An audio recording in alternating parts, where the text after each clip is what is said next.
Drums and Shadows. By Mary Granger. Acknowledgments. Grateful thanks are due to Melville J. Herskovitz and Guy B. Johnson, whose unfailing interest has been an inspiration and whose critical advice and untiring encouragement have been a valuable aid to the project. The project also wishes to thank William Bascom, Sterling Brown, Benjamin L. Hubert, Charles S. Johnson, William F. Ogburn, Newbell Niles Puckett, and Lorenzo Turner for helpful criticism, and to acknowledge the outstanding work of Virginia Thorpe, project editor, and Albert Dunbar, project research field worker, in connection with the manuscript. How do you find this book? Any thoughts about the book or the author? Any suggestion for improvement?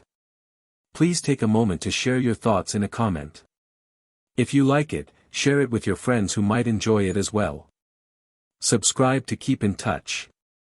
Visit CompleteAudiobooks.com for more quality content. Foreword.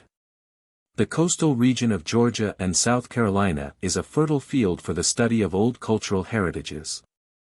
Artists, poets, and novelists are not the only ones who have felt the allure of this region with its old plantations, its sleepy towns, its cypress swamps, its moss-hung trees, its ox carts, and its Negro peasantry.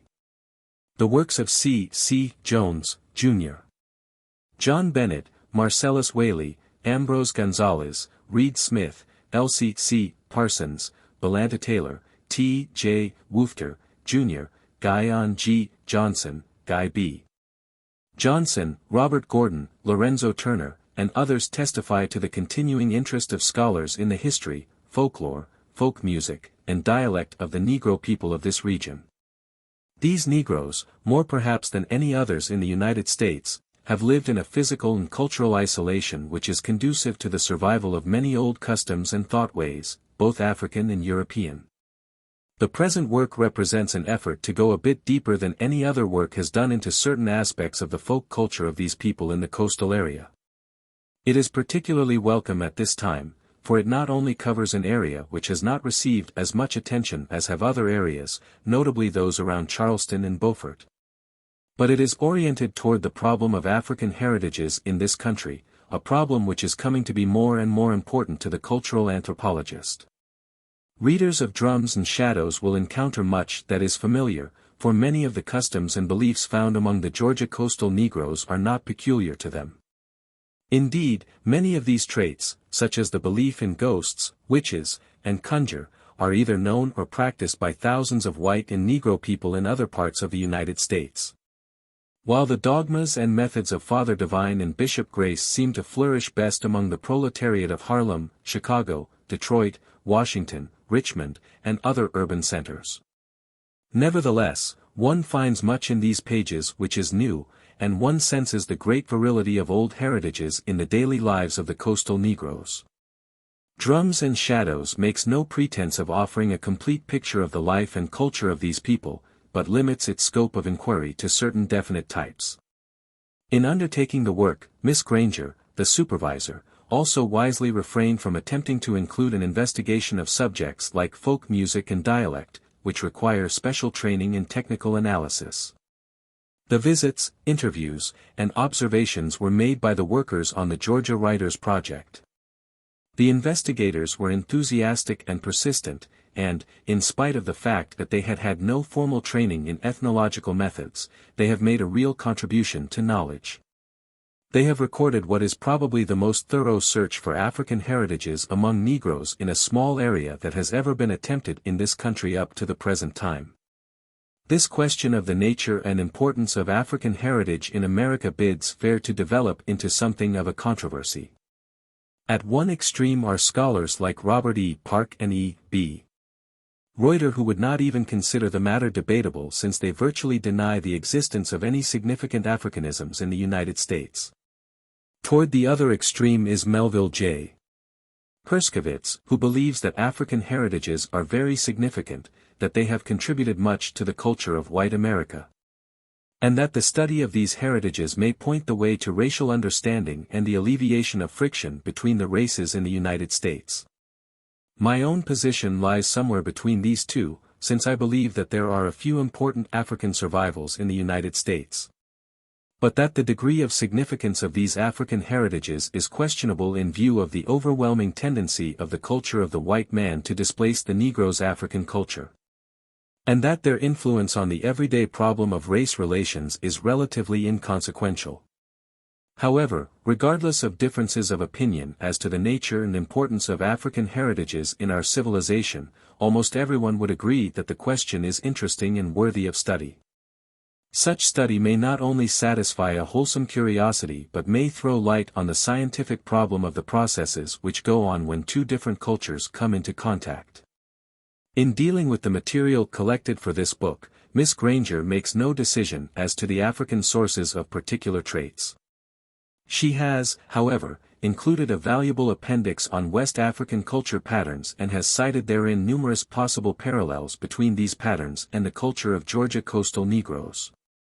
Drums and Shadows will interest the scholar as well as the general reader, for it has combed over a strategic area, has discovered clues, has raised problems, and thus made easier the way of any cultural anthropologist who might want to follow and attempt a definitive scientific study of the question of African heritages and influences in American civilization.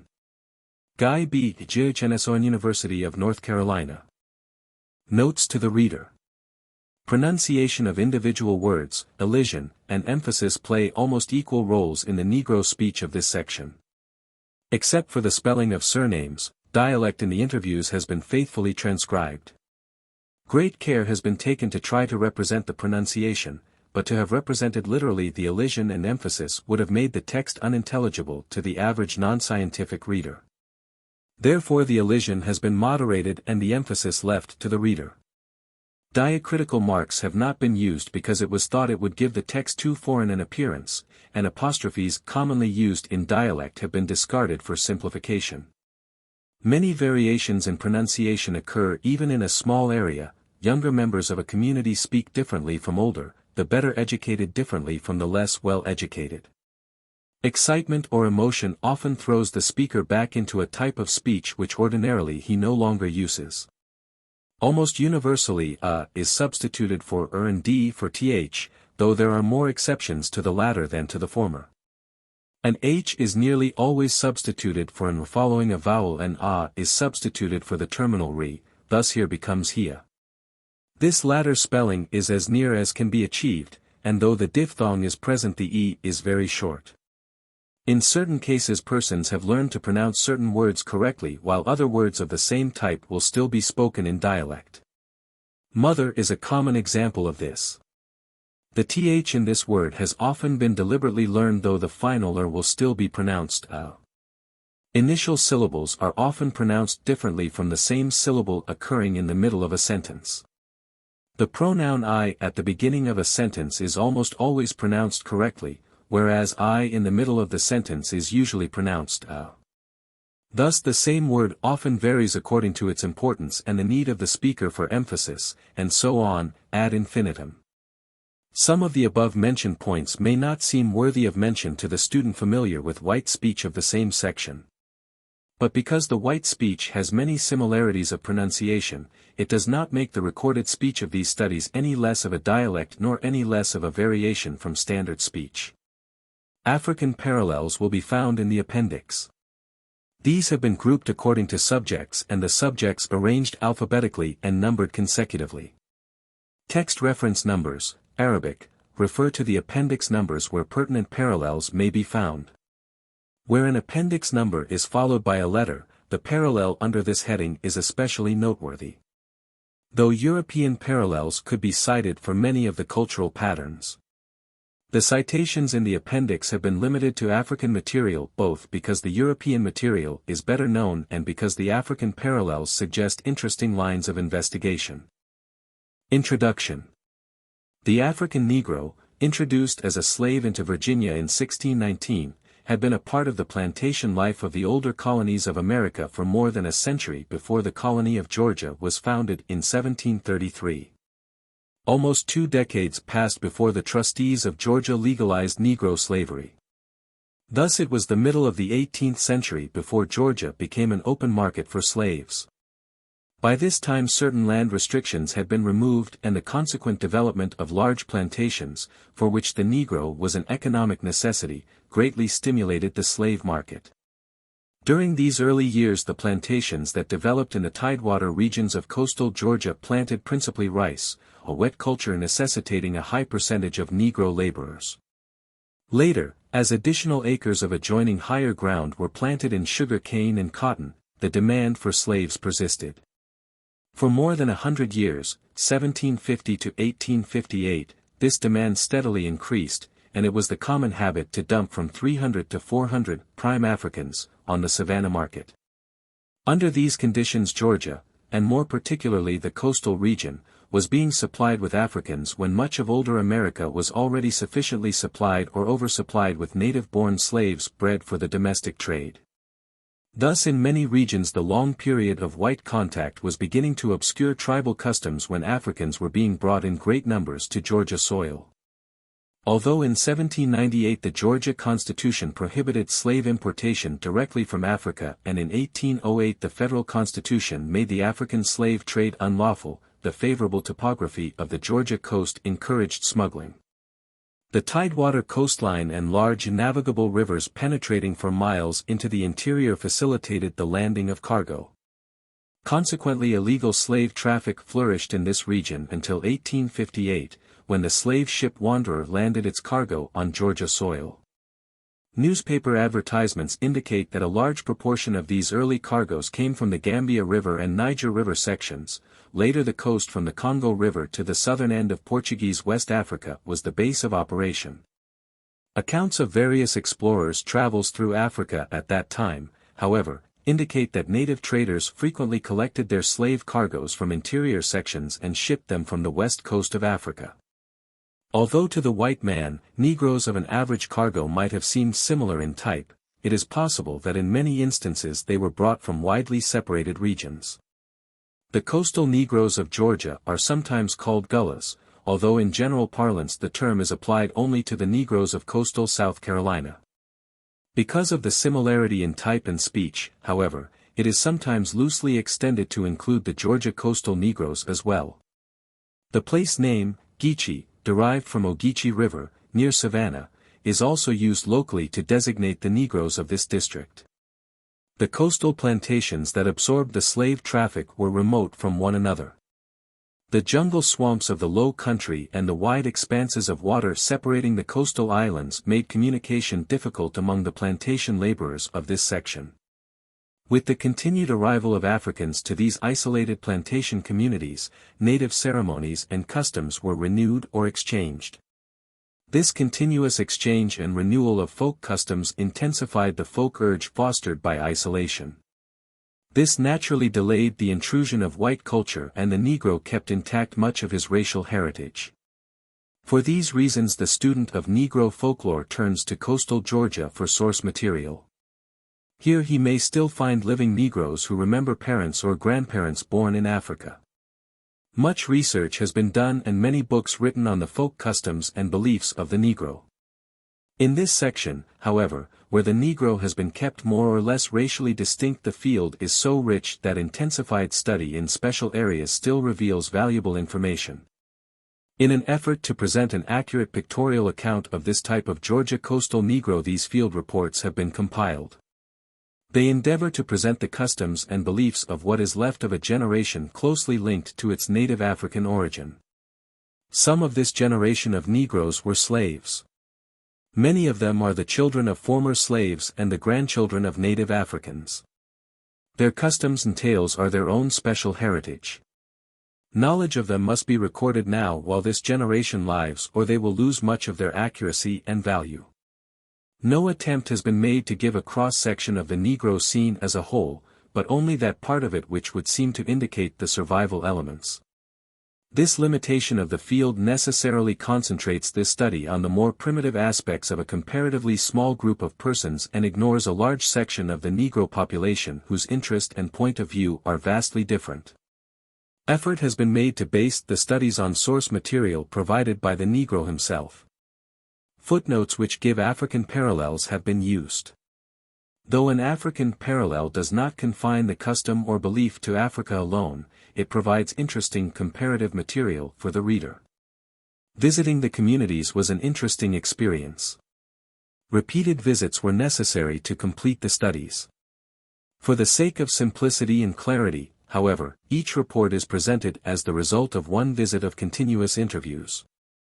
Though this necessitated telescoping the time element, it in no way affects the material contributed by the persons interviewed. Today sorcery is still practiced.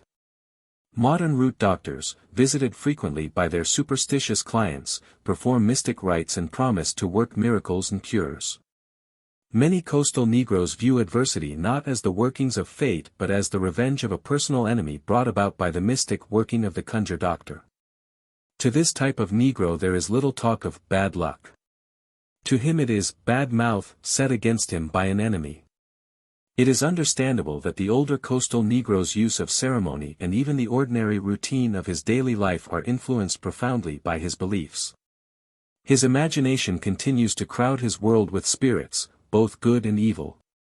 Spirits of the departed are still believed to make frequent visitations to the earth and are as real to this type of Negro as his next-door neighbor. Into his Christian ceremonies these superstitions and customs have been injected, lending a distinctiveness not found in many of the white man's ceremonies. As the field of opportunity widens for the Negro and as his culture begins to approximate that of his white neighbor, it is among this fast-vanishing type that the remnants of folk memories still live. Without which this collection of source material could not have been compiled. Mary Granger, District Supervisor. Georgia Writers Project. Savannah, Georgia. November 4, 1940. Old Fort. Dusty, windy lanes bordered with rows of squat wooden houses, wide paved streets lined on each side with paintless one-story frame structures, the smells of river, fish boats, fertilizer plants and escaping gases, and overshadowing all. The gigantic gas reservoirs. That is the impression given by the Negro section of the Old Fort, located in the extreme northeastern section of Savannah. Here life goes on serenely for days, months. Then suddenly, as it happened only a short time ago on a calm Sunday morning, a woman is stabbed in the back and left writhing on the pavement to die before a swiftly gathering crowd. It was whispered among the frightened spectators that the death was caused by conjure, for despite all efforts to remove the knife it remained firmly embedded in the victim's back. The streets present a monotonous aspect because of the absence of grass and trees. Yet the pedestrian is frequently surprised to come upon a dead-end alley blocked by an old brick tenement house with lovely arched windows or to find gay flowers in boxes and tin cans on some of the low stoops. On several corners the houses abruptly give way to small grocery stores or beer parlors.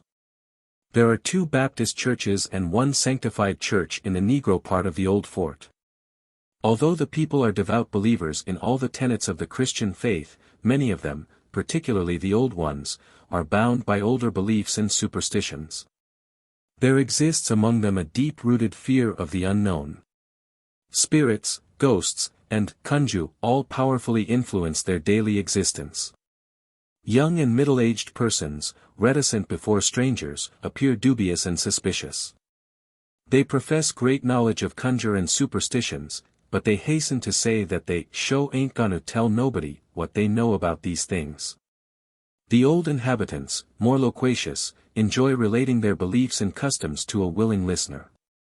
Among the older inhabitants is Aunt Mary, the daughter of a slave, who remembers the days when rice fields lay east of the town and it was no unusual sight to find a big gadu caught in the rice canal. Early morning finds Aunt Mary hobbling to her work of scrubbing the entrances to stores. In going to and from work she always drags a broom behind her. When we asked the reason for this, she answered, "'Cause don't wants none dese fixers to get my foot track, 'cause den dey kin handle ya jis lak dey wants to." 7. Do you really believe that, Aunt Mary? Do you believe in dreams and ghosts too? I sho does believe in dreams and ghostes. Ef hab sudden dreams, dey sho comes true. Ta dream fresh poke some ya kin folks gwine die, fresh beef mean da det some white poosin ya knows well. Tub dream a dead person is a show sign or rain, and another sign or rain is when a sudden place on the head itches. The old woman switched her broom around under the other arm and continued, as fa goes, ain't got to believe in 59 wi, I can see muzef. Ye see, I was bound wid a double call obu ma face and anybody knows dat a poosin bound wid a call obu day face kin show see gozes .4 da's mo dan one kind goes. Some come befo ye natural and pleasant. Den some kin show make ye sked. I kin tell long fo anything happen when it gwine happen. Nut nabu happen to me without me knowin' it long fo it come. 22a, 22e. Another old woman too can recall when her slave mother used to carry her on her back to the spring on their plantation. This woman wears large earrings of gold which she has worn since her mother pierced her ears in childhood. Each wrist is encircled by a band of copper wire. She smiled and inadvertently touched the wire as she explained its presence. Ef ya wooks hod does much washin', it heps da nerbies. 8:12. At the mention of kunju, the old woman lit her pipe, smiled pathetically, and shook her head. As the blue smoke curled upward, she told of having been conjured and of how it had changed her whole life in a few short weeks. Years ago, she sighed, I have a husband what treat me well and was leaving good. Dis was jisfo ma twins was bound. Ise a twin too, and it show is bad luck. 67 da was somebody what want my husband to leave me and go oft wid so dey have me fix. 15 when come home one day, I step in a hole by da do and da was a bottle fix with some tings in it. Right den and da I took sec a misery in my left side and den swell up all obu, my hands was twice da size.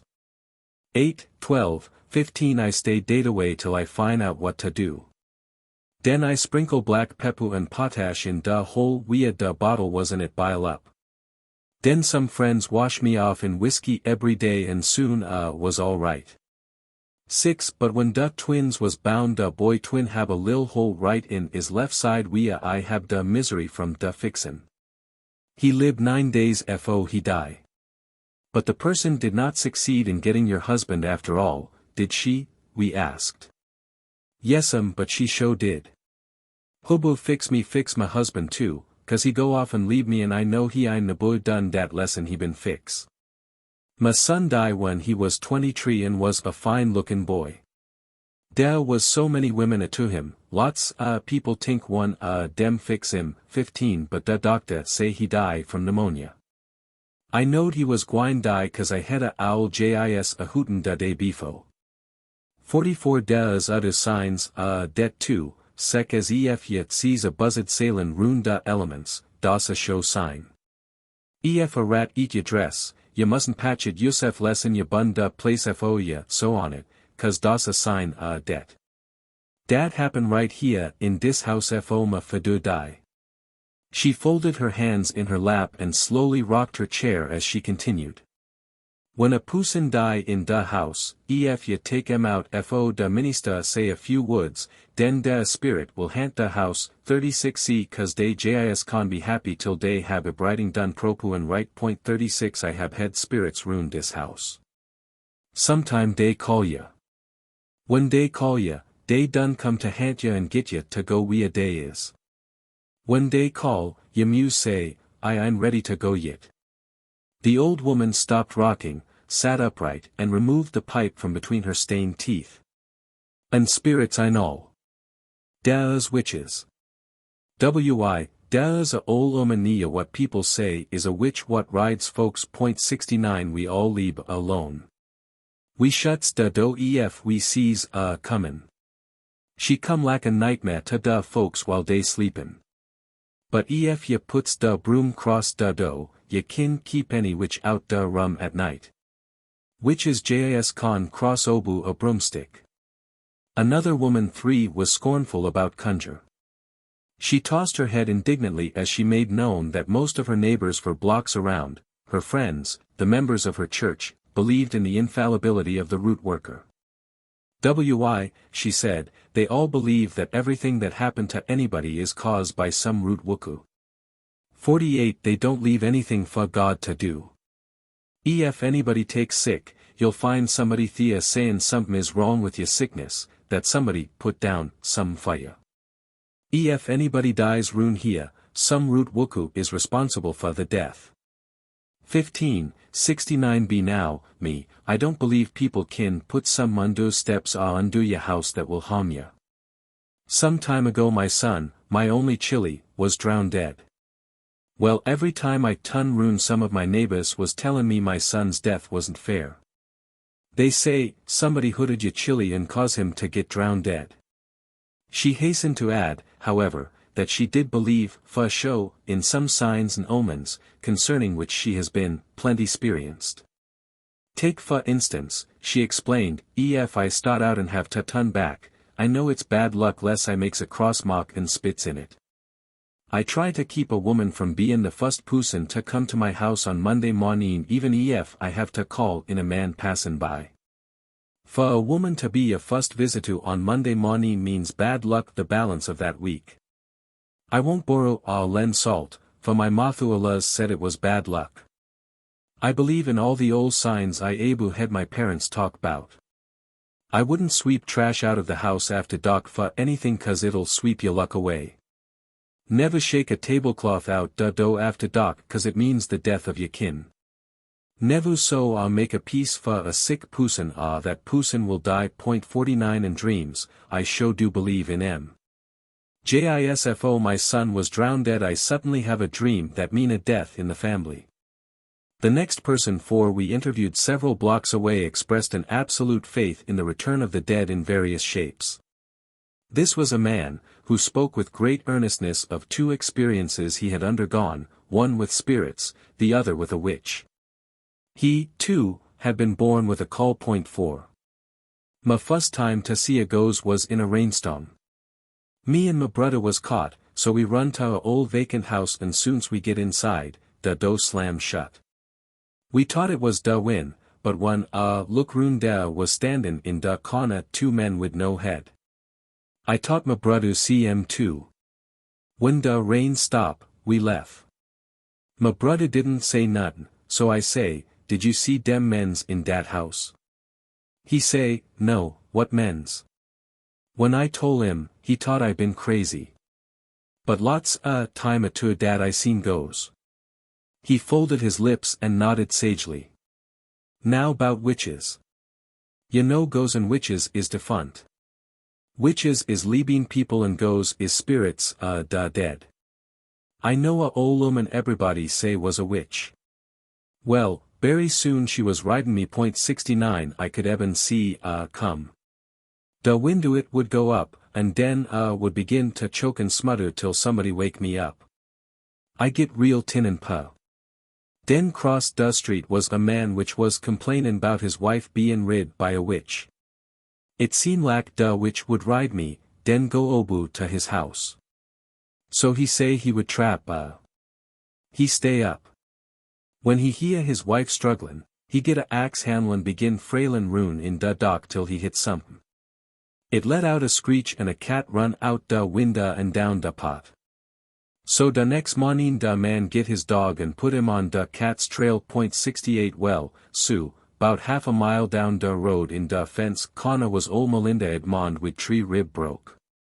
She beg I'm not to kill but dat broke up the witch ridin'. Further verification of the belief in the existence of spirits and witches was given us by Jack Wilson 5 who operates a small junk shop in the vicinity.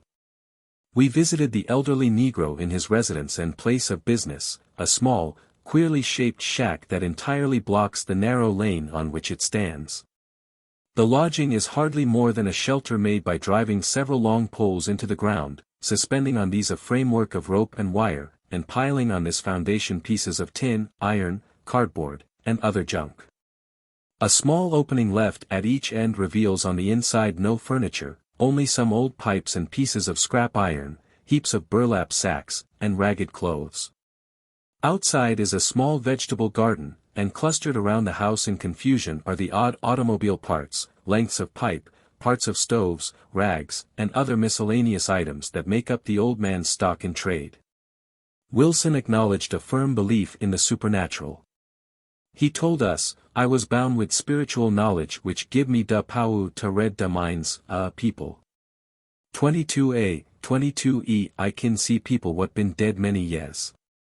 Da dead know what da living is doing and come ruin da close kin and friends when day is in trouble. 56 I can speak to da dead folk in song and day kin undustin me.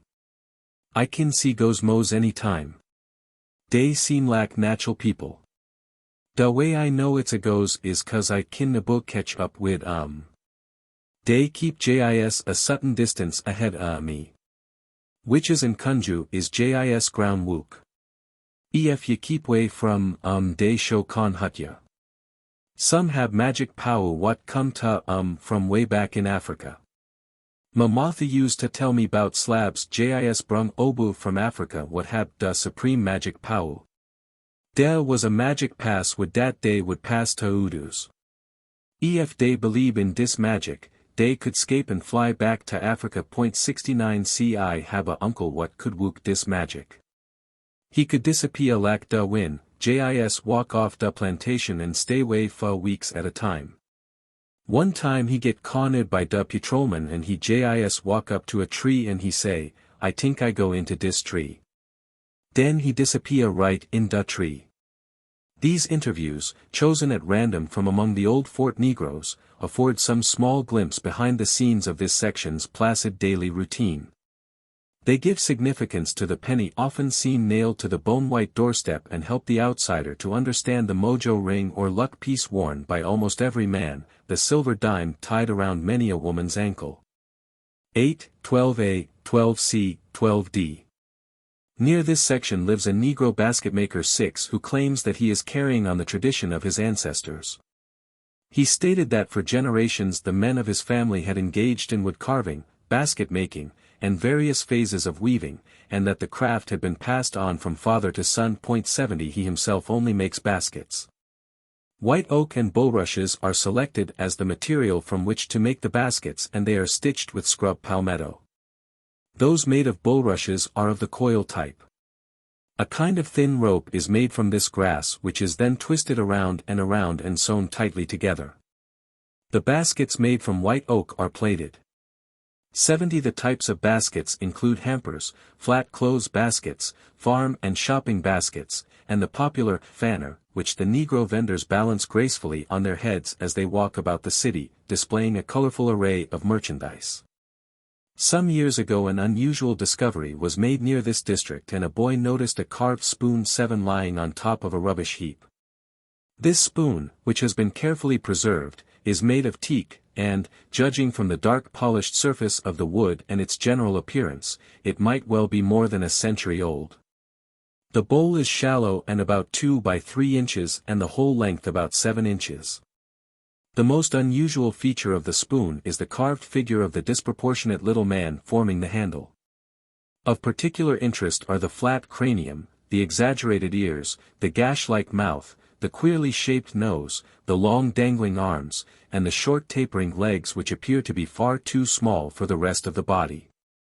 41b. Near the old fort is the Peace Mission of Father Divine. 8 This comparatively new religious sect has an estimated membership of 2 million and a local membership of about 50. There is nothing prepossessing about the small white building. The wooden floor is sprinkled with sawdust and except for the piano the only furniture is several roughly built wooden benches.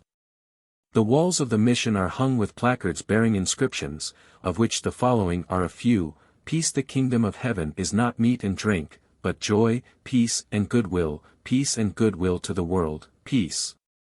Father Divine is God, salutation is peace. At about 8 o'clock in the evening members begin straggling in, 2 or 3 at a time. They are dressed soberly, with a noticeable lack of bright colors and ornamentation of any description, as one of the precepts of the cult is the sacrifice of all worldly possessions. Upon joining the church they must surrender everything of material value to Father Divine. The old life is a thing of the past. The convert must accept new habits, new names, and an entirely new scheme of existence. The ardor of followers is not dampened by the fact that their leader has never been known to visit the Savannah branch. They claim that he is always present spiritually and can in this manner accomplish his miracles. At the meeting, a major part of the service is given over to a number of testimonials, presented by many of those present. One by one the converts intone their devotion to Father Divine Nine and vividly recount what he has done for them. A stout Negro woman bearing the name of Sister Patience Peace 10 gives the following testimonial: "Once it was my high's ambition to know da things, da world. I loved cads and drinkin' other vices. No day passed when I was not so drunk dat I would gib out and hab to go to bed. Now it is not so. I hab nabo seen da fat ha in da body, but I know dat he is God, for I have made spiritual contact with him. Because righteously being I am now weighing 200 pounds. Praise fat ha." A thin, wiry little Negro man 11 whose eyes gleam with a fanatical light, speaks next. He gives his name as Noah's Ark and states that Father Divine has given him the power to raise his wife from the dead and has caused him to enter upon a new and sanctified life. Faithful Patience, the wife, is also present and in turn testifies as to the truth of his statement and as to her own faith in Father Divine. Triumphant Virgin 12 happy in the knowledge that she is now leading a blameless existence. Steps forward and gives the following statement: "I know Fat Ha Divine to be God cause he lifted me out da gutter and changed me from a drunkard and all other low tings dat I used to be. My ol' name is dead and now tings reign true Fat Ha Divine. Peace thanks, Fat Ha." As the evening wears on, more of the devotees join in the chanting and in the spirited singing of the hymns. Demonstrations become more and more violent. Several of the congregation, caught in the throes of a powerful religious intoxication, begin to dance and sway with abandonment. 19 others in the group encourage the dancers with a rhythmic clapping of hands and stamping of feet. On and on the dancers whirl while the piano pounds out its accompaniment. Above the din rises the wailed repetitious version of an improvised hymn. The participants in the dance seem oblivious to everything except the series of contortions in which they are indulging. Eyes half closed, fixed smiles on their faces, every muscle in their bodies a quiver, they stumble blindly on. Some bump into the wooden benches, others fall exhausted to the floor. Still the dance goes on. 46. Over and over can be heard the hoarse chanting of the worshippers as they continue to give praise to Father Divine, the man who, according to their own account, was not born in the ordinary manner but was combusted one day in New York City and who was sent to earth to save his followers from destruction. Tin City. Eastward from Savannah in weed-grown fields lies Tin City, born of the Depression and nurtured by the lean years that have followed. The little settlement, with its uncertain lanes winding through a maze of grass and tall shrubbery, stretches out over 200 acres of land where long ago slaves labored in the black muck of rice fields. To the west and south this land is touched by the ragged fringe of Savannah, to the north it sweeps away to the murky waters of the Savannah River. In 1819 the city of Savannah condemned the wet culture rice lands and attempted to build up the unhealthy, low-lying acres with leaves and trash. With the passing years the place has been marked with peculiar ridges and mounds, the result of this building up process. A wild growth of tall greenery covers the land. About 1929 Lewis Ellis, an old Negro who had been evicted from his home for non-payment of rent, secured permission from Savannah to settle on the land. His shack of discarded tin and his patch of a garden soon attracted other poverty-stricken Negroes, and around him grew up a small community, self-sufficient in its rent-free houses and its produce of garden and river. Although some of the settlers have abandoned the community and only about 20 remain, Tin City still leads its own independent existence. Within its precincts the fresh atmosphere of a country district prevails, for here and there a clump of chinaberry trees or an oak tree spreads shade, rows of sugar cane and green corn grow tall, and sweet potato and pumpkin vines wander at random. The rusty little huts are built of scrap tin, bits of cast-off shed roof, salvagings from automobile junkyards, even discarded signs advertising soft drinks or headache tablets. Each house is surrounded by a garden, fenced either with uneven poles driven into the earth or with ingenious odds and ends of junk. Now and then through the coils of an old bed spring that serves as a fence a wild morning glory vine climbs riotously, or beside a wall hangs a yellow gourd effectively decorative above a row of greens. 2 men claim the mayoralty of the settlement. One, through natural ability, has held the office almost from the founding of the town. The other, settling later, simply announced that he was mayor. Both officials have a following of political supporters. Nathaniel John Lewis, 13, the first mayor, has a neat little one-room dwelling behind a board fence. As he politely apologized for not being at his best, a certain amount of schooling was evident in his speech, which was extremely soft, slow, and careful. He smiled with grim amusement when we asked if he knew anything about conjure or spells. Conjure, he repeated. That's what is wrong with this ahm of mine. As I sit here, I know that my enemy brought about this affliction. 15 One night 3 years ago, I put out my hand to open my gate. Pain went into my palm just like stabbing with a sharp needle. This ahm has been no use since then. Perhaps it is rheumatism, we suggested. No, sir. It isn't. I know. And conjure must be fought with conjure. 6 If I know my enemy's name I could get something from a conjure doctor to help me seek revenge. But I am helpless. What would the doctor do about it, we asked. The toenails, the fingernails, even the scrapings from the bottom of the foot are all very powerful. 10 If the doctor could get any of these from my enemy, he would mix them in whiskey and make my enemy drink. That is all. Would the enemy die or just get sick? But the old man was brooding with a faraway look in his eyes and would not answer our question. Conjure, he said again. You ask me if I know about these dark things. I know too well. My wife Hattie had a spell put on for 3 long years with a nest of rattlesnakes inside She just lay there and swelled and suffered. How she suffered. Just like the foam that comes on a snake's mouth when he is hungry, she would foam. But she couldn't eat. Did she die of snakes, we wanted to know. No. It was predicted that she would have a spell put on to die by fire, and sure enough one night she was burned to death with the snakes still inside 15. But how were the snakes given to her? That I can't tell. She maybe drank them in a little whiskey. But I can't tell. Nathaniel Lewis' somber gaze had all this time been directed through the open door to his garden. It was a pretty little green enclosure with rustic benches set hospitably about.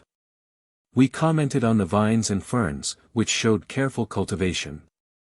You like my garden? Lewis said mournfully. That's all I can think of, my garden. Thea's a bush out there that's going to protect me from any Arthur enemies. 34 Nobody can conjure me now because of that bush. If only I'd had a little piece of that plant before, Hattie would be alive and me well and strong. But I kept putting off going to get a piece. You have to go to the woods in the dark of night and find it for yourself. If you get caught at sunrise in those woods, you can't get out till night again. You plant a piece of the bush in somebody's yard. They can't go out till you let them. You plant it in your own yard. Nobody can get in to do you harm. That's why I'm safe now. But, he concluded, with a melancholy look around his meagerly furnished domain, I should have had it before. My enemy has even prevented me from getting on relief. Lewis showed us his single treasured book, which he said contained magic art. 14. This book has helped me some, he said, but I didn't really need it. I was birthed with my wisdom because I was the 7th child and bound with a call for. We asked if he could see and talk with spirits. I see them, he said simply. 54, 55, 59 Thea is a little ghost that stays right round this house. The first night I moved in here he walked right in and jumped on me. I managed to throw him off. Now he comes every night. Sometimes he stands at the gate with his feet so high off the ground, measuring about a foot, and his face is turned backwards. 57 But he can always see you. I don't talk to him any try to come close, because he would harm me cause me to harm myself. I just pass him by as if he wasn't Thea. But I see him. I know Thea must be buried treasure we this house is built, fa wahiva Thea is money the treasure goes is put Thea to got it. 61 One time I went out to Deptford with 2 Arthur men to dig up a pot of money that I knew was buried Thea. I saw 3 spirits, 1 man and 2 women.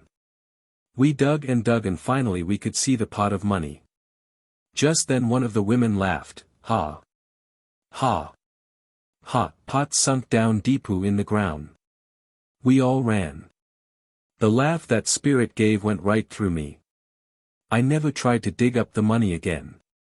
Right now I know Thea is treasure buried here under me, but I wouldn't try to get it. It is bad luck. That spirit warned me. I see witches, too, he continued. Not everybody can tell a witch, but I can. Thea's an old woman on Gwinnett Street with some cows. Although people don't know it, but she's the worst kind of witch. Not very long ago she came and rode a woman here in Tin City and sucked blood. 69 See, you ought to see that woman. She's so thin and weak she can't stand up. But isn't there some way to keep witches out, we asked. Yes, you can lay a broomstick cross the dough before night and they can't come in. A little salt is good. They don't take to salt. 69a. Then he insisted on returning to the subject of his magic book. We evinced the proper interest and he showed us a strange recipe jotted down in almost illegible writing on the flyleaf of this book. Eggs, 2. Kerosene, 1 pint. Turpentine, 1 pint. Vinegar. Cy pepper table. Salt, 1 box. That's a conjure mix in, the old man explained. I don't know what it's for. It was in the book when Joe Fraser, a root doctor, 48, gave it to me. Where is Joe Fraser? He is dead these long years. All the real old root doctors are passing on to the beyond. And Nathaniel Lewis sadly stroked his lame arm. We left him standing in his garden and went on down the winding path. On each side, closed away behind their fences, stood the little houses of the town. One was made entirely of old signs, another was merely a battered automobile body with a rickety chimney sending up smoke from the roof. From the doorway of one of the little tin houses, 2 heads peered out curiously at us. We stopped and talked for a few minutes with Paul Singleton 15 and his wife. The old man told us that he had been born during slavery times on a plantation near Darien. His master had owned about 35 plantations in the vicinity. He added that he had been brought to Savannah in 1869. "My daddy used to tell me all the time about folks what could fly back to Africa. They could take wing and jis fly off," he confided. "Lots time he tell me another story bout a slave ship bout to be caught by revenue boat. The slave ship slipped true back Ribu into creek. There was bout 50 slabs on board. The slave runners tie rocks ruined the slabs necks and tro overboard to drown. They say ye kin hear moanin' and groanin' in the creek if ye goes knee there today. I been seein' goes all my life. 59 One time a goes try to scare me and get mad and then he leave me. My first wife is dead, and my second wife here kin see come ruin mos any time. She kin see any the kin folks what dead. If I goes to the cemetery at 12 o'clock at night I kin see anyone the dead folks standin' at the head bode their grave. Then they settle down and disappear. Mose Brown 16 who lived nearby told us, I been rid by witches. 69 and seed 1,000 mo goes. 59 I see mos any time. They jis float long bout 2 feet from the ground. Sometime they come in a whirlwind. One day at the rosin yard there come up a whirlwind. I see a big white man in it. I show I'm to the other men but they don't see him. I kin see I'm cuz was bound wid a double call 4 foot fomos. Dat gib ye da pau to see a goes come here every night and peep in da suobu da. He look in da su, walk to da corner, and then disappear. Any night I'm on dis stoop I kin see him. My gran used to tell me 'bout folks flyin' back to Africa. A man and his wife was brung from Africa. When dey find out dey was slabs and got treat so hard, dey jis fret and fret. One day dey was standin' with some other slabs and all a sudden dey say, we gwine back to Africa. So goody bye, goody bye. Den dey flied right out sight. No, I nabu see no goes, but kin feel 59 said another resident of the community. This was Emma Monroe, 17, an elderly woman who had formerly been a slave on a plantation known as Wilton Bluff Plantation. When a goes is rune mahaya rise up on my head and something tek me and feel strange all true. It's da same when witches is rune. Da is plenty folks rune ya da witches ride. 69 day kin get in ya house nabu mind how ya shut up.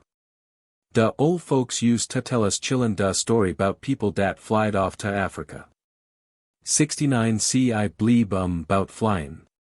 Some folks kin wook roots too. Dey have da power to lay down some to harm ya. 15 and Udus have da power to mob what dey done put down fire.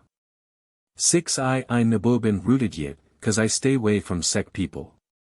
One thing I do bleeb in is signs. Ef ya watch signs, dey Allahs mean good or bad luck to ya. Ef ma left I jump, I kin look for bad news, and ef ma right I jump, I kin look for good news. Same thing when ya honich. Ya left hon mean ya gwine to get a piece money. Ya right hon say ya gwine shake hons with a stranger. When ya footich, ya gwine to walk on strange lawn go to da grab yet. Dogs and chickens and buds all make signs dat mean something. Ef somebody is comin', a rooster come right up to da doe and crow. Ef a dog sets up a howlin', somebody in da neighborhood gwine die. A screech owl screechin' rune tells ya somebody need by gwine die. 44. Christine Nelson, 18, a middle-aged Negro woman, admitted that she, too, believed in witches and ghosts and that she knew there was a good deal of conjuring going on in the neighborhood. 15. Conju is magic some folks is bound wid, she explained. It gives, pow obu things other folks don't understand. 22a, 22e they kin wook dat pow for good or bad. They kin put spells on ya and lift a spell some other root wuku have put on ya. 6 ef a root wuku break ya spirit, he kin handle ya lack he want ta. A witch is a conjure man dat somebody paid to torment ya. I know folks dat was rid so much by witches dat they js pine way and die. 69b. The case of a man who had been conjured was described to us by James Moore. 19, he jis mope rune couldn't get spirit nuff to wook. Den all a sudden he swell up and da doctors couldn't tell what ail him. We think he gonna die. 15 Den long come a man we call Professor. 48 he say ef we kin get any money he kin lift da spell. 6 we get some money tuggadu and he go out in da stable and when he come back he have a lil black sack. He say dis have da conju in it. 8a, 8h den he bile up some mullein leaves and bathe my friend in He tell us to keep on doing this. In 2 weeks da swellin' go down and he alright.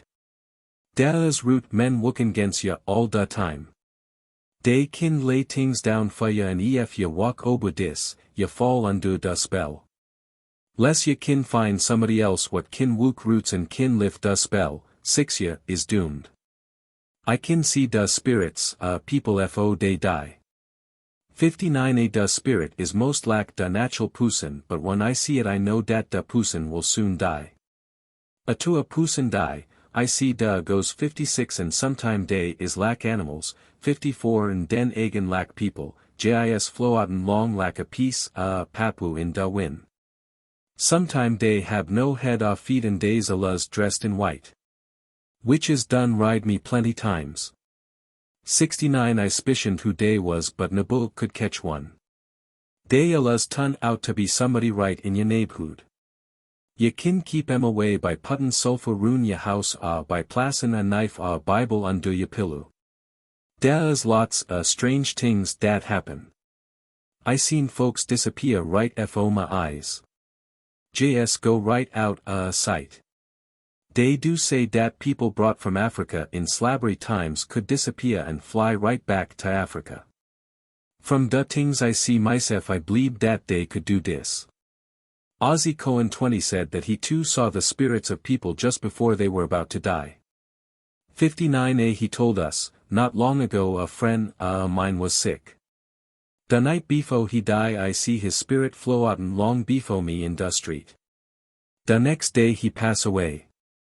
Eben after some my friends die, I see their spirits enough to know 'em. 56. Hags worry me too. I see slide in from nowhere.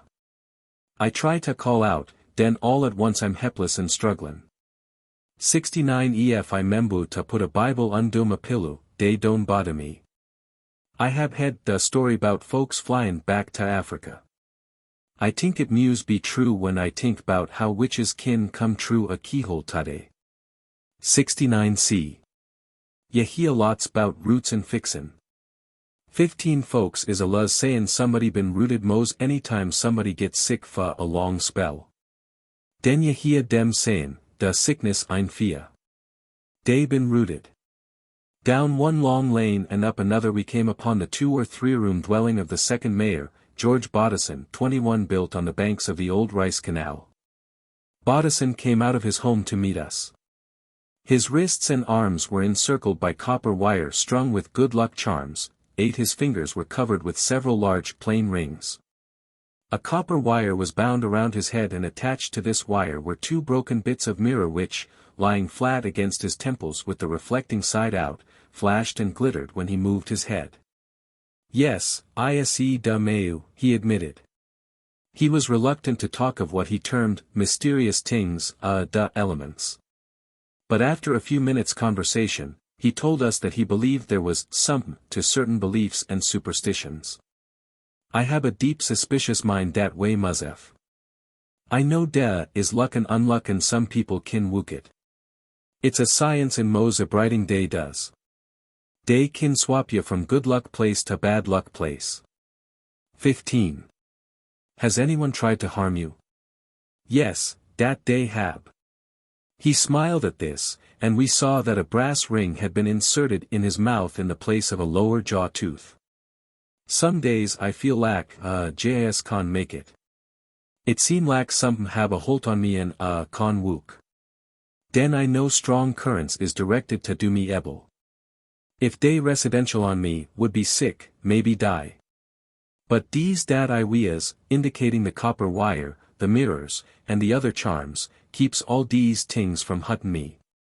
Da ebel con dwell on me. It hab to pass on. 12a, 12c, 12d. Many things can be done to cause people harm or make disability, he went on. This is what I have confidence in. A person kin take sec as a cat or dog or a lizard, sec creatures as libeen. They kin kill this animal and they have some way to cause its spirit to be able. This spirit moves on currents to somebody da person do not lack and is so powerful that it cause eben da flesh to rot. 5. So I we as these, he ended. Long as I we as da is nothing kin do me real harm. 8. When we thanked him, he did not smile but only bowed his head. To the end of the interview he kept his dignified and serious demeanor. As we drove away, he stood there before his little house with the tall butterbean vine-covered fence encircling it and the wild greenness of uncultivated fields growing all around.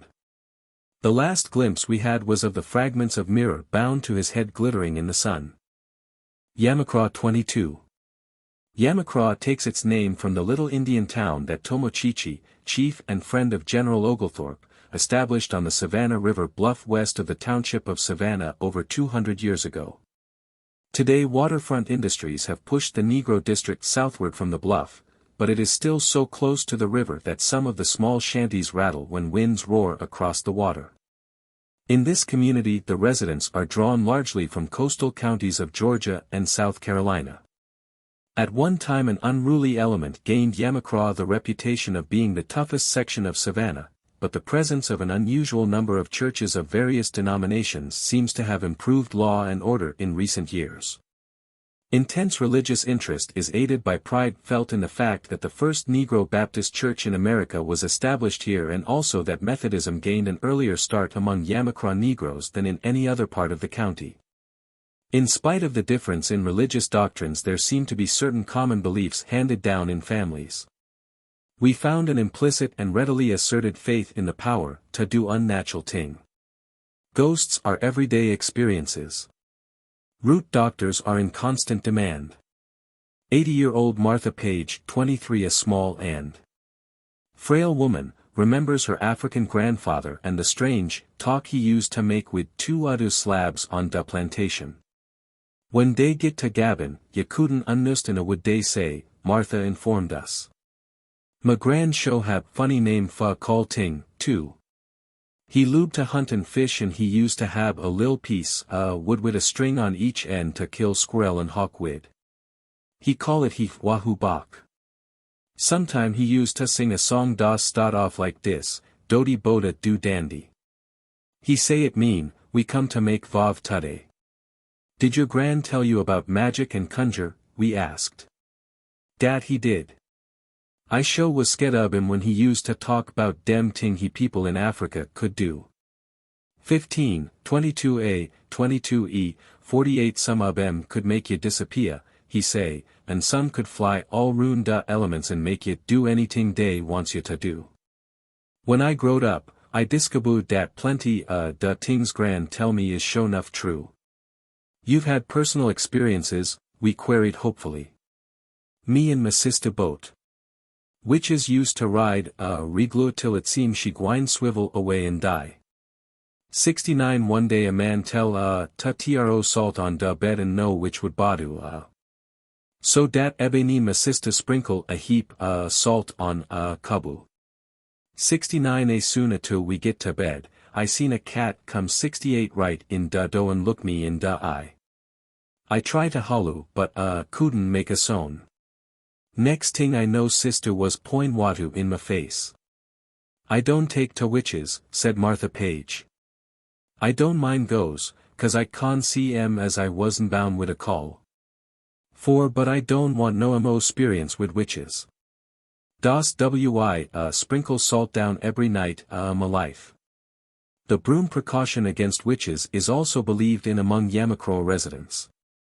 Martha Major, 24 aged 60, related to us the time a witch had worried her. 69 She was alone in a basement in an empty house, as the landlady was out of the city. No sooner had she gone to bed than she heard something comin' down the steps. It jump on me, she declared, and it choke me knee to detective. But I knowed who it was. She come to see me da berry next day, but she ain't been back since, 'cause I put a broom by da bed. We noticed that as Martha Major had risen from her chair in excitement over her story, she had exhibited a slight limp. Have you hurt your foot? We asked. Oh, it mows well. Mows all da worms done crawl out now.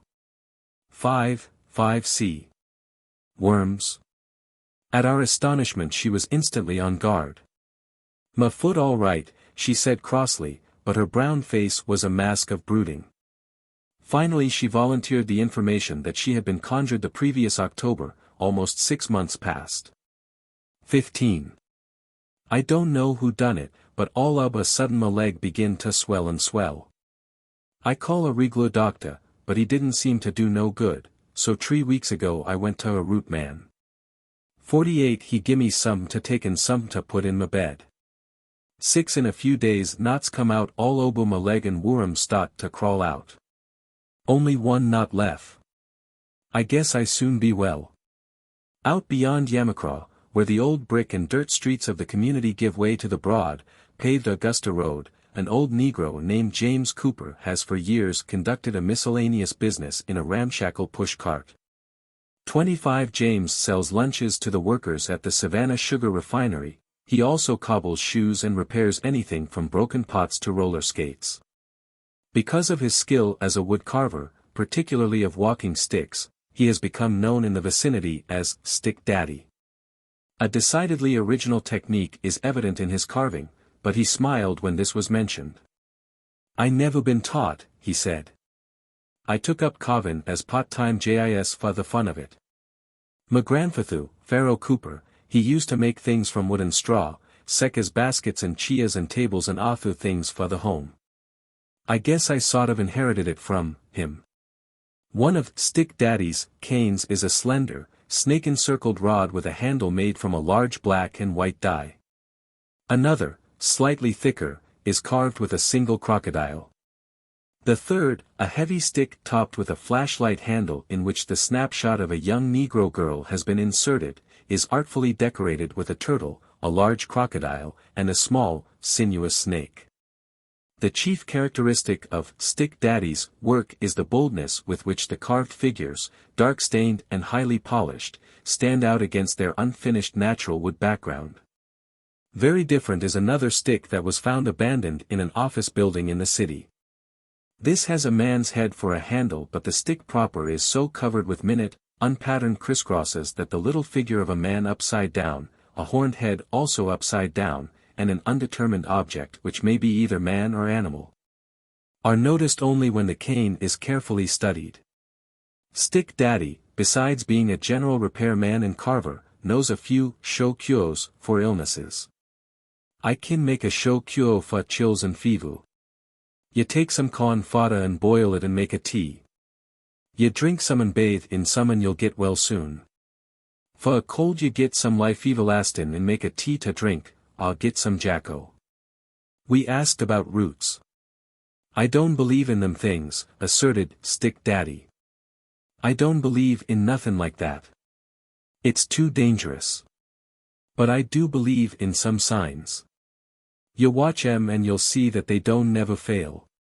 If somebody borrows salt from you, 'tis not wise to accept it back, 'twill cause trouble. If you throw out stove and chimney cleanin' after sundown, 'tis show death."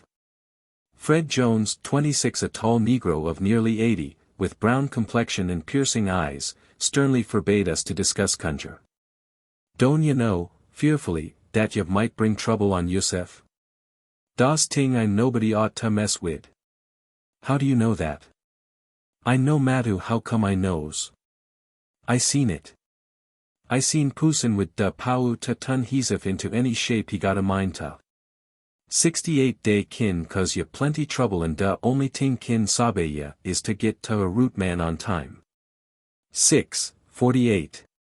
Our surprise and interest drew him in spite of his fears to speak in a low voice of several instances where he had seen conjure working. "There was a man with da power. 48 he draw a ring rune another man and dat man couldn't get out dat ring till da root man come and wave ta Den there was a omen done up so bad by somebody dat ants was crawlin' out true a skin. 5 see whenebu a Poussin go crazy, what is dat but conjure?" 15. I don't lack to talk bout myself, but I con nabo fudget da time I have a dose put on me by a omen didn't lack. I was a good friend of a husband and she didn't lack for us to go out tugadu, so she told me not to come to a house no mo. I ain't pay no tension. Well, Sue, the next night soon as laid down, feel myself swoon. Every night it happen. This ting keep up till get sick. I couldn't eat and jis get to pinin' way. 15 da doctor he can't help me none. Finally I went to a root man. 48 he say right off somebody done give me a dose. He say, I'll be ruined tonight. Get some money tugadu cause I can't do you no good less you start off with some silbu. When he come dat night and get da silbu, he look all ruined da house and den dig a hole under da do step. Da he find a bottle. He tro it in da fiu and hollow, get gone, ye de bill. A tu dat I get batu, but I nabu been to dat woman's house since. And I don't lack to talk about it. Another octogenarian, Thomas Smith, 27, told us that the same magic power that Moses had used when he turned his rod to a snake before Pharaoh still exists today among Negroes. Dat happen in Africa da Bible say. Ein dat show dat Africa was a magic pau since the beginning history. Well den, the descendants of Africans have the same gift to do unnatural ting. ISE had the story, the flyin' Africans 69C and I show believe it happen. I know those what could make a pot bile without fire. JIS sit it anyway on the flow in the yacht and bile da meals. They could make a buzzard row a boat and have a crow for pilot. Long years ago there was a conjure man what could get out jail by magic. A friend mine at Hilton had get rested for stealin'. He sent for the conjure man 48 and the man say, don't worry. The judge gwine turn you loose. When the hour the trial come, the conjure man tell me, see dat bud on the courthouse? I send him up there. There won't be no trial. Sure enough, when the case was called for, the judge get to such an roon turnin' up a writing to find the charge against my friend. Atul while he get disgusted and tell the court, case dismissed. I can't find the papus. When we get outside the bud done fly away. Thomas Smith's reference to flying Africans caused us to mention this story to Carrie Hamilton 28 whom we next visited. I have here, dem people, said this 70-year-old woman, who has the tall, heavy frame of a plantation hoe hand. Ma mudda used to tell me bout when we sat in da city markets sellin' vegetables and fruit. She say dat there was a man and he wife and they get fooled aboard a slave ship. Fust ting day no day was sold to a plantu on St. Helena. So one day when all da slabs was tuggadu, this man and he wife say, we gwine back home, goodie bye, and JIS like a bud they flew out sight. 69C. Ma mudda used to tell me all kind ting cause I was bound with a call for and was different from da res. Every now and den I see goes. They have all kind shape, sometime no head, sometime no feet, JIS floatin' by. 59 a day is da spirits da dead, but if you don't meddle in their business, they ain't gwine meddle in yo's. Not only among these older Yamacraw Negroes but among younger residents we found a solid background of ancestral beliefs and practices, for here little of modern progress has touched the dirt streets, pebbly walks, and tumble-down houses of another day. Ellen Dorsey 29-40 years old, born in Savannah, gave us a detailed description of the conjure her husband put on her. Me and him couldn't get long so I left him. He went to a root doctor 48 for him to make me come back home. Then the root doctor put me down sick so the white people I was wookin' for would discharge me. I had pains runnin' up and down my whole body, and I knowed I was conjured but wouldn't give in. 15 I call me in a man who used to try to sell me a hon to ward off conjure. 12A, 12C, 12D he rubbed my legs down twice a day, and one morning a big black snake run out of my big toe. 5 There goes the devil, say the root man, and from then on I get batu. A cousin mine get a dose once and when the root doctor rub all over with a clee liquid, bugs begin crawlin' out of skin. 15 The doctor say if she had wait one mo day it would been too late. Did your husband ever try any more conjure on you? She laughed with great amusement. He sure did. He went to the same man dat cure me and give him $30 to make me go back to him. One Sunday to Chuck when I had thought of Eva livin' with my husband again, I walked out the Chuck straight to my husband's house. And this happened, concluded Ellen, without the root man Eva seein' me. I didn't know nothin' about it till long atil we was reconcile. Evans Brown 30 is only 50 years old. To see him going daily about his duties as janitor of the West Broad Street Negro School, no one would suspect unusual powers at work beneath his good-natured exterior. Yet he not only said that he believed absolutely in the supernatural but proudly asserted that he could work magic himself. It come natural to me, the pow to do sudden ting. Since I was lil I could see goes, sometime 2 feet off the ground, sometime walkin'. When my higher rise on en and hot ea pass my face, I tun roon and da as a goes. Lots time it's the spirit of a friend. Many winter mornings when I go to school early to make fires, hear doors open and shut and then, see da goes dat do it. 59. I didn't know I had power to do things till my mudda was fixed. You know, a man can fix a dose for a sudden poosin and only dat poosin will get caught. Fo women was in da house with my mudda, but da do knob was dressed for her. All dem women pass out befo she did, all ton in da knob. But when she come out, a pain strick in da side. We have doctors but nothing done no good. A whole side ton black and she die. 15. Dat cause me to make a special study, Evans Brown quietly added, and soon realize was bound with da 48 power. I no use it much, cause I don't lack to bother with dem ting. But I knowed a man named Dr. Buzzard what get you out of any trouble you was in. He would charge you so much and tell you to hide da money in a sudden place. Da money would disappear and you trouble with it. Da police rested a man right ya in Yamacraw. They have him by da pants waist tucking him to da box to ring up for da wagon. When da police get true ringin' and ton room to look, they holdin' a old gray mule and da man done disappear. 68d. Frogtown and Currytown. Within the western limits of Savannah are Frogtown and Currytown, through which flows Musgrove Creek, narrow and sluggish, on its way from Big Ogeechee to the Red Savannah River. These are two poor communities, as can be seen from the paintless little houses on dirt streets that often lack sidewalks. With the canal cutting the center of the district, there is scant space for gardens. But in spite of this, there are small patches of earth green with collards and turnips, and almost every stoop is decorated with a row of plants in tins of assorted dimensions. During weekdays, with many persons away at work in other sections of the city, it is mostly the old who are found at home. Grandmothers and grandfathers mind the small children while the mothers work out. One old woman, Anna Miller, 31, had lived most of her youth on a Butler Island plantation, where some of the older workers had occupied the same cabins given to them before emancipation. "Several of dem Hans was very old people," said Anna Miller. "They speak a funny language and none of the residential of us couldn't hardly understand would they say.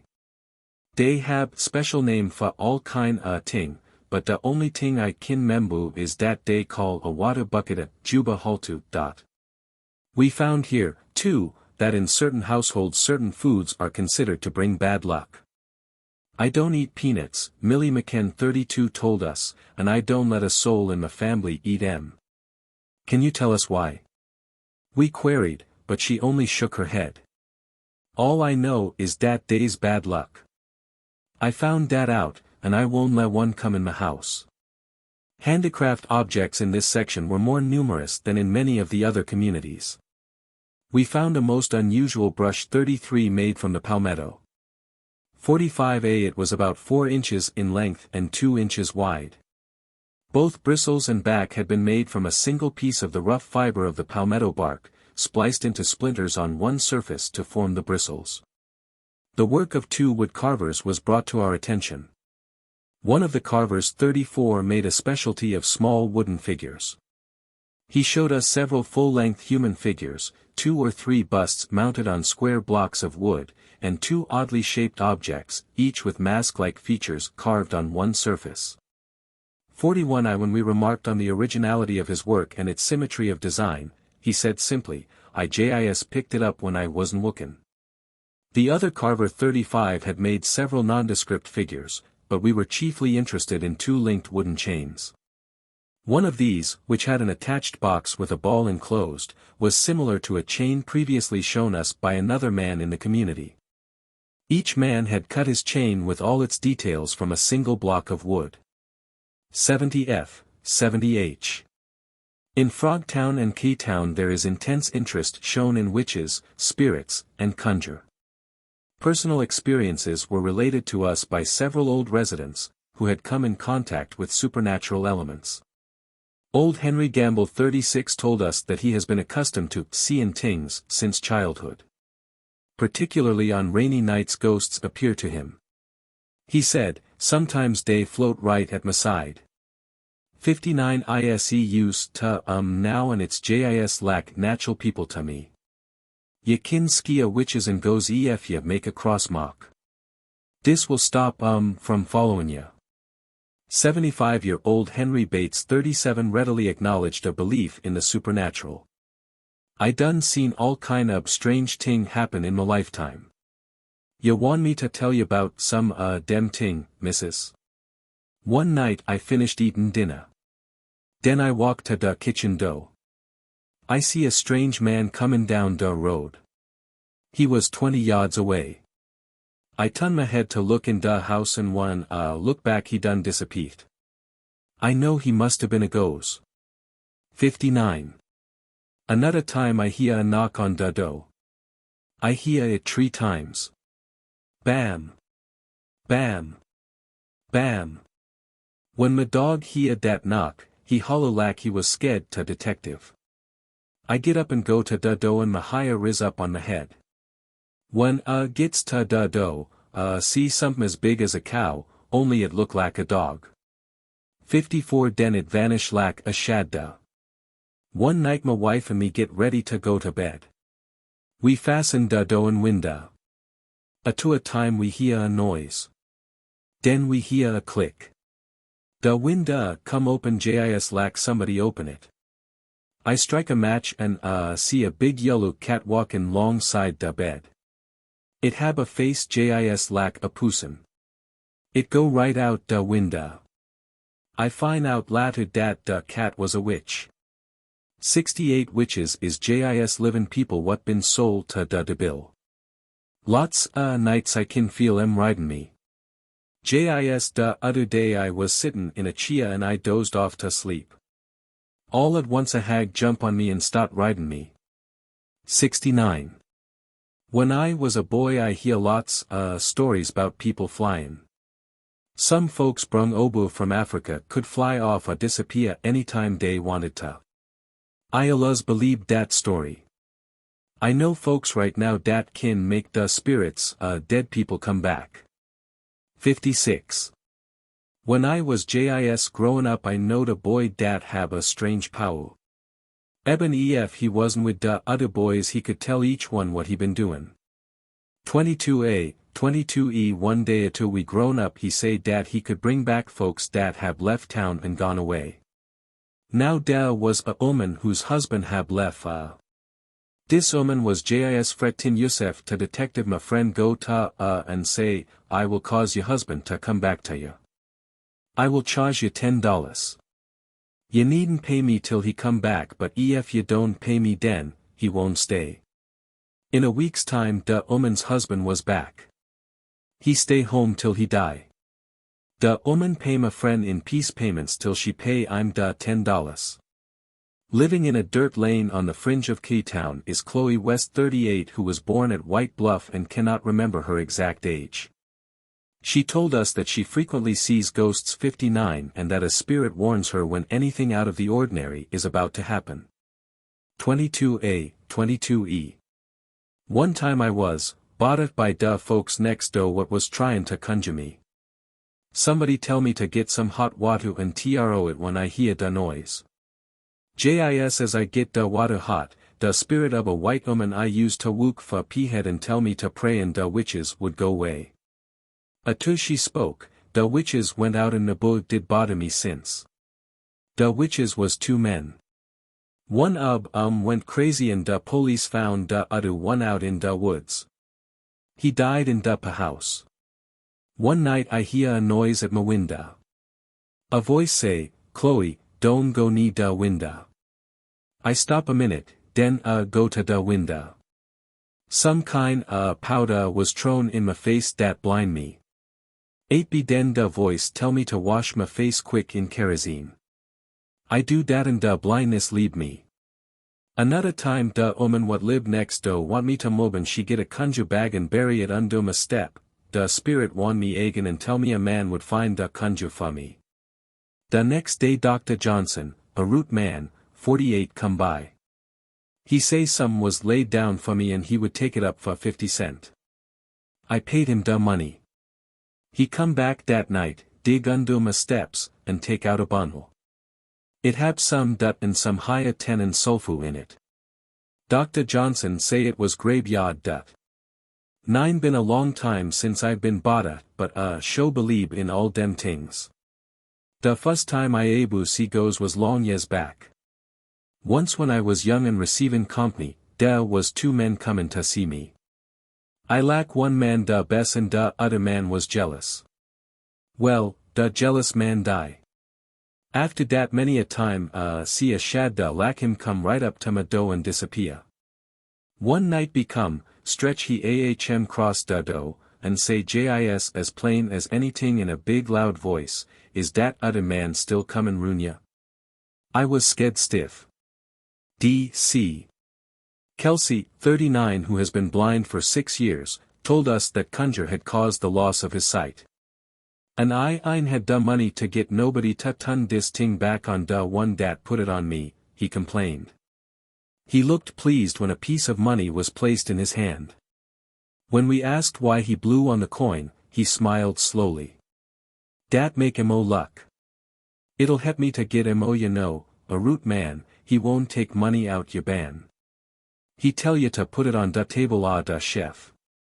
We encouraged him to continue on the subject of root men. They kin fix you with mos anything, Kelsey said. Da chinch bug is use a lot and ise sked of em. I wouldn't put my han on dem ting for $10. I have a sister named Ida Walker what was fix with candy. She ate da candy and den ahm swell up and turn blue. You could see lil animals running up and down ahm. She got a root doctor named Sherman. Soon's he look at it, he know what it was. He come Tuesday and he rub to use, and he say to rub down and he would come back Friday. When he come, da tings all done come into da fingers. He tuck a basin with some warm water, and he put my sister han in it. Den he catch hole da han and da tings run out in da water. They was puppy dogs.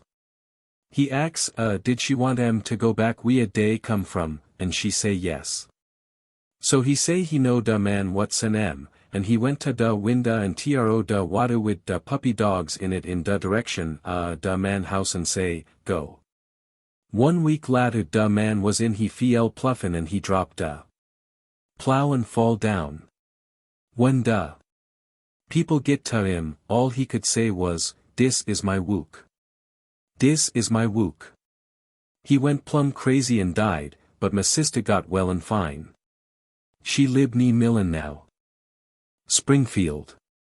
Rows of faded gray houses, huddled close together and facing on narrow dirt lanes, house the population of Springfield, a Negro community lying west of Savannah near the city waterworks. In the neighborhood are several wooden churches of various denominations, a well-constructed modern brick school building, and a number of stores that supply the 600-odd Negroes of the community. Many of the houses are shuttered, dim and quiet. So somber an atmosphere prevails that it is easy to imagine the spectral figures that the Negroes claim they see wandering at night along the twisting pathways. It is not surprising to be told of the sinister powers which are constantly at work and against which many inhabitants of this locality are always on guard. A familiar figure in the neighborhood is James Washington, 40, famed locally as a fortune teller and root doctor. It is said that Washington's patronage is growing steadily. 22A, 22E, 48 each day new clients visit his dilapidated house, seeking advice or perhaps a cure for some puzzling ailment that has descended upon them. The consulting room is smoky, airless, and reeking with a queer pungent odor. The shades are drawn down tightly, and when a visitor is being given advice the door is shut securely against intrusion. The furniture is scant, consisting of a lamp on a plain table, a couch for the visitor, and placed directly across the room a wooden armchair in which sits the dealer in magic.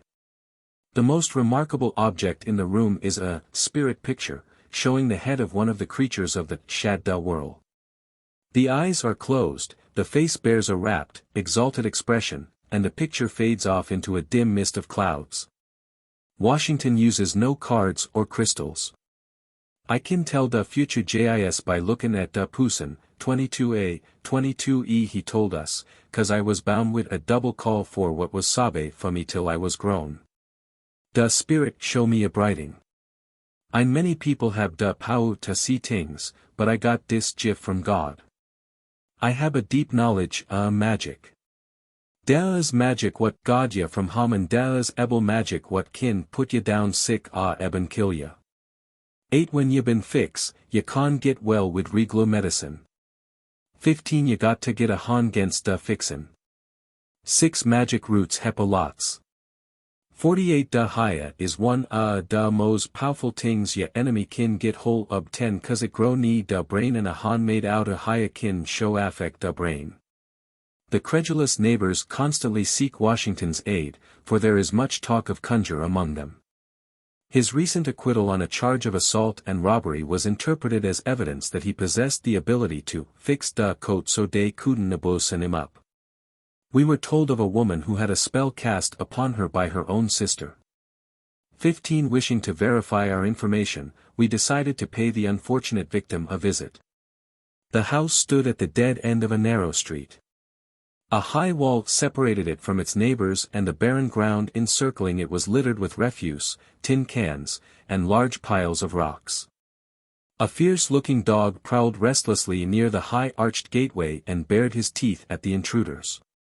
At our request a neighbor obligingly called over the fence to the sick woman, 41 who a moment later came limping towards us. Her age was uncertain, she was gaunt and sickly in appearance. Her outfit consisted of a dull gray waist with a turban to match and a faded blue skirt. Large brass earrings dangled from her ears, making her lean face appear still more woebegone. Certainly there was something wrong with the woman, for she dragged listlessly with the effort of walking the short distance from the house. We inquired about her health, but when we asked about the conjure which had been put upon her, she looked at us distrustfully, saying, "My husband tell you about dat." With that she left us abruptly. Soon the man 42 appeared, a bent figure in ragged blue overalls, with a battered felt hat on his grizzled head. Unlike his wife, Stephen Bryant was talkative and friendly, and he told us readily of his wife's strange predicament. She was conjured by own sister, he began. Some days she all right and kin cook and clean up, den all at once things get to runnin' all obu body. 5 Sometimes she fall down and have to be put to bed. We asked Stephen if he had consulted any root doctors 48 about his wife's condition and he said, "I have mono dozen root doctors but they don't do no good. I keep on tryin' and maybe someday I find the right un to reach the conjure."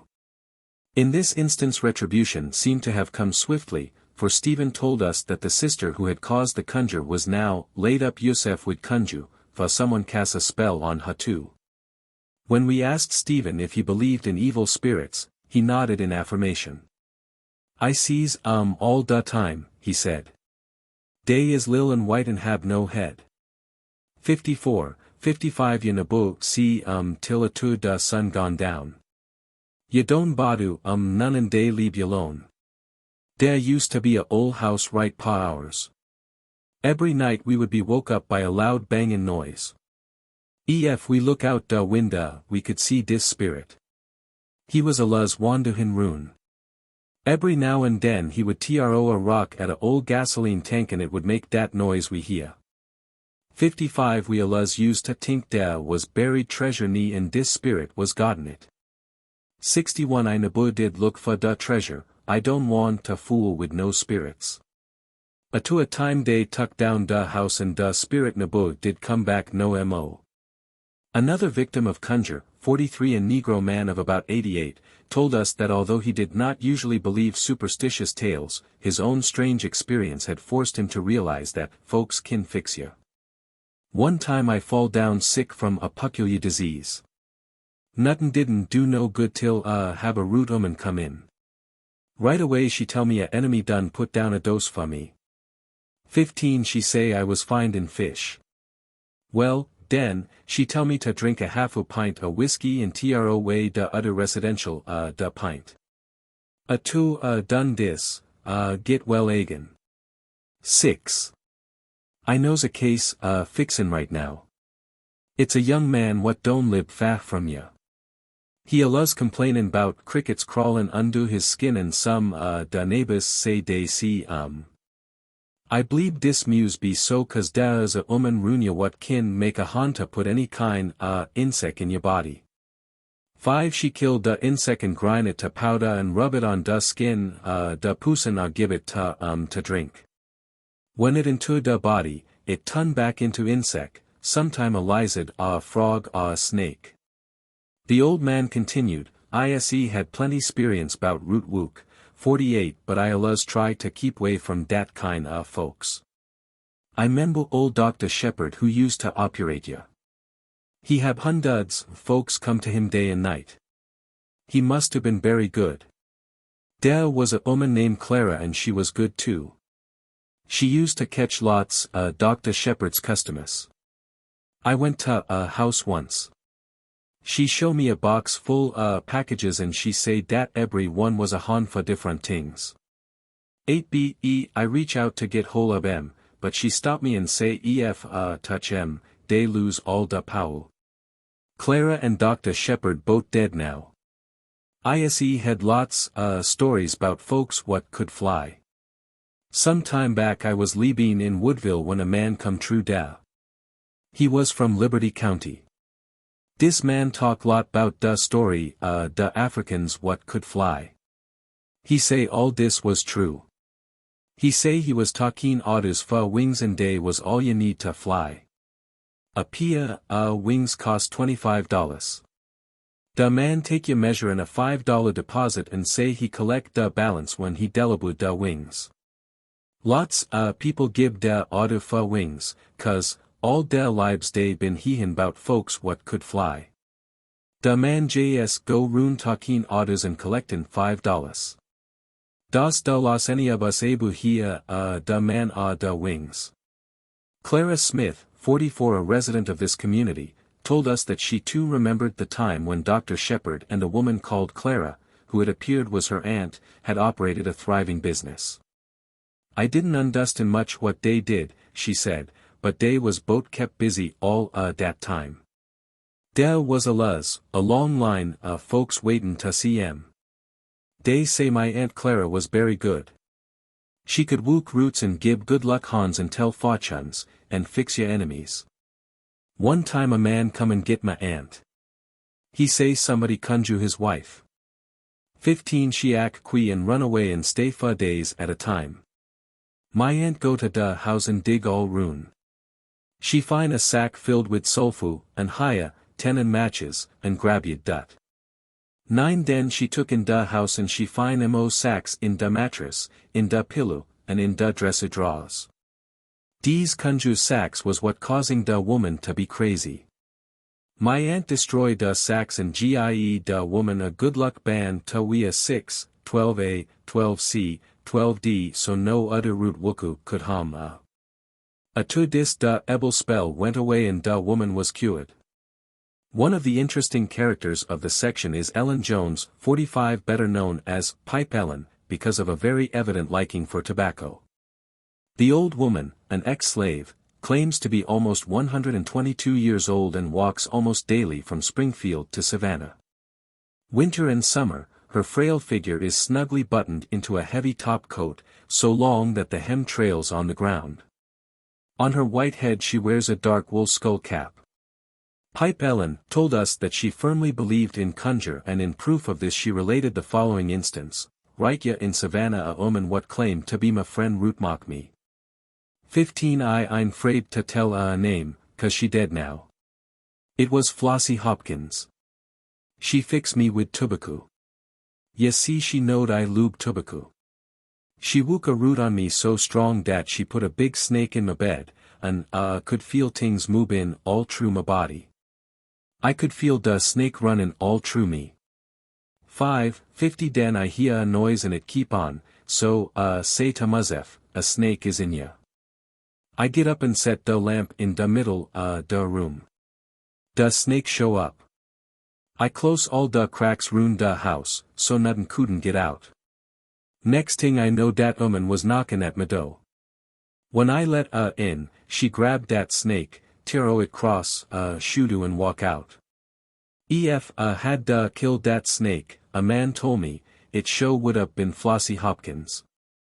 He told me to get a box, de bill lie. Dene dug under my doorstep and took a bundle, roots. There was red pepper, and sulfu, and salt, and some other kind, powder.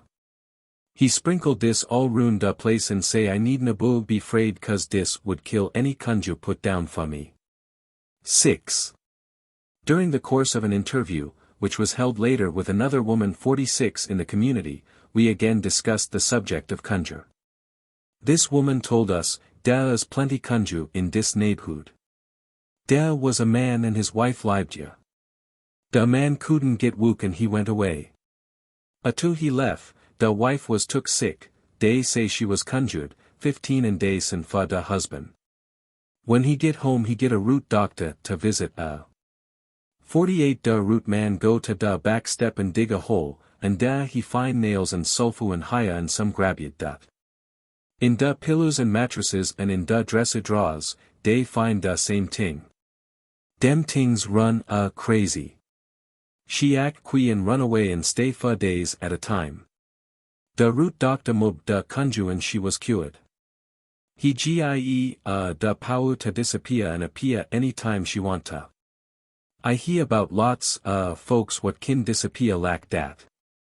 The old folks used to tell about the people what could take wing and fly right back to Africa. 69c. Iola's no there was witches and goes.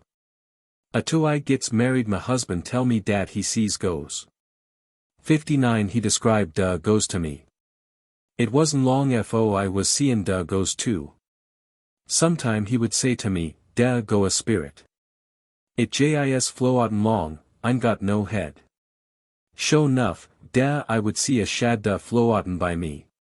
Sometime my husband see spirit some friend of ours. Dat was a show sign some gwine happen to dat poosin, either sickness or detective. One day he see a goes of a close friend his. The next day he get a telegram what say da friend was dead. I knowed folks dat was witches. They nabo bothered me but jis picked on my husband. Eine night hadly pass when day ein ride him. 69 There was a woman lived on da same street we did. We used to call and Sally, the conjure woman. She could tell fortunes 22 and give Hans 8e, 8d and fix ya enemies fire. She ein seemed to like my husband. Ef she pass our house during da day, that night she come and ride him. 69 This went on till he stopped pinning away.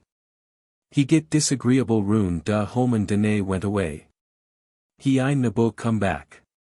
I think somebody get to fix him. 15 That show convince me da pau conju. The spirits of the dead are believed to return and visit their former neighbors, sometimes as frequently as in life. 56 Their presence is not always regarded with dread but is often looked upon as a natural incident.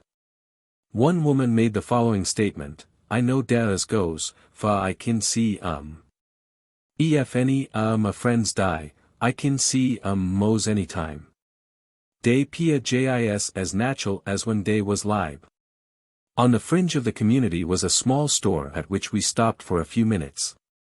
The proprietress, a robust, good-natured Negro woman of middle age, talked with us amiably and verified the numerous reports regarding superstitions that her neighbors had already confided in us. In parting we inquired if she thought the people's faith in the supernatural was weakening. The woman regarded us with a wide smile. Shaking her head she declared emphatically, no, ma'am, dey show ein losin' no faith in magic and sect tings. All der lives dey hear about from da old folks. Seem lak to me dey belibin in mo and mo all da time. Brownville. Brownville, more prosperous of aspect than the Negro communities usually fringing business and industry, spreads westward along the edge of Savannah. Though on its key-town boundary it, too, contains the inevitable shacks in lanes, several of its streets, paved and tree-shaded, are lined with good frame and brick houses which are occupied by the more well-to-do Negroes, among them teachers. doctors, lawyers, and businessmen. A substantial school building and the charity hospital speak of advanced social consciousness. On Bismarck Street is found the House of Prayer, one of the many churches established throughout the country by Bishop Grace. Here several times each year the leader visits his congregation, and the day on which Daddy Grace 4716 returns to his flock is always a gala occasion. Regular members and visitors from outlying districts crowd the heavy lumber benches of the House of Prayer. The air is tense with excitement. Above the confusion can be heard the strident but rhythmic beat of drums. 23 bright splashes of color are given by the crepe paper decorations and the vividly contrasting military costumes of members of the church organizations, among which are the Lilies of the Valley, the Queens, the Royal Guards, the Silver Leaf Band. The Transportation Committee, Male Ushers No. 1, Male Ushers No. 2, and the Sons and Daughters of the Prophet.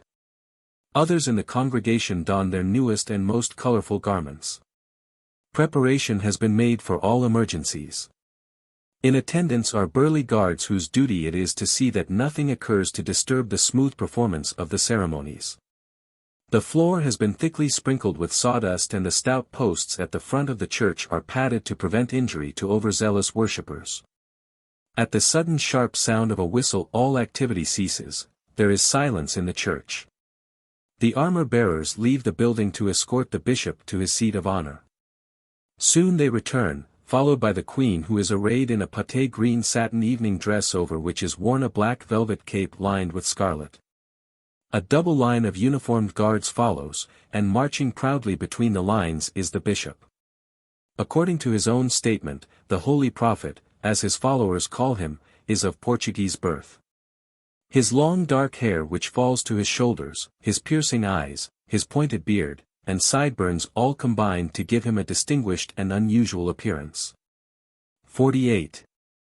The procession continues to the front of the church, where, with much ceremony, the bishop seats himself upon a lofty throne set far back on the spacious platform. The queen stands at the bishop's right, facing the congregation. The music blares forth with renewed intensity and the entire multitude, led by the uniformed guard, passes in single file before the throne. As members approach the bishop, they pledge themselves to him by removing their hats and bowing low. In the midst of all this commotion, Daddy sits, a remote, detached figure, his downcast eyes seemingly indicating that he is scarcely aware of this carefully planned reception. Between the musical numbers several of the congregation rise and loudly testify to the miracles that Bishop Grace 22 has performed in their behalf. A flourishing sale is conducted in consecrated handkerchiefs and copies of a newspaper published by the cult. These are believed to possess unusual healing powers. 8-12 A ready market is also found for large pictures of the bishop, for it is said that to chew up his likeness will cure many kinds of illness. The Grand March is spectacular. All those present assemble in the large center aisle. The band strikes up a lively measure and the procession starts. At the front of the church the line of march divides, half the people going down one side aisle, the other half going down the opposite one. At first the procession is orderly and fairly quiet, but as time passes, the music becomes increasingly loud. Above the brass instruments the steady throb of the drum can be heard. Voices are raised in accompaniment, feet stamp, shoulders sway, and hands clap. 19. Around and around the procession winds. The singing and dancing become wilder and more abandoned. Many now close their eyes, dancing blindly and stumbling into those near them and into the benches and posts. By this time the music is almost deafening and the noise made by the worshippers is equally loud. The muscles of their bodies twitching convulsively, they continue in their dance. 46. Occasionally one of the participants stops, and, regardless of the hindrance to the rest of the worshippers, jumps up and down wildly, crying out in a shrill, hysterical voice.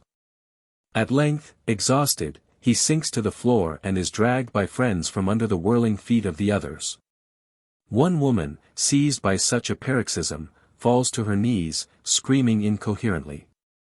Exhausted by her violent emotion, she lies on the rough board floor, her jaws hanging open loosely, her eyes closed. Slowly, she raises her hands and beats them together muttering, "Praise Daddy. Praise Daddy Grace." The pulsating rhythm of the instruments increases in tempo. A man leaps high into the air, gesticulating and babbling, faster and faster he whirls, until he too falls from utter exhaustion. Still the wild display continues. The terrific nervous strain is taking its toll, and now all but a few of the dancers stumble wearily. The steady, insistent sound of the drum urges them on, feet still shuffle, hands beat out the rhythm, and voices chant an incoherent incantation. Abruptly the band ceases and members straggle back to their places. Those who have fallen out from exhaustion are dragged to the benches by their friends. The service continues. During the evening many collections are taken up. Two of the deacons, acting on behalf of the bishop, urge the people to contribute freely. Their methods of approach present a strong contrast. One, stout, dark-skinned, and clad in a pearl-gray suit, has a gentle and persuasive manner. He says softly to the congregation, "Precious HAHT, help us to raise $40 for Daddy Grace right quick. While the prophet sits on the throne before us, let us all contribute freely to him." The other deacon, short and wiry, darts about among the congregation. His manner of speaking is quick, and he barks his orders to first one and then another of the church members. "Step right up now," he advises. "Don't hold back on us. Anybody else now, come right up and contribute. Everybody give at least one nickel now while we still have the privilege given to Daddy. Step up, everybody." Until this point Bishop Grace, apparently indifferent, has had no active part in the ceremony, but he now steps forward. There is a sudden hush. Daddy becomes an intimate, vivid part of the group. Coming down among the congregation, he addresses his talk now to one individual, now to another, dropping frequently into the southern Negro dialect. The theme of his address is, "Whatsoever a man soweth, that also shall he reap." The main issue, however, is often sidetracked, and the speaker comments in turn upon world politics, the war, anecdotes of his own trips abroad, his persecution by enemies, all of whom the Lord struck down dead, and the general condition of the local community. The entire discourse is interspersed with humorous sayings that find a delighted response. Daddy advises his followers strongly against trusting anyone. If the angel from heaven comes down and wants an extra pair of wings, don't trust him, he warns. Tell him you ain't got no time to keep books today. He have to pay cash. Near the conclusion of his talk the bishop says that he can accomplish anything he chooses, even to sinking ships, destroying fleets of planes, or conquering entire nations. He is not the actual power, he says, but he is so close to it that he has only to reach out his hand and pull the switch. After every sentence or two that Daddy utters his listeners echo his statements with such remarks as, "Ain't it so, Daddy, that is the truth, yes Daddy, you tell em, Daddy, hallelujah, amen." These utterances do not always agree with what the speaker has just said but nevertheless are meant to express thorough approbation. At one time Daddy tosses to a woman in the congregation a rose he has used in illustrating a point in his sermon. This unexpected honor overcomes the recipient to such an extent that she is seized with violent convulsions. Noticing that the hour is growing late, the bishop abruptly ends his talk. There follows a prayer, led by one of the deacons and chanted rather than spoken. At the end of each line the man's voice catches on a high sob verging on hysteria, and those in the congregation murmur an almost inaudible echo of the speaker's plea. The other deacons join in the recital and in the wild sobbing. At the conclusion of the prayer a high pitch of excitement is reached. It is now time for the bishop to take leave of his flock. Slowly, reverently, his attendants bring him his top coat and high Stetson hat. From his pocket, Daddy draws out a large white handkerchief which he waves slowly in accompaniment to the closing hymn, a corrupt version of Nearer My God to Thee. The worshippers, too, wave their handkerchiefs in solemn tribute to their departing leader. Shortly after a visit from the bishop we pursued our course of research in Brownville. We found a number of people who had been named for weekdays or the month in which they had been born. Thursday Jones, 49, when questioned about this particular custom, replied, "Dey name me dat way jas cuz happen to be bound on Thursday, I guess.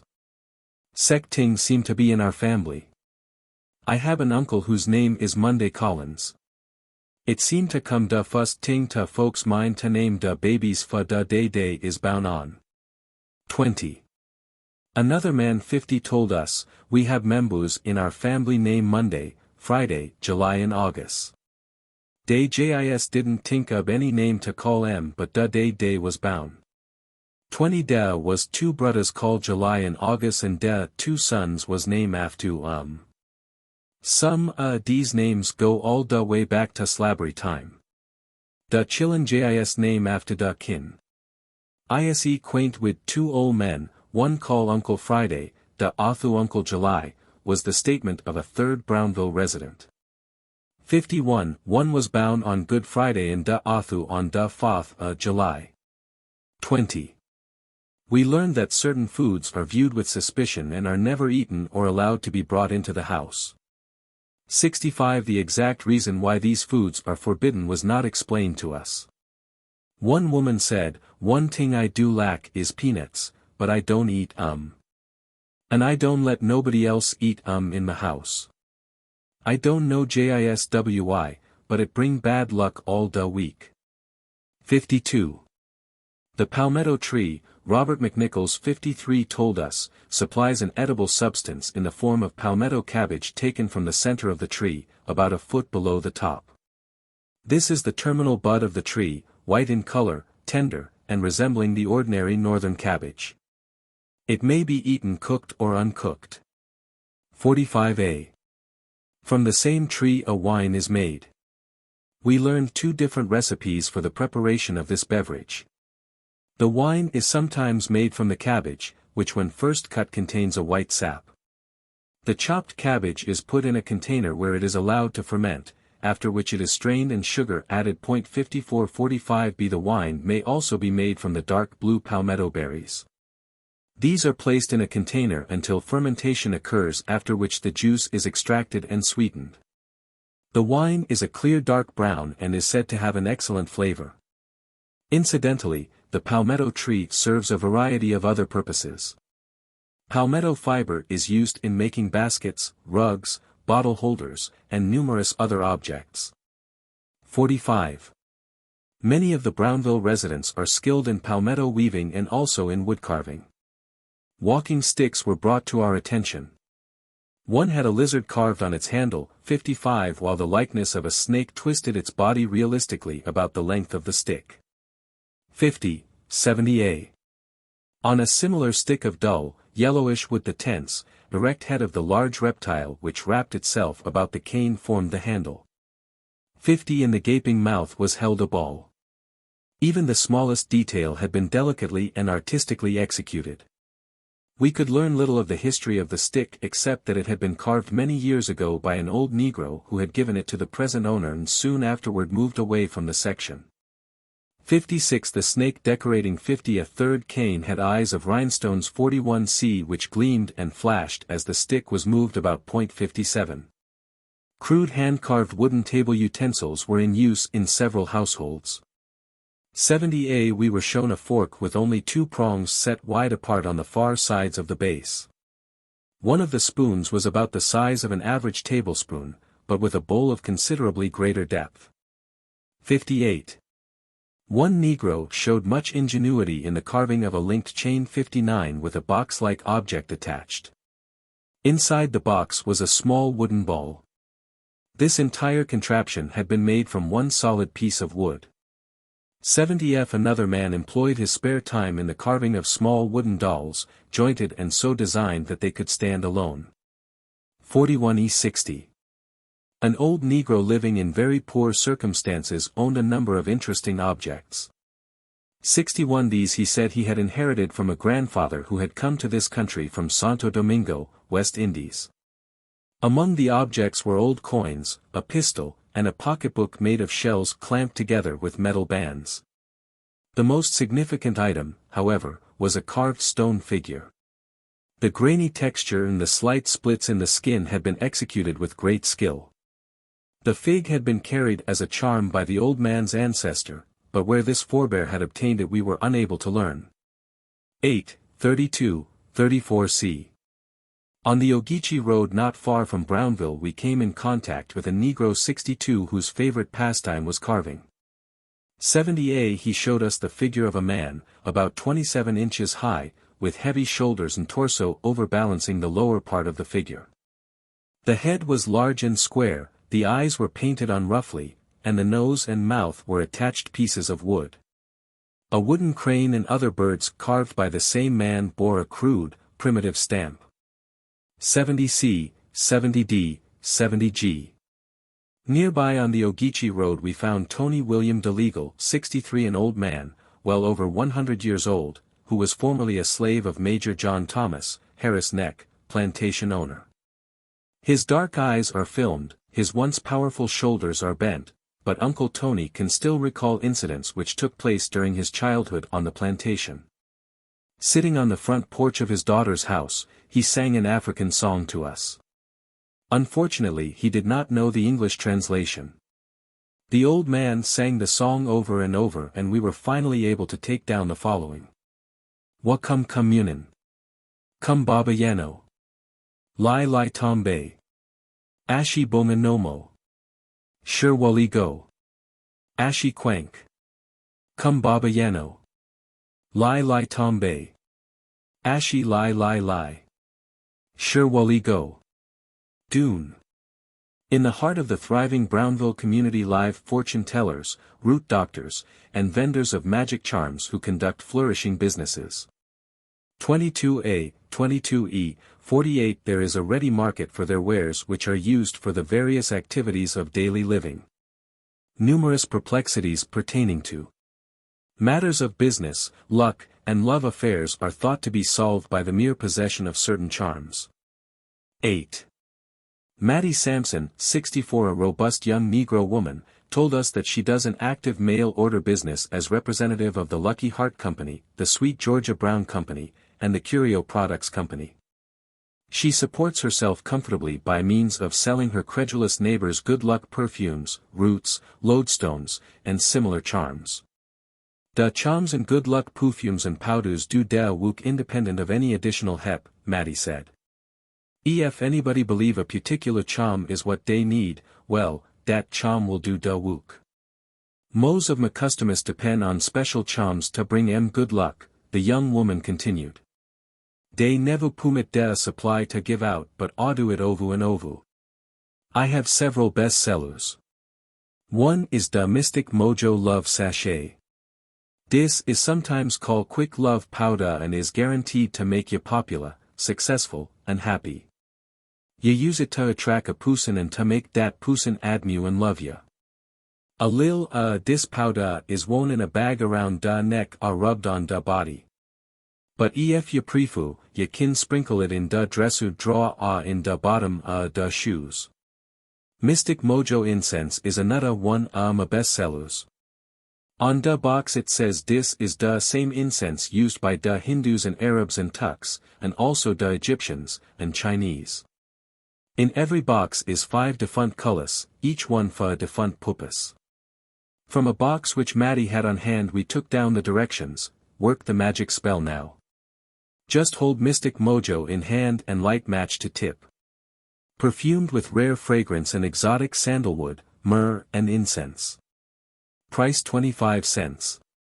Sweet and strong. Mattie also constantly reorders a product known as magnetic lodestone in holy oil. This is used, she explained, to drive away evil spirits and bad luck and to bring you luck in love, and business, and gambling games. Den da's 5-finger grass. A lot the people here are scared of witches and spirits visiting em at night. They hang 5-finger grass over their bed or doorway to protect the whole house. Some of em use black cat incense and powder. A few blocks from Mattie Sampson lives William Edwards 65 who follows the diverse trades of root doctor, 48 piano tuner, and watchman at a filling station. For a while the old man stubbornly insisted that, although he had been a popular root doctor in his younger days, he had not treated a patient in years. After a good deal of casual friendly conversation, he at length admitted that he was at present doctoring a man who had malaria. He also admitted that he was treating a cousin for an ailment and said that by the use of roots he had recently cured another patient of kidney trouble. "Ma roots kin cure mos any pains," he said earnestly. "I works on dogs too. I kin cure a mad dog in less'n a day if they get to me in time.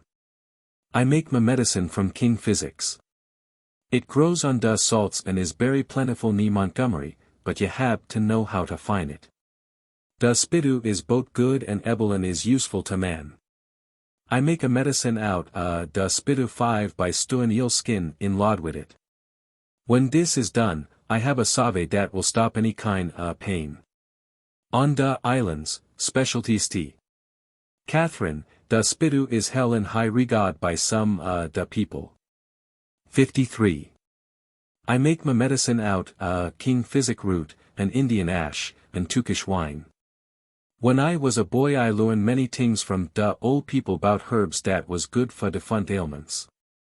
There wasn't so many doctors in dem days.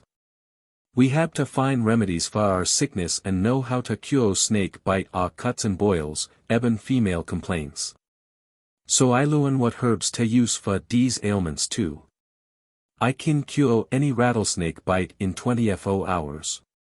The remedy is king physic, turpentine, and whiskey. A two da poison is kill, give em plenty sweet milk and a briding will be all right in 24 hours. Da spidoo web is good for stopping da blood when anybody get cut. I make a salve by stewing physic vine leaves and tallow and spidoo tugadoo. This salve will relieve any bruise or also. It draw all da poison out da so. 48a, 48b. To keep goes away, missus, ye hab to go in da woods and find a tree dat was strick by lightnin, and get some da bark and put some under da doorstep and carry a piece in your pocket. No goes with able body ya agen. I done dat and ein been body since. Now all ye have to do to keep witches from riding ya is keep a Bible under your pillow at night. 12. Another root doctor 66 in the section told us that he had been born with a special knowledge of healing and had studied the science of herbs from the time he was a small boy. 48 Some of the herbs he uses in his mixtures are golden seal, yellow dust, golden thread, hippo root, pink root, lady slipper, yellow root, blood root, rattlesnake master, black snake root, and John the Conqueror. I know in a dream, he said, JIS when a patient is comin' to consult me and I know head time exactly what kind herbs to gadu in order to cure him. He had been born with this power to foretell the future, he asserted. 22a, 22e Outside dreams, he went on, I can use leaves and coffee grounds and a certain kind seed known as the sensitive jumpin' seed. You find these seeds at certain times long da show da West Indies. You have to keep da seeds in a closed container or they will jis disappear. To tell fortunes you spread da seeds out fo ya on da ground and they'll move bout. They move cordon to what you tinkin. Tellin' fortunes is jis a matu concentratin' your imagination on certain things. Then a writing will appear to ya. 22b. Conjure is being practiced all the time, the root doctor informed us. Frogs and lizards and sect tings is injected into people's bodies and da people then fall ill and sometime die. 15 Other strange things is happening, too. Take da story dem people what fly back to Africa. Das all true. Ye jis have to possess magic knowledge to be able to accomplish this. 69 See not long ago I see a man vanish into thin air by snapping his fingers. Have ye heard da man what was put in prison in Springfield? He jis flied away from da jail and was nabu caught again. 68b, 69c Yes, ma'am, I know what ye have to have in order to fly or vanish away, but it is mighty hard to get. It's da bone of a black cat. A woman 67 Informant, too, had heard about flying Africans and persons who could disappear at will. 69c She said also that she had often been ridden by witches. They seemed to come from Nauya and Stat Chokinya. 69 Witches and root men have the same magic power. Relative to the custom of placing food and possessions on a new grave, this woman spoke earnestly. This was a common thing when I was young. They used to put the things a person use loss on the grave. 47 This was supposed to satisfy the spirit and keep it from following you back to the house. I know the omen at Burrows what used to carry food to daughter grave every day. 58 She would take a basket cooked food, cake, pies, and wine. Then she would carry dishes too and set out a regular dinner for the daughter and Yusef. She say the daughter's spirit meet da and day dine tugadu. Another woman 68 told us that on holidays she carried food to her husband's grave and left it there for the spirit to come and get. 58 I carried the kind food we used to have to eat on the days B was off from Wook, she said. I take cooked chicken and cake and pie and saigas he liked to smoke it to eaten. 58a 58b I do this cause I know he will be looking for me to bring it. Abu since I kin membu I have head bout spirits wander in rune at night. 59 She continued. Mamatha Nabu would let us go to bed at night without liabin plenty watu in da pails for da spirits to drink while you sleep. If you don't leave no water day won't lay your residential good. I think das wi hags ride some folks, 69 cause they don't leave no watu.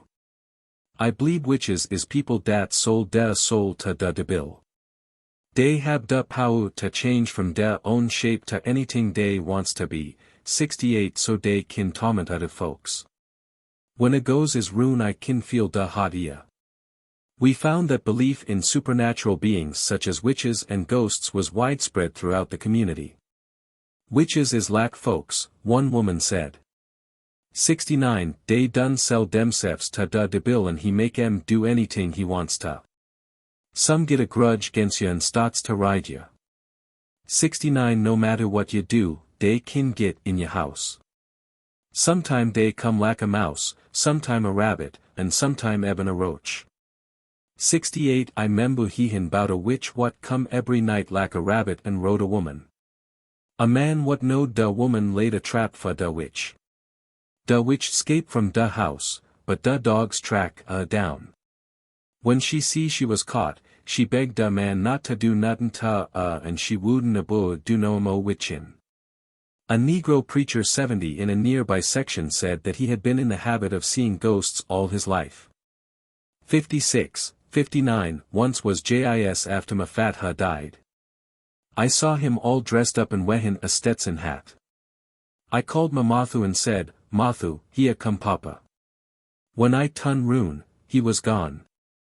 After I marry I move out by da water wooks. A friend, mine name Arthur Perry die.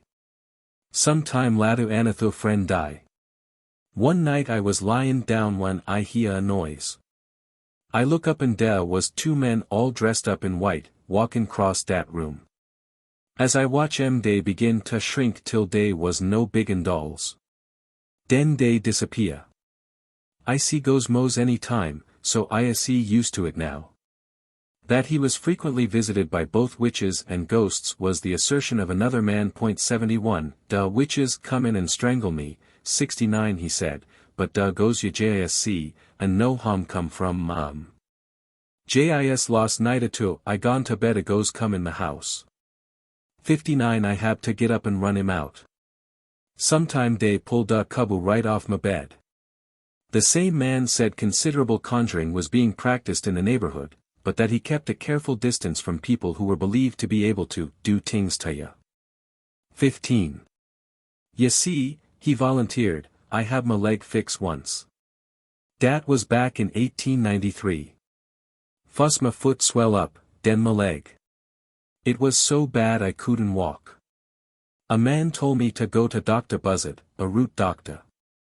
48 Dr. Buzzard gimme some root medicine and in no time I was all right. 6.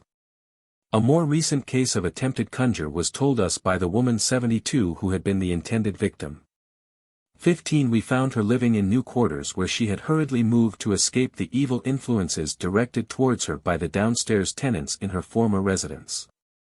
Stout and middle-aged, she had not yet recovered from her fright at the time she was interviewed.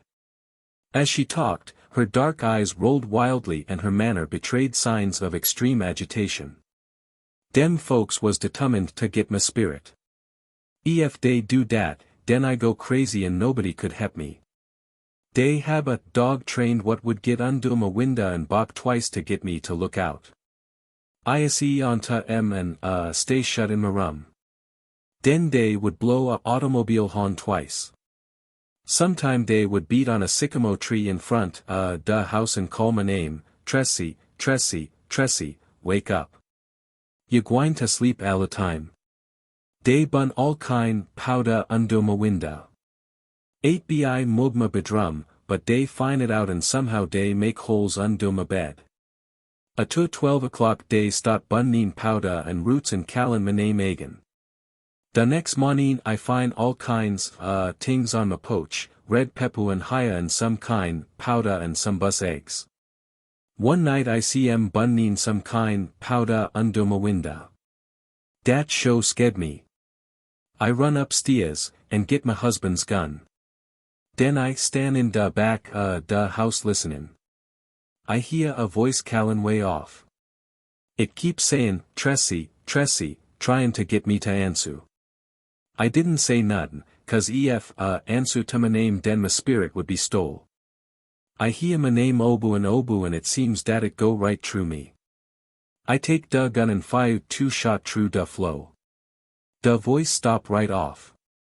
Den somebody call a policeman. When he speak to me, I tell him all about da root wook and wi feud da gun. I ax him woon he done da same and he say, coz, but don't do it again. I been to da police to help me but dey cuss me out. Once when dat police show up, da woman what tryin' to fix me start combin higher. She kept it up till da police jis walk away. Den I went to a root doctor and he told me da police can't do nothing long as da woman comb higher. He tell me to use turpentine to destroy da ban what she put down for me. Da woman just keep on wookin' against me and nobody couldn't do nothing to stop so I know I betul mo befo she get my spirit. In Brownville we found a man who knew how to make the old-time drums. He made one for us out of a hollow log, across the end of which he tightly stretched a goat skin.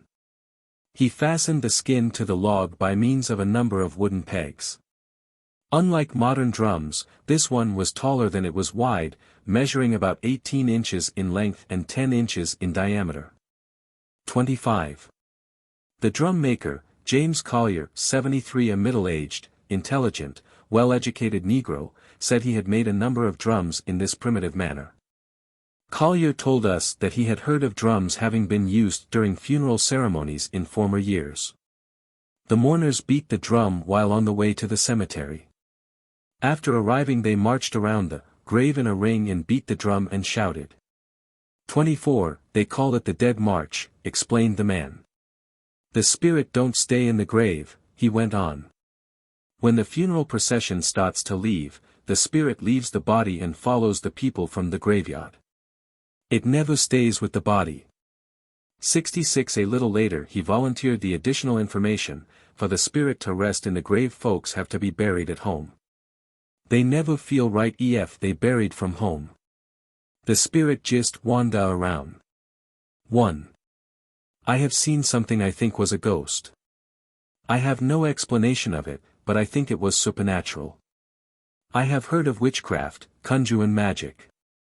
I believe some of these things happen, and the more you probe into them the less you know.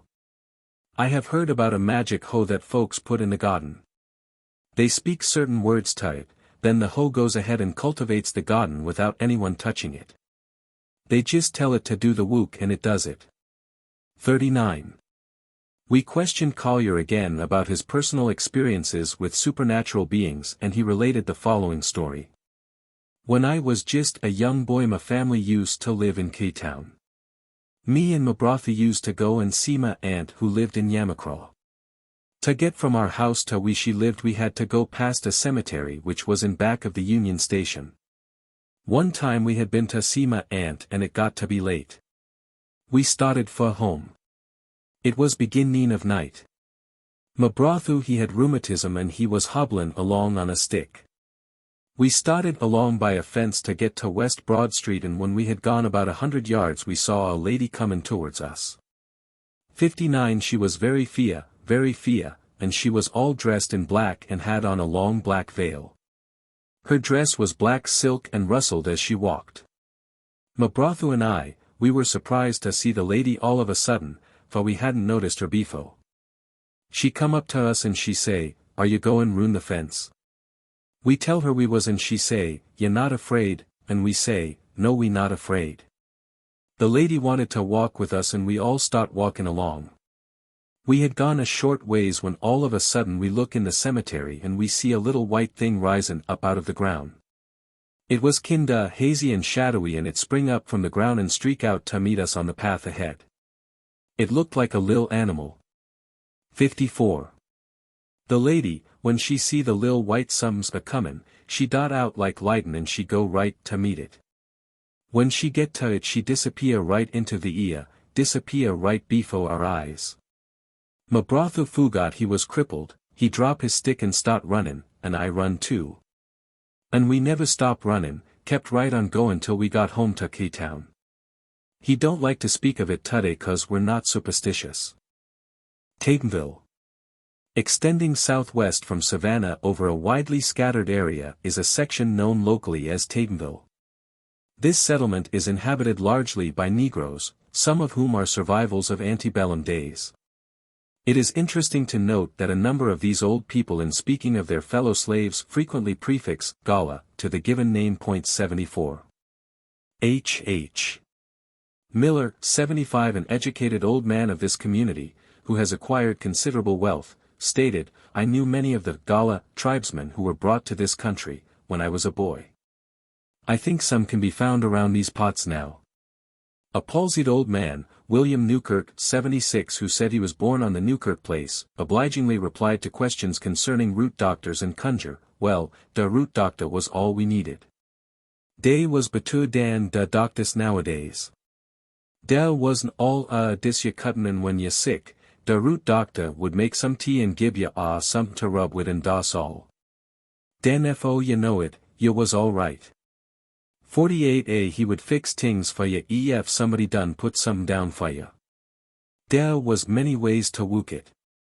Sometime he would give ya something to wear with ya something to take." 6. Spirits are a reality to Esther Jones, 77, obviously a woman of schooling as evinced by her diction. She is a devout member of the Adventist Church, her day of worship coming on Saturday instead of the customary Sunday, a day observed and anticipated by the average Negro. Sylvia Higgins, Esther testified, was a medium. She talked with spirits all her life. 56a, 56b she used the rapping signal. I myself have seen the work and acts of spirits. I've seen chairs and tables move about a room. And I've seen a woman and a boy come into my yard and then disappear, and I know that the woman was dead. The boy was not dead but was not anywhere in this vicinity. Sylvia Higgins was my Mathu. She has been dead 32 years. One of the most interesting Negroes in this settlement is Tony Houston, 78, an old preacher, extremely gracious of manner and eager to be of help. I been ya in dis town fo day was no big buildings and da streets was all dud and there was no pavement. Do you remember any of the people brought over from Africa? We asked. Yas, I know heaps of There was Gullah John Wiley, Gullah Jim Bayfield. He was bought by Moss Charles Lamar, and he sold him to Mr. McMullen. Then there was Gullah Jack, Gullah Tom, Gullah Sylvie, Gullah Charlie's Carr, Gullah Bob, Charlotte, Cain, and Jeanette, and Gullah Alice. They was all bought by Mr. McMullen. When asked the meaning of so many Gullahs, he replied, all the people what come from Africa overseas was called Gullah, and day talk was called Gullah talk. His knowledge of their language, gained by association with the Africans, was scant. Among the words he remembered were Muzungo tobacco, Malafo whiskey, and Scissor chicken. A cow was called Gombe 25G and a hog Gullah. To questions regarding the utensils, such as buckets, tubs, dishes, and tools, of these people, he answered, they would make anything they needed. They made spoons, trays, buckets. They made piggins and matu and pestle from a log of wood. They would make wooden cutters for meat and vegetable and would dress some dem. With pretty figures. 70b. For their meetings, he said, Gullah, Tom or another would beat the drums signaling them to gather. Then all would sing and dance in a circle to the accompaniment of the drum. 23 The drums of death would also sound, summoning to the setting up or wake. 26 They would have some hot drinks, recounted Tony Houston, sec as coffee and tea. 37 Den at da time for Barren, da drum would beat and all would lay flat on da ground on day faces before da body was placed in da grave. Den all would rise and dance round da grave. When da body was buried, da drum would give signal when all was to rise a fall a to dance a sing. 18. As to the magic of conjure, he had been well acquainted with a conjure man, who, he said, was a native of Africa and could disappear at will. However, this man, Dick Hamilton, had died 3 years previously. There had also been living in Tatemville, Gullah, Jones Davis, an African, who, as affirmed by his relative, Solomon Davis, has not been heard of since his departure for his native land, some 5 or 6 years ago. Richard Wright, 79 bent with age and rheumatism, talked at length about his childhood on the plantation, where he was one of 75 children owned by his boss. He attested to the skill exhibited in that day by the men in wood carving and the making of farm implements 70d and by the women in making cloth. He was staunch in his belief in signs as he declared, "Da is many things what's bad luck. If we come in da house with our hat on we have to go back and den pull it off and den come in. When ye clean da house in da day and da flow, get duddy again by da night time and ye sweep da flow, ye mustn't sweep da out da house, but ye have to sweep it behind da do till morning. 'Tis bad luck for girls to whistle. It will suddenly lead to misfortune. Ye should never put no abodes on a old house, but ye should get a old bod das good to mend da place dat ye have to fix. And never put another rum on a house das already bill. It show mean bad luck, either sickness or debt to some ye family or close friends, when ye hear da owl hollow by ye house. 44 Now ye kin watch it. I ain't see it fail yet. The custom of spitting on money is a very old one, it seems. This, he explained, will cause it to stick to ya or it will draw emo to ya. Strolling down the sandy road with an axe across his shoulder and a dog at his heels, Jack Waldberg 80 hastily removed his hat at the sight of us. He is of medium height and slightly bent, his hair and beard are quite grey but his sprightly appearance belies the 80 years he aims. He greeted us cordially, listened attentively to what we had to say, and answered without hesitation. Yes, missus, I bound and raise in dis pot da country, down at Cherry Hill in Bryan County. But I been leabeen Runya bout 30 years. McGran was a African. Das wea he come from and be name was Buck Waldberg. He dark in color and medium high with strong bill. He have long hair. But grandmadu, she from da, too, and she fia. She da one what luin me to make medicine from root. 48 Be she a midwife and tell me da kind to use. I don't make it no mo cause I'm got a license. We asked if conjure were practiced by root men. No I don't know nothing bout conjure. Some folks say they kin wook it but it bad and I don't fool with Now spirits is defunct. Da is good un and bad un 56a I can't see but feels Sometime when folks is comin' to me I kin tell they comin' foic and when yet die ye head ton backward. 57 Soons yet die it ton rune. The folks from Africa could see they natural bound in that way. And white dogs. For see they Allah's kin see spirit.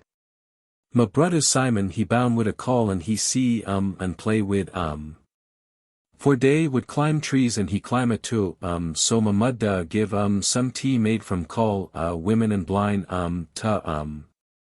We endeavored to gain some information as to the ingredients of this tea, but the only explanation was that the concoction was more effective when made from calls of women. He could remember nothing as to the use of drums at funerals or other gatherings, but his eyes twinkled when we turned the conversation to a culinary line. Ma would make ash cake, he recalled.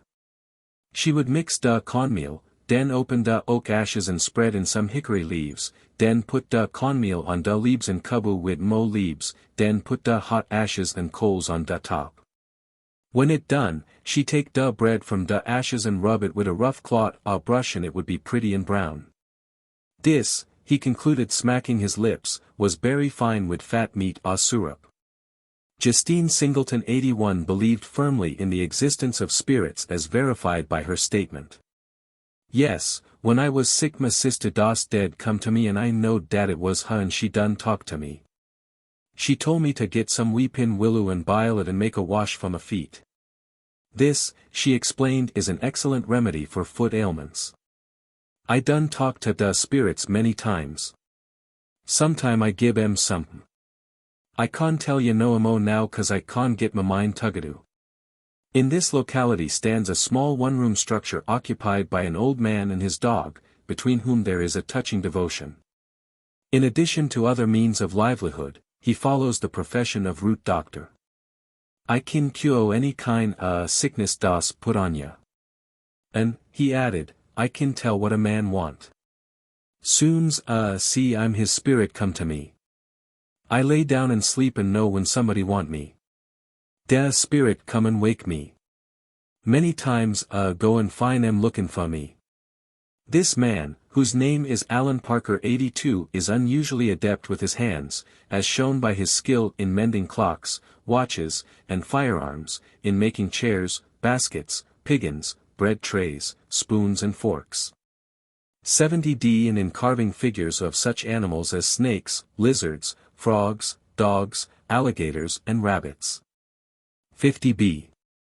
In reference to native Africans, he declared that he had known many of them but that few were left in this vicinity although he thought some might be found around Darien. It was with difficulty that Rosanna William 83S was persuaded to talk. She was suspicious and reticent and lived behind tightly locked doors in a house that to all appearance was deserted. After much coaxing she cast aside some of her mistrust and grudgingly responded to our friendly gestures. "My name is Rosanna Williams. My pa was Lon Non Dennerson. He from da old country. My grandpa was Gullah Dennerson, king his tribe. When my pa was a lil boy, him and my grandpa was fool away wid a red handkerchief. They was sold to Charles Grant on one da islands Rune Brunswick. My pa was 6 foot tall and on his forehead was a scar about this big. 14 She indicated the end of her forefinger. We questioned her more closely regarding this mark which from her description seemed to have been a small scar, oval in shape and slightly raised. We had been told by her neighbors that she, too, bore a mark, although none of them had seen it. "Did he mark you too, Rosanna?" She gave us a piercing look, ignored the question, and continued along another vein. "He eat funny kind food. Roas while locust and mushroom montanyen root.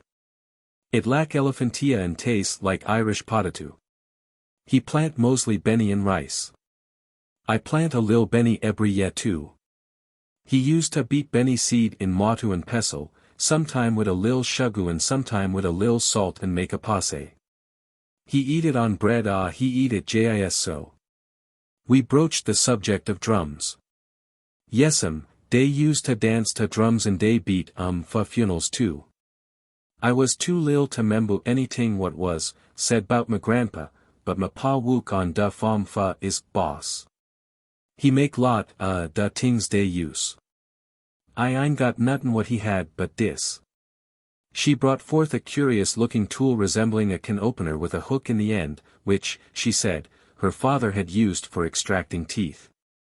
He had also been familiar with various roots and weeds, which he used in the preparation of medicines administered to the sick on the plantation. 48b. We returned to the subject of the mark, at the mention of which her eyes suddenly narrowed. "What you doin'? Is you gonna send me back to Liberia?" When we assured her that we had no such intention, she became complacent and even voluble. "Yes'm, he mock me," she admitted, "on my cheese." "What did he do it with? What sort of an instrument did he use?" we asked, vainly trying to conceal our interest. "I don't membu. I was too lil." "But did he tell you why he marked you?" we persisted. "No he ain't say why. He jis tell me he done it when ise lil. I don't known what he do it with an ise mos grown fo know what it is an ise da onlys one he mock. I da tomboy da family and follow him runa skin what da old country like." "Rosanna," we ventured, "would you let us see the scar?" She hesitated, then cautiously raised her hand to the fastening at the neck of her dress and, baring her chest, allowed us a glimpse of the scar. It appeared to be an irregular circle the size of a 50-cent piece with faint lines which seemed to run toward the center. 14 time, however, had obliterated any design or pattern which it might once have had. White Bluff. Huge, moss-hung oaks form a canopy and cast filigreed shadows upon the White Bluff Road, which passes directly through the quiet Negro community of White Bluff, 8 miles southeast of Savannah. Winding roads turn from the main highway and terminate in the various sections which form the settlement and which are known as Nicholsonboro, Rose Dhu, Twin Hill, and Cedar Grove. The sections east of the White Bluff Road are on the Vernon River. It is here that many of the inhabitants make their living by catching crab and fish which they sell in the city markets. West of the highway the narrow roads lead through thickly wooded areas of great beauty. Along these roads families have cleared small tracts and built their homes, reserving garden space for flowers and vegetables. In the summer wild crepe myrtle trees, with blossoms as luscious a red as the heart of the watermelon, contrast colorfully with the bright blue paint on the doors and trimmings of some of the houses. The White Bluff Road, which for 2 miles forms the main street of the community, passes the houses of other residents set well back from the road. Most of them are small and unpretentious but well kept. At intervals of perhaps half a mile are 3 rural grocery stores, farther along is a whitewashed church with red and blue glass windows, and at the farthest extremity of the settlement is a similar but larger church. The inhabitants, of which there are approximately 400, are deeply religious and lay great stress on being Christian people. Many of the older inhabitants were formerly slaves on a large plantation on St. Catherine's Island. After the war between the states many of these Negroes moved to White Bluff, built their homes, reared their families, and have lived to see 2 generations reach maturity. With all their fervent Christian doctrines the old people have an unwavering faith in many of the beliefs taught them by their grandparents. A few remember their ancestors who were brought from Africa on slave ships.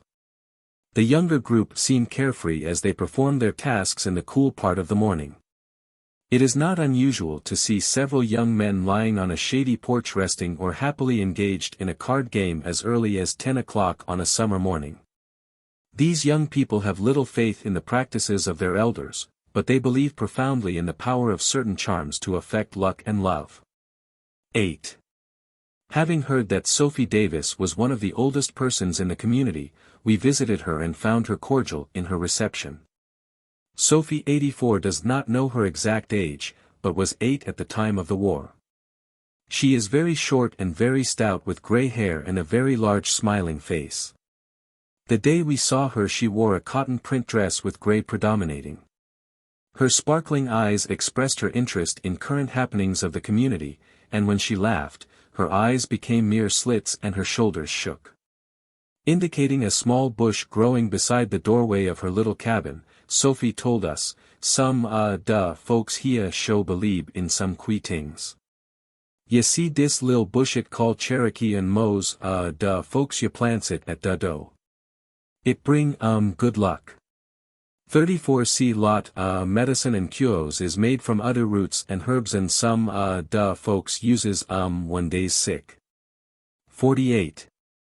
We inquired as to the kind of herbs used. The white root, pointing to a wild shrub, they use for stomach troubles. Butur root and palmetto root and may apple, ya bile tugadu with a quart water till it simmer down to half a pint, then ya add some corn whiskey.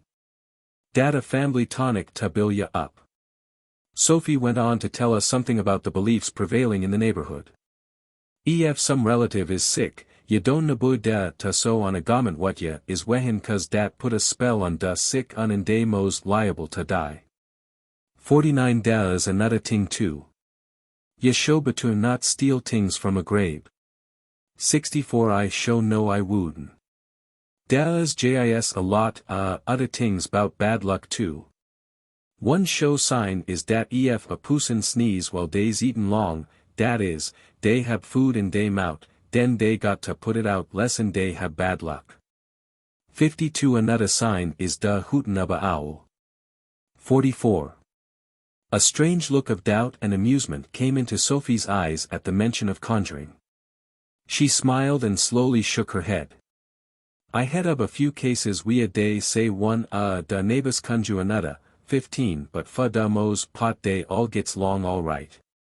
Das cause we's all Christians and don't put no faith much in dem kind tings. They say dat a powerful charm can be made from grabyed dat 9 fa conjuhin purposes, but da pusin dat get da dat muse put some pennies on da grave, else he have trouble hissif. Nabu let a enemy get any of ya higher what been cut off are ya nail clip pins. Ef he get these he can make some dat will cause lot trouble. 10 I can tell ya some else bout da higher too. Ef a bud gets da higher, you'll have a headache soon. Now Uncle John Bowen on St. Catherine's he was a root man and one time a man come to him to get somebody fix. Uncle John he was fixin' tings to lingu and da man sit on da chia wea he have da conjure tings and Uncle John he get so mad he get right up and fix da conjure right now so dat man what order da fixin' die he's He fix lot people. There so much debilment in ol' Uncle John Bowen dat finally he eat out heesif till he fix heesif and die. We asked about the use of drums. Yes'm, dey alluz used to beat da drum when somebody die to let da other folks know bout da death. And at funerals too, dey beat it. Relative to spirits, she replied, no I can't see spirits cause I'm bound with a call. But now Bob the legal he knows spirits. Down on Blackbeard Island, there was a big hog what was a able spirit. They call Blackbeard and they try to kill So old Bob the legal cut up some silbu and put it in he gun. He aim at da hog but he miss and old Bob the legal fall down and couldn't speak. They carry home and he nabur did talk no mo, and da next day he die. According to Sophie the old people on St.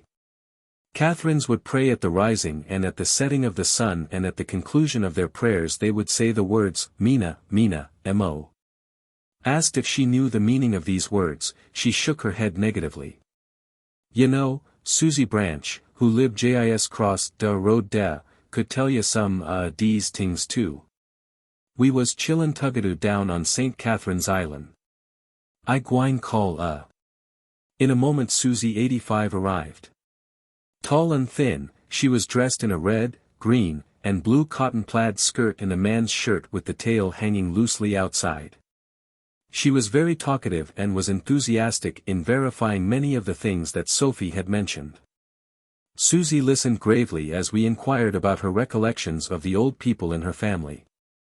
She told us the following story, Day steal my great-great-gran, name was Suki, from off da beach in Africa when she was a young miss. I dunno what part of Africa she come from.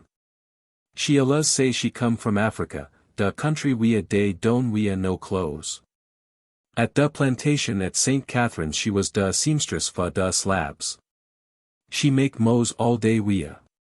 When we asked her if she ever heard that dreaming about a snake meant anything, the old woman replied, yes, ma'am, dat mean ya got a enemy. 51 Not many nights ago I dream 'bout a snake and show was scared when I wake up. They both laughed and Susie leaned over and tapped Sophie on the arm and said, oh yes, there is lots dem tings 'bout babies. When they bound with a call, das show a sign they will be very wise and kin talk with da spirits. For ein dasso, Sophie. Agreeing, Sophie hastened to add what she had heard about babies born with teeth. They will have bad luck all their lives. 66 Dat show wook out. There was one boy bound dat way what lib right ya in White Bluff and he wind up by bein in da chain gang and dat show nuff bad luck. But this lil plant here called Cherokee is supposed to bring good luck if you plants it by da front door step. 34C said Susie. In this community as in many others strangers are not allowed to be buried in the local cemetery but in what is known as the stranger's lot, a piece of ground set apart from the cemetery proper. The custom of bringing the dead back to their original home for interment is also prevalent throughout coastal Georgia. The body of a young man who recently died in New York was brought back to White Bluff for burial. Relative to this custom, Susie spoke quietly. They allus brings back to bury if they can get da money, 'cause you see da spiritual jas wanda rune and nabo be satisfied lesson it brung back home to be buried. I know Lunan Grayson know all about dem tings too. Ya ton off to da left at da fuss road leadin off from da highway ya. Ax anybody den, and they'll tell you which is his house. He used to live honesty. Catherine's too, but he come up ya long fo me and Susie, Sophie said. Lunan 86 remembered a great deal about the old customs. Seated in his front yard under the shade of a crepe myrtle tree, he and Prince Sneed were chatting. Lunan's hair was snow white and woolly. On his left ear was a gold earring, which he claimed tended to improve his eyesight. 27 When he laughed he bent double and slapped his knees with his bands. At the same time his mouth opened wide, revealing his 3 remaining teeth. At first he was reluctant to admit that he had heard much about conjuring. He finally admitted, between chuckles, that he had heard about it from his mother and grandmother but vehemently denied any belief in conjure himself. He was serious, however, as he told the following story about Prince Sneed's father-in-law, who was being conjured at the time. I live in White Bluff for about 50 years, and I can tell you many stories I had about conjuring and root doctors. Somebody hebouts put an ebble spell on Prince Sneed's father-in-law, Lunan Milton. 15 He seemed to get wuss and nothing seemed to help him none.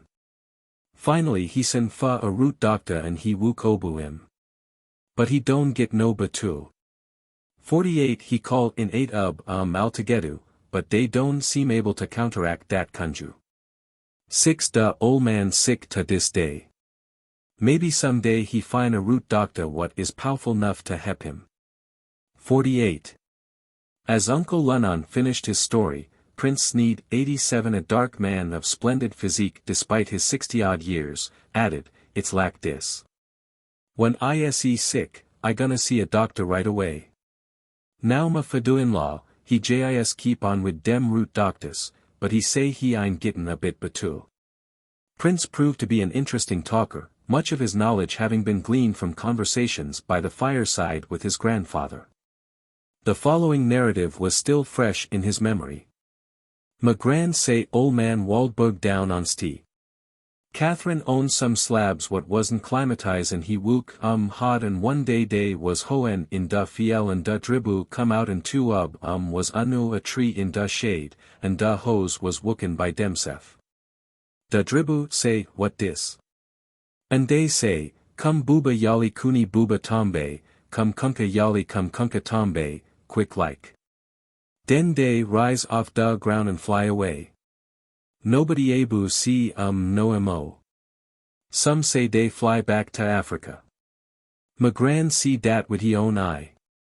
He had heard that on Blackbeard Island it was customary in the old days for a group of men to agree upon a location in which to bury their money, whereupon one of them would voluntarily offer his life and be put to death at the hands of the others, thereby enabling his spirit to stand guard and protect the treasure. I seen a spirit muzef once when I was a young man, Prince continued. It was late in the afternoon. I was cooking crab and look up and see a man without a head. I look away, then look back to we see him, and sure enough he is in plain sight. I rushed to the house and start to tell my foster mother, but she stopped me. She don't want me to talk about it. Then the next day she asked me what see and fix me something to drink and I never did see no more spirit.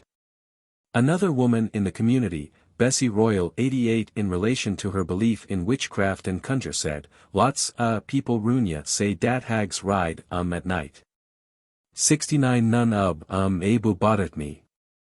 They say dat the hags is live folks what have the power to change themselves into animals and insects and any other thing they want to be. 68. I don't know how it was done but my fadul was conjured 15 by a Sutton omen that was said to be a hag. 69 He go crazy sometimes and act like he was scared by something chasing him. He get worse and they take him to a root doctor. The root doctor say he was conjured. He have us catch a white chicken which he split open while the chicken was still live. He placed this chicken, blood and all while it was still warm, on top my fadul head and bound it down. Well, my fadul get betul for a while. Then all at once he have another attack and he die before the doctor could get to him. To this I believe in conjure mo dan abu. Later that same day we visited a small Negro cabin set deep in the woods some distance from the highway. Here lived Serena Hull 89 born 88 years ago honesty. Catherine's Island and a former slave of Jacob Waldberg. She said that when she was a small child her master had brought the members of her family to Savannah to be employed as house servants. The old woman at first disclaimed any knowledge of conjure or the existence of supernatural creatures. After a time, however, her attitude changed and she launched into a lengthy discussion of the current beliefs. I don't like to talk about dem things, she began, but I have to believe what my eyes see. I remember once a man knew well got killed.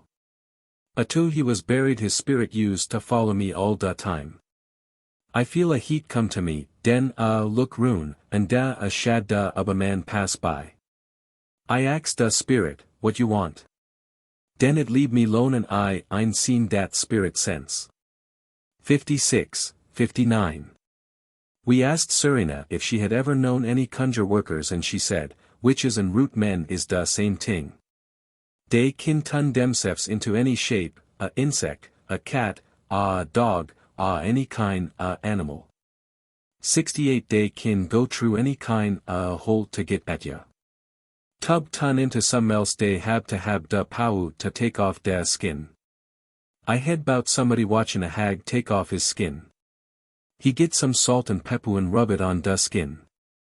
69 When the hag go to put his skin back on, the salt and pepper bun so he couldn't get it on. The folks was able to catch him and they find it was one their neighbors. He beg and plead and so they fudge him. They nebu have no mo hag ridin'. 69. Mama tell me many times bout a man and his wife what could whoop conjure. 48 Anytime they want a day would fly back to Africa and then come back again to the plantation. They come back cause they have some chillin what didn't have the power to fly and have to stay on the plantation. One of the daughters wanted to learn to fly and whoop conjure. The fadul tell she have to learn the password, then she have to kill a man by conjure. 15 To this then she would have the power. The magic password means something like this, who lost the Kibrenzobo. Pinpoint. Pinpoint, a Negro community about 9 miles southeast of Savannah, is scattered over some 20 or 30 acres on a peninsula overlooking Shipyard Creek. Many of the small wooden cabins are neatly whitewashed and are half hidden by shrubbery and spreading oaks. Flowers and vegetables are planted in the most advantageous sunny spots near the houses and most of the yards are enclosed by picket fences, giving a cozy and pleasant privacy. The lanes, little more than wagon tracks, twist in and out and across the settlement. The informal and haphazard scattering of the houses, with high shrubbery bordering the lanes, gives an effect that is pleasing and unusual. Pin Point has a church, a pavilion on the Tidewater Creek, and a crab cannery. The men and women who do not work as domestic servants at the nearby country places find employment in the crab cannery or fish and crab and shrimp for themselves. The life is quiet, soothed by the smell of the salt marsh. It is only when some great excitement takes place, a stirring religious service, a dance at the community pavilion, a death, 37b, 37c, or some scandal concerning a neighbor, that quiet Pin Point bestirs itself. Recently, one of the fishermen ventured into the foreign waters of the Ogeechee about 10 miles distant, and there he was almost devoured by an alligator. All that was left of him, the ham, was given a burial too amid the loud lamentations of his relatives and neighbors. The people are, almost without exception, black or dark-skinned, proud, upstanding and loyal, suspicious of strangers but generous and trusting to friends. Most of the very old inhabitants have died in the past decade, so that to have reached the age of 60 places a man or woman in the patriarchal class. The grown people between 25 and 30, are still close to the traditions and beliefs in which they have been reared. Firmly believing in the Bible, they still are aware of other beliefs and customs handed down by their parents and grandparents. A pleasant, intelligent woman 90 of about 45 chatted with us. "Coz, dat is da will of God, but they do say jis da same one a poosin die, maybe somebody fix M15 I show no dat omen was rooted. I nabo bought no powda muzef but jis day befo yesterday a omen from Tatemville was right ya to dis house sellin high John da Conqueror for 50 cent and she show say it would bring ya powerful good luck, but I have 50 cent. 8. Coz, it ain't good to fool much with dem tings, but ye show hab to be keeful not to let no enemy get bold ya higher combins, cause they say they show could fix ya den. 10. She laughed a little uneasily. Ef ye dream of a snake dasa enemy nearby too, but ef ye wear a snake skin rune ya waist, it good fa what ail ya. 50d, 50e and ef enemy come to ya house and ye don't want him da no mo, ye jis take da broom and sweep out quicker to him. Den sprinkle a lil salt on da flow wea his foot track bin and sweep em all out da do and he show won't come back no mo. At this point in her narrative a swarm of barefoot children, black and with shining eyes, clustered around us. One and all were eating crabs, biting into the soft part of the body shell or cracking a claw with strong white teeth. Word had evidently just gone out that some excitement was brewing. Strangers had come and were talking to Ms. Minnie. If anything was going on they didn't want to miss it. But Ms. Minnie felt differently. Go long, ye chillin'. Go long wid ya crab and stop listenin' to grown folks. Minnie flapped her apron and they scattered like a brood of young chicks. Yasm, coz ye do he about kunjahin. 15. Minnie turned back to us. Dasso. Days aluz talk bout it, and I know ol' Louis McIver what libs, ye right now, what found a bottle buried in his mattress. He was sick and somebody was tryin' to fix him. I seen dat bottle muzef, with my own eyes. Yes, ma'am, I show seen it. It had yellow-lack oily lookin' stuff in it and dere was a piece a clot stuck true with needles and pins in it. 8. Minnie looked worried at the mere memory. I seen it fa show and don't nobody know who put it dere. But Louis is betu since it was took out. He say he ain't have me so much pain. Den when my ol' uncle was sick, 15 days and fa a ol' woman what know bout kunju 48 and she went out in da yard and dig up a piece a clot wadded into a ball with nails in it and she cast it away. I seen dat too. She say somebody planted da against him. They make mojos out anything but they do say grab ye dat 9 and nails and blood and higher, 10 day is important. Coz I know batun believe all dis, she laughed. But it make ye scared and ye show full worry ef somebody tryin' to fix ye. After cogitating on these dangers Minnie smiled, but ef ye we as a silver dime tied to ye ankle and ye step obu anything what put down for ye, da dime'll show ton black sudden and quick and den ye knows it. 12a, 12c, 12d. Pinpoint attained a certain measure of fame as the setting of the Bocat murder in 1932. Limerick Delancey, Pinpoint Negro nicknamed Bocat, killed his wife, Catherine, and dropped her corpse into the deep waters near Hell Gate. When the crime was discovered, the fact that it had taken place on Friday, the 13th, loomed significant in the consciousness of the small community and in no time inspired a ballad. Attributed to no single author but apparently added to from time to time, the ballad now runs. On the 13th day of May. Ye could hear old Bocat say. Get my deed and policy. Turn it in da ashes way. Den old Catherine she begin to inquire. Didn't know old Bocat had dem in da fire. It a shame how Bocat done he wife. Put in da boat. They begin to float. They float to da Raccoon Keys. He knock on da knees. Catherine hollow, wa. Bocat make na. It a shame how Bocat done he wife. He knock in da breast. And da oa don da res. It a shame how Bocat done he wife. He knock in da back. And da oa miss and crack. It a shame how Bocat done he wife. When Bocat went back home. He meet a daughter all alone. A daughter say, Bocat.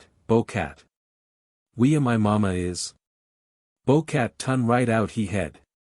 And he tro cross da bed.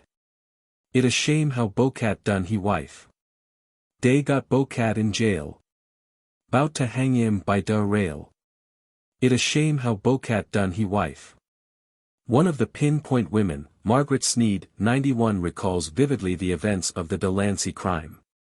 The night Fo Catherine Delancey was killed, she spent it in town with me, said Margaret Sneed.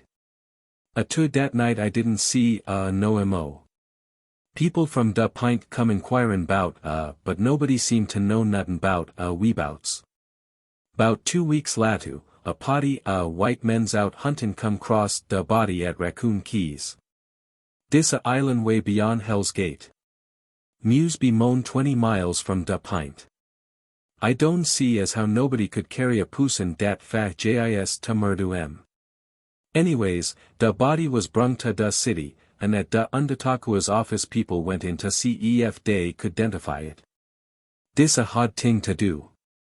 She been in da water for days and days fo a high tide washed da cops on show. Da body was caught tween 2 logs we da buzzards went to wook on it. I member a great big con which she used to suffer with but couldn't get rid of. So I went in and had a look at da foot, and sure enough there was dat con jis like it used to be when she was live. Her old husband, Limbrick Delancey, already was rested, and he gets an up for life.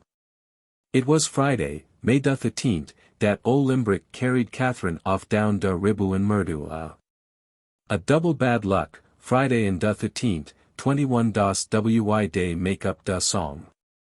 Was the body buried at Pinpoint? We were interested to know.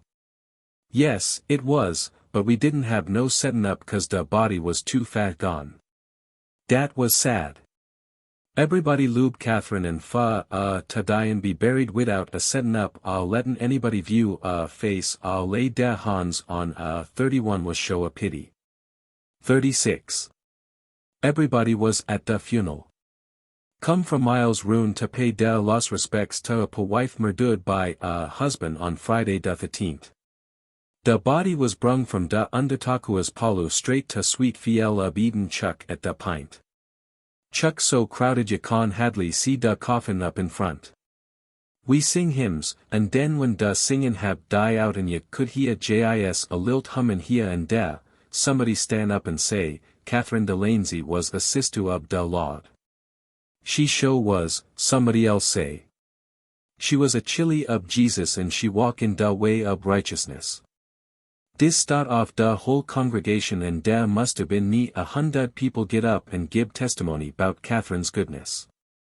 Some people cry and scream when they tell da congregation what a fine omen she been. Then da remains was took to da cemetery ni da chuck and buried. The whole time we sing hymns and sway to da son da music. Everybody tro a handful dat in da grave and 28 when da grave diggers fix da mound, we put some Catherine's tings on da top. There was a lilt flow of vase with da bottom knock out, and a lamp chimney, and some perfumery bottles, and da pitcher she made ice watu in jis to bocat tuck off. 47 Den da minister announced that the funeral summon was to be preached at the Nile Memorial when they pray for everybody who died during the year. 42 And den das all and we went home. Way was Limerick de Lancey called Bocat, we asked. Da I no significance to dat. I have a friend that everybody call Friday but 20 name is Lula. I have a cousin named Angus Bond and a son named May Bud simply cause he was bound in May. One my brothers was called Babyhead cause at birth he was a tiny baby with a great big head. No, I don't pay much mind to names, said Margaret Sneed. But I do pay attention to bad luck dates. Look pa Catherine de Lancey, deprive of all the proper things dat come fo burial, cause it was a double bad luck date. Folks at da pint do say dat spirit nabu will residential in da grave. 36. Sandfly. Sandfly, about 9 miles southeast of Savannah, is a scattered Negro community spreading through the hot pine barrens to the Isle of Hope. There is nothing unusual or outstanding about the sleepy little settlement. Its 300 inhabitants appear to lead a placid, uneventful existence. Many of the houses are situated on a side road which leads to the Isle of Hope. Modern conveniences are lacking, but the nondescript dwellings are brightened by flower gardens in the front yards, while small truck gardens occupy the space to the rear and sides. The more substantial houses of the more prosperous citizens are set deep in the wooded sections and are reached by means of narrow winding paths bordered with giant moss-hung oak trees. Usually life in Sandfly flows along pleasantly and without serious interruption. Even in the morning men and women sit around on porches or in yards, sometimes talking, sometimes dozing in the sun. The more industrious are at work in the gardens or may be seen through doors busily occupied in washing or ironing clothes. Many of the men are employed as fishermen or day laborers, and the women who work out are generally engaged as house servants in homes at nearby Isle of Hope. At first residents of the community were reluctant to talk about their superstitions and beliefs and their knowledge of conjure. Their customary response when first approached was a laconic, "No, ma'am, I ain't got no fate in sect tings as conjure." When pressed for details, however, and when assured that the interviewer's interest was a friendly one, their attitude frequently changed and they talked volubly of queer happenings in the vicinity. "They just don't think 'bout nothin' but conjure," said one woman, a newcomer in the neighborhood. 92, "Ya hear all the time of folks having spells put on 'em and find in conjure bags buried in the yard. All the time some folks are fixin' authors." 15. A woman that lived in Homestead Park couldn't seem to have nothin' but bad luck. She thought maybe an enemy had conjured so she looked in the yard and sure enough Thea was a conjure bag. It was a queer-looking bundle with a lot of brown clay in it. She destroyed the bag and the bad luck stopped and the evil spirits didn't bot her none. A small child complained to his parents that he felt snakes moving about in his head. 50 A local doctor diagnosed the illness as ringworm, but this explanation failed to satisfy the parents for the child's own theory of snakes seemed to them much more convincing. One morning, soon after, the mother discovered a large snake crawling about in front of the house. She killed the snake and the next day the inflamed places on the boy's head began to heal. In a few days he was completely cured. 93. Professional witch doctors and root doctors. 48 ply an active trade and are employed in the more extreme cases.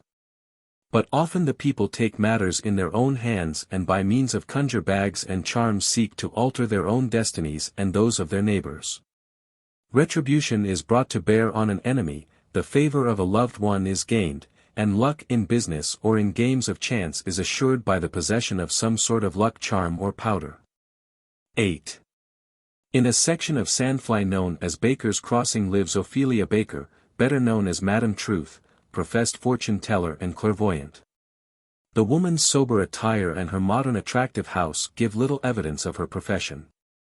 When holding a séance, however, her whole appearance undergoes a change, her body becomes tense and jerks spasmodically, her dark eyes roll wildly. Of her ability in her chosen field the medium says, "I advise on business and love affairs. I tell good and bad news coming to ya. There is a remedy for every trouble and I have dat remedy, for a spirit have brung it to me." 22a, 22e. Madam Truth, a member of the Holy Sanctified Church of Sandfly, said that all members must undergo a sanctifying process in order to be saved. After this has been accomplished, members claim to be able to hear, from a great distance, singing, talking, and the sounding of drums. We were told that the beating of the drums has a special significance, but that was all we could learn on the subject. We were told that this was a secret, divulged only to members. Members of the church are forbidden to eat certain kinds of fish and also cabbage, lettuce, and other green vegetables. The reason they give is that they have received a warning from the spirits that it is unwise to eat these foods. 65. The plump, dark-skinned fortune teller said that she had spent her childhood on Skidaway Island. She remembered hearing the drums beaten to tell the people in the nearby settlements of an approaching dance or festival. Her father had been one of those who beat the drum and thumped out a regular message on it, a message that could be beard for miles and was clearly understood by all those who had heard it. 26. The woman also remembered wakes which had been held on Skidaway. Coffee and sandwiches were served the 37b, 37c mourners, each one of whom poured some of the coffee on the ground for the spirit of the deceased. 58b, 58e. Another native of Skidaway, 94 now living in Sandfly, also remembered drum codes being sent out from Skidaway. 26. A member of the Baptist Church, he has never heard drums beaten in the house of praise, but he described with great pride and earnestness the ceremony of a river baptism. "We gadu at da chuck with da candidates who comes all dressed ready for baptism in long white robes. Da deacons range da folks in line, 2 by 2. Den da march ta da ribu begin, da pastu and da deacons lead in da way. This is a solemn time, and da candidates and da friends and relatives all rejoice. As we march we sing. Some da songs we sing is I'm gwine down ta da ribu of Jordan and oh, who will come and go with me? When we get ta da ribu some da folks is so happy and they scream and jump roon so much dat some da udoos have ta holem. Da candidates is led into da watu, one by one, and baptize. A to da baptism day change da clothes and we all go to da chuck for da communion services. Here, as in many other sections, a silver coin is frequently worn on the ankle to ensure good luck 8 and to give warning by turning black at any effort by an enemy to conjure the wearer. 12a, 12c, 12d. In regard to this custom of wearing a coin, one woman who is married to a man, with da pau ta see tings, 22a, 22e said, da folks runya use to wear $5 gold pieces on da ankle. But hard times jis knockly make dem gold pieces jump off. 95. The same woman told that when she and her husband first moved to Sandfly several years ago, a neighbor employed a conjure man to put a spell on them to drive them away. I member when these folks crossed the way was conjuring us, and striking rune, I went to the STO and changed a dollar bill for one of these silver dollars. It was rune and shiny as you please. I carry it in my pocketbook and the next day it turned black and I know for sure they was trying to conjure us. 15. Repeated efforts were made to conjure the newcomers. At first bottles filled with a queer oily substance were buried around the house. When these failed an effect, a more powerful charm was compounded, and a few days later the intended victim discovered buried in her backyard what she described as a bottle neck down in the ground. It was filled with some kind of funny-looking oil. I know this was a conjure, she said. I call my husband and show it to him. He get plenty mad and say he gonna settle matters once and for all with this conjure man. He wait for him by the lane and when he come long, he grab him and shake him and tell him he know all about what he been doing. He tell him he better stop trying to conjure us, for he know about conjure his own self and he tell him all da things dat be done. When da conjure man hear dis, he fall down on his knees and beg my husband to forgive him. He tell him bout all sorts magic dat he worked on other folks in da neighborhood. He promised not to do no mo dis and my husband let him go. We were told of another woman who, as a result of conjure, 15 fell mysteriously ill and felt snakes running up and down her left side under the skin. 50 medical care did not help the case and she is now, according to report, JIS wasting away and no one can do nothing. 96. Graveyard dirt is often employed in the making of conjure bags. 9 If possible this must be taken from the grave of a murdered person and some money must be left in exchange. Not very long ago when a man was arrested for murder, his friends, wishing to save him, went to the grave of the murdered man, secured some dirt, and left 3 pennies on the grave. A man, lingering in the vicinity, stole the money and shortly thereafter spent it in the neighborhood store. As one neighbor put it, "Da ban come widen an inch a wookin." Although the defendant was not acquitted, he was sentenced to a mere 2 or 3 years, and there was some speculation as to whether or not the theft of the money had been what kept him from going entirely free. 97-64. A woman, suspecting that someone was attempting to conjure her daughter, 15 dug up the ground around her house until she found the evil charm.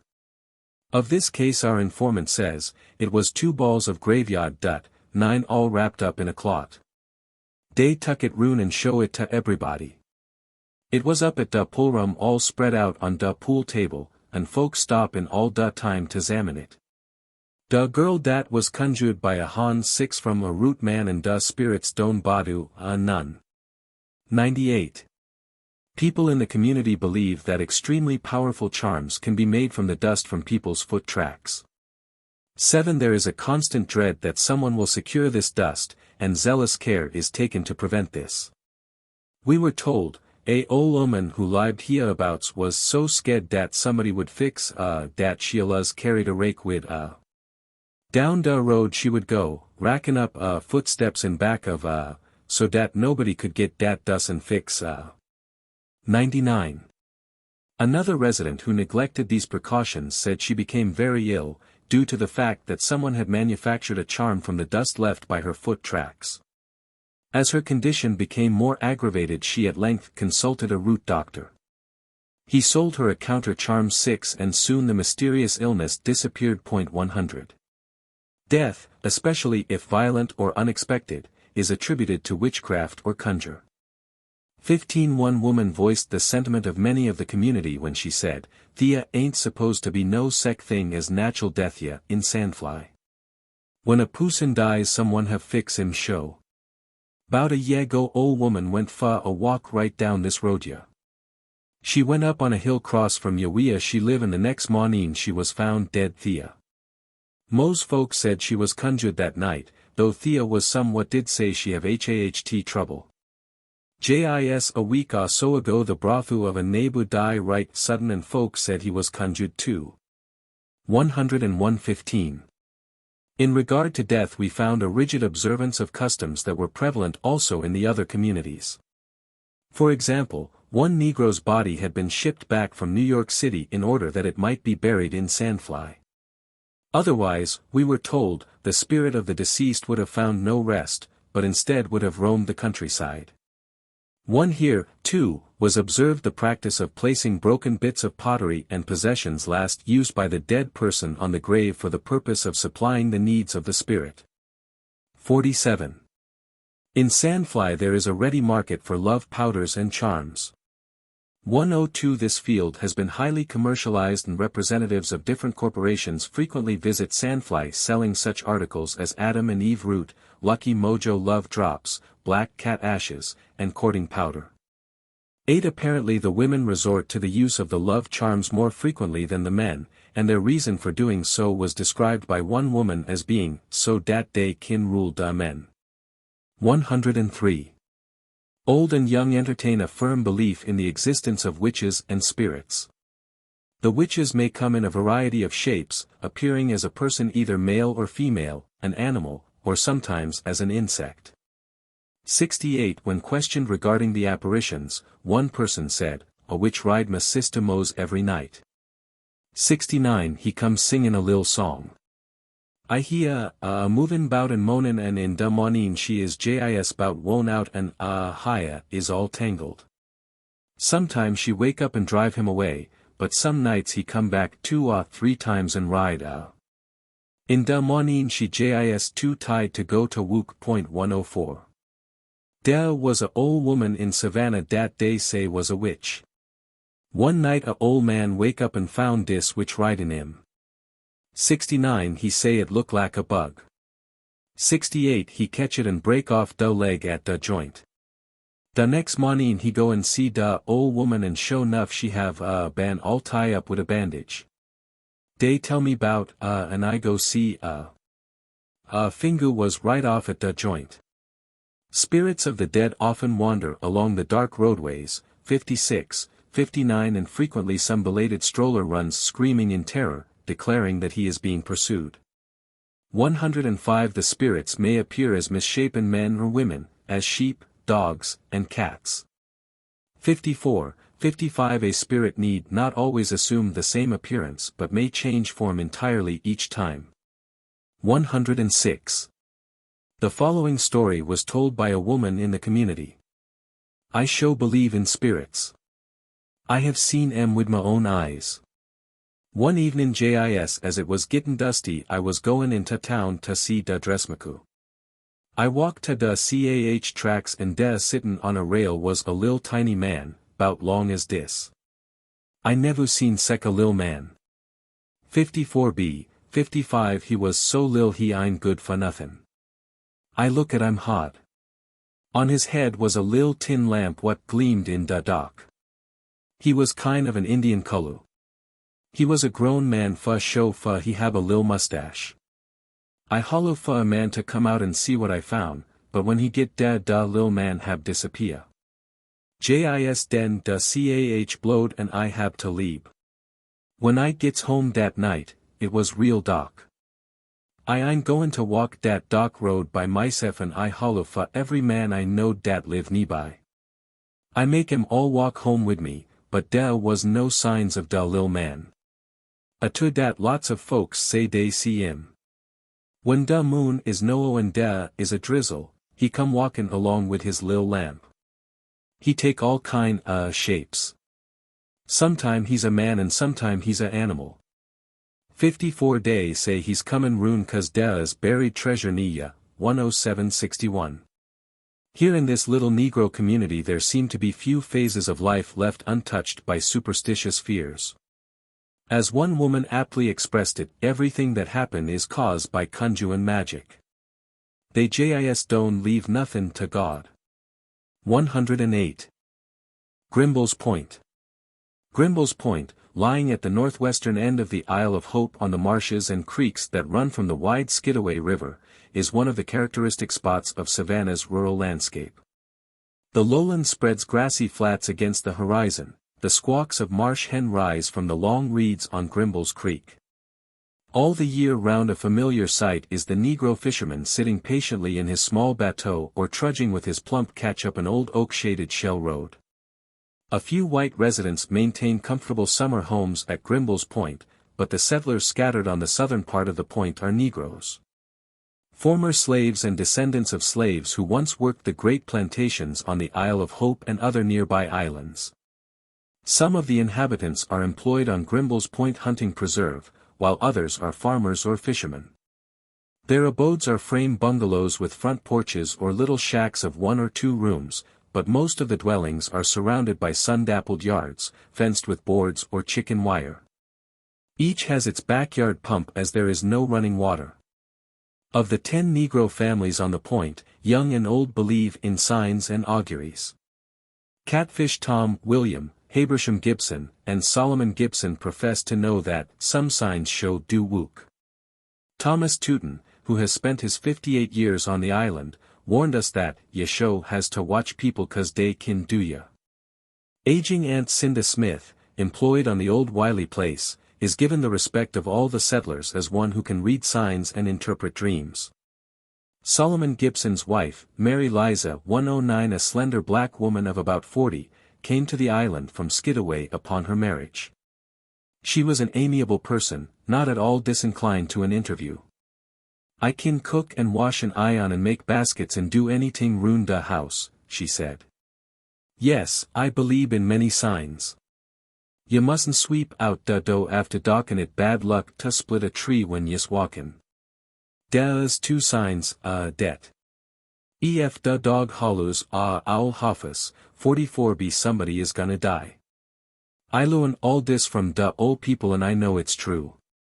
Brewer's butler, 110, well past 70, worked for Captain Wiley for nearly 30 years and is still an able field hand.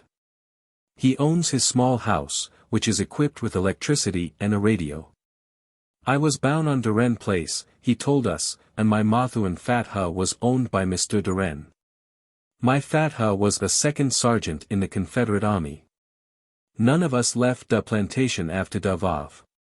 I worked crops for Mr. Darien till I was a young man." We asked if there had been any Gullah Negroes on the Isle of Hope in the old days and he nodded. "Used to be many Gullah people Runia but they all died out. They tell me them people could do all curious things. They could make farm tools work for JIS by talking to 39 an," he added soberly, "some of could disappear at will. 69 see whist. And they be done gone. Ya skin me bout signs?" Well, he appeared amused. "You'll find that ef you believe something is bad luck and you look for bad luck, you gonna find bad luck. There is some signs that come from God, though, and these is unfailin'. Lack dreams and fowan and not to do dis or dat." 22a. One of the oldest of the residents is white-haired F. J. Jackson 111, who remembers his childhood days on Masu George Wiley Plantation, when many freed Negroes stayed on to work in the cotton fields. Years have weakened his once sturdy frame and slowed down both thought and gesture, but the light of humor still gleams in his dimmed eyes. We found Jackson in the kitchen of his comfortable frame bungalow, a new house built to replace a little old shanty that was burned down. He was making a casting net, his twisted old fingers still deft with the cords. He conversed like one glad of congenial company. "Does I remember old times?" he repeated in answer to our question. "Yes, I don't get away from this place much now and jis sit round and think of a long time ago. There was no automobiles and the only way to get to Savannah was by the mule and cart or get in the road with your foots. Not many the people still livin' what come long with me. Days bout gone. Me and old man Brewer's bootlu is bout the only ones left the fuss settlers. Yes, I members the plantation days. Masu George was the slave delu to da Vav, and he took us all, my granddaddy, Louis Hargray, and ma ma, and ma daddy I name it to him. Masu George used to buy and sell, but he was a good man and lot his slaves stay with him on da farm to freedom. Dat big house in da ben da road was where he lib, and they still got da ball and chain and da banjo table in da house now. When I left da farm and moved to da pint, I'm but 5 white families here. I no road nuttin', jis woods. I done a lot huntin' and fishin'. There was plenty there's Runia. I used to go back to da farm on Saturday night for da big times. They have what you call shouts. What kind music did us have? Jackson's aged eyes twinkled. We used drum and fife and we made da drum from hollow beehive log. 25b I tell ya how we done it. You cut da log and tack a da hide and stretch over da hole. Then you cut a hoop band dat could lock round da log. Then you cut strips da hide and make bands to hold da head cover tight. How you make da fife? Well, you jas cut reed cane. Lots other things we make our own sef, said the old man. All da fish and cod made out da hide, and we make mows da house need sec as chias and tables, baskets and buckets and stools, and sometimes spoons and beds and cupboards. Oh, there is much I can't tell off han. Jackson's wife, who was not many years past middle age, came in about this time, greeted us, and sat down to listen. "What dis 'bout signs?" Jackson laughed. "Show I knows a few. Dah is some dat foretell what comin'. When ye see da hogs bring straw in da mouth, it's a show sign winter goin' to be cold. Ef da rooster come in da dough and crow and den go out, it's show sign sora in dat house. Da owl is a true messenger det, 44 and 1 yet see a bunch crows flock up, ye jis watch out for a funeral. Da is many signs and wonders. Da Bible tell us so. I had a buckeye for many years dat keep off bad luck. I used to have a horseshoe over da dough, da old house what bun down, 11a but I ain't put one on dis on yet. Rootin'?" He shook his head disdainfully. "I seen da root man say he tack worms and pins and tings out people, but believe it's some trick. I ain't got no faith in dat stuff. But I have, put in his wife. 112 My brother-in-law was fixed by his wife. 15 Not my sister but Anathu woman. He turned into a invalid and laid down helpless for 25 years. None the medical doctors couldn't help him, and several root doctors was called in. 48a one of said nothing couldn't be done for him cause the person that put him in this fix was dead and Thea was nobody to throw it back to. So he had to linger on till finally it reached his HAHT and he died." Jackson scratched his bristly chin and smiled sheepishly. "I do believe in some room," he said, "but didn't wanna talk too fars. I seen a root man tack is bag and in it was needles and pins and grabyed dud and sulfu and rusty nails, and he made it crawl." 48e.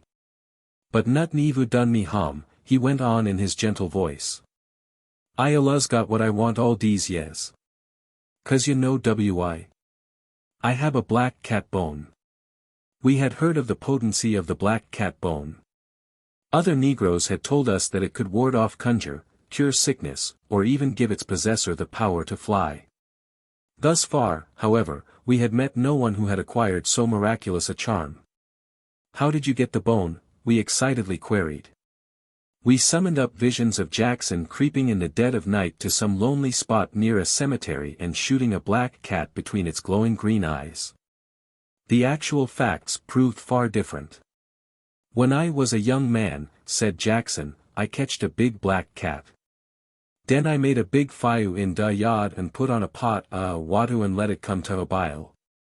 Den I tied da black cat up and put him in da water alive and put a weight over da pot to keep him in and let him boil to pieces.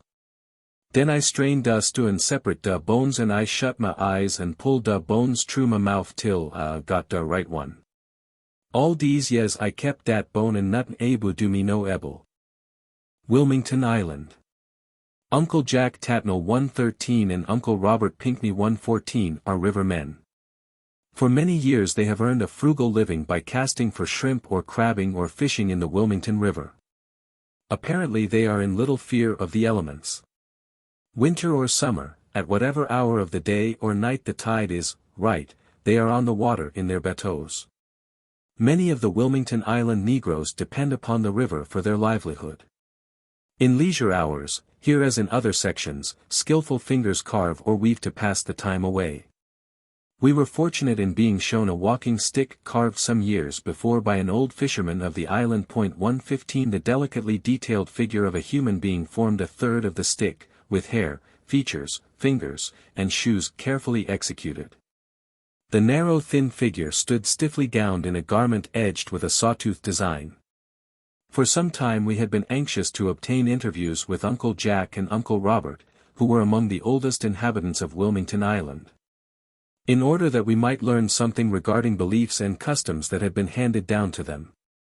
Until the present time, we had met with little success. A barbecue to be held in the side yard of Celia Small, one of the islanders, at last gave us the long-hoped-for opportunity of meeting a number of the residents at one time. When we arrived, it was just getting dark. Black masses of trees were outlined against the sky. To the south a shining river curved into shadows. A little wind blowing up from the marsh tasted of salt. The party was in full swing. Small groups clustered about the open fire, chatting amiably and tending the juicy pork which was slowly roasting on a grill. The light of the fire lit up the shiny black faces and touched here and there on a bright blouse or turban. Uncle Jack, tall, bony-framed and lanky, had worn his usual workaday clothes to the party. His kindly, near-sighted eyes shone with excitement. Uncle Robert, small and spry, had dressed up in honor of the occasion. He was conspicuously proud of his derby hat, neatly brushed and cleaned. It was about 2 sizes too large and came down to Uncle Robert's ears at the sides and to his eyebrows in front, but, almost new. It gave the old man a certain air of assurance and seemed to make him forget that his brown suit was faded and well worn. When the opening merriment had somewhat subsided, the crackling of pork fat and the smell of hot yams drew the party around the fire where Uncle Jack and Uncle Robert were exchanging reminiscences of old times. For the most part the others listened, occasionally interjecting a sentence or two. We asked how long the old men had lived on the island and Uncle Jack answered, "All my life I lib right ya on Wilmington Island. Boun ya and Nabo want to lib no place else. I got a brighting I want right ya." Uncle Robert, who was 81, about 10 years older than Uncle Jack, said that he had come to the island from Clinch County just before the war between the states. The long journey undertaken so many years ago had made a vivid impression on him. With a faraway expression in his eyes, the old man told us about that trip. "We come in a wagon hitch up to a double team hoss. We pile a brighting in da wagon, all da pots and pans and beddin'. Da women ride in da wagon and da men trudge longside. It take us days and days to come from Clinch County to ya. We cross 3 ribboos. We get to 1 ribboo what take us a half day to get obu. When night come, we sleep in da houses long da road what da folks decided. I 'member one time we stay at a house what don't have no flow. Jis walls and a roof. We put da beddin' right down on da ground and sleep da. We done sell to Mr. Barnard. You know da Barnards, Mrs. Miss Barnard come out na Barstow. Dey Libya, too. Well, when we get to Wilmington Run, there was jis a few houses on da island. There was still some folks you what had come from Africa. I recollect dat one gang slabs was brung from Liberia. Dat was foi get ya. Da lost gang was brung a to I get ya and dey come over from Africa and dey stop and add ta at Santo Domingo. Yis head bout dat lot, ain't ya? Big boat try to creep up da Savannah Ribbu, but dey chase out to open sea and dey keep chasin' till when dat boat get way and kin lawn dem slabs, it way down to Jekyll Island. Den atu dey get da, dey steal some of back and carry up ya to Hutchinson Island. I tink da so, Mrs. I 'member dose Africans when dey fuss come couldn't walk on da ground very good. Dey hab lil clumpy feet and dey ein weah no shoes nada. We asked if Uncle Robert had ever heard the Africans say how they had been captured and he nodded. Yes'm, I hears talk 'bout dat many times. Dey say da white men's get to come on ship and dey fool wid all kind pretty tings. Den dey lock in da hatchin' when dey get out, dey way out on da open sea. Did Uncle Robert remember any particular words that the African people had used? Ol' man Pompey he say, skins con every time he get mad. When he was berry mad he alluz say dat. But nobody know what he mean. He call a watermelon a belonga. I 'member da African men's used to all da time make lil clay images. Sometime dey lack men's and sometime lack animal. Once dey make a big day put a spee in he hon and walk ruin him and say he was da chief. But dat clay got too much ribbu mud in and he ein lost long. Sometime dey try to make da image out wood, but seem lack da tool ein right, so most times dey's up clay. 41G, 70C, 70E. We questioned the old man about any other recollections he might have concerning African people, and he added, "Those Africans Allahs call one another countrymen. They know if they come from the same tribe by da mock they have. 14 Some have a long mock and some have a rune on udus we a earring in da ia. Some we is it in da left ia and those from another tribe we is it in da right ia. There is 2 Africans buried on da island right now. Lonnie Green and his brother, they buried right near da Indian mounds.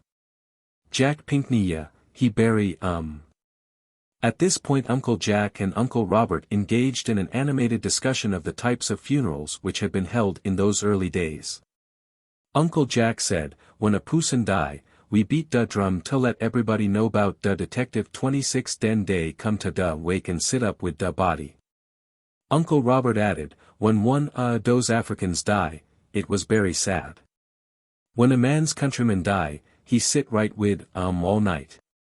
Then in da morning he go out and pray to da sun. You know, missus, those Africans ain't got no Christianity. They ain't have no regular religion. They jis pray to da sun and moon and sometime to a big star. To they pray, they come in and put da hand on da friend and say goodbye. 31 then they go home. We beat da drum again at da funeral. 24 This from Uncle Jack. We call it da dead march. Jis a long slow beat. Boom boom boom. Beat da drum. Then stop. Then beat it again. We wanted to know what the drums looked like and the 2 men took turns in supplying the information. Uncle Robert spoke first. The old drums what the Africans make was make out of a skin, some kind, animal stretch obu a hollow log. They didn't even take the hide off the skin. Jis put it on that away. 25. Here Uncle Jack spoke up, "I'm so long since they stopped making drums. When I was a young man, we used to make They was fo conib sometimes and was kubu with a skin. They was bout fo feet higher. At the funeral when we beat the drum we march round the grave in a ring. We asked if any of them knew any spider stories.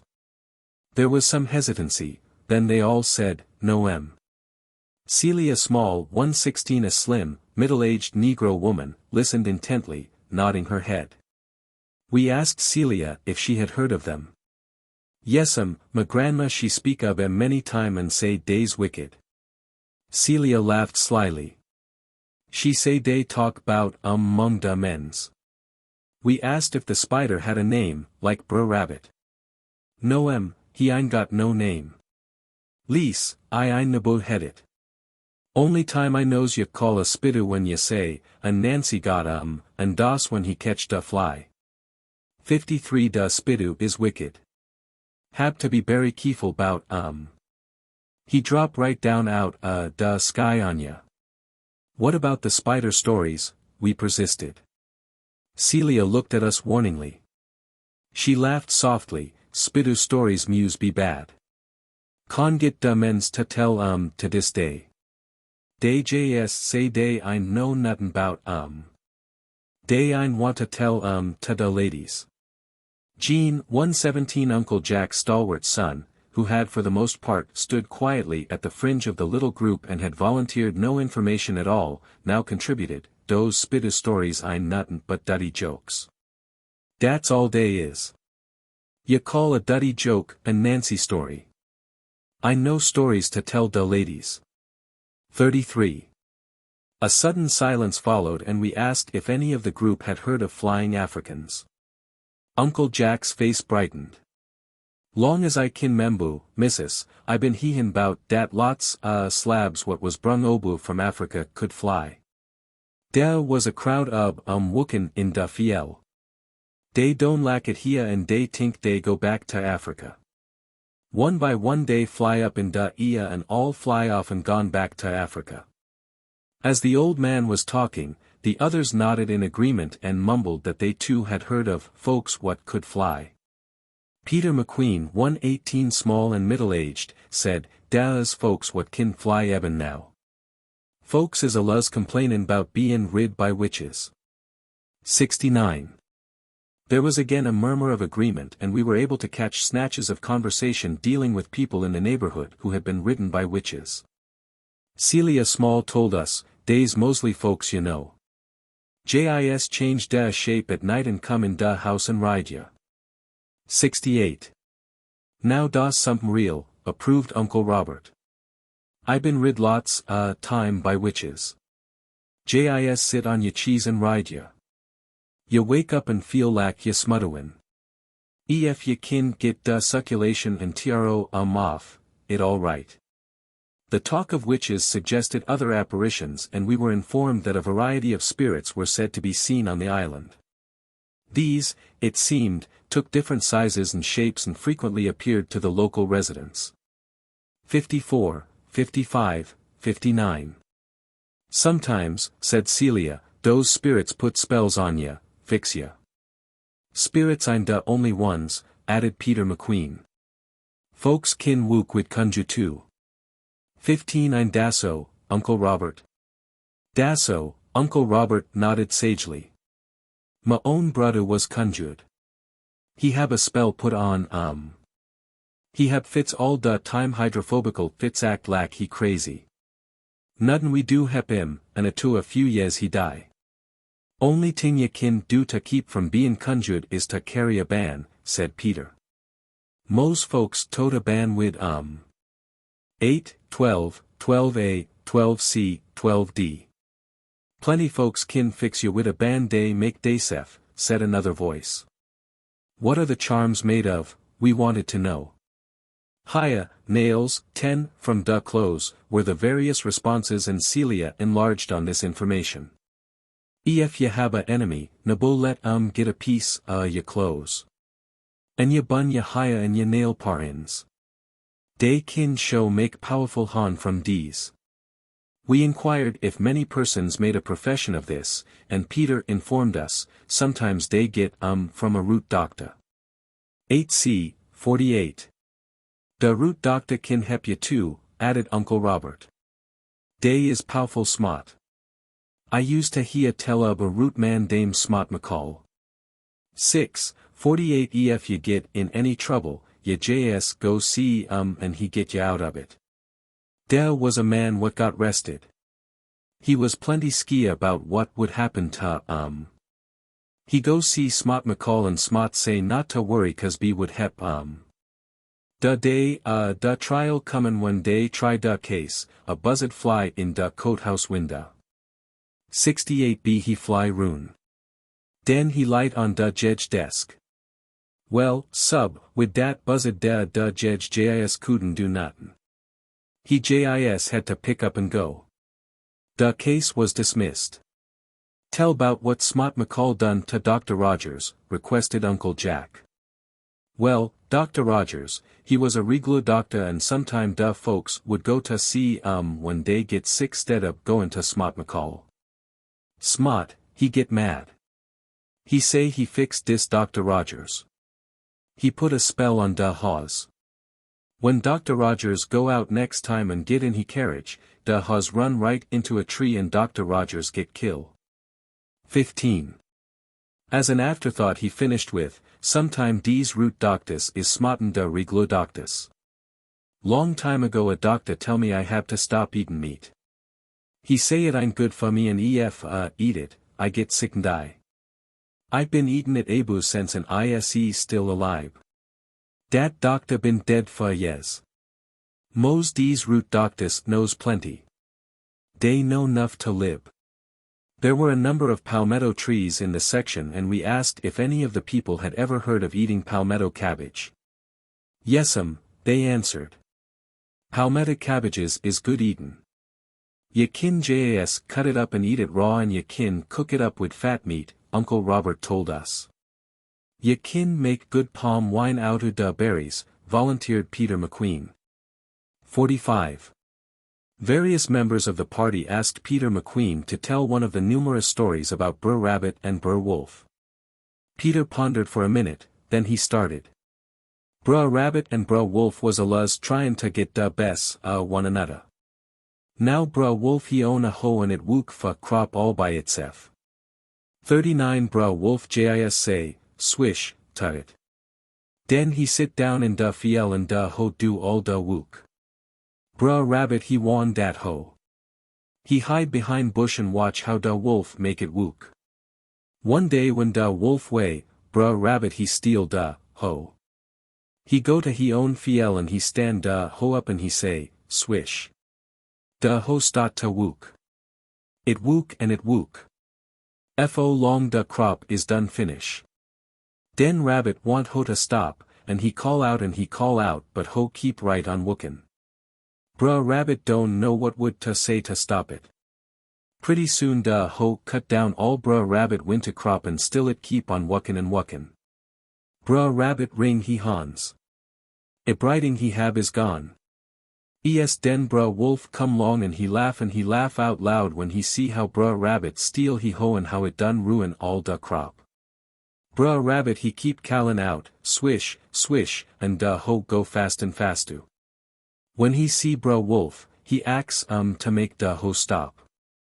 Bruh wolf won't say nut all cause he mad dat brute rabbit steal he ho. Den to a time he say, slow, boy, and da ho he stop wuckin'. Den bruh wolf he pick up he ho and carry home. By this time it had grown late, and the figures about the fire were shadows. From the direction of the marshes the wind was blowing more sharply and it was time to go home. Uncle Jack came up to say goodbye to us and said that he was going to spend the night on the river, shrimping. When we expressed surprise, he laughed and said that this was his usual custom. Uncle Robert nodded in agreement. We set home in da ribu, he said. Been out da so many years. I nutn't be fee head up. Sunbury. Our car came to an abrupt stop in the sandy road before the board fence which enclosed a small group of weather-beaten clapboard houses. We called to a young Negro girl who lounged in a doorway and she came forward to see what we wanted. Almost simultaneously there appeared from the other houses scattered about the clearing a number of other persons. 2 women about 35 years old and 9 or 10 small children all approached the fence. At first they were rather wary, but their attitude gradually turned to friendliness and they hung over the high board fence, talking and laughing in great good humor. Elizabeth Roberts, 119, the young girl whom we had first seen, appeared to be the leader of the group. We were interested to know if these people had river baptisms any more. Da Sunbury Baptist Church and Da Palmyra Baptist Church both have baptisms, Elizabeth told us. Cause it depend on how many folks wants to leave da Presbyterian Church and join da Baptist. Most of us is already baptized. Where do they hold the baptisms, we inquired. The group all pointed in the direction of the river. Right obu da in da Sunbury ribu, they chorused. Elizabeth again took the initiative. All da candidates is robed in white, she explained. Da preacher come from Savannah and he is dressed in a long robe. He walk long and da folks all march behind him. They goes down to da ribu and sing as they go. They aluz have da baptism when da tide is going out so da watu will wash da sins away. To day all gets to da ribu, they stop and da preacher ast da candidates to step forward. One by one he dip em in da watu and day is buried in baptism. When day is all baptized, da preacher pray to da ribu and 63 ast dat all sins be taken away. Den all da folks sing and shout and praise da Lord. The little group leaning on the railing nodded in agreement and as if in memory of the ceremony their bodies swayed rhythmically. As we listened and watched we could almost see the white-robed procession winding to the river bank. We could almost hear the chanting of the converts as their sins were washed away. The conversation turned to burial customs in the section and the women told us that setting-ups were still held for those who died. We all sit with da body and sing and pray and keep da spirit company, said one of them. Another added, at da funeral we sing and we puts our hands on da corpse to say goodbye. It bad luck not to do this. 31. We had heard in other communities that in case of death away from home the body is brought back to its native town for burial. This custom is also prevalent in Sunbury, we learned. Everybody wanna be buried in their own town, Elizabeth said. And we nabu bury strangers with our own folks. If a stranger die, we bury em in the stranger's lot. 3. Emma Stevens, 120 tall and slim, a baby in her arms and several small children gathered about her, spoke up, "You got to be plenty careful 'bout the spirits. The spirit is hungry jis lack the pusin. You have to put food in the rum for the spirit to come eat." 58. "That is the truth," agreed young Elizabeth. "If the spirit is hungry, it will show come back and haunt ya." 58f.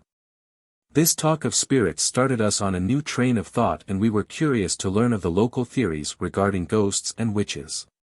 "The spirit nabu go in the ground with the body," 56 volunteered Emma. "It jis wanda rune. They come out when the moon is no." Mary Stevens, 121, whose short, stocky figure was clad in bright pink and who wore a sailor hat perched rakishly on her head, stated, "The spirits is everywhere. They pia Mosley at the fuss dockin in the middle night." Young Elizabeth, too, had something to say about spirits. "I sees em all the time," she said. "They don't hurt ya none, jis walk long with ya and talk. Some have da head on and some have da head off."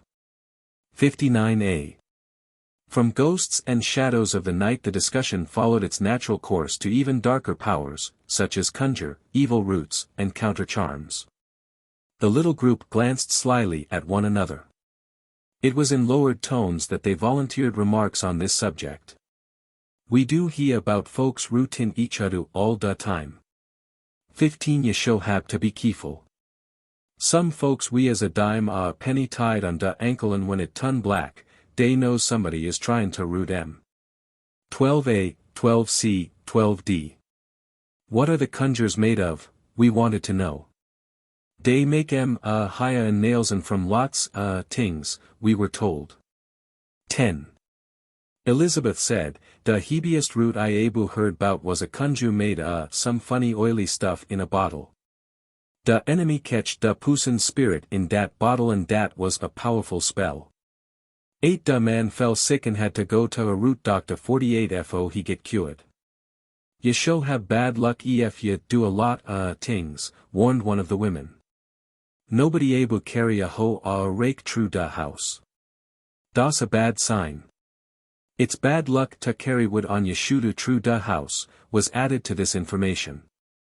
"But it ain't bad luck if you we is a lucky haht," interposed Emma. "And what is a lucky heart?" we inquired. "It's for good luck. All da people runya carries lucky hearts and lucky mojos and sek tings." 8.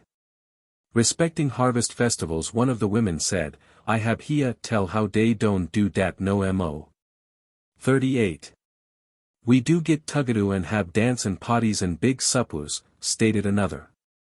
Her eyes sparkled at the pleasant memory. "We does da snake hip and da buzzard lope." The others chorused, "And at a last dance we did da fish tail and da fish bone and da camel walk." 17. All efforts failed to persuade the women to describe these dances. Evidently thinking of the antics of their neighbors at the recent dance, they laughed repeatedly, shaking their heads and nudging one another but refusing to be cajoled into a demonstration. After learning that we wished to record the old customs as far back as possible, the women suggested that we visit Uncle Jonah 122, who was the great-grandfather of Elizabeth. In answer to repeated halloos, the old man came trudging down the road. As he drew nearer the car, we could see that he was a spry, erect little figure, clad in a blue chambray shirt and a pair of dark trousers. Although he carried a gnarled stick for support, he appeared to move with considerable rapidity. His salutation was, "This is Uncle Jonah, the man what swallowed a whale." Uncle Jonah told us that he was 87 years of age and that he had been born on a plantation on Harris Neck. He had remained there until after the time, da big raid, he said, and he had been in Sunbury for a period of about 60 years. When asked if he could remember any of the slaves who had come from Africa, a faraway expression came into his eyes. Finally he offered, "Yes'm, I membu too. Ol' man Ben and Sally Day boat come from Africa. Day show used to use some funny woods. When it would tundu, Day would aluz say it was, Maulana Bumba." Uncle Jonah tried to recall some of the African stories he had heard in his youth.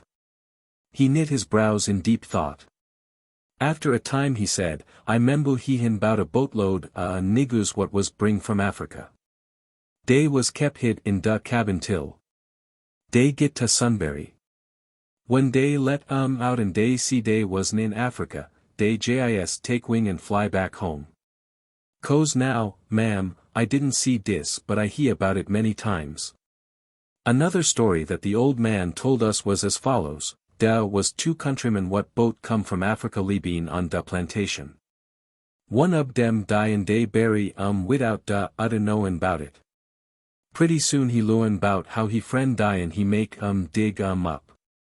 He say he wanna say a few words ta Day dig up da man and he speak ta and den put back in da grave. It was all right to he say goodbye." 30. Uncle Jonah, we asked, "Do you remember much conjuring in those days?" The white head nodded slowly. "Yes'm, da show was conjuhin, but da's mo conjuhin 15 in these days dan da was in dose. I hear about it all da time runya." Our interview concluded, we set out in search of Sirrah's Bowen, who, we had been told, carved wooden tombstones. 70A, 70H we rode down the sandy, tree-lined road until we came to the Sunbury Baptist Church, a white frame building set back from the highway against a background of verdant spreading trees. The Bowen family burial ground was to the right of the church, and here we discovered that Sirrah's skill in wood carving was manifested in many unusual markers. These were wooden images set on graves that were close together. One resembled a large bird, another represented a snake writhing upon a stand, and the third was the figure of a man, round and pole-like of body, with a head that resembled a ball and rudely sculptured features. 41E another Bowen marker was of clay painted yellow, in its surface was roughly cut the outline of an open hand with a small mirror glittering in the palm. Most of the graves were decorated with possessions of the departed persons. 47 There were many glasses, bottles, and vases, most of which had been turned a shimmering purple from long exposure to the sun. For a time we wandered through the little cemetery, reading the inscriptions on the various tombstones. The same day we visited another cabin on the dirt road leading back from Sunbury Bluff. We had already driven past the little two-room shack, painted green, its dark roof patched in many places, when our attention was attracted by a stout, middle-aged woman who was sitting on the porch idly playing with a long, dangerous-looking knife. At once we reversed the gears and rolled backward to a stop. Near the woman was seated the husky figure of a young girl. She wore but one garment, a faded green dress which hung raggedly to about the knee.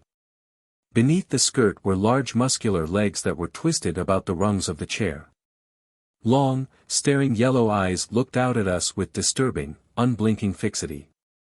The girl's hair stood out stiffly in a number of tight little braids. She was slowly, laboriously stringing weights on a fish net. The older woman spoke at first in a grudging, reserved manner. The girl continued her work on the fish net, occasionally glancing at us with that impenetrable expression. After much persuasion we gained the older woman's confidence and she spoke to us freely. She, too, attended the baptisms held by members of the two churches and also remembered various set-ups she had gone to. She told us that food was usually prepared for the watchers. "Bread and coffee," she said, "das what they gie at a settin' up." We thought they ate chicken, we remarked.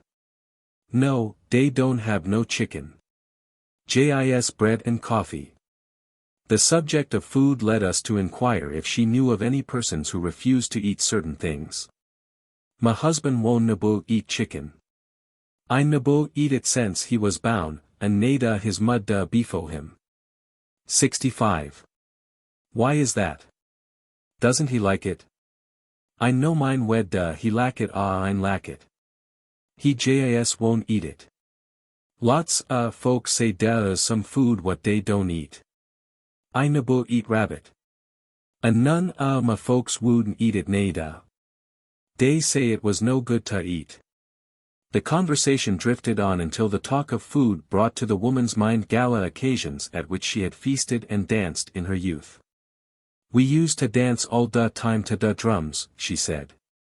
We would dance roon in a suckle and clap our hands and sing. They would have the dances obu on St. Catherine Island.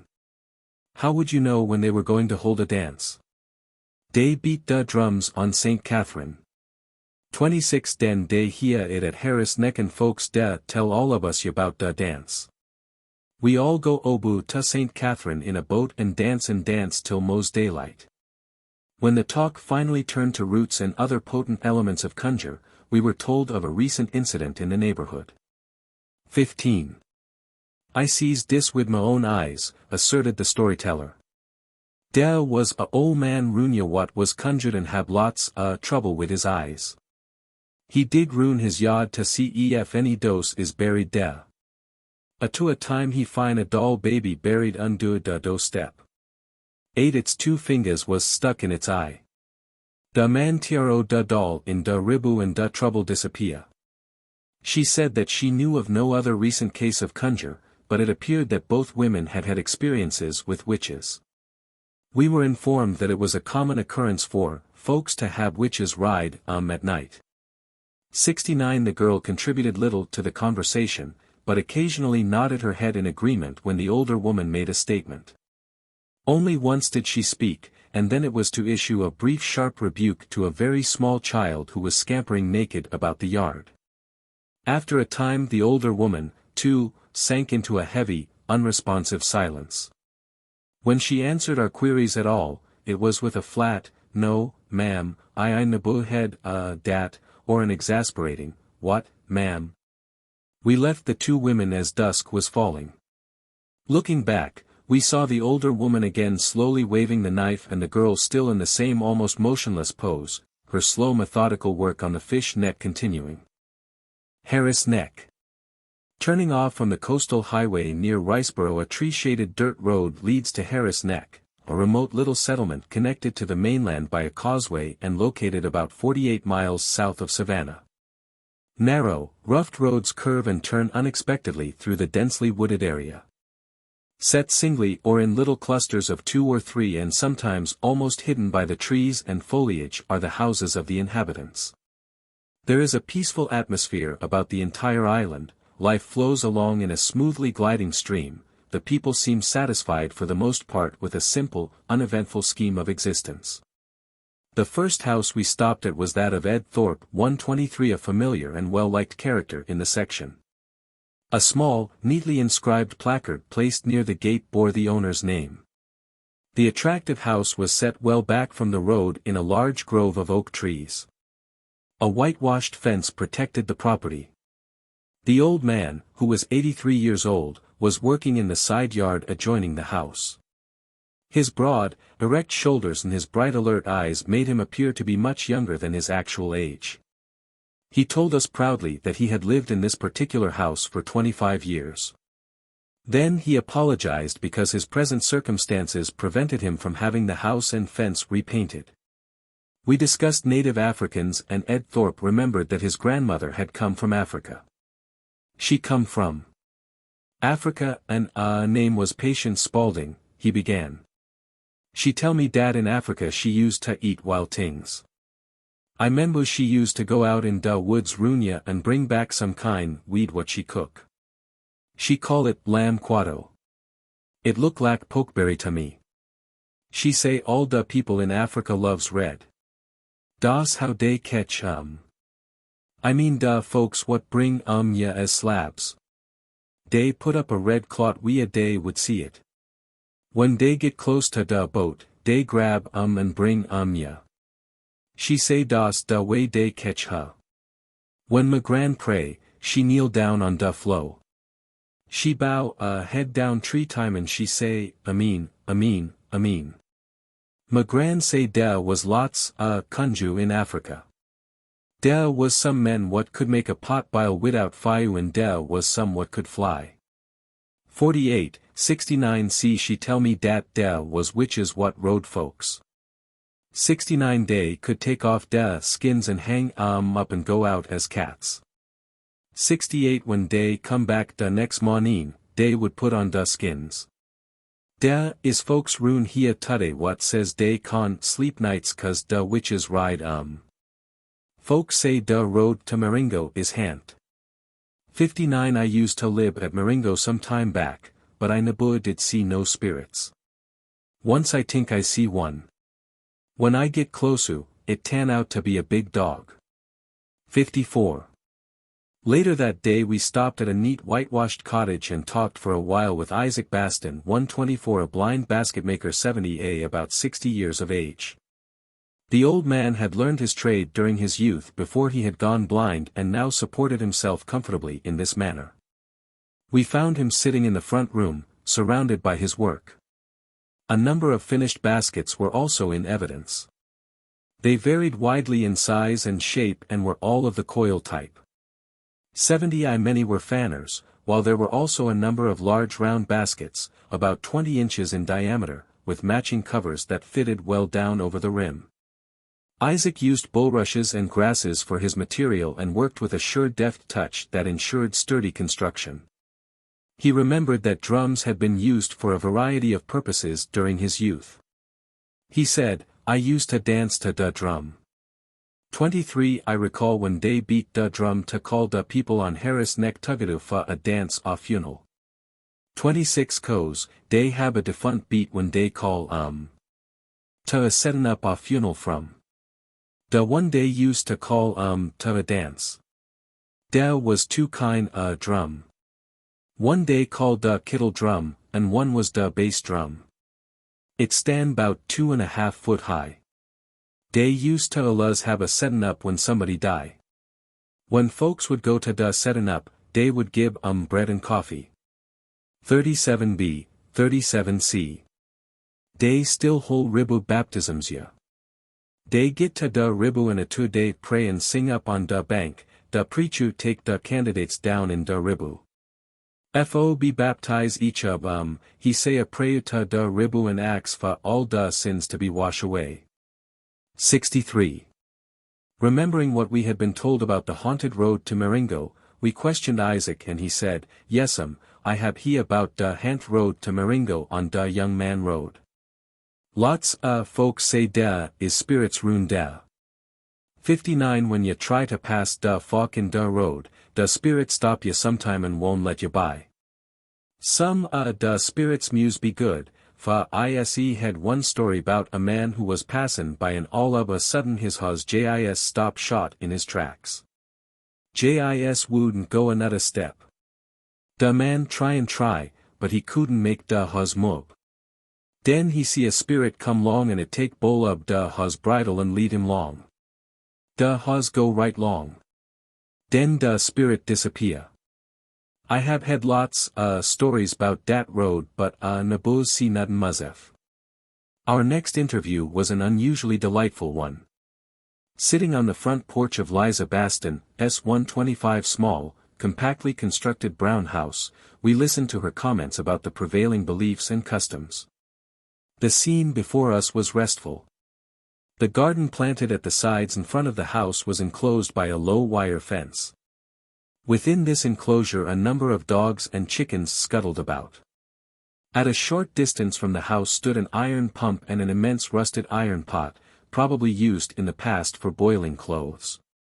On all sides as far as the eye could see were vast stretches of green land, shaded by massive trunked, moss-draped trees and covered with an abundance of semi-tropical foliage and underbrush. Here and there could be glimpsed the slanting roofs of neighboring houses. When we first arrived Liza, a pretty golden-skinned, rather heavy-set woman about 80 years of age, and a small black grandchild were the only occupants of the porch. She told us she had recently come home from a visit to children in the north. Presently her husband and a daughter approached without speaking and sat down unobtrusively in a corner. For the most part they listened to the conversation, contributing only an occasional remark. I was bound with a call, Liza told us, pausing in her task of peeling and eating figs from the pan that she held in her lap. That means I see goes. For least I could see 'em. Till after I stop having chillin'. Then I stop seein' 'em. 3 of my chillin' they bound with calls too. They was always sked than authors. They was always fraid of the dock and never lacked to go off by themselves.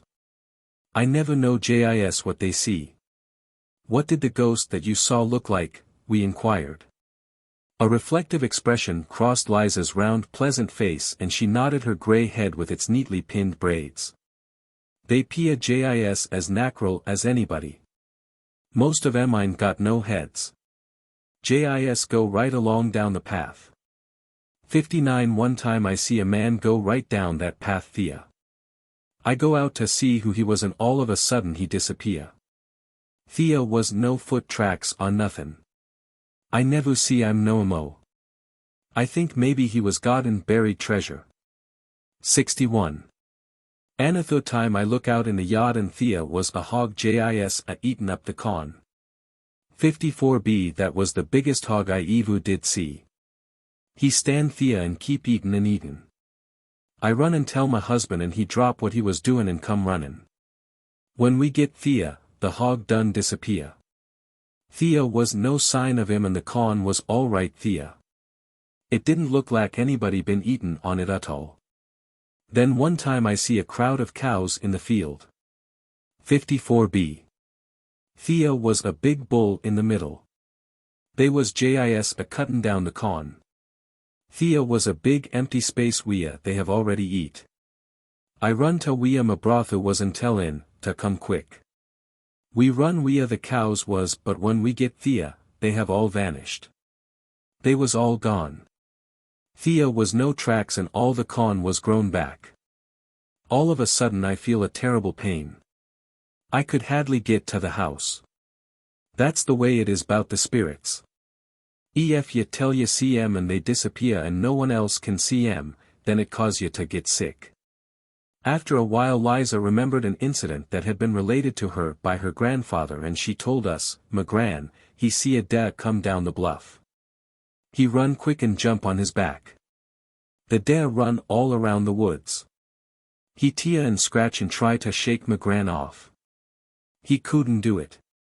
Finally he run into the river. Ma gran jump off and make it to the show. He was so tired he was mos dead.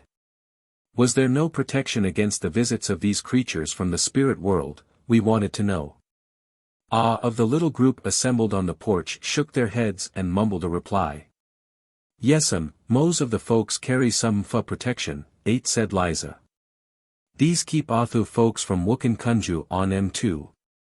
They's made of haya, and nails, 10 and graveyard dut, 9 sometimes from pieces of cloth and string.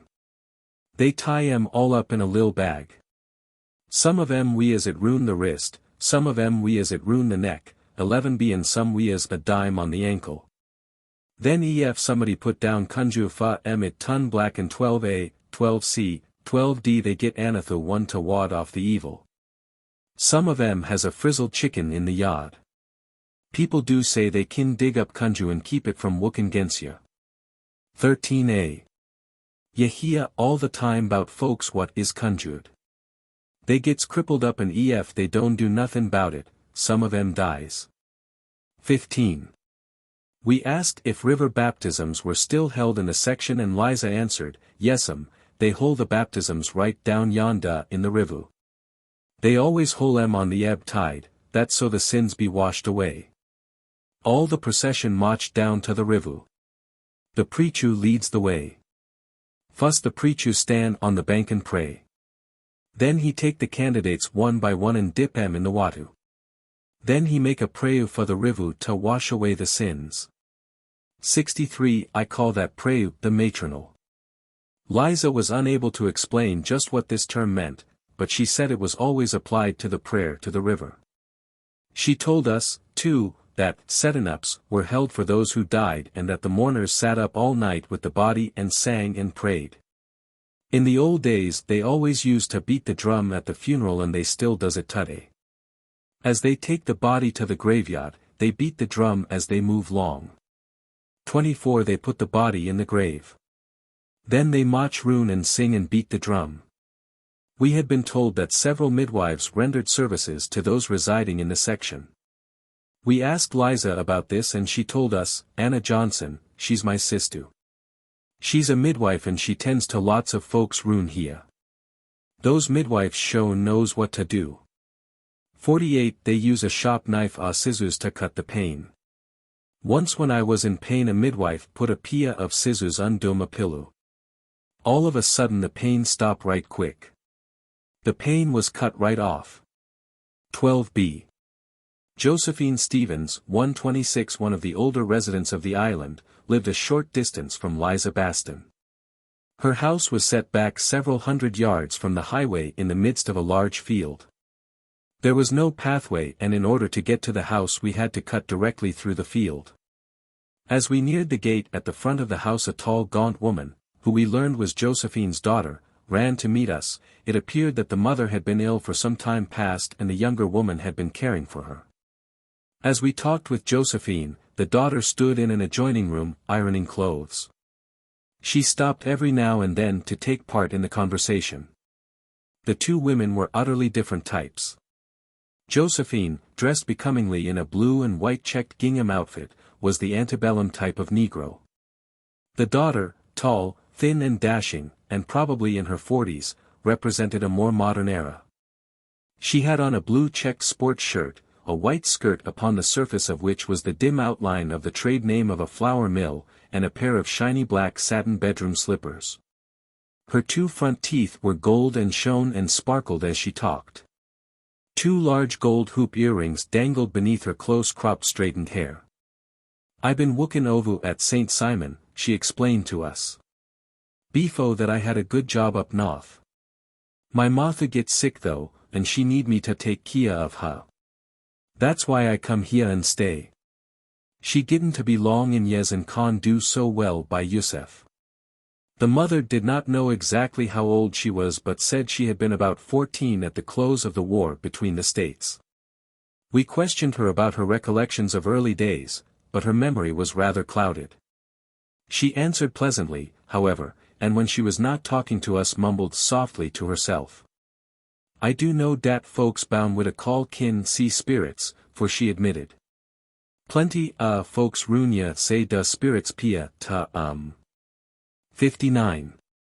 When we inquired about drums being beaten at funerals, she shook her head stubbornly and refused to say anything on the subject. The daughter, overhearing the conversation, paused in her task of ironing, and said, "Yes'm. Dasso. They beats the drum today at the funeral. 24 specially if ya belongs to a organization, they goes right along in the funeral procession and beats the drum as they march. I remember he hin bout in the old days they beat out messages on the drum. 26 let the folks know when some was bout to happen. When they give a dance over on St. Catherine, they beat the drum to let the folks here know bout it. At a funeral, the bottles and dishes and other possessions belonging to the departed person were left on the grave, the women informed us. The spirit need these, 47 the younger woman explained, jis lack when they's live. Everybody march round the grave in a suckle and shout and pray. We inquired if some people in the section were afraid to eat certain foods. Once more Josephine shook her head in negation. The obliging daughter who listened intently to everything that was said again interceded. "I do hear about that. Thea is some folks what can't eat sudden foods. They say it's bad luck and they never do eat it. Right now Thea is lots of foods what some folks don't eat." 65. At this point in the conversation the older woman brightened and told us about the harvest festivals held during plantation days. "We have big feas. Everybody bring some of da fuss crops. We all give thanks fa da crop and we dance and sing." 38. Shortly after this she again fell to mumbling and muttering unintelligibly and seemed unwilling to be drawn again into the conversation. She did confide in us that she had lived in her house for over 58 years and she proudly displayed her immaculate blue outfit which she said her daughter had recently purchased for her. As it was growing late and we had other interviews to obtain in the vicinity, we concluded our visit. The two women urged us to return soon. Setting out again to make an uncertain jagged path across the field, we looked back and saw Josephine, a rather tragic tall figure huddled at the end of the porch. The daughter waved gaily. Her gold earrings glinted in the sun. When we found Anna Johnson, 127, she was standing in the front yard of Ed Thorpe's talking with a tall middle-aged woman who, we later learned, was Rosa Salins, 128, her niece and Liza Baston's daughter. The two women walked over to the car and greeted us. We inquired about the various methods the midwife employed and she said, "To cut a pain you use a sharp instrument, like a knife, a pair of scissors. You put it under the pillow on the bed. The person who is sick mustn't see you do it or it won't work. Sometime you use a smoothing iron. Dat cut the pain too." 12b. Rosa, who had been rather impatiently waiting an opportunity to speak, now offered, "Lots of da chillin' bound wid a call. Ef dey is bound wid a call, dey kin see spirits." 4. The midwife looked solemn. "Folks have to be mighty keeful when da chilly is bound lak dat. Ef dey don't do something bout it, da chilly will be hant all its life. It'll alluz be 'fraid a goes." 59. What can be done so that the child won't be haunted, we asked. "Dey dry da call and make a tea out of it and have da chilly drink it. 8 Den all da ebel will disappear. Da chilly will see goes, but dey will nabu harm and he won't be afraid of Rosa exposed her large white teeth in a broad smile. "I was bound with teeth. Had 2 front teeth when I was bound." 66. Neither Rosa nor the midwife knew the significance of this unusual occurrence, though both women thought it was probably a good luck sign. Anna was reminded of some old remedies that she had found beneficial to teething babies. "You take a alligator tusk and clean it and shine it and hang it round da neck, da chilly," she explained. "Den you kin take da foot of a ground mole. I fugits which one it is." "Which is it, Rosa?" "Don't matter which one it is jis so long it's da foot.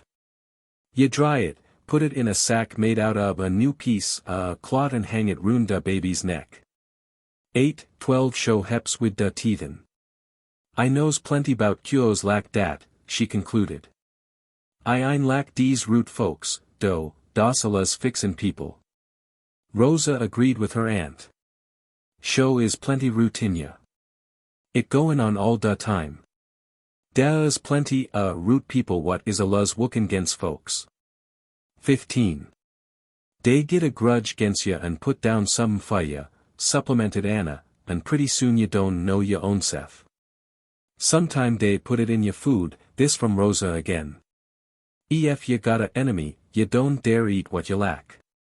Nubu know when dere is something in da food, and ef dere is, ya show won't loss. Cause ef ya we as a han, it'll warn ya and keep da conjure from wuckin'." 12a, 12c, 12d lots folks carries some kind a charm all da time. 8. Some are folks you keep frizzle chicken. Dey dig up conjure what is laid down for ya and let ya know when somebody is after ya. 13a. The midwife told us that she had recently returned to Harris Neck, after having lived for many years in Waycross. We asked her which community she preferred, and she said, "I lack it in Waycross, missus. Da 2 places jis I nuttin' lack. Tings is show defunt ya. Da folks js don't act da same. Ya wouldn't even know dey was human. Soon as kin ise goin' back to Waycross.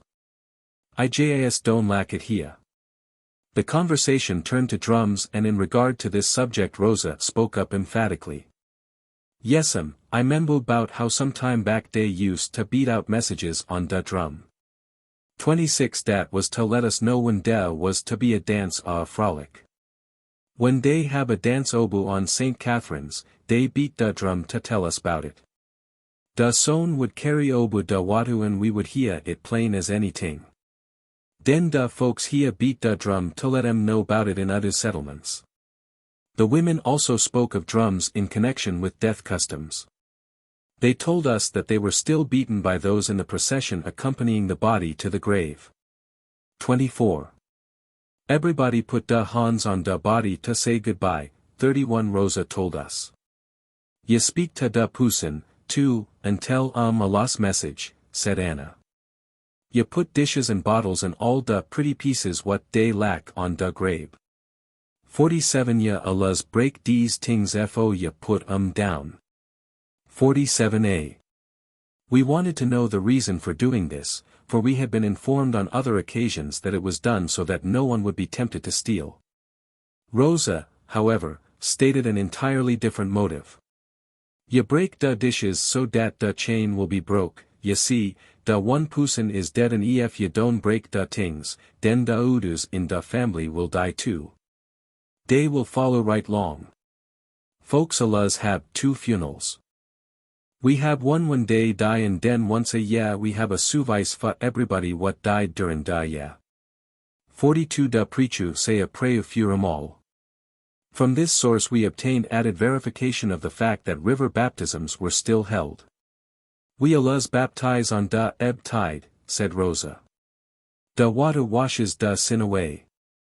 Da preachu pray up on da bank and den when he baptized da candidate, he pray to da ribu to take away da sins. 63. Later in the conversation the women recalled harvest festivals 38 that had been held many years before. Dat was Allah's a big time. Anna's rather somber face lit up at the remembrance of the festive occasion. Everybody bring some of da fuss crop to da chuck and we prepias a big fias. We pray and give thanks for da crop and pray for da next year. We all eat and sing and dance. One da dances called da buzzard lope. 17 We still dance dat today. Rosa told us proudly that she was a granddaughter of Catherine Baston who had been recognized as a leader among the Negroes in the section. Me and my brother was my grandmother's favorites, she said. She Allah said she lack us batun all da other chillin. When I was only about 12 years old, she tell me when I grow up I would take her place and carry on da work she was doing. Moving her powerful shoulders in rhythm and clapping her hands together, the woman sang us a song that her grandmother had crooned to newborn babies as she held them in her arms. The words were, for the most part, indistinguishable. Over and over we caught one repeated phrase, Nikki Yimi, Nikki Yimi. My grandmother was took very sick. She knew she was gonna die. Dat was jis when my old's chili was bound. My grandmother jis refused to die fo she seen me and da baby. She say she had to see us fo she die. Every day she acts for us. She get weaku but she jis won't die. When da baby was a few days old, I get dress and go to see fuss I was afraid to bring da baby into da sick room fa they say it bad luck fa somebody bout to die to look at a baby. Sometime da baby die too. I tell this to my gran and she laugh at me and tell me she ain't gonna take da baby with Then I bring da baby in and she sing ta and hold in arms. She tell me she was gonna die now and dat I was to continue wook with da folks ya. Right at to dat she die. For a while longer the woman chatted on in a friendly manner, discussing various incidents that had taken place in the neighborhood. In parting they presented us graciously with some fresh figs from the garden and asked us to visit them again whenever we returned to the settlement. Pine Barren near Eulonia. After the muddy ruts through the pine clearing had ended, there was no road, and the car jerked and bounded about among the pine trees. The soft brown needles made better traveling than the boggy wagon tracks that were behind us, but our method of procedure was rather bewildering, for there was no mark by which to retrace our tracks. As we went deeper into the pine woods there was no sign of habitation. Our driver, 129 who had offered to help us when our car had stuck in the bog, was a 6-foot, shiny black Negro, strong-necked and lithe, with a 12-inch hunting knife strapped to his hip. We had never seen him before, nor the smaller Negro beside him on the front seat. In the back seat we were concerned with our feet, which rested precariously among loose cartridge shells. We feared that a sudden jolt from a pine stamp might make us stamp down on the shells and explode them. Suddenly we came upon a reed and paling fence higher than the head of a tall man. There was nothing to be seen over the top of it, no sign of occupation. We drove around to the side where, protected by some feathery bushes, a small opening hardly distinguishable from the palings led into an enclosure. Scattered without plan about a smooth sand clearing were 3 or 4 small unpainted wooden cabins, 2 connected by a narrow board walk just above the ground. Other smaller structures, sheds, and work tables were placed helter-skelter about the enclosure. There was some wire fencing, but dogs, cats, chickens, a litter of very young pies, and an old rooster roamed at will. Sunning themselves against a cabin wall were 2 old women, and from the windows of another cabin popped the heads of 3 curious younger women. An open door suddenly gave forth several children, smiling and scantily clad, shining eyes and surprised faces upturned to the strangers. The 2 elderly women rose and came forward to greet us. Our guide explained our mission and inquired as to the whereabouts of Uncle Ben Washington, with whom we wished to talk. Aunt Sarah, 130, who was Uncle Ben's wife, explained that her husband had gone to work in the woods early that morning. A glance at the dense forest surrounding the little clearing convinced us that Uncle Ben would be unlikely to hear the halloos with which our guides were attempting to summon him. Just as we were about to abandon the venture, a unique figure appeared inside the fence, and Reuben Taylor, the older of our guides, exclaimed, "Da's Uncle Ben now." Uncle Ben 131 appeared in a long frock coat and high felt hat, carrying a walking stick. It was difficult to understand how he could have worked in such a costume. He seemed young for the 85 years he claimed, for he moved about with considerable agility. As he drew nearer, Aunt Sarah went forward to greet him, and the 2 old people came toward us together. When we again explained about the information we were seeking, Uncle Ben said with grave courtesy that he was glad to have visitors. Thinking of the precarious journey that lay behind us and wondering how far from the main road this little settlement might be, we asked Uncle Ben how often he went to town. He shook his head slowly. "We don't nabo go to da road," he said. "We got a briding we needs right ya." Aunt Sarah nodded her gray head in agreement. "Seems lak we lived ya fa most of our lives," she stated simply. "We built these houses when we fuss come ya.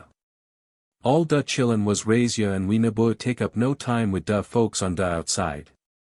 Nabo did set no sto by mix in with strangers and sec doins." Incredible as it seemed, they were speaking the truth. For half a century they had lived in this isolated spot, only a few miles from a frequently traversed highway. Despite their evident liking for solitude, the old couple were not averse to answering our questions. "Is there much conjure and magic around here, Uncle Ben?" we asked. "I hear tell of tings lak dat," he answered, and looked up with a sly quizzical smile. "Ise head bout bein' conjured, and I know fa true da as sec tings as magic." Uncle Ben chuckled. "Ef ya abu see a cross mark in da road, ya nabo walk obu it. Das real magic. Ya hab to go ruin it. It's put da by a enemy, and ef ya walks cross it, da ebel spell will cause ya harm. 15 Da cross is a magic sign and have to do with da spirits. Ef dat happens," said Aunt Sarah, "reckon bout da only ting ya could do would be ta see a root doctor. 48 he gib ya somethin' what cures ya." 6. Uncle Ben turned to us. "Lots folks carry hans all da time, and dis bring luck and keep da ebel spirits away. 8, 12a, 12c, 12d. The old man seemed unable to describe these good luck charms, but he was more successful in describing the charms used in conjuring an enemy. "Day is made mostly from high nails and lots times da dust from ya foot track," he said. 7. Aunt Sarah's face darkened. "I nobody get my haya," she declared. "I buns it so nobody kin wook home with it." 10. Young Reuben spoke up. "Ef ya we as a silver coin, it brings you good luck," he stated doggedly. "And ef anybody conjure ya wook gents ya, da money ton black, and you know ya hab to do somethin' 'bout it fo da conjure wooks." 12a, 12c, 12d. Did you ever see anyone who was conjured? We asked. All three nodded solemnly. Uncle Ben spoke first. Days Mosley all crippled up'n. Con mub bout.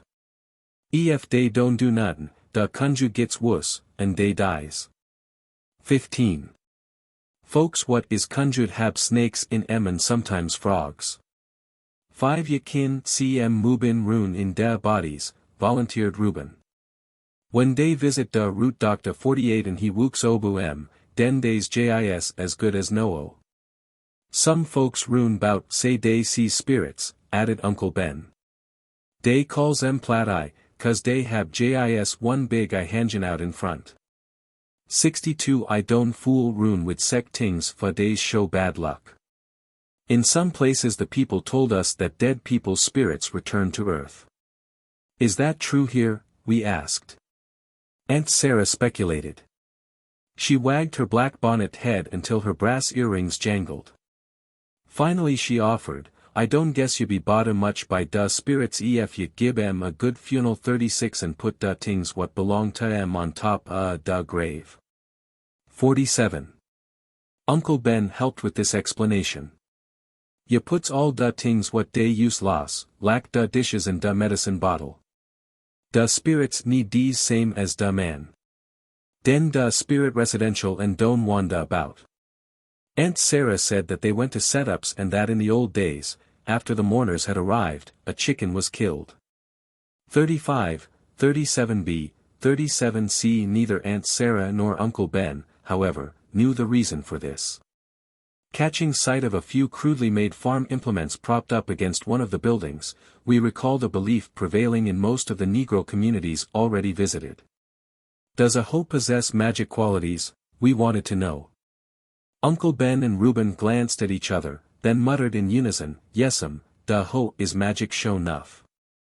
From Reuben we received the additional statement, Ef ye carry da hoe true da house, it show mean bad luck. Uncle Ben's contribution was, I hear lots, tings bout da hoe. I hear tell bout how it jis stand right up in da fiel by itself and wook fa ye without nobody techin it das ef ye kin wook it right. 39. When we asked about the music played at dances and at church services, Uncle Ben explained to us, some years back at da dances day would aluz beat da drums and shake some kind bones what they make from cow's ribs. All da folks would keep time with da hands and feet and dance to da music. 23. Apparently the memory of similar affairs was pleasant to Reuben, the young guide, for his eyes gleamed and his white teeth flashed in a sudden smile. I was married, he said, I used to go to dances and picnics all da time. Dey would have only da drums for music and dey would beat on em and da folks would dance rune in a ring to da tune. As it was growing dark, we were forced to end our visit to this interesting settlement.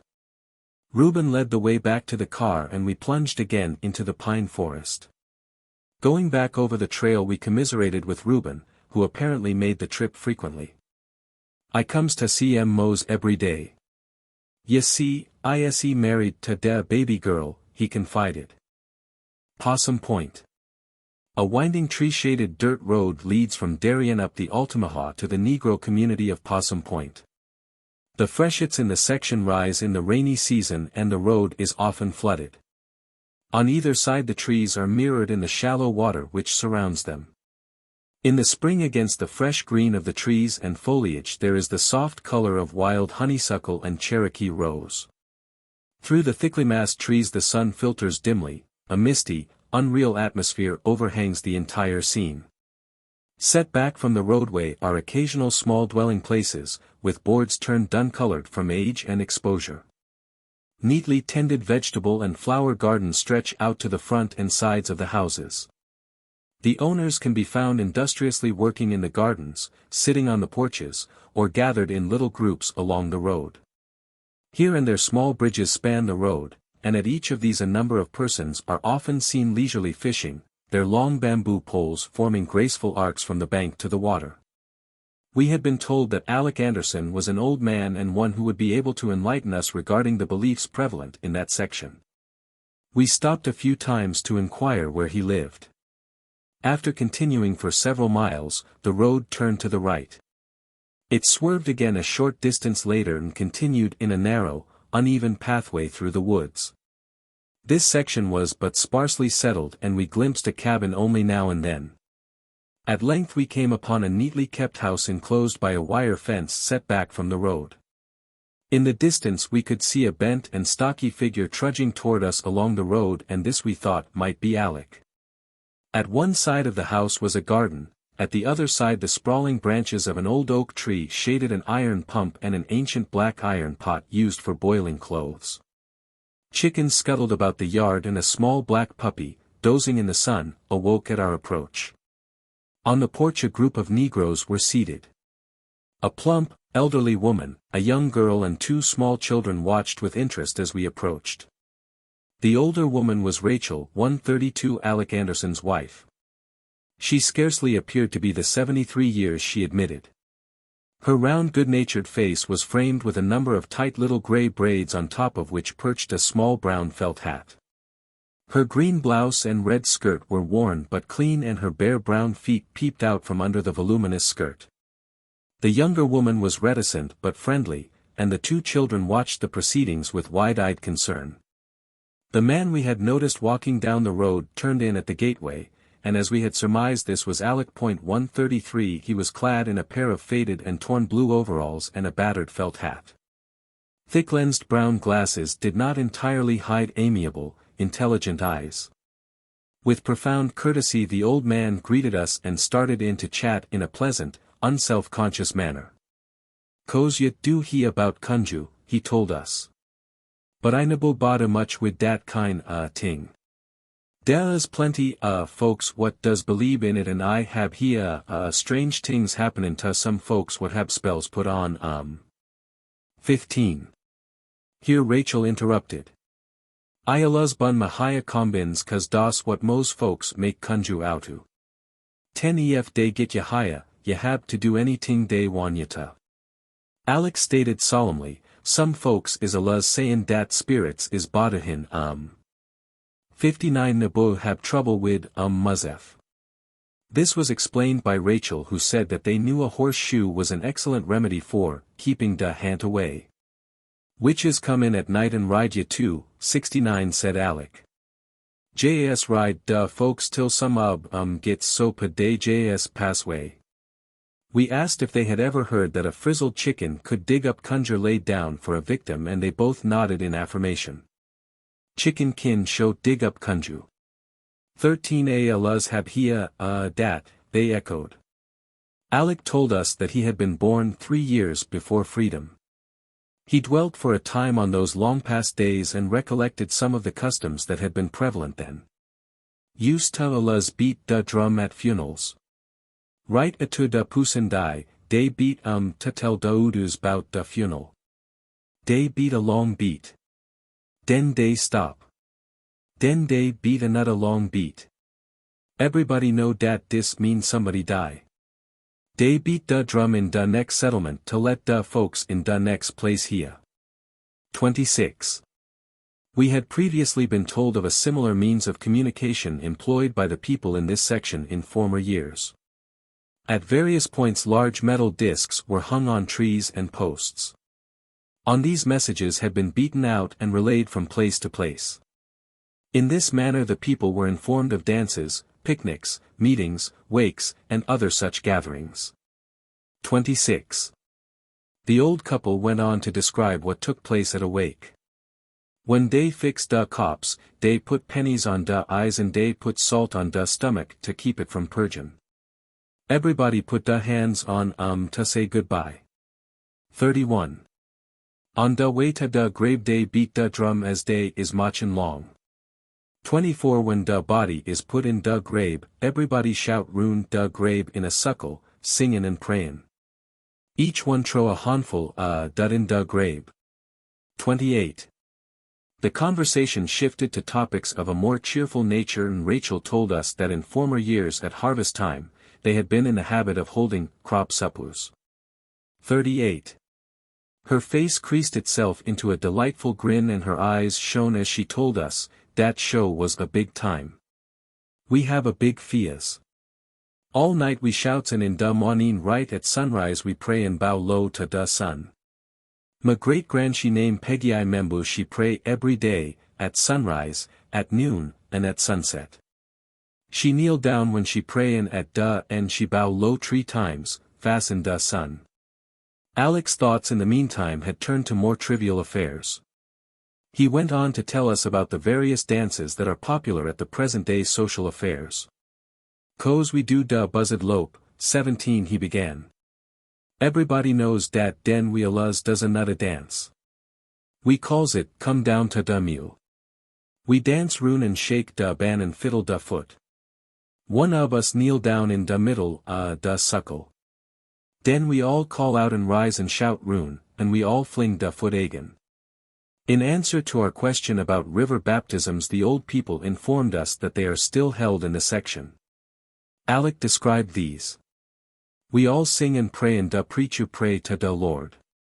Cause da candidate con be save less he really want to be. Da preachu and da candidates goes down in da watu. Den da preachu make a prayer to da ribu and da ribu washes da sin away." 63. It is bad luck to eat certain types of food, Rachel told us. This belief had never influenced Rachel or Alec, but they had known of people who were forbid to eat eel fish mong other things. 65. Our visit was such a pleasant one that we stayed for a while longer to talk.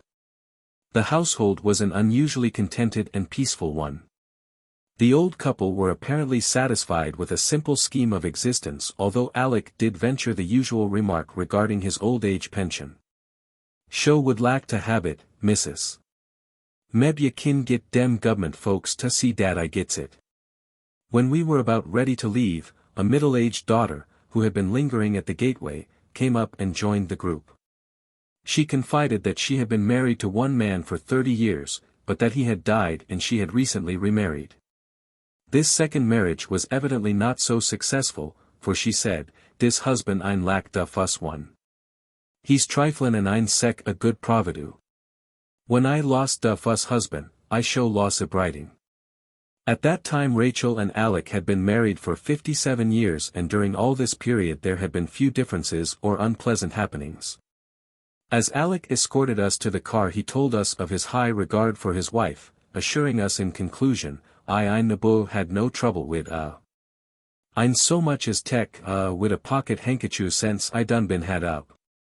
A little later we went to visit Susan Maxwell, 134, who was sitting on the porch of her house when we drove up. She was about 92 years old and, having been ill recently, was snugly wrapped up in a variety of garments. The house, she told us, was about 100 years old. A hall ran from the front to the back part, and from the back porch a passage led to a lean-to kitchen. A barn near the house was about to collapse from age and lack of repair. In the yard a black ox lay chained under a tree, and a large hollowed-out log set on legs served as a watering trough for the ox. Susan told us about the death of her mother, Rachel LaConte, who had come from Liberty County. "She die right in this house. They measure with a string. They beat da drum to tell everybody 'bout da settin' up. 26 We all set up with da body. We have a big wash pot full coffee and have a big sack soda crackle for da folks. 37b, 37c Everybody place day ban berry light on ease and on nose and den they say, don't call me. I ain't ready fa to go yet. 30, 31. We bury by torch lighted to dock. Everybody march roon da grave in a suckle. Every night at da funeral I put food on da poach fa da spirit to come get it. 56, 58. In da old days they beat da drum to call da people to da funeral. 24 They beat it slow boom boom boom. When they wanna stir up da folks fa a dance or frolic, they beats da drum fa's. Den they knows it ain't fa no funeral and dat it's fa a good time. Da people nearby, when they hears it, beats da drum and das how they sends a message so other folks gets it. 26. I can membu two kind drum.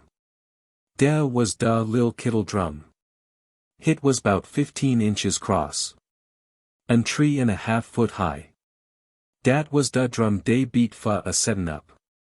Susan, too, gave us a description of the river baptisms. Dey baptize in da water down at da landin'. All da candidates is dressed in white. Dey all confess da sins and say dey want to be saved. We all march long in a line and sing and pray. When we get to da river bank, we stop and da preacher say a long prayer to da Lord. Den da preacher take da candidates one by one and dey go down in da river. Da preacher he say a prayer to da river. Dey allows baptize on da ebb tide cause da river is supposed to wash da sins away. 63 All da folks sing a song called All Ma Sins Done Wash Away. There were several white chickens wandering about the yard and Susan told us that her principal reason for keeping them was that they possessed the power to dig up conjure. 37.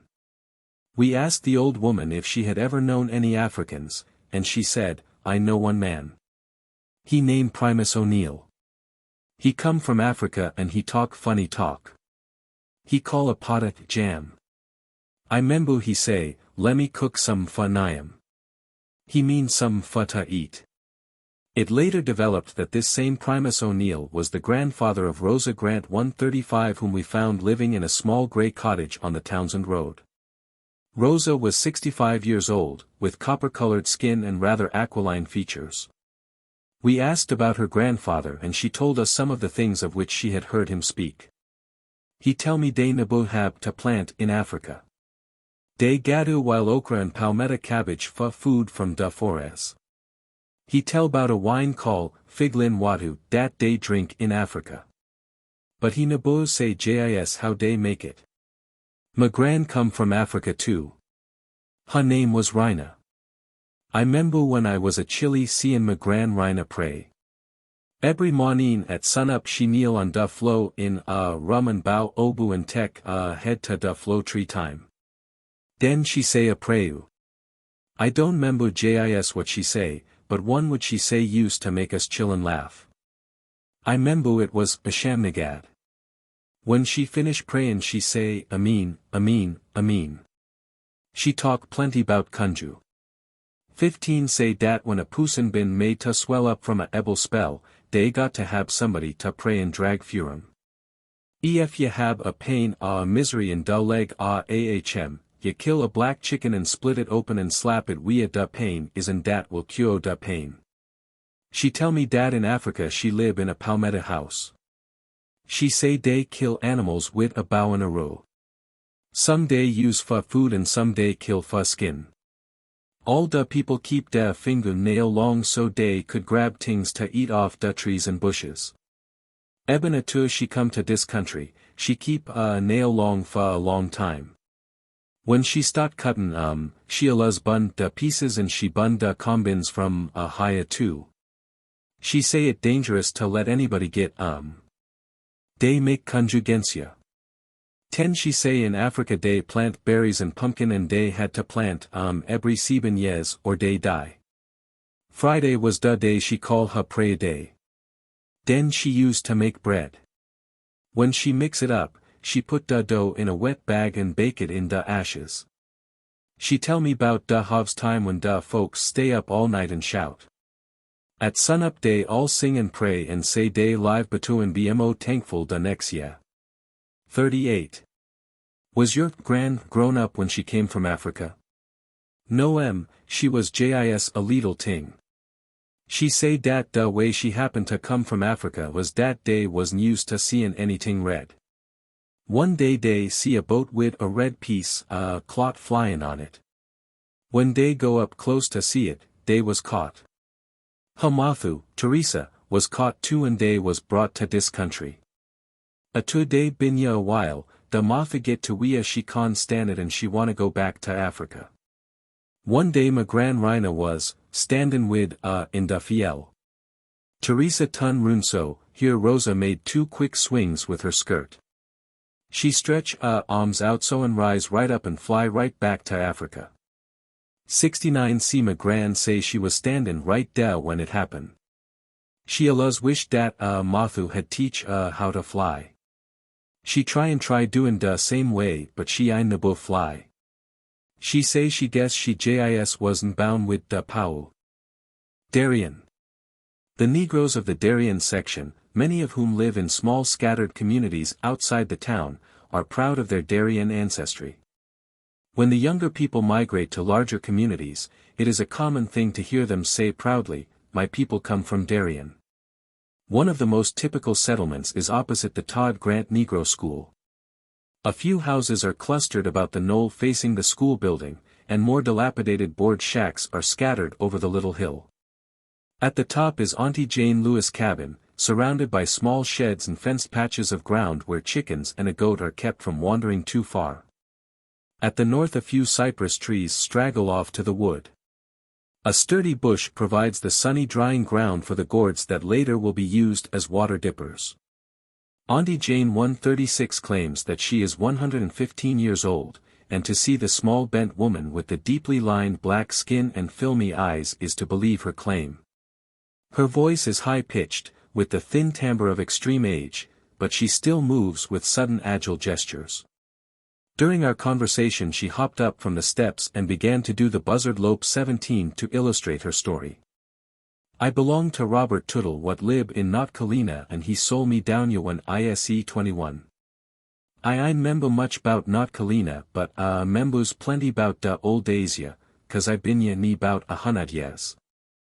I belongs to Huger Barrett and ISE 1 da best fiel Hans on Picayune Plantation." We interrupted the old woman's reminiscences about plantation days to question her about funeral customs. "We didn't alluz have too much time for a big funeral in dem days 'cause there was wook to be done and ef ya ein do ya wook, you get whipped.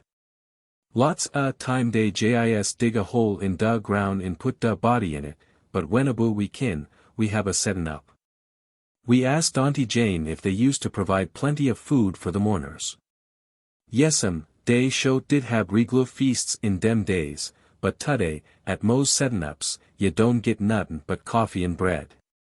37b, 37c Den day would cook a regular meal and they would kill a chicken in front da dough, ring he neck and cook for da fias. 35c Den when we all finish, we take what victuals left and put it in a dish by da chimley and dos fa da spirit to have a lost good meal. 58 we kubu up da dish and da as many a time ise he at dat spirit live We ein preach da suman when we bury but we waits a while so's all da relations can come. Is it bad luck to steal from a grave, we wanted to know. "Bad luck," repeated Auntie Jane. "Show it bad luck. Dem dishes and bottles what put on da grave is fa da spirit and it ein fa nobody ta tek 64 das fa da spirit to feel at home. 47 when he die fa off, we bring home to bury don't let no stranger be bury with Ye give people what ein belong to ya another piece ground to be bury in. 3 we alluz have 2 funeral fa da pusin. We have da regular funeral when ye die. Den once a year we have one big preachin' fa everybody what died dat year. 42. Auntie Jane looked up slyly when we asked her if she believed in conjure. "I ein believe in Muzef but there is plenty what do. ISE had Ellen Hammondly been with me. She die last year. She show was a luz fixin' conjure. 15 she tie up a briding in sacks. She get a lil foot track dus, 7 a lil higher combins, a nail parin, 10 and she tie up with a lil rag. Cause, I don't believe in dis and when she die, I bun Ef ye have any trouble with snakes, 50 ye catch and bun with da trash. Den all da whole kingdom snakes will leave ye alone. 50. We next questioned Auntie Jane about signs. "Yes'm, I knows plenty signs but my head so full I don't know which to tell ya. Some ob I believes and some ob I ein believe. When ye go on a journey and ye had to turn back, ye make a cross mark on da dat and spit on it, and it show bad luck to bring a hoe in da house." The subject of drums was then brought up. "I ein here beat da drums in my chuck," Auntie Jane said. But I show is he a plenty drum beat. We use to luz dance to da drums. We dance rune in a suckle and we have drum and we have goad rattle and we beat tin pan tugadoo. 23 Sometime day have bot drum, but Alex Harris, he my son, he make he lib up da ribu. Auntie Jane gave us a description of how the drums were made. Ye kill a coon and ye skin and ye tack da skin upside da house to dry and ye stretch good till tight and smooth.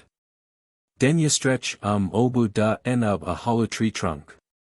25 Sometime day is big drum what stand as high as dis. She raised her hand about 3 feet from the ground. We asked Auntie Jane what trees they used. Did they use oak? No, ma'am, it ain't good to use oak ef ye kin hep it. It too hot. Ye take a good cypress cedar what eat out on da inside and ye take and scoop out and stretch da skin obu da ends. Sometime ye kin find a holly what'll do. Alex, he make drum up to 2 ya ago and we show have big time doin' da dances while they beat da drums. Whenebu we happy wanna celebrate, we dance. At this point Auntie Jane rose to give us an exhibition of 2 dances, the buzzard lope and the snake hip. 17. Across the highway from Auntie Jane's settlement, about 1 mile north of Darien, back of a turpentine still, is an irregular settlement of small houses, most of which are enclosed by high dilapidated paling fences. Here Wallace Quarterman 137 occupied a cabin with his daughter, Abby Gibson. Wallace was old but with a clear mind, and he enjoyed a high standing in his community. We felt that he would know about the old beliefs and customs. We left the highway on a narrow dirt road, little more than a path through the bush, and after much winding in and out we came upon a street of Negro cabins with their enclosed yards, vegetable patches, and tumbled-down sheds. Wallace was sitting on the porch of Abby's house. Lizzie Sanders volunteered to be our guide and paid a visit to Wallace along with us. We asked him how old he was and where he was born. ISE bound July 14, 1844. Now figure dat out fa Yusef, Mrs. ISE bound at Southampton, Liberty County, and I belong to Roswell King, but he done die long bout sometime in da 50s and ISE sold fa det to Colonel Fred Waring on Skidaway Island. ISE been bout 15 when I sent to Skidaway. For a long time we had wanted to establish some connection with Skidaway Island that reached back before the war between the states. We questioned Wallace about the church on Skidaway. We sure did have big time goin' to Chuck in those days. Not many dese niggers kin shout today da way us could den. Ye needs a drum fa shoutin'. We asked if they shouted to a drum then. We sure did. We beat a drum at da chuckin' we beat a drum on da way to da grabyard to bury We walks in a long line moanin' and we beats da drum all da way. 24. We inquired about the making of drums and the kinds of drums. We makes drums out sheep hide but we gotta dry and stretch da skin obu. Some makes it out hollow logs with skin obu da and some is as long as 3 feet. 25. We asked the old man if he remembered any slaves that were real Africans. Show I members lots and I sees plenty I members one boatload Seben 8 what come down from Savannah. Dat was jis a lil beefo da vav. Robbie McQueen was African and Katie and ol' man Jacob King, days all African. I members wall. Ol' man King he lived till he lived till I hep bury But ye con undustin much what dese people say. Dey con undustin yo talk and you con undustin dey talk. Dey go quack, quack, quack, jis as faz as a haws kin run, and ma pa say, I'm no good to listen to Dey get long all right but you know dey was a lot of what I'd stay down ya. Did he mean the Igbos 138 on St. Simon's who walked into the water? No, ma'am, I mean dem. I knew he about Well, at that time Mr. Blue he was da Obusu and Mr. Blue put in da fiel, but he couldn't do nothing with They gabble, gabble, gabble, and nobody couldn't understand and they didn't know how to wook right. Mr. Blue he go down one morning with a long whip fa to whip good. Mr. Blue was a hard overseer, we asked. No, ma'am, he ein hard, he jas can't make undustin'. Day's foolish actin'. He got to whip Mr. Blue, he ein have no choice. Anyways, he whip good and day gets tuggadu and stick da hoe in da fiel and den say, quack, quack, quack, and day riz up in da sky and tun heasif into buzzards and fly right back to Africa. 68b, 69c. At this, we exclaimed and showed our astonishment. What, you ein he about Everybody know about Day show left da ho standing in da fiel and day riz right up and fly right back to Africa. Had Wallace actually seen this happen, we asked. No, ma'am, I ain't seen I been to Skidaway, but I knowed plenty what did see plenty what was right da in da fiel with and seen da ho what day left stickin' up a to day done fly way.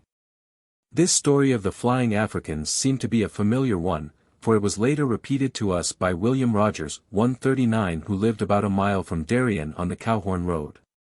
We had been told that he had been a cabinet maker in his youth and still spent much of his spare time in the carving of a variety of objects. The old man was evidently well known in the vicinity, for upon inquiry neighbors quickly directed us to his house. Because a short time ago a fire had destroyed Roger's home and most of his possessions, we found him living in an unfinished cottage which was as yet unpainted except for the bluish-green trimming on all the window facings. In spite of the apparent newness of the house, there was a pleasant homelike atmosphere about it. Proof of Roger's skill was demonstrated in scrollwork which decorated the porch and in a cupboard and fine square chimney in the dining room which the old man and his wife were building. Rogers, who was 72 years old, was small of stature with copper-colored skin and alert black eyes. His manner was affable and friendly despite the fact that a recently suffered paralytic stroke had partially deprived him of the use of his hands. He told us that his grandmother had been one-quarter Indian. While we were on the subject of Indians, he remembered a rusty part of an old Indian gun which he had found in the vicinity. Displaying this, he explained in detail how the trigger struck a piece of flint, thereby igniting the powder. We inquired about his wood carving and he showed us some of the wooden figures about which we had been told.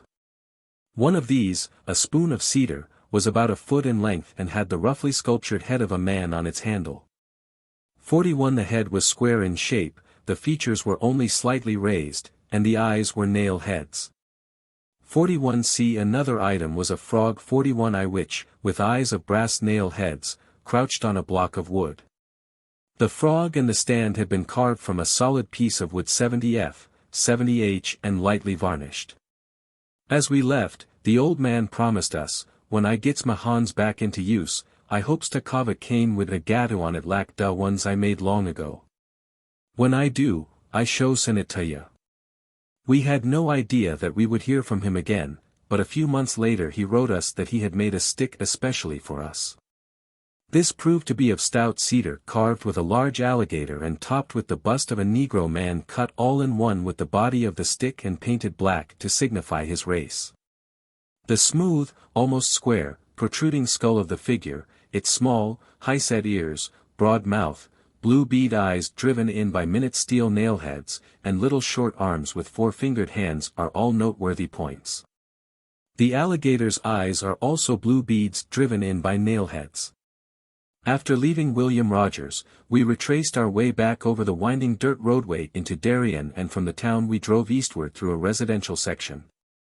The houses here were substantial and attractive, surrounded by trim lawns, and the thoroughfare was shaded by old moss-hung trees. After a distance the road narrowed, for a time there were no houses in sight, then we came to the low bluff community. Negro cabins dotted the landscape and the settlement terminated at a grassy bluff where stood the last small house. We were looking for Priscilla McCullough 140 and the obliging neighbors directed us to her house. It stood to the left of the roadway, a queer haphazard little dwelling place that looked like something out of a fairy tale. It was a tumble-down house, painted white, its roof patched with pieces of loose roofing which overlapped one another and hung down some distance in the front. An irregular fence made alternately of board and wire surrounded it. The tiny porch was crowded with old pieces of furniture and miscellaneous items, including half of a tattered screen which hung at one side. Near the house a second building leaned at such a precarious angle that it could be expected to tumble over momentarily. We made our way down the little dirt walk and into the house, and there in the center of the room sat Priscilla. She was sewing on a mattress which almost filled the small space. Even the bizarre exterior had not prepared us for the appearance of the inside of the house. Here again there was so much crowded together that it took a while before separate articles could be clearly seen. Jumbled closely around Priscilla was a mass of furniture, each article of which was in turn almost hidden by a burden of clothing, dishes, bottles, pictures, and items too numerous to mention. Priscilla adjusted her eyeglasses which were tied on with a shoestring and told us something of her early life. She said she had been bound 3 years to freedom in Sumtu, South Carolina. As quite a young woman she had moved to Georgia but still retained many pleasant recollections of the days of her early youth. She had heard of many African customs and went on to tell us some of these. I had many time bout how in Africa when a girl don't act jis like they should, they drum out town. They js beat da drum, and call a name on da drum and da drum say bout all da things she done. 26 day drum and march long and take da girl right out town. Girls have to be careful den. They can't be so triflin' like some of em is now. In Africa they gets punished. Sometime when they been bad, they put on da banjo. Dat was in this country. This being, put on da banjo, was unintelligible to us and we asked for an explanation. When they play dat night, they sing bout dat girl and they tell all bout das putten on da banjo. Den everybody know and dat girl show to change ways. The story of flying Africans was a familiar one to the old woman and she said that her mother had often told her the following incident which was supposed to have taken place on a plantation during slavery times. Da slabs was out in da fiel wookin'. All of a sudden they get tuggadu and start to mob roon in a ring. Roon they go fast and fastu. Den one by one they riz up and take wing and fly like a bud. 68b, 69c da obusu hear da noise and he come out and he see da slabs riz up in da ia and fly back to Africa. He run and he catch da lost one by da foot jis as he was bout to fly off. I don't know if he was enough to pull back down and keep from going off. As we left, Priscilla accompanied us down the walk to the gateway. She was reluctant to see us go and until the last minute regaled us with a variety of stories. We had learned that an elderly Negro named Lawrence Baker 141 lived out on the Ridge Road near the Ridgeway Club. We followed the road for about 2 miles and came finally to a signpost directing us to turn right in order to reach the club. This section in former times had been occupied by extensive plantation holdings. Most of these estates had been deserted for years and now and then we saw a house, once evidently charming but now in a dilapidated and crumbling condition. Through an old gateway to what had once been a prosperous estate we rode past acres now weed-grown and neglected. At last we came upon a 1-story white plantation house. Inside blinds were at all of the French windows and the wide floorboards gave indication that the house had probably been standing for about 100 years. The man for whom we were looking was plowing in a field at the rear. Baker's rugged build and his keen intellect made it difficult to believe that he was in his late 70s. For years he had acted as caretaker of the club and often lived in the plantation house, as it had been unoccupied for some time. He had heard of the custom of beating drums to warn people of a recent death. He said, "Dey used to allus beat da drum or blow da horn when somebody die. 24 day beat 2 licks on da drum, den they stop, den they beat 3 licks. When you beat dat, you know somebody done die." 26 lots da drums was homemade. Day was made out goat skin coon skin what stretch out obu hoops. 25 Da was tree sizes drums. Da was da big barrel drum. It was high and it was cross. Den Da was a lil drum from 12 to 15 inches wide and about 18 inches high. Da other drum was da medium size, kind in between da other two. Da big drum was da one day beat at da wake. They use drums at dances and meetings, too. When we have a funeral, we all march round da grave in a ring. We shout and pray. We wanted to know if river baptisms were always held during an ebb tide, and Lawrence hastened to assure us, yes'm, they always hold da baptism on a high ebb tide. Da so da tide will carry da sin out. 63. Had the old man ever known any people who had been named for the days of the week? I knowed one man named Friday, one dat was named Saturday and another he name was Tuesday. Guess they name dataway cause they was bound on those days. 20. Baker told us that many people in the section refused to eat certain foods, believing bad luck would follow if they ate them. There's lots dataway now, he commented. Lots folks don't eat some food cause if they did they say it would bring bad luck on the parents. Some don't eat rice, some don't eat egg, and some don't eat chicken. 65. McGran, she Rachel Grant, she used to tell me bout lot these things. I 'member she used to pray every day at sunrise, at middle day and then at sunset. She alluz face da sun and when she finish prayin' she alluz bow to da sun. She tell me bout da slabs what could fly too. If they didn't lack it on da plantation, they jis take wing and fly right back to Africa. McGran say they used to eat with oyster shells. Use for spoons. When they go to shoot da gun, they catch da fire with a rag and flint. We asked him if he had ever heard of a hoe that worked by itself, and he told us that he had often heard this story regarding the hoe 39 and that he had also heard many tales about a magic rail splitting wood without anyone touching it. Suddenly the quiet of the afternoon was shattered by a high reed-like whistling sound. It continued for quite a time, then stopped as abruptly as it had started. Was it a person or an animal? It was impossible for us to tell. Das a spidu, Mrs., Baker explained. It come runya all da time and whistle jis lack a poosin. I don't fool with no spidu. Day is bad luck. All da time they drop down right out of a tree. I know da is spirits and goes cause I can see 59 You have to be bound with a call to be able to see da spirits. 4. Some da folks is rid so much by witches data to a time they get tin and po and jis die. 69 When a witch come in da house, it hang up da skin behind da door and if you put salt on da skin, da witch can't put it on again. Benny seed is bad fa da witch too and keep way. Witches take all kind shape. Sometime they lack animal, sometime lack bud. 68 In Harris Neck da was a big buzzard what used to light on da fence every time they would be milkin' da cows. When da buzzard would fly off, one da milk buckets would alluz be dry. 69 See this happen every day. They would shoot at da bud but nobody could able hit it.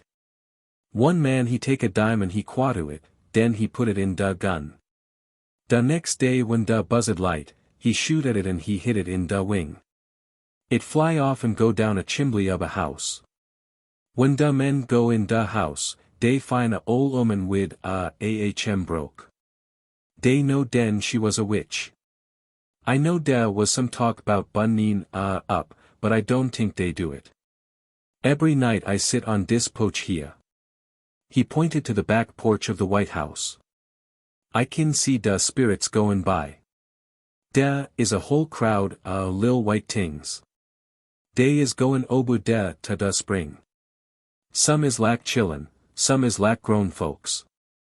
They jis go cross da fiel to da marble steps da old garden and down da steps to da fountain. I nabu badu and day I nabu do me no harm. Sapelo Island. Sapelo Island is one of the chain of Golden Isles lying along the Georgia coast. The word Sapelo was derived from Zapala, the name used by the Indians when the island was a favorite hunting ground for the tribes that had given up much of the mainland to the Spaniards and later to the English. Among the landmarks that recall colorful historical episodes are Indian mounds, tabby ruins of colonial days, and the remains of a house built by Jean Berard Mackay, Marquis de Montalet, a French royalist who immigrated to Georgia from Santo Domingo about 1797. Plantation life flourished on Sapelo in the early 19th century. Here Thomas Spalding conducted one of the most extensive agricultural enterprises in the coastal section. The Big House on the south end of the island was a spacious tabby mansion, so strongly constructed that the original walls are still standing and form the nucleus of the present dwelling. The island, with the exception of a number of Negro homesteads, is now the property of Richard Reynolds of Winston-Salem, North Carolina, but, although many improvements and changes have been made, much of the atmosphere of the early days has been preserved. Industrial activity is concentrated in the central portion of Sapelo, where there is a sawmill that gives employment to many of the islanders. Nearby are the company houses, a post office, and a store. Several Negro churches and a dance hall are located elsewhere on the island. Small Negro settlements are scattered at the north end of Sapelo and are reached by winding roads that cut through the tropical woodlands and brush. The Negroes are descendants of the slaves of the plantation era. Many lead an easy, carefree life which consists chiefly of fishing, crabbing, and cultivating a small patch of garden, while others engage in regular employment at the sawmill or in the company offices. Living an isolated island existence, these Negroes have preserved many customs and beliefs of their ancestors, as well as the dialect of the older coastal Negro. An old ox cart jogging along a tree-shaded road is a familiar sight, and under the guidance of a Negro boy named Julius we discovered instances of crude wooden implements in common usage. The many Negroes interviewed gave a graphic picture of survival elements that have persisted since the days when slave ships brought their ancestors to the new country. One of the oldest inhabitants is Katie Brown, 142, whose grandmother, Margaret, was a daughter of Belali Mohammed, the Mohammedan slave driver of Thomas Spalding. Katie, sunning herself on the back steps of her small house, was disposed to be gracious to us. Shaking her head at the size of the shoes brought to her as an incentive to conversation, she relented at the sight of some pipe tobacco and began to talk. "I dunno 'bout drums at Chuck's. Used to have long time ago, but not now on da island lees I ein here Hov's time was time for drums. Den dey have big times. 38 when Hov's in, dey have big gatherin'. Dey beat drum, rattle dry goad with seed in and beat big flat tin plates. 23, 25 days shout and mug roon in suckle and look lak mach goin' to heeben. Hov's festival, they call it." In response to our query about setups, Katie replied, "Yes'm, we have setups with da dead, but I know 'bout killin' chicken. At da funeral, dey kills hog and have 40 plenty ta eat. 37b, 37c da reason fa dis is so dat spirit have plenty at da loss. When funeral procession gets to Grabyad, dey stops. I know why dey do it, but dey stops at da gate, and dey ax leave to come in. Da I nobody at da gate, but dey alluz ax jis da same. Dey say, family, we come to put our bruddu away in mud da dus. Please let us go through gate." 60. About conjure, however, the old woman was not very communicative. I know 'bout conju," she said. "I hears 'bout spells on people, but I ein see now shadows, I see One night comin' down da road, I get to place we a road ton, and I hear somethin' behind me runnin' long close to ground. He got big long tuss, dis long, and he tongue hangin' out. He paw close to me, and he look a me. I see good. He got long tick higher lak Newfoundland. Da I nabu bin dog lak on island. He muse be shad da. 54. Den one night, I come from clinch with husband. We gets ta ton, I hears some Megan. I looks, and there is some look like man.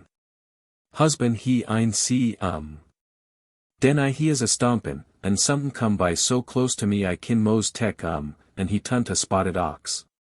Budge, I calls when day changes lack dat spotted ox go gallopin' off, and I say to husband, ya ein see He say, what? I say, the spotted ox what go paw down da road and out in the fiel. He say, I ein see nuttin'. Das when I luns dat when you see you mustn't talk bout No I dunno no animal stories.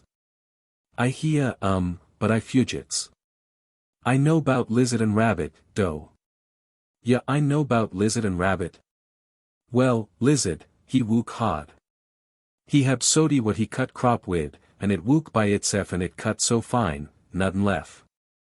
39 Lizard he speak woods to it do all da wook.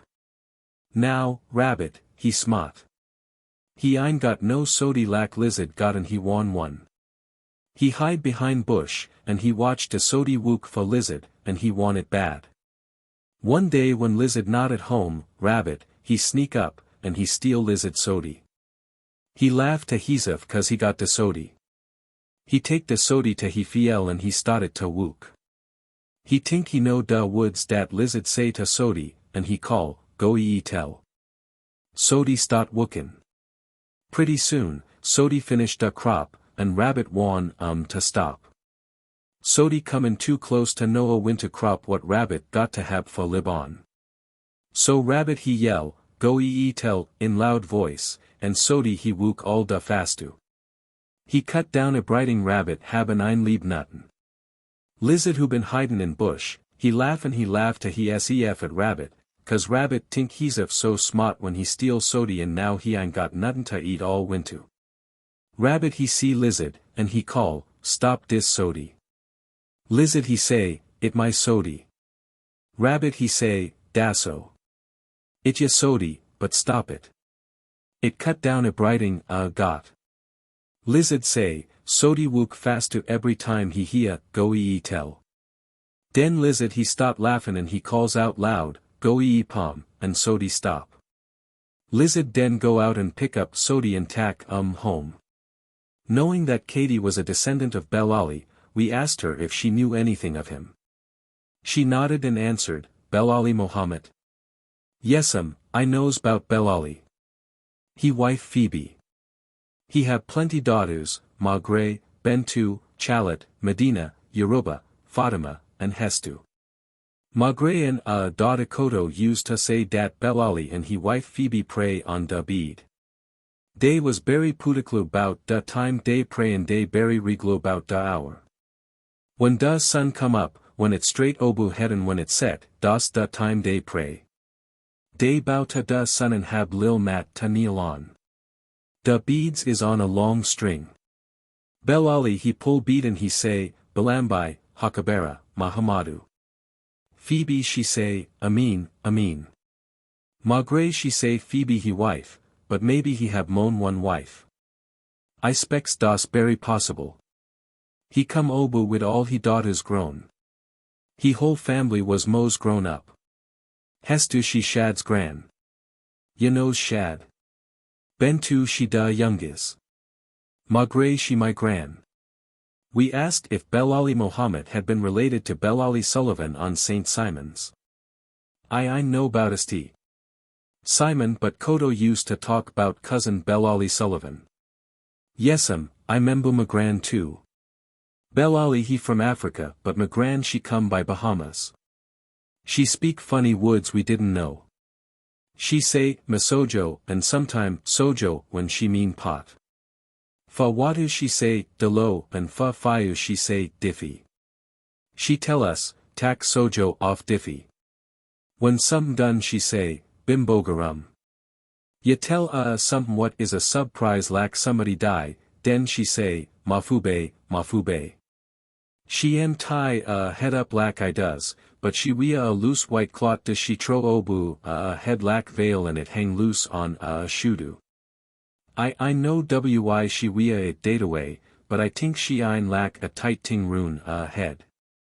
She make funny flat cake she call saraka. She make same day every yeah, and it big day. When day finish, she call us in, all da chillin, and put in Hans in flat cake and we eats it. Yes'm, I membo how she make it. She wash rice, and po off all da watu. She let wet rice sit all night, and in morning rice is all swell.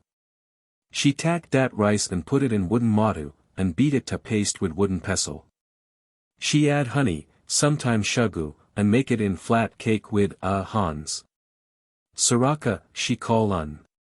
Before the cabin stood a crudely constructed wooden mortar made many years before by Katie's husband and used originally for the pounding of rice. A deep basin-like aperture had been hewn out of the center of a log which was about 3 feet long and from 18 to 20 inches wide. 43. Across the dusty road from Katie Brown's another narrow wooden gate opened into a field where a winding path led to the small cabin of Julia Grover Nor 143 called Juno by the island Negroes. Julia, very black, tall and gaunt, was slightly hostile and suspicious and disinclined to talk. Even the pipe tobacco, potent in most cases, she indifferently dropped. No I know nuttin'. I se feeble-minded. I been weak in head since I small chilly. No I know nuttin' bout witches. I know nuttin' bout root doctus. No I nabu hia kunju. No I know nuttin' bout spells. No I kin to Katie Brown. This refusal to answer except in the negative seemed to continue indefinitely. Finally, however, after innumerable slow, quiet, good-humored questions that showed no resentment at her hostility, she became friendly in a reserved and superior way. It was soon evident that this sullen, reticent woman, though hostile to outside invasion, was not feeble-minded, but on the contrary sharp-witted, with a dry sense of humor. "Magran, she Hannah. Uncle Kalina Magran too, de Bodibos. Yes'm, I membo Magran Hannah. She marry Kalina and hab 21 chillin. Yes'm, she tell us how she brung ya. Hannah, she wid her aunt who was diggin' peanuts in da fiel, wid a baby strap on back. Out da brush 2 white mens come and spit in her but eye. She blinded and when she wipe eye, da white mens done loose da baby from her back, and took Hannah too. They led into da woods, we da was other chillin' they done catched and tie up in sacks. Da baby and Hannah was tie up in sacks like da Udus and Hannah Nabuz saw her aunt Agan and Nabuz saw da baby Agan. When she was let out da sack, she was on boat and Nabuz saw Africa Agan. A back path from Julia's house led to the house of her sister, Katie 144 who had a regal and impressive bearing. She, too, had a hostile and taciturn manner. No I see Yungu Dan Juno. I don't member nuttin' a those times. No I ein hia tell kunju. I don't know bout witch doctus. I don't know spells. No I don't know none dis ya skin. Yes'm, I nuss Hannah and Kalina when days ol', but I young chilly, and I don't member nuttin' bout No I can't understand they talks a funny talk. I can't understand In the afternoon we went to see Phoebe Gilbert 145 another descendant of the Igbos, Kalina and Hannah. Phoebe, black, buxom, and comely, lived in a comfortable cottage in Shell Hammock. Obviously embarrassed at being the center of a rapidly increasing crowd of Negro listeners, she evaded most questions. Our visit did not prove entirely unsatisfactory, however, for after considerable humorous chatting Phoebe rewarded our efforts by giving a vivid description of how her grandfather, Kalina, was captured and brought here from Africa. Belali Smith Magran. I know bout Belali Mohammed. Yes'm, I membu Magran. She Hannah. Yes'm, Magran Kalina, too. Days Igbos. Magran Kalina tell me how be got here. He say he playin' on beach in Africa, and big boat me da beach. He say, Da men's on boat take down flag, and put up big piece red flannel, and all chillin' they get close to water edge to see flannel and see what doin'. Den da men's comes off boat and catch and when da old folks come in from da fields day I no chillin' in village. Days all on boat. Den day brings ya. Cuffy 20A Wilson, 146 sitting in the clean-swept yard which surrounded his whitewashed house, told us about the much-discussed experience of a neighbor of his. This dealt with the current belief concerning the necessity of asking leave to enter the graveyard. Grant Johnson, he wanna cut some wood and he get obu da fence da cemetery, he explained to us. He didn't ax leave nobody. 60 he was a cuttin' da wood down as faz as he could when all of a sudden he see a big black dog what 54 come to him. Dat was a shad da and he ain't lose no time in jumpin' obu da fence. When ye hab a funeral eben today, ye hab ta ax leave ta into da cemetery gate. Da spirit ain't gonna let ye in lessen ye ask leave of it. We visited Nero Jones, 147 an elderly Negro who lived on his 65-acre tract of land with a daughter, Henrietta. Sitting beneath the protecting shade of an arbor which overlooked a peanut field, the old man was busily engaged in shucking a large basket of the nuts. He, too, remembered having seen harvest dances. We used to have big time at Havs, 38 he began. We pray and sing da night true. When da sun ris we go out and dance. We have big beaten drums and sometimes we dry da goads and leave da seed in They make good rattle. 23, 25. I membu Uncle Kalina and Hannah well. Dey mighty ol and dey bun up in da house. Dey talk lot funny talk to each other and dey is mighty particular about prayin'. Dey pray on da bead. Da ol man he say Amila and Hannah she say Hakabara. Later we drove slowly over the flat grasslands to Hog Hammock, another Negro community at the south end of Sapelo. The red-legged herons winging their way against the vivid blue of the sky, the dense foliage rimming the edges of the inland marshes, clumps of feathery bush, all contributed to the tropical beauty of the island. At Hog Hammock we visited Shed Hall 148 another Belali Mohammed descendant, who came to the door of his neat cottage clad in blue denim. Delighted to have visitors, Shed was eager for conversation. With a few polite words of thanks for the pipe tobacco, he began to talk of the old days. "Magran was Hestu, Belali's daughter. She tell me Belali was coal black, with the small features we have, and he was very tall. She say Belali and all he family come on same boat from Africa. Belali have plenty daughters, Medina, Yoruba, Fatima, Bantu, Hestu, Magre, and Chalet. Old Belali Smith was my uncle. His son was George Smith's gran. He was my gran Hestu's son and Mamudda Sally's brother. Hestu and all of show pray on da bead. Day we a da string beads on da waist. Sometime da string on da neck. Day pray at sunup and face da sun on da knees and bow to it 3 times, kneel in on a lil mat."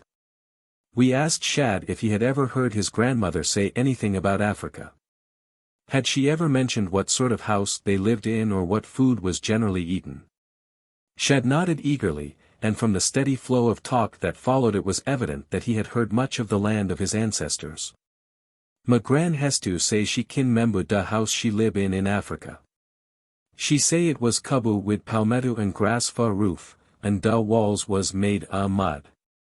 They make da walls by talking up handfuls mud and puttin' it on some firm, sticks put crossways so. I member some pots and cups that she have made clay. She brung these from Africa. She member what they eat in Africa too. They eat yam and sugar cane and peanut and bananas. They eat okra too. Yes'm, das right, they calls it gumbo. They don't have to work hard with plantin da. Jis go in woods and dig, and get big yam. They eat other roots too. They I no flow to house. They sleep on hard ground inside house. House was nee lil island we a day catch parrot and sell Do you remember any special kinds of food that your grandmother used to prepare? We asked. Shad, after pondering briefly, said, she makes strange cake, fuss up every month. She call it saraka. She make it out, meal and honey. She put meal in bilan watu and take it right out. Then she mix it with honey, and make it in flat cakes. Sometime she make it out, rice. Da cake made, she call us all in and da she have great big fana full and she give us each cake. Then we all stands round table, and she says, Amin, Amin, Amin, and we all eats cake. We asked Shad what sort of animals his grandmother remembered seeing in Africa, and B said, she say lion is da most powerful bios. She say lion get up tree jas lack cat. Ye come long undo tree, and lion he reach down with great paws and grab ye so. Snakes, they big, too. They wrap da tail round tree and lean obu and reach ye, too. Shad furnished us additional information regarding setups. Yes'm, Gran has to tell me setups. They kill a white chicken when they have setups to keep da spirits way. She say a white chicken is da only ting dat will keep da spirits way and she allows keep white chicken fa dat in yard. 35 lack dis. Hestu, she have friend and friend die. Every ebenin friend spirit come back and call to Hestu. 56 Hestu node ef she keep it up, she die too. Hestu den kills white chicken, tiro it out doze, and shut do quick. When she tiro it out, she say, Hia, spirit, muba wadon come back no mo I dunno what she do with da blood and fetas. Yes'm, I hear tell witches, but I see I know eel skin tie rune neck bring good luck and cure ya ef ya sick. Yes'm, I see berry sack under do step to 11 protect house, I see tie rag to gate to protect too. 11b, 11ci I know snake skin bring good luck, but eel skin, yes'm. Ya ein hear so much bout kunju on dis island, but there's a few what does a mighty lot talkin'. Nellie Dixon, she lib right obu da in dem trees, she aluz talkin' bout roots. She say somebody go true da yard and drap a root furum. She told a sack rune a neck to God 8, 12a, 12c, 12d. When asked to whom he had belonged during slavery he answered, Mafus Masu Montalai. He ol Masu. Young Masu was Masu Tom Spaulding. Den I belongs to Mike Spaulding. Dat beefo freedom. Sometime da old folks call da Mrs. Maduba and da Masu Mahaba. Yes'm I been big man when freedom come. Shad remembered that during his childhood he had often witnessed harvest festivals and dances. Harvest time day have big time. It come once a year and they pray and they sing all night long till da fuss cock crow. Den they start to dance and to bow to da sun as it riz in da sky. They dance rune in a suckle and sing and shout. Show is a big time. 38. When ya hab a Barren, ya aluz hab to ask leave to da grab yet. They do dat to dis day. Ya say, family, please let us lay ya brudu in mud da das. 60. The story which Cuffy Wilson had already told us about Grant Johnson's having been chased from the graveyard by a shadow was also verified from this source. Shad told us, Grant Johnson he go da one time to cut wood without a skin leave. He busy cuttin' wood when all of a sudden he see big black dog comin' to with one paw raise and red eye and big grinnin' teeth. 54 Grant he ain't lose no time in gettin' way. Dat dog was Shad da what come to Da ol' folks used to tell dat story bout da ho what could wook by itself. It stand right up in da fiel without nobody holdin' to it. 39 Das ef ya knowed how to wook it. Those Africans knowed how to make dat ho wook and they knowed how to wook roots. Those folks could fly too. They tell me da's a lot of what was bring here and they ain't much good. Da Masu was fixin' to tie up to whip They say, Masu, ya ein gwine lick me, and with dat day runs down to da ribu. Da obusu he show taught he catch when day get to da ribu. But fo he could get to day riz up in da ia and fly way. Day fly right back to Africa. I think dat happen on Butler Island. I used to hear lots of animal stories, but it been so long I mos fudget bout I ein hear much bout da spidus sep he is very wicked and he shop. He kin spin he tread and riz right up in da ia without notin to hep He see a fly and begin to spin rune and rune till he catch in he web.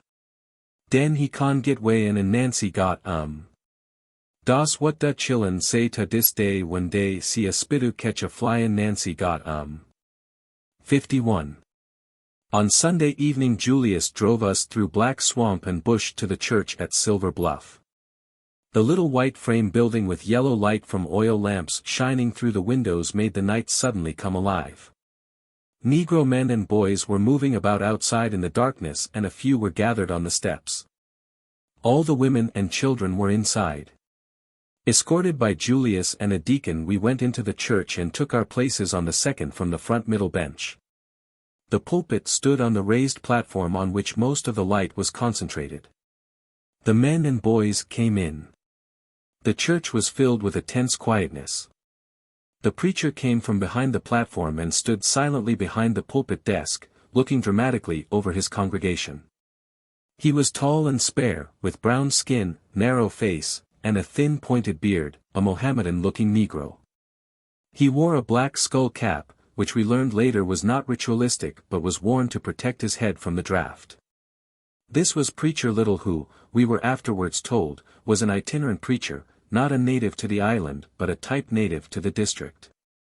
His text, read in a loud, commanding voice, was, "You are the salt of the earth. But if the salt has lost its savory, wherewith shall it be salt? It is then no good and should be trampled into earth." The exposition of this pronouncement was awaited with breathless interest. The sermon that followed, however, was in no way connected with the text. Preacher Little divided his sermon into 3 parts and lectured his congregation on straying from da pot. What he said was not really coherent. Words stood out, phrases rang in our ears, quotations from the Bible resounded at random, but that was the beginning and the end. The impelling element was the sound of Preacher Little's voice. In each part he began slowly, quietly, persuading and reasoning with his congregation. His voice would carry a pleading question to them and they would answer, "Huh." 29 As he progressed, the quiet reasoning diminished, he shouted to his listeners. The "ha-has" became loud, guttural, vibrating grunts that echoed through the little building. Regular stamping of the feet began, the vibration penetrated into every corner. It was impossible not to think of the beating of the drum. The regular rhythmic, swelling noise was deafening. It meant agreement with Preacher Little. It urged him on to greater heights until his shouting voice not only seemed to fill the church but to reverberate from wall to wall. This climax was reached 3 times, at the end of each of the 3 parts of the sermon. Each time it seemed to act as a great emotional purge to the listeners and leave them happily exhausted. When the sermon ended, spirituals were sung under the able direction of a young Negro named George Smith. 149 The singing was enhanced by the fervor and the earnest simplicity with which it was presented. Shining countenances raised heavenward, voices lifted exultantly, and feet beating rhythmically in accompaniment, the congregation entered wholeheartedly into the singing and seemed oblivious of everything else. The next day on the boat returning to the mainland, Smith, young and well educated, tried to remember some of the tales told him when he was a boy. They were mostly the better-known ones, except the fox and the rabbit, which concerned the fox thriftily planting sweet potatoes and the rabbit digging them up. Prevalent beliefs covered wider ground. If an owl hoots on top of the house or near the house, it is supposed to be a sign of death. 44 A counteractive is to throw salt on the fire, burn an old shoe, or turn pockets wrong side out. If a rooster comes upon the porch and starts crowing, it is a sign of death in the house. 13b It is also considered bad luck to start on a journey and have to turn back. The method employed to ward off disaster is to draw a cross where you turn back and spit on it. We were told that most of the island Negroes believed in root doctors, but that they imported them from the mainland. There were none on the island. Smith admitted that he knew very little about the Negroes' belief in spirits. He did know that if a person had something that the spirit wanted very badly, that person would be haunted by the spirit. A frizzled chicken is known as a wise chicken and is used to find lost articles. If something has been buried and its place forgotten, a frizzled chicken can, according to the islanders, find the place and scratch up the lost article. 13a. Smith remembered hearing the older Negroes tell of having watches on certain definite occasions when they sat up all night waiting for sunrise. When the sun at last appeared over the horizon, they would start a sun dance and bow to the sun. Death watches he knew nothing about, except present-day customs.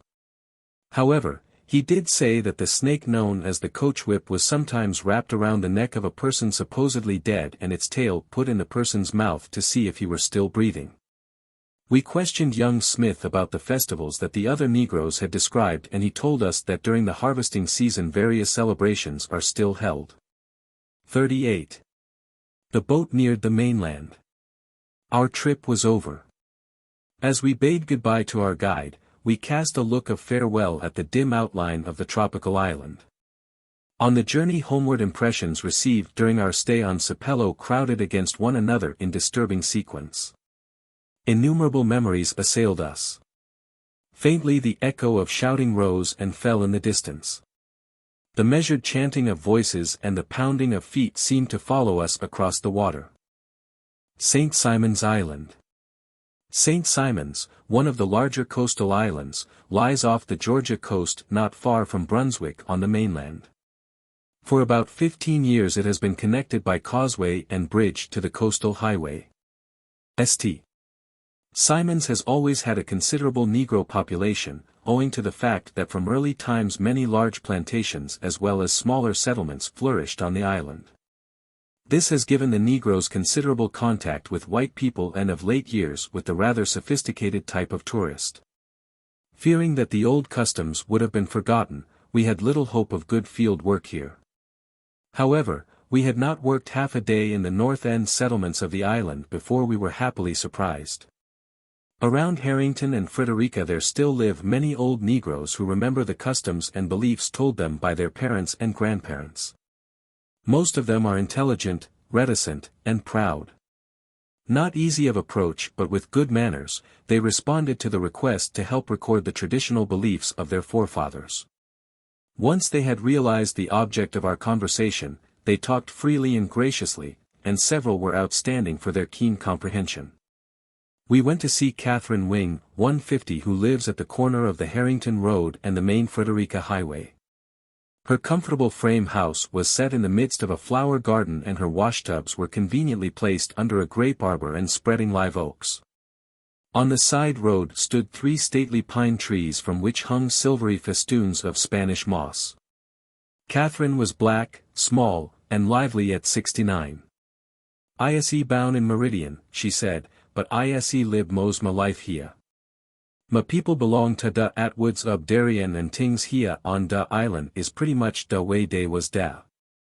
Some tings is changed what had da change, lack when we have a funeral da undataku come and get da body and dey don lack ya to have no settin' up. In da old days we would sing and make pray all night and day would come and measure da body with a string to make da coffin to bury em in. Dey used to aluz in ya home to bury one ef dey could get da money but dey ein eben aluz do dat no mo. Dey nabu used to bury no strangers in da buryin' 3 ground but he a dat em kep strict nada." We asked about the dances and festivals of her youth. "We used to have big times da fuss halves, 38 and da fuss ting what growed we take to da chuck so as everybody could have a piece of it. We pray obu it and shout. When we have a dance, we used to shout in a ring. We ein have what you call a propu dance today. One da dances was called da buzzard lope. 17 It's a long time since we done it, but I still membo it. We ein have much music in those days but dey use a drum to call da people tugadu when dey gonna have games meetin'. 26 It sho been a long time since I taught 'bout dem days. Catherine told us that Rhina Johnson, who lived about a mile down the Harrington Road, was one of the oldest people on the island. Leaving the main highway, we followed the narrow, less traversed side road. It was a heavily wooded section. We viewed the massive-trunked hoary oak trees through a misty curtain of hanging moss. The fences along the road were covered with honeysuckle and wild grape. Shortly before we arrived at our destination, the road divided to give way to a growth of towering oaks, then it joined again, resuming its winding trail through the quiet, shadowed countryside. The little settlement now known as Harrington was formerly the property of the Demir family. A little less than a mile north of this settlement was Harrington Hall, home of Raymond Derriere, who came to this country with Oglethorpe after serving 10 years under Lord Harrington at Gibraltar. To the left of the road was a small unpainted store operated by Rhina Johnson's daughter with whom she lived. Various advertisements on the front of the small building gave splashes of color to the green of trees and foliage. Set back from the store was Rhina's house, surrounded by an expanse of short grass upon which a horse was grazing. The house was weathered with age, as were the vertical boards of the fence that enclosed the garden.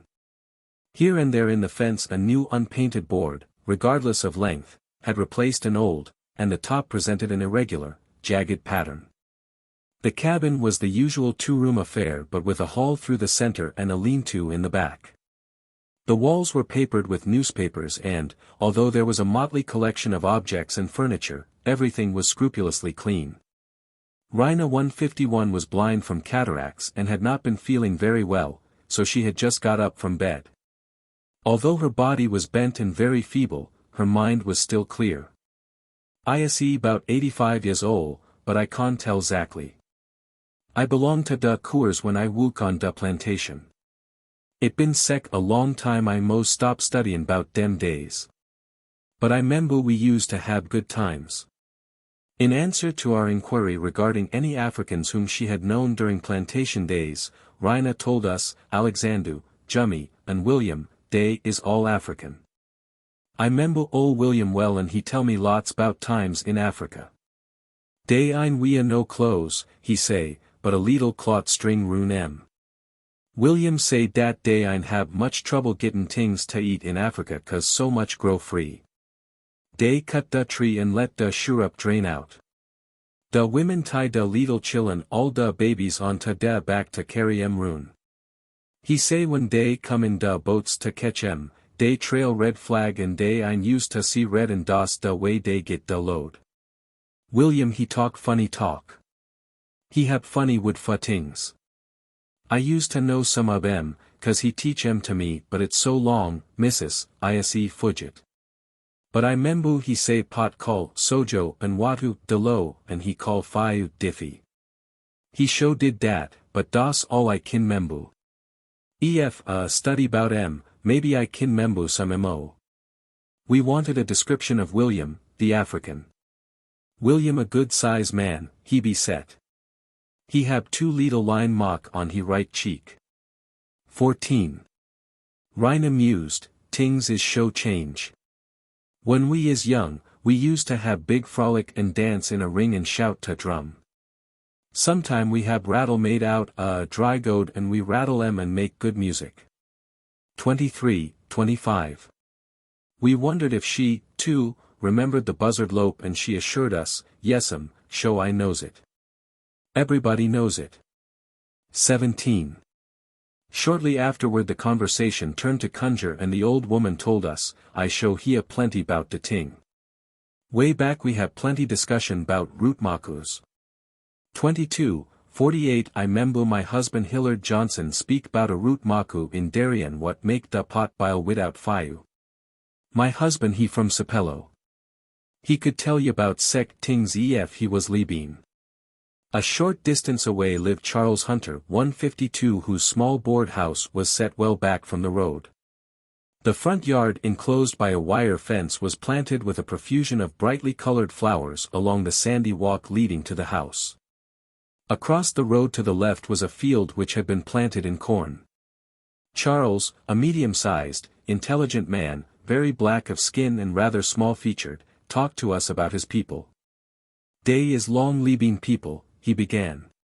Ma fat ha lib until he 100 and Mamathu was 90 when she die Magran, she named Louise and come from Bahama Island. Point 153 she lived to 115. Das da way they do and I guess I'll do da same. Did the people around Harrington believe in the old customs the way his mother and grandmother had believed in them? Yes'm, they sticks to em but da times is changin' and ye hab to change with em. Da undertaku come now and moan lackly he bring ye back to da chuckin' day I no watchin' singin'. In the course of our talk he told us that the river baptisms were held by members of the local churches. Yes'm, we still baptize in da ribu, Charles said. We have one not long ago. We have to wait till a Sunday when a ebb tide come at a good time, 'cause it da ebb tide what carry yeth sin away.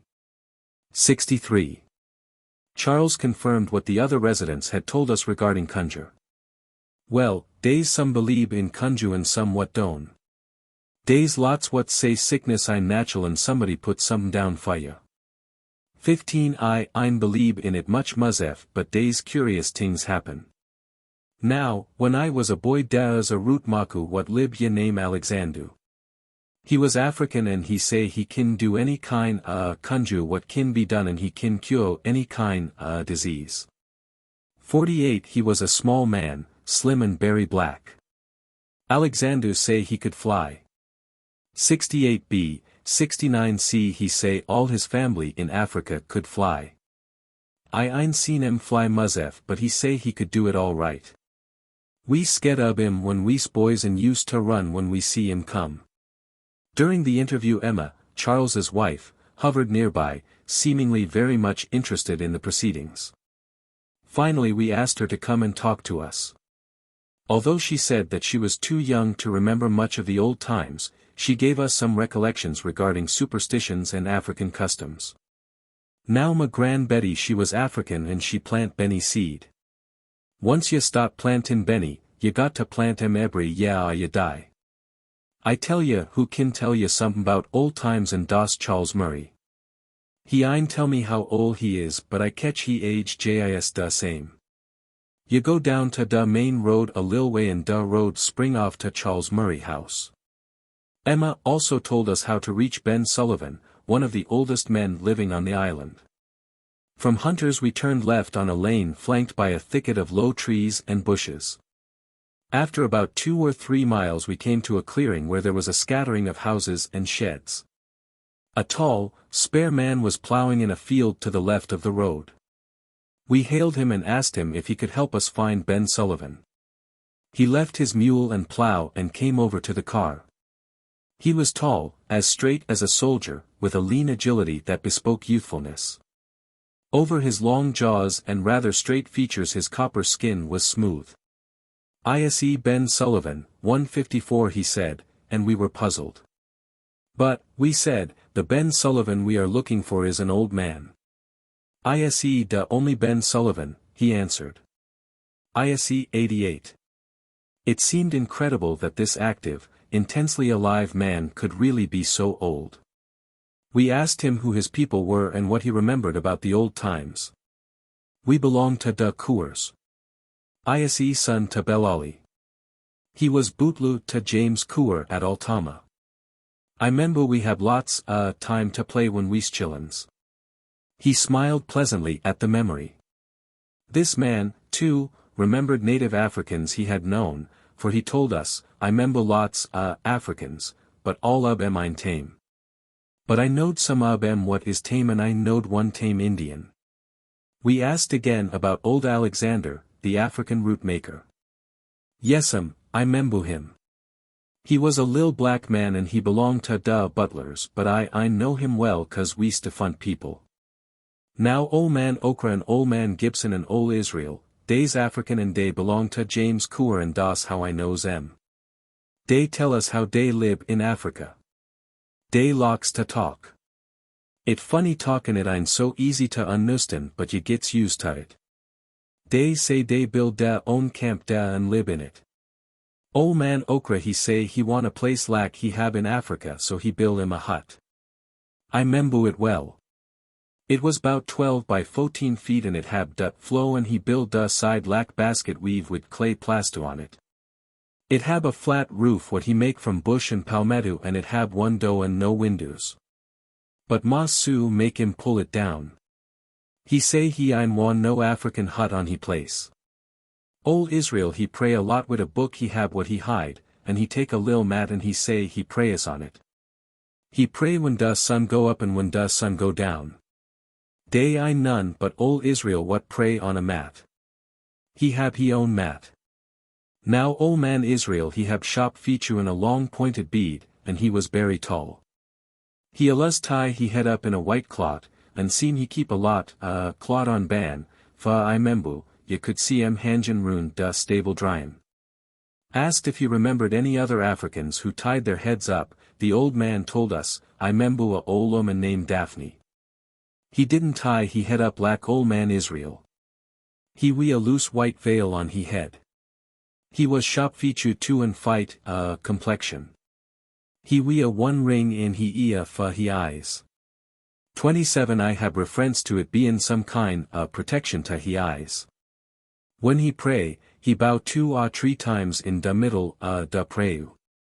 We asked about the music they used to have and what they used for dancing in the old days. We ain't dance den da way they dances now. We dance rune in a suckle and den we dances for prayin'. 19a I members we used to have drums for music and we beat da drum for dances. 23. Now, old man Dembo he used to beat da drum to da funeral, 24 but Mr. Cooer he stopped that. He say he don't want drums beaten rune da dead. But I watch em have a funeral. I gets behind da bush and hide and watch and see what they does. They go in a long procession to da burying ground and they beat da drums long da way and they submit da body to da ground. Then they dance rune in a ring and they motion with da hands. 18 they sing da body to da grave and then they let it down and then they suckle rune in da dance. They ain't have no chuck in those days and when they wanna pray, they get behind da house or hide somewhere and make a great prayu.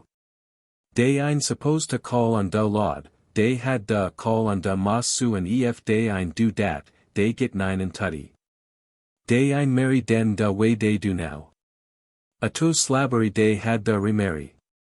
They have big baptism in da ribu lak they do tutte and they dip em on da ebb to wash da sins away and da preachu he make a great prayer to da ribu. 63. Old man Okra he a great unfa bill drum. 25 he take a calf skin and tan it and make da side maple, ise pretty show it was maple. He stretch em obu it good. It was about 18 inches wide and 15 inches deep when he finish it. He beat it with a stick. Old man Okra he show kin chase a drum. Old man Jesse he from Africa, too, and he make he own drum. When we asked Ben if he remembered any African words, he replied, I know dat da was a old man, it been so long I can't relate his name.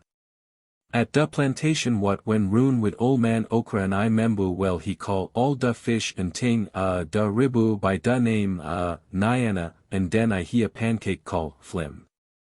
Ma grandmathu hetty, da mathu ma mathu bella, he come from Africa too and he husband come from Africa. He name was Alex Boyd. Alex was very small fellow but he be and he have dark skin and sharp featuch. Yes, ma'am, he talk African but he stutter so he don't talk much runus chillin, cause we make fun at him, and as I say befo, I was small lad den. Alex was knock kneed and he tie he head up in a clot. Had his grandmother, Hetty, ever talked to him about Africa, we wanted to know. Ben told us, many time. He tell some tings I membu. He say he muse be bout to tina 14 when they bring him from Africa. He say there was great talk bout comin' to this country and some men tell em it would take only 2 or 3 days to get there. They was all happy to come. Him and lot friends come tugadu. When Hetty fuss come, he say he feel worried cause he couldn't understand da talkya and many other tings bein' so different from he own country. He have 2 sisters and 3 brothers but they couldn't get a chance to come. He have mo reference to he mathu dan to he fatha. And he say dat in Africa he live in a ground house. It was a squee house, and he say dat he didn't live close to a salt ribu but we a da was a lot while swamp. When he fuss come to dis country, he didn't understand bout fish. But he tell a lot bout monkey and parakeet. And, too, he say nothing abu die way. The crops is come back every year without having to be planted. Das all I membu heady tellin' bout Africa. Mafathua's fatha come from Africa too but when Mafatha Belali was a small young lad, ma grandfather went to Dungeness on Cumberland Island to trade in slabs and Nabu was seen agan. It was Mafatha Belali dat made rice cakes. When asked about his father's mother, Ben continued, Mafathua's matha lib at Altama. Her name was Luna, but Mafathua's fatha was a unmarried man. There is many things I do not membu, it was sec a long time ago. I know dat when there was to be a Barren, they allas bury da dead at night at da plantation. They allas come in from da tas beefo dock. In those days there was no way to get to Savannah sep by boatin' when Mr. Cooer wanna go, he use a boat bout 50 foot long and bout 6 foot wide. He take 6 strong oarsmen in day would make it in 10 or 12 hours.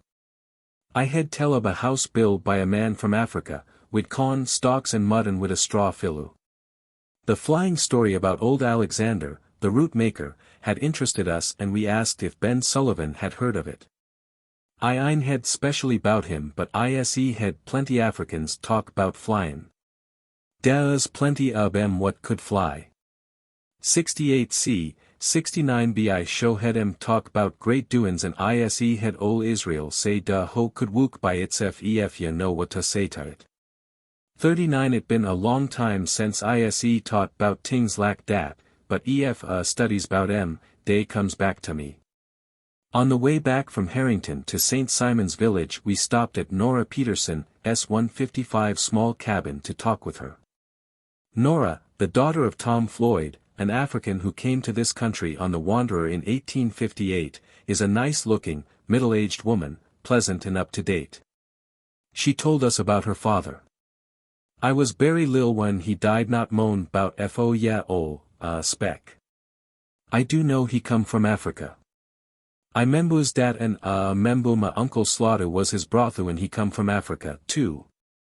I nebu had him talk much bout it but maybe was too lil to membu. Although she had been so young at the time of her father's death, the woman still retained a vivid picture of him and she gave us the following description. He was shot in dock, and he be Bill. Ye see, he wasn't but 'bout 60 year old when he died. Mamathu was Charity Lewis and got one brother, Caesar Prince, but he's youngu dan me and don't member nothin'. From Nora's we went to the old tabby slave house of Floyd White 156 who was related to her. Floyd was of middle height, black, and of a powerful build.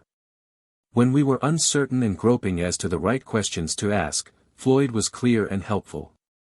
ISE nephew to Charity Lewis, so Nora is my cousin, but ISE olden Nora and I membu old Tom Floyd well. I bout 15 when he die. He was shot in tick set. I thinks he was Igbo. He used to whoop and hollow. He say they do the way in Africa. He was doctor too and he could cut you with a knife and cop you. I wish he was you right now to cop me. I show needs it and it make you feel lots betu. 48 I hear him talk plenty bout Africa but I can't membu so much of it cause was young boy den. He say he live in a hut on a ribu and they eat coconut and bread what grow on a tree. They plant yam every season yeah and they don't had da wook it. They have peanut and banana. He call it by another name but I can't membu it. I seen plenty of African people and they all say they plant da crop and they don't had da wook it. I hear a lot of 'em tell how they get obuya. They trap 'em on a boat with a red flag. Old Tom Floyd was not the only route Dr. Floyd could remember. There were many others, he said, some still living and plying their trade. 48. I knows a root maku now, he told us. Uncle Quat, he root maku. Does you know him? We replied that we had known Quarterman for some but that he had never told us he could work roots.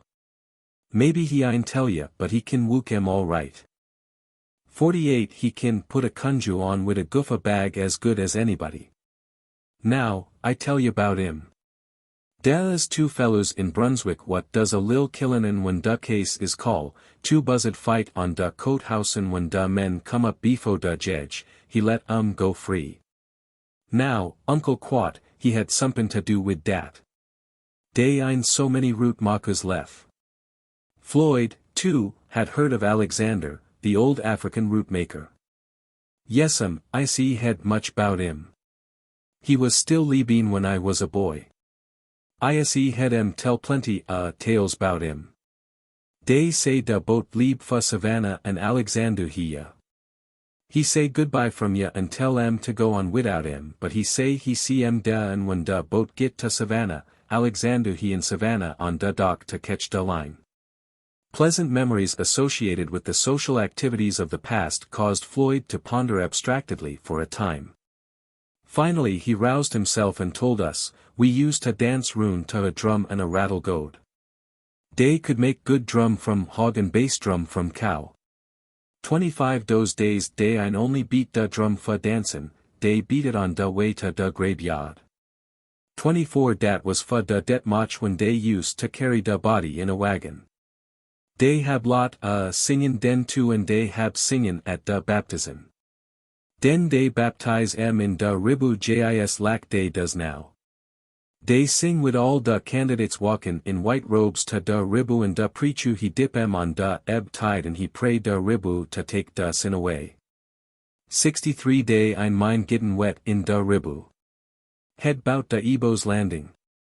Das da place we a day bring da Igbo's obu in a slave ship and when dey get ya, dey ein lack it and so dey all start singin' and dey march right down in da ribu to march back to Africa, but dey ain't able to get da. Dey gets drowned. St. Mary's. The Negroes of St. Mary's live scattered about the town and its outskirts. In the past few years many of the very old people have died and there remain only a few who are past 80 years old. We went to see Hetty Campbell 157 who was only 72. Her mother had belonged to Dr. Wright of St. Mary's and all her antebellum knowledge had been imparted to her by her mother and her stepfather, Andrew King. When we drove up she was sitting on the porch of her small house. The front garden was a packed dirt yard with formal plantings of flowers and shrubbery. During most of our talk Hetty's son, Horace 158 stood in the doorway, half interested in and half amused by the conversation. We asked Hetty to tell us about the old times. I remember Uncle Patty and Aunt Rachel. They was from Africa. After the Vav when they moved from the plantation, they lived in a house on the waterfront and they used to talk funny to each other so none of us chillins couldn't understand em. I don't remember so much 'bout em 'cause was mighty lil then, but Henry Williams he remembers all right. Henry's 87 years old. I do remember the big times we used to have when I was young. We does plenty dances in those days. Dance roan in a ring. We has a big time long bout when crops come in and everybody brings something to eat what they makes and we all gives praise for the good crop and then we shouts and sings all night. 38 and when the sun rise, we starts to dance. It ain't so long since they stopped that back in the woods but these young people they does new kinds dances. Horace interjected here, I seen em do those dances back in the woods but not ya. We asked what sort of music they had for the dances. They mostly have Gita now, said Hetty, and we used to use Gita too, but we makes em from goat and we beats drums too. We makes em from coon hide stretched over hoops. 25 My stepfather, Andrew King, who lived down the Sapelo River, used to tell me how it was in the old days. He tell me they bring a boatload of them Africans over from a island to Thea plantation. That was J.S. before the Vav and they was running from the Yankees. We asked if she had known any families who refused to eat certain kinds of food. That's a hard un, ma'am. Most people eat what they kin get but I knowed Charlotte Froman who wouldn't take chicken. They all say that chicken was a dutty animal and they ain't gonna eat 'em. 65 They keeps chicken 'cause frizzle chicken is a wise chicken. It show kin fine what you con fine. 13a. We asked about conjure. Horace laughed and said, I tell ya, ma'am, they some o doin' of conjure up rune savannah than Thea is in these pots. I jis been up Thea and I never had so much talk of it in my life. Thea is a lot of old customs still rune and we've all had bout 'em and knows bout 'em but Thea I'm nobody much what's old enough to pay much tension to 'em. Horace smiled with the superiority of the younger generation. Later we visited Henry Williams 159 whose little house sat back in a clump of tall, overgrown brush that grew close to the dilapidated paling fence. Henry, who sat on his sunny porch, was strong and healthy looking for his 87 years. The shabbiness of his clothes contrasted with the splendor of the naval cap on his head. Two little neighbors, Enoch and Artie Jones, were playing in the yard. When we told Henry that we wanted to know about old times, he launched into eager conversation. I belong to William Cole what live at Oakland Plantation but it wa'n't long befo the Vav and then I was free and come to town. When I was 'bout 12, I hept Daddy Paddy in his tannin yard over Thea on the Watu by the cemetery. Paddy was a shumaku too and used to make all kinds, things out, hides and skins. We asked him to tell us all he could remember about Uncle Paddy and his wife. Well, they's both from Africa and as I remember they's Igbos. They was 'bout middle height and heavy bill. I ain't sudden 'bout Aunt Rachel but Daddy Paddy belonged to old man Arno and I think he bought him at a sale and bring 'im down ya. They used to talk to each other in a language what we couldn't understand and Paddy used to allus be singing a song, a show to Gullah.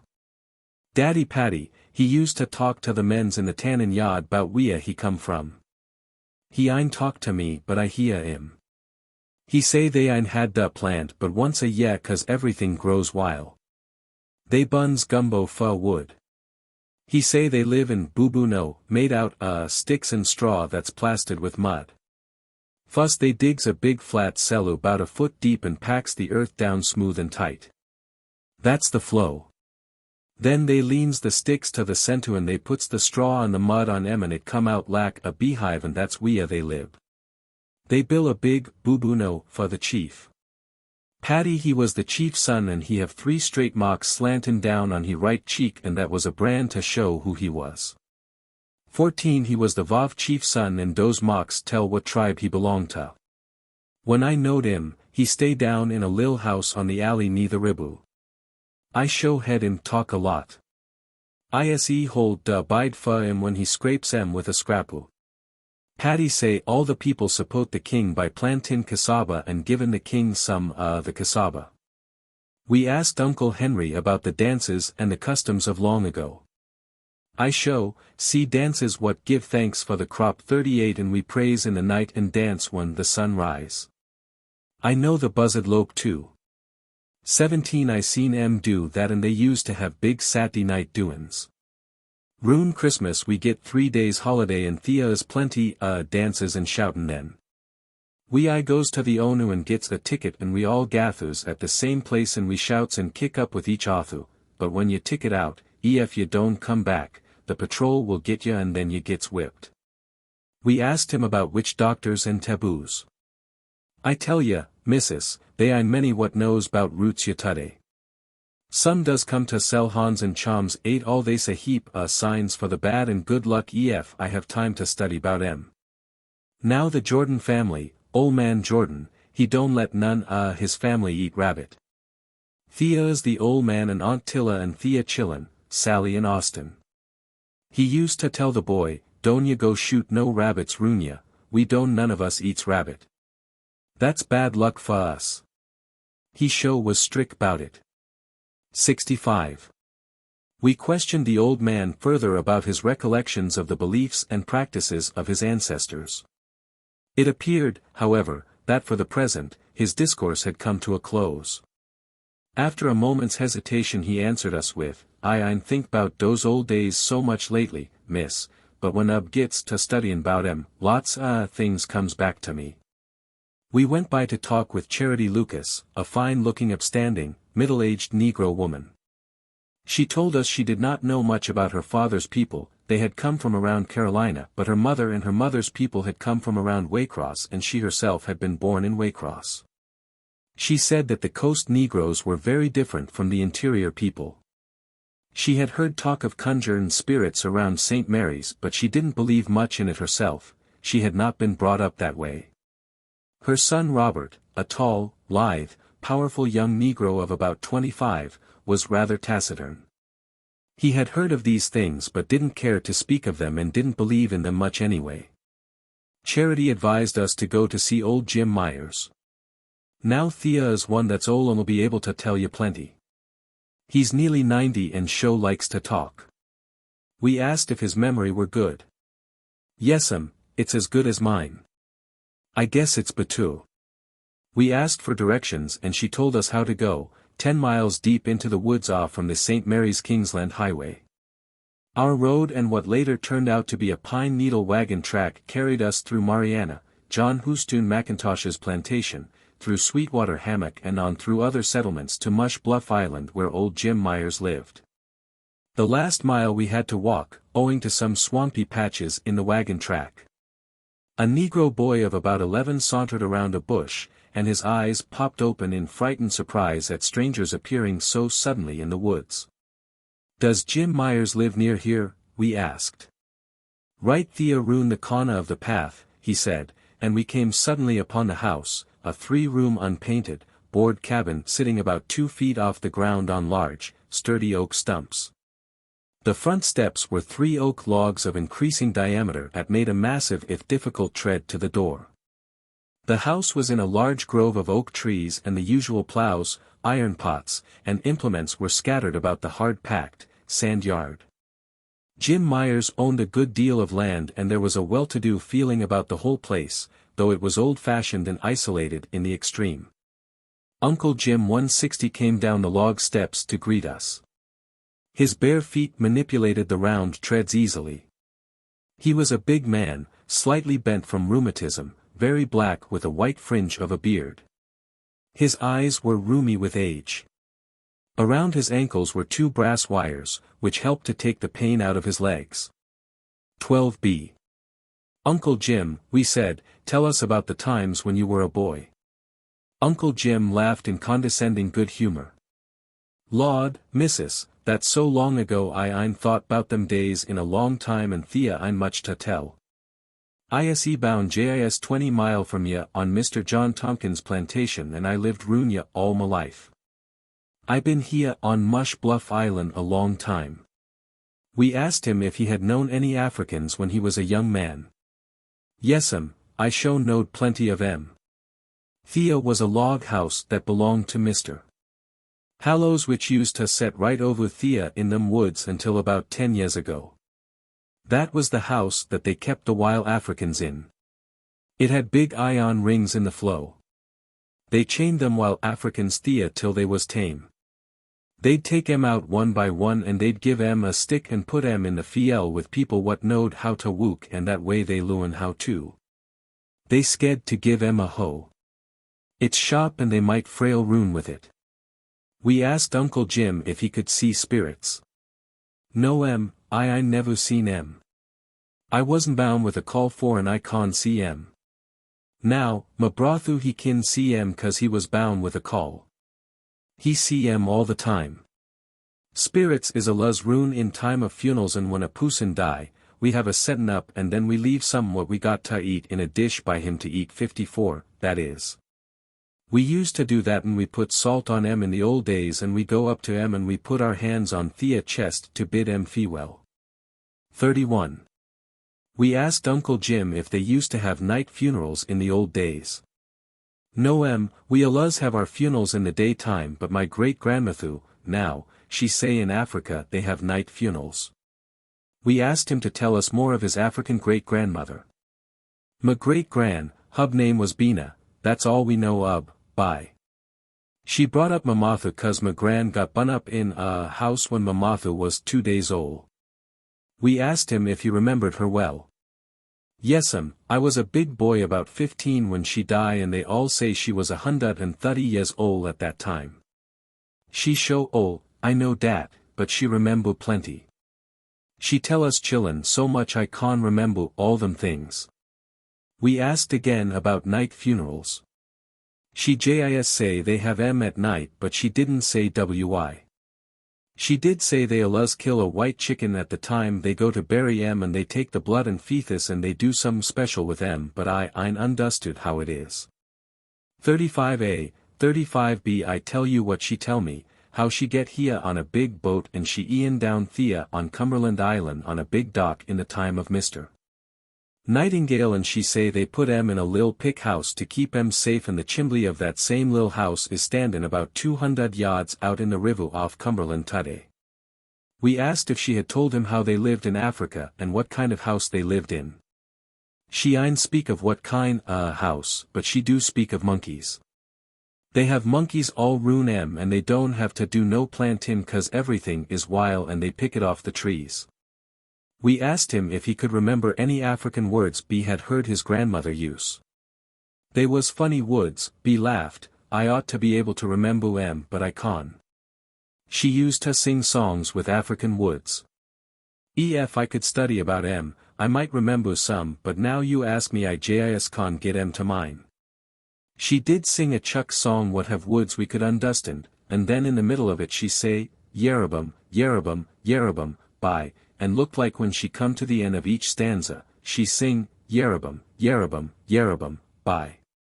It show is a long time ago, them days. Later we followed a deeply rutted sand road which led westward in the direction of Folkestone. Few cars traveled this way and once during our trip we encountered an old-fashioned two-wheeled ox cart whose driver guided his oxen deftly to one side in order to let us pass. About 3 or 4 miles out on the road we turned in a gate and drove to the side of Shadwick Rudolph's 161 house. The old man greeted us smilingly. At first glance B did not appear to be the 86 years he claimed, but on closer observation we noticed that his eyes were dimmed from age. He talked with us for some time, telling us among other things, I belonged to Mr. Dave Bailey. He owned Woodbine Plantation. My grandfather, his name was Jim. He come over to this country from Africa. He tell me that over Thea they have houses made of palmetto. Then, old Nanny Mammy, she live at the plantation too, and she come from Africa. She allus set down to work, no matter what kind work, she set down to do it. Nanny Mammy used to set down in the middle of the flow of up house when she go to eat and she allus cat out of a wooden bowl. Sometimes she use a spoon, but most of the time she just eat with fingers. My grandfather used to set with and talk. They talk a lot and speak the African words and sounds. I know what they talk bout, mostly bout the times in Africa I think. One sound what I remember they say was coupla, but what it mean I sure don't know. For the longest time I have a wooden bowl 70 bout lack the one Nanny Mammy have. It was hollowed out just as smooth, and it was made of some kind, dark wood. Not long ago my wife say she ain't seed a bowl in Monia. She think meb one the chillin, my grands I mean, musta misplace it some way. Thea's a lot things I membo at the plantation. My grandmother, Sally, she make the best rice cakes. She make 'em with brown sugar. She ain't mix 'em up with honey. I see them make homemade drums Thea too. They stretch a sheep hide over a roon bucket. 25 then they beats the drum in the funeral session when they marches to the burying ground. 24 long then when a person die they have a settin' up 37A and have a supper too. 37B, 37C Thea was and still is pusins what put a dish food out on the poach for the spirit, but some of 'em take cooked food to the grave and leave it Thea for the spirit. 58 they say, too, that a frizzle chicken kin dig up any kind, kunju. 13 Thea is a lot, talk bout kunju these days 'mong the young folks, even mo than in the old days. 15. A short while later, our interview concluded, we thanked the old man for the information and took our leave. Looking back we saw him sitting on the steps of his house, his grey head bent, to all appearances lost in a reverie of the past. Glossary. Amin spoken in a prayer. Amila spoken in a prayer. Anansi, and Nancy spider. Balanga watermelon. Bilambai, Hakabera, Mahamada spoken in a prayer. Bubu no circular African house of sticks and straw. Plastered with mud. Cop to cut, to bleed. Kunja magical practices, the casting of spells. The big raid war between the states. The low water. Diffy fire. Dose kunja mixture. Figlin water wine. Flim pancake. Grandfather. Grandmother. Ground house African dwelling. Gumbo okra. Hakabera spoken in a prayer. Hane magic charm carried to ensure good luck. Hebe rude powerful spell. Hoodoo magical practices. The casting of spells. Juba halta water bucket. Line Skaz tribal marks. Maduba mistress. Mafube ejaculation of surprise. Mahaba master. Maulana bumba thunder. Mojo charm. Masojo sojo pot naam to eat Nyana seafood planted place an evil charm plat I especially dreaded ghost put down place an evil charm rudden casting an evil charm Siraka flat rice cake sedden upswakes shadagost. Shoutin rhythmic beating of hands and feet skinskin expression of anger strikin runeworking kunja tabi a mixture of lime and oyster shell, used for building material totem, taboo forbidden article of food to fix cast a spell. Voodoo magical practices, the casting of spells Wooken roots curing by magic. Informants. Anderson, Alec, Possum Point, Sterling. Anderson, Rachel, Possum Point, Sterling. Baker, Lawrence, Darien, Darien. Baker, Ophelia, Sandfly, RFD, Savannah. Baston, Isaac, Harris Neck, Harris Neck. Baston, Liza, Harris Neck, Harris Neck. Bates, Henry, Frogtown and Currytown, 1118, Waldbug Street, Savannah. Baines, Lee, Sandfly, RFD, Savannah. Bivens, John, Sandfly, RFD, Savannah. Blackshear, John, Brownville, 625, Grapevine Avenue, Savannah. Bodison, George, Tin City, Savannah. Branch, Susie, White Bluff, RFD, Savannah. Brown, Evans, Yamacraw, West Broad Street School, Savannah. Brown, Katie, Sapelo Island, Sapelo. Brown, William, Brownville, Florence Street, Savannah. Butler, Brewers, Grimball's Point, Grimball's Point. Bryant, Rhina, Springfield, RFD, Savannah. Bryant, Stephen, Springfield, RFD, Savannah. Campbell, Horace, St. Mary's, St. Mary's. Campbell, Hetty, St. Mary's, St. Mary's. Deceased. Carter, Jerome, Frogtown and Currytown, 443, Jefferson Street, Savannah. Cohen, Ozzie, Tin City, Savannah. Coleman, Preston, Frogtown and Currytown, 532, Charles Street, Savannah. Collier, James, Brownville, 806, West 39th Street, Savannah. Cook, Tressie, Brownville, 911, West 38th Street, Savannah. Cooper, James, Yamacraw, Port Wentworth. Davis, Ellie, Sandfly, RFD, Savannah. Davis, Sophie, White Bluff, RFD, Savannah. Dawson, Minnie, Pinpoint, RFD, Savannah. DeLegal, Tony, Brownville, RFD, Savannah.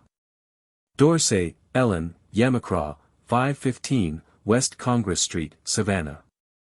Edwards, William, Brownville, W. Broad and 32nd Streets, Savannah.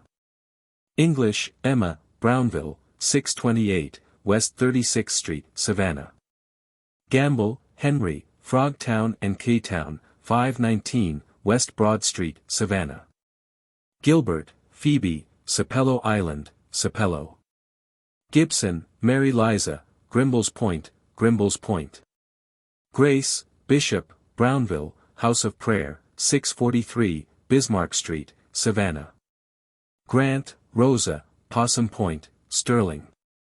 Grover Noor, Julia, Sapelo Island, Sapelo. Deceased. Grover Noor, Katie, Sapelo Island, Sapelo. Grayson, London, White Bluff, RFD. Savannah. Deceased. Hall, Serena, White Bluff, RFD, Savannah. Hall, Shad, Sapelo Island, Sapelo. Hamilton, Carey, Yamacraw, 530, West President Street, Savannah.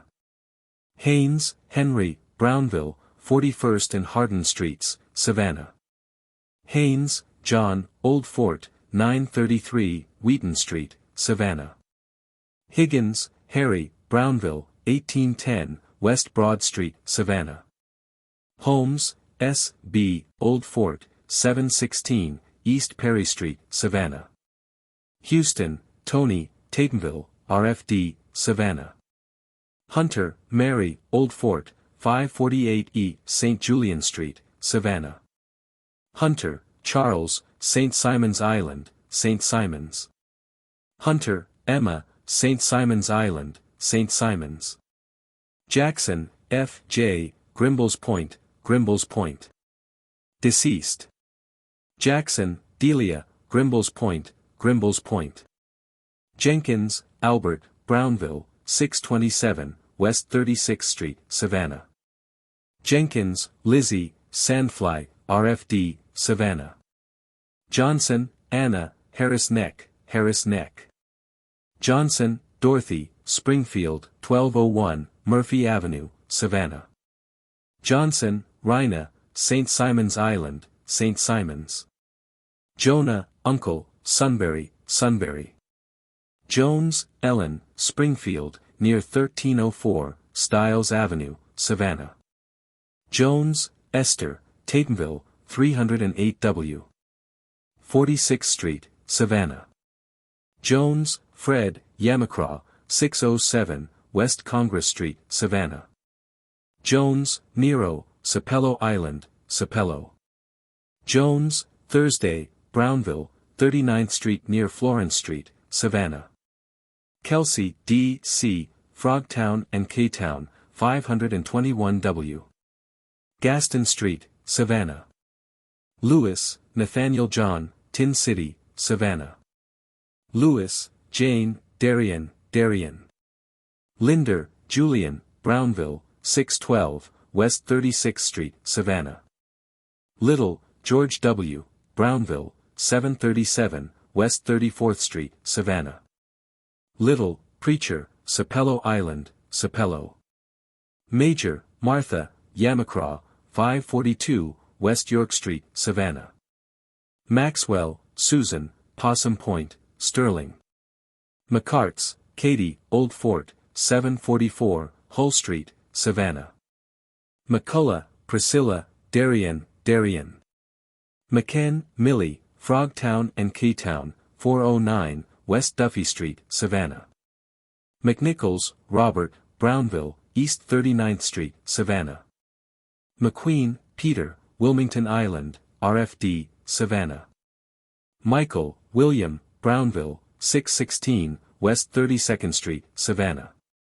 Miller, Anna, Frogtown and Currytown, 1018, Coiler Street, Savannah.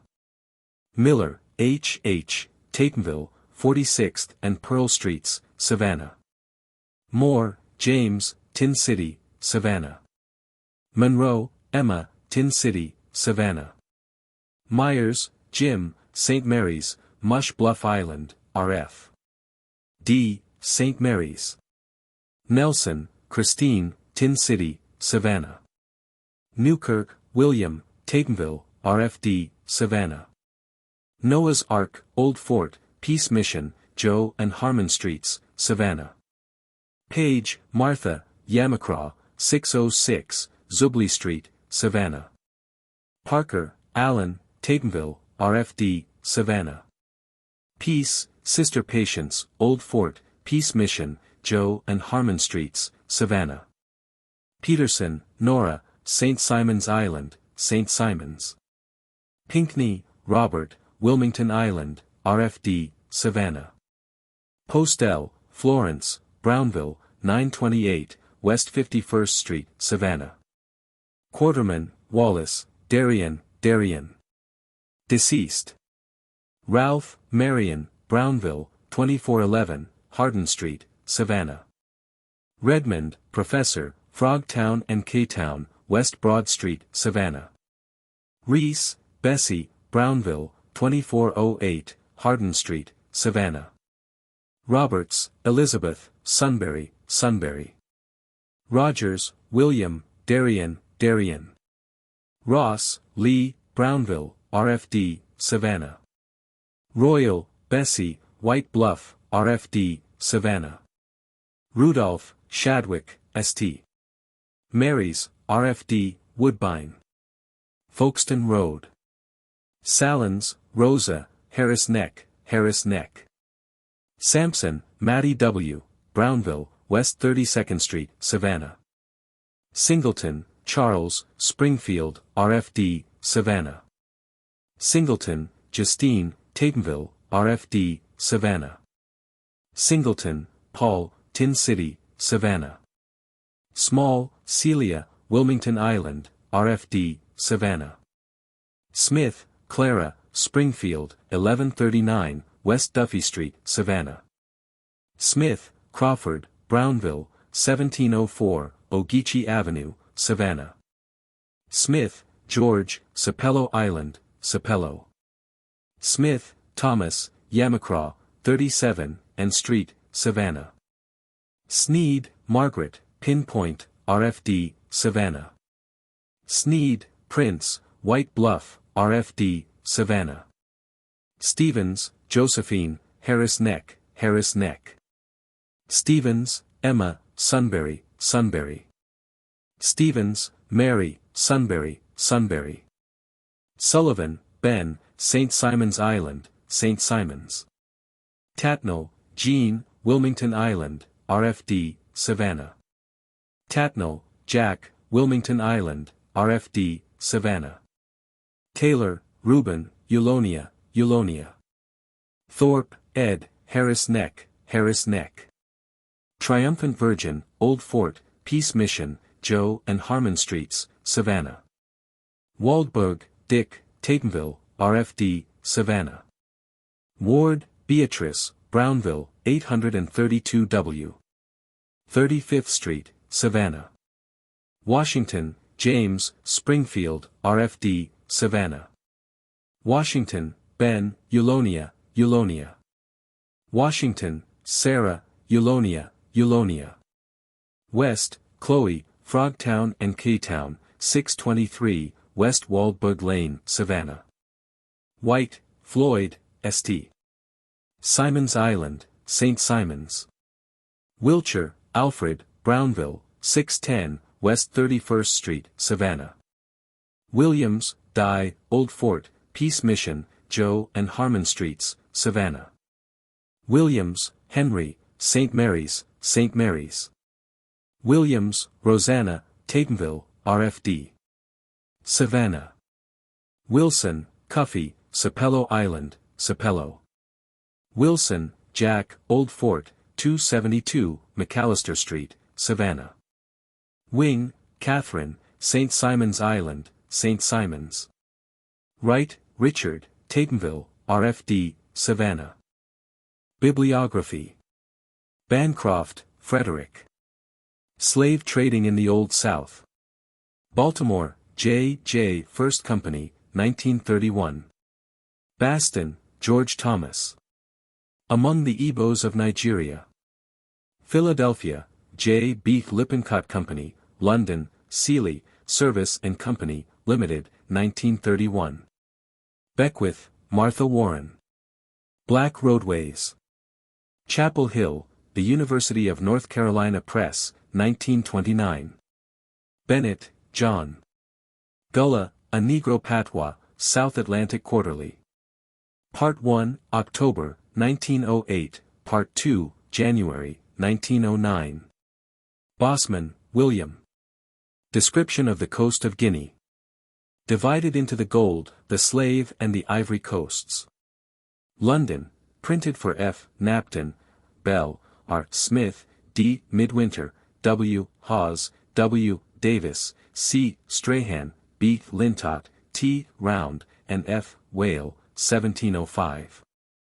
Bridge, Horatio. Journal of an African Cruiser. New York, George P. Putnam and Company, 1853.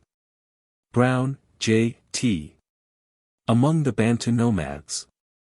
London, Seeley, Service and Company, Limited, 1926. Burton, Richard Francis. A Mission to Jalil, King of Dahomey. London, Tinsley Brothers, 1864. 1, 2. Campbell, Dugald. In the Heart of Bantuland. Philadelphia, J. B. Lippincott Company, London, Seeley, Service and Company, Limited, 1932.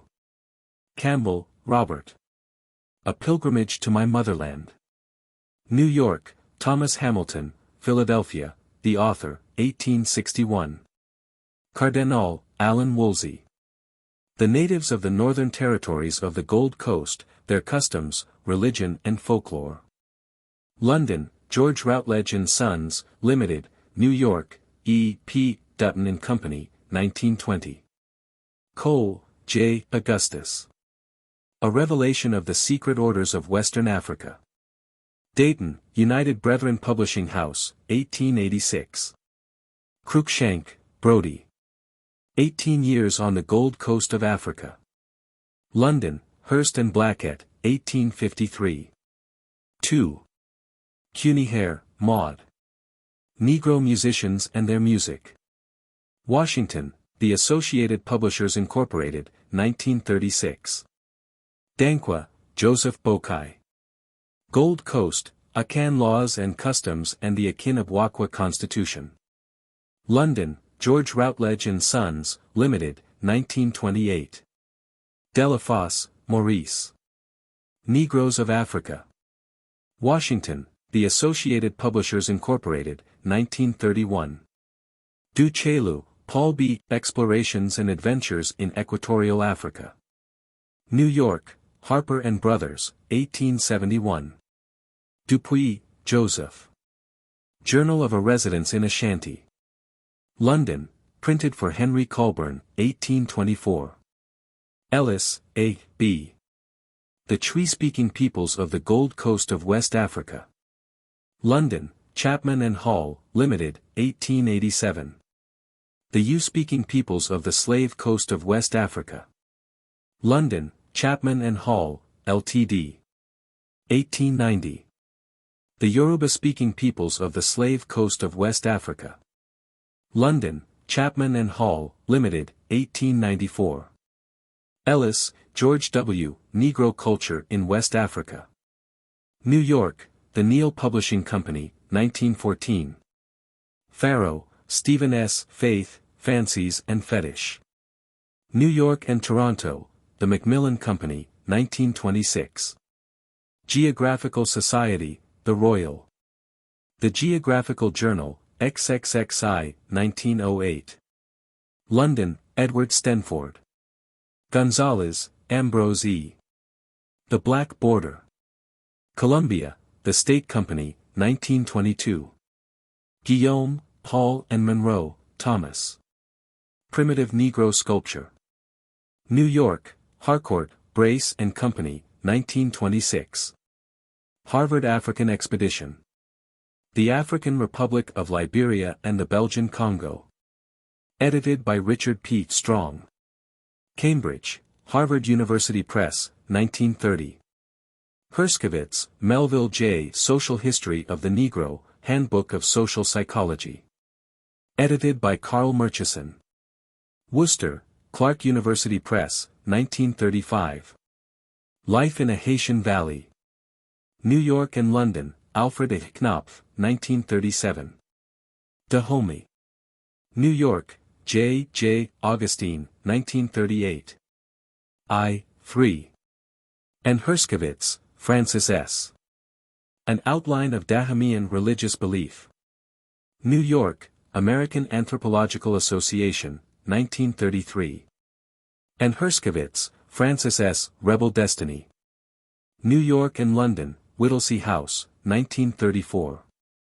And Herskovitz, Francis S., Suriname Folklore. New York, Columbia University Contribution to Anthropology, 18ii, 1936. Hutchinson, Thomas J. 10 Years' Wanderings Among the Ethiopians.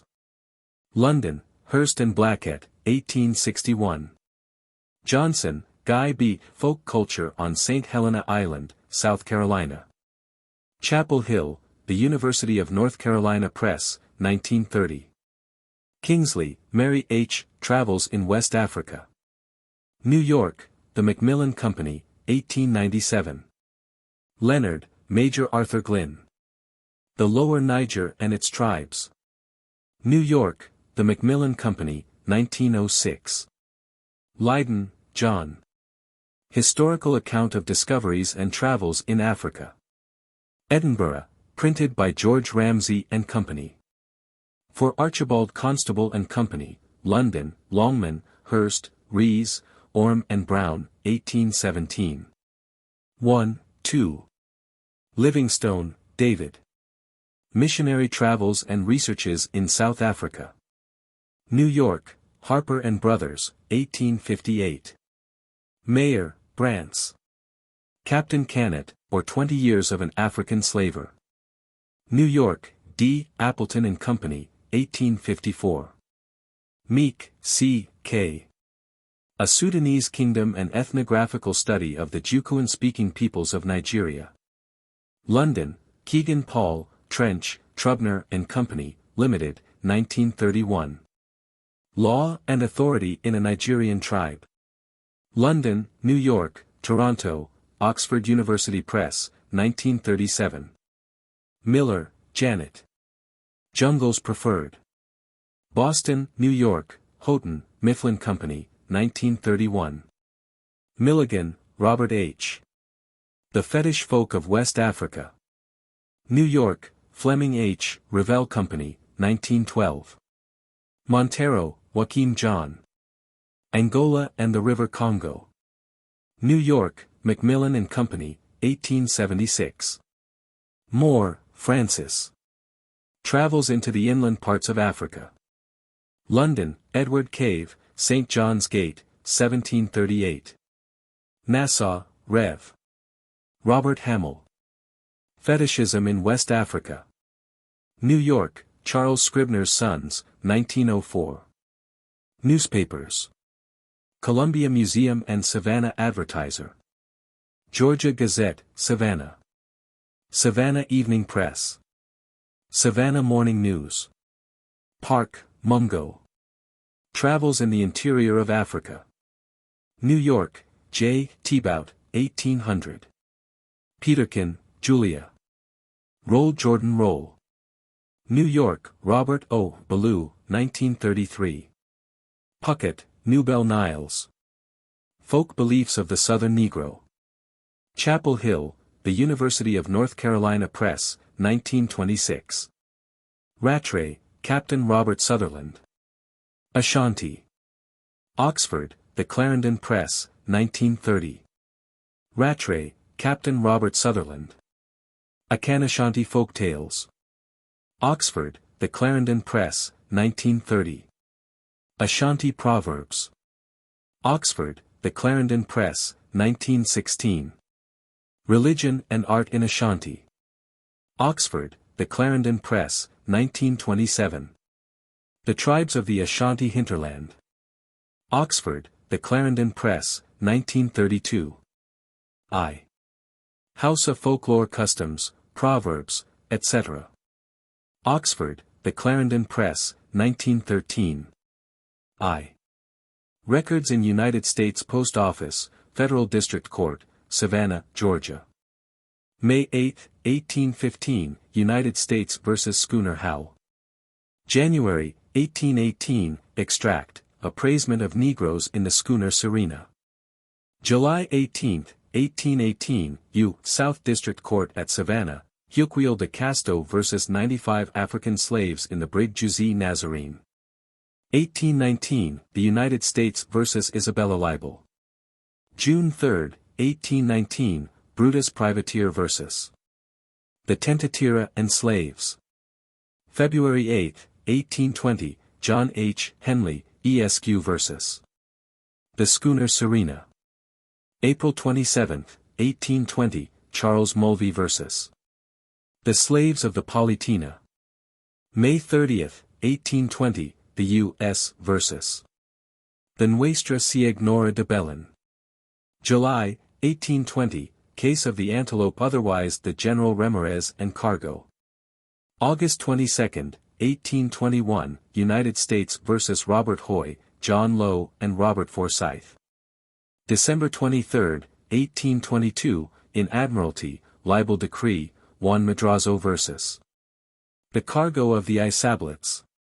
December 24, 1823, Libel for Restitution Juan Madrazo vs. African Proceedings. The Wanderer Trial, U.S., 1859. Singer, Caroline and Eldridge, and Leroy, Cyrus. White Africans and Black. New York, W. W. Norton and Company. Inc., 1929.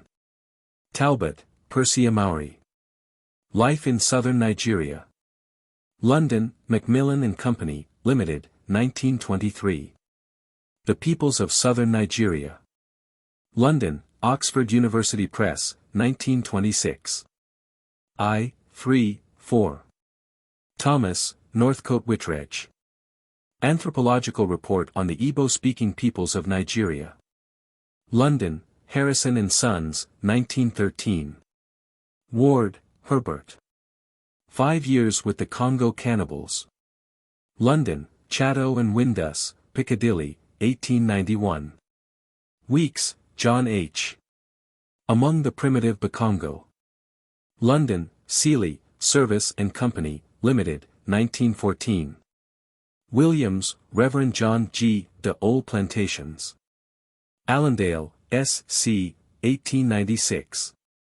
Appendix 1. Burial at Home. 1a Baston says of the Igbo, the desire of every Igbo man and woman is to die in their own town or, at least, to be buried within its precincts. For a long period it was very difficult to persuade a man to travel any distance from his native place. And if he were in need of medical assistance an Igbo would seldom agree to go from home in spite of assurances that he would be able to have better treatment elsewhere. In case of death occurring at a distance, if it can be done at all, the brethren will bring the body home for burial. It may be that this cannot be done for several days, according to distance and other circumstances. Among the Igbos of Nigeria, pp.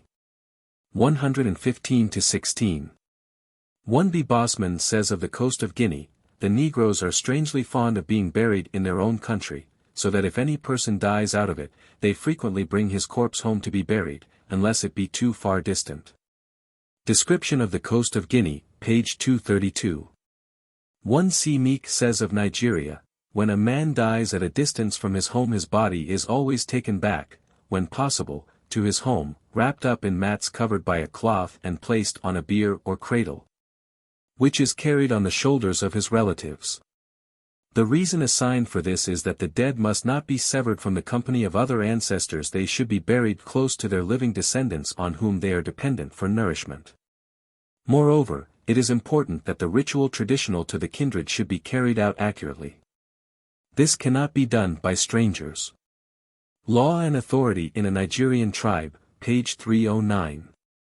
1d Nassau says of the Biha country, it is considered essential that a man should die in his own country, if not in his own town. On the way to Bailundu, shortly after leaving Biha territory, I met some men running at great speed, carrying a sick man tied to a pole, in order that he might die in his own country. Fetishism in West Africa, page 228. 2. Burial of sections of body. 2a Burton says of Jalil, amongst the Egbas and various tribes of the Congo family, various small parts of the body are brought home to be reinterred. A mission to Jalil, king of Dahomey, 2, 165. 2B. Ellis says of the Gold Coast, TOFO, one lost, is a ceremony held when a person has met with death, and the body has either been destroyed or cannot be found. For instance, when a man has been burned to death and the body reduced to ashes, or when one has been drowned and the body cannot be recovered. In the case of a man destroyed by fire, some of the ashes of the burned body, or of the house in which it was consumed, are placed in the coffin with similar ceremonies. In this ceremony a fragment of the corpse is always interred if possible. And, if no portion of it can be found, some earth, water, or other substance from the locality in which the death occurred. The Twi-speaking peoples of the Gold Coast of West Africa, page 223. 3. Burial of relatives and strangers. 3A. Pierce says of West Africa, there is a strong feeling of kinship in Africa and only relatives may be buried in the same piece of ground together. Interview with John Pierce of Hinesville, Georgia. An ex-missionary in West Africa. 4. Call. 4A. Beckwith says of Jamaica, a baby born with a caul has the power to see duppies without the duppies harming him. Parks was born with a caul and attributed his frequent visions of ghosts to this circumstance. Black Roadways, page 57. 4B. Herskovits says, born with a caul is significant in Dahomey, West Africa, Dutch Guiana, Jamaica, and probably everywhere among the New World Negroes. From correspondence dated October 10, 1938. 4C. Peterkin says, animals have second sight and can see spirits, but only people born with cauls over their faces have this keen vision. Roll, Jordan, Roll, page 206. 4D. Beckwith says, the caul is also connected with sympathetic magic of a healing, rather than an injurious kind. It should be removed and carefully parched over a hot brick and a bit put into the baby's tea to prevent convulsions due to the irritation of a ghost. Black Roadways, page 57.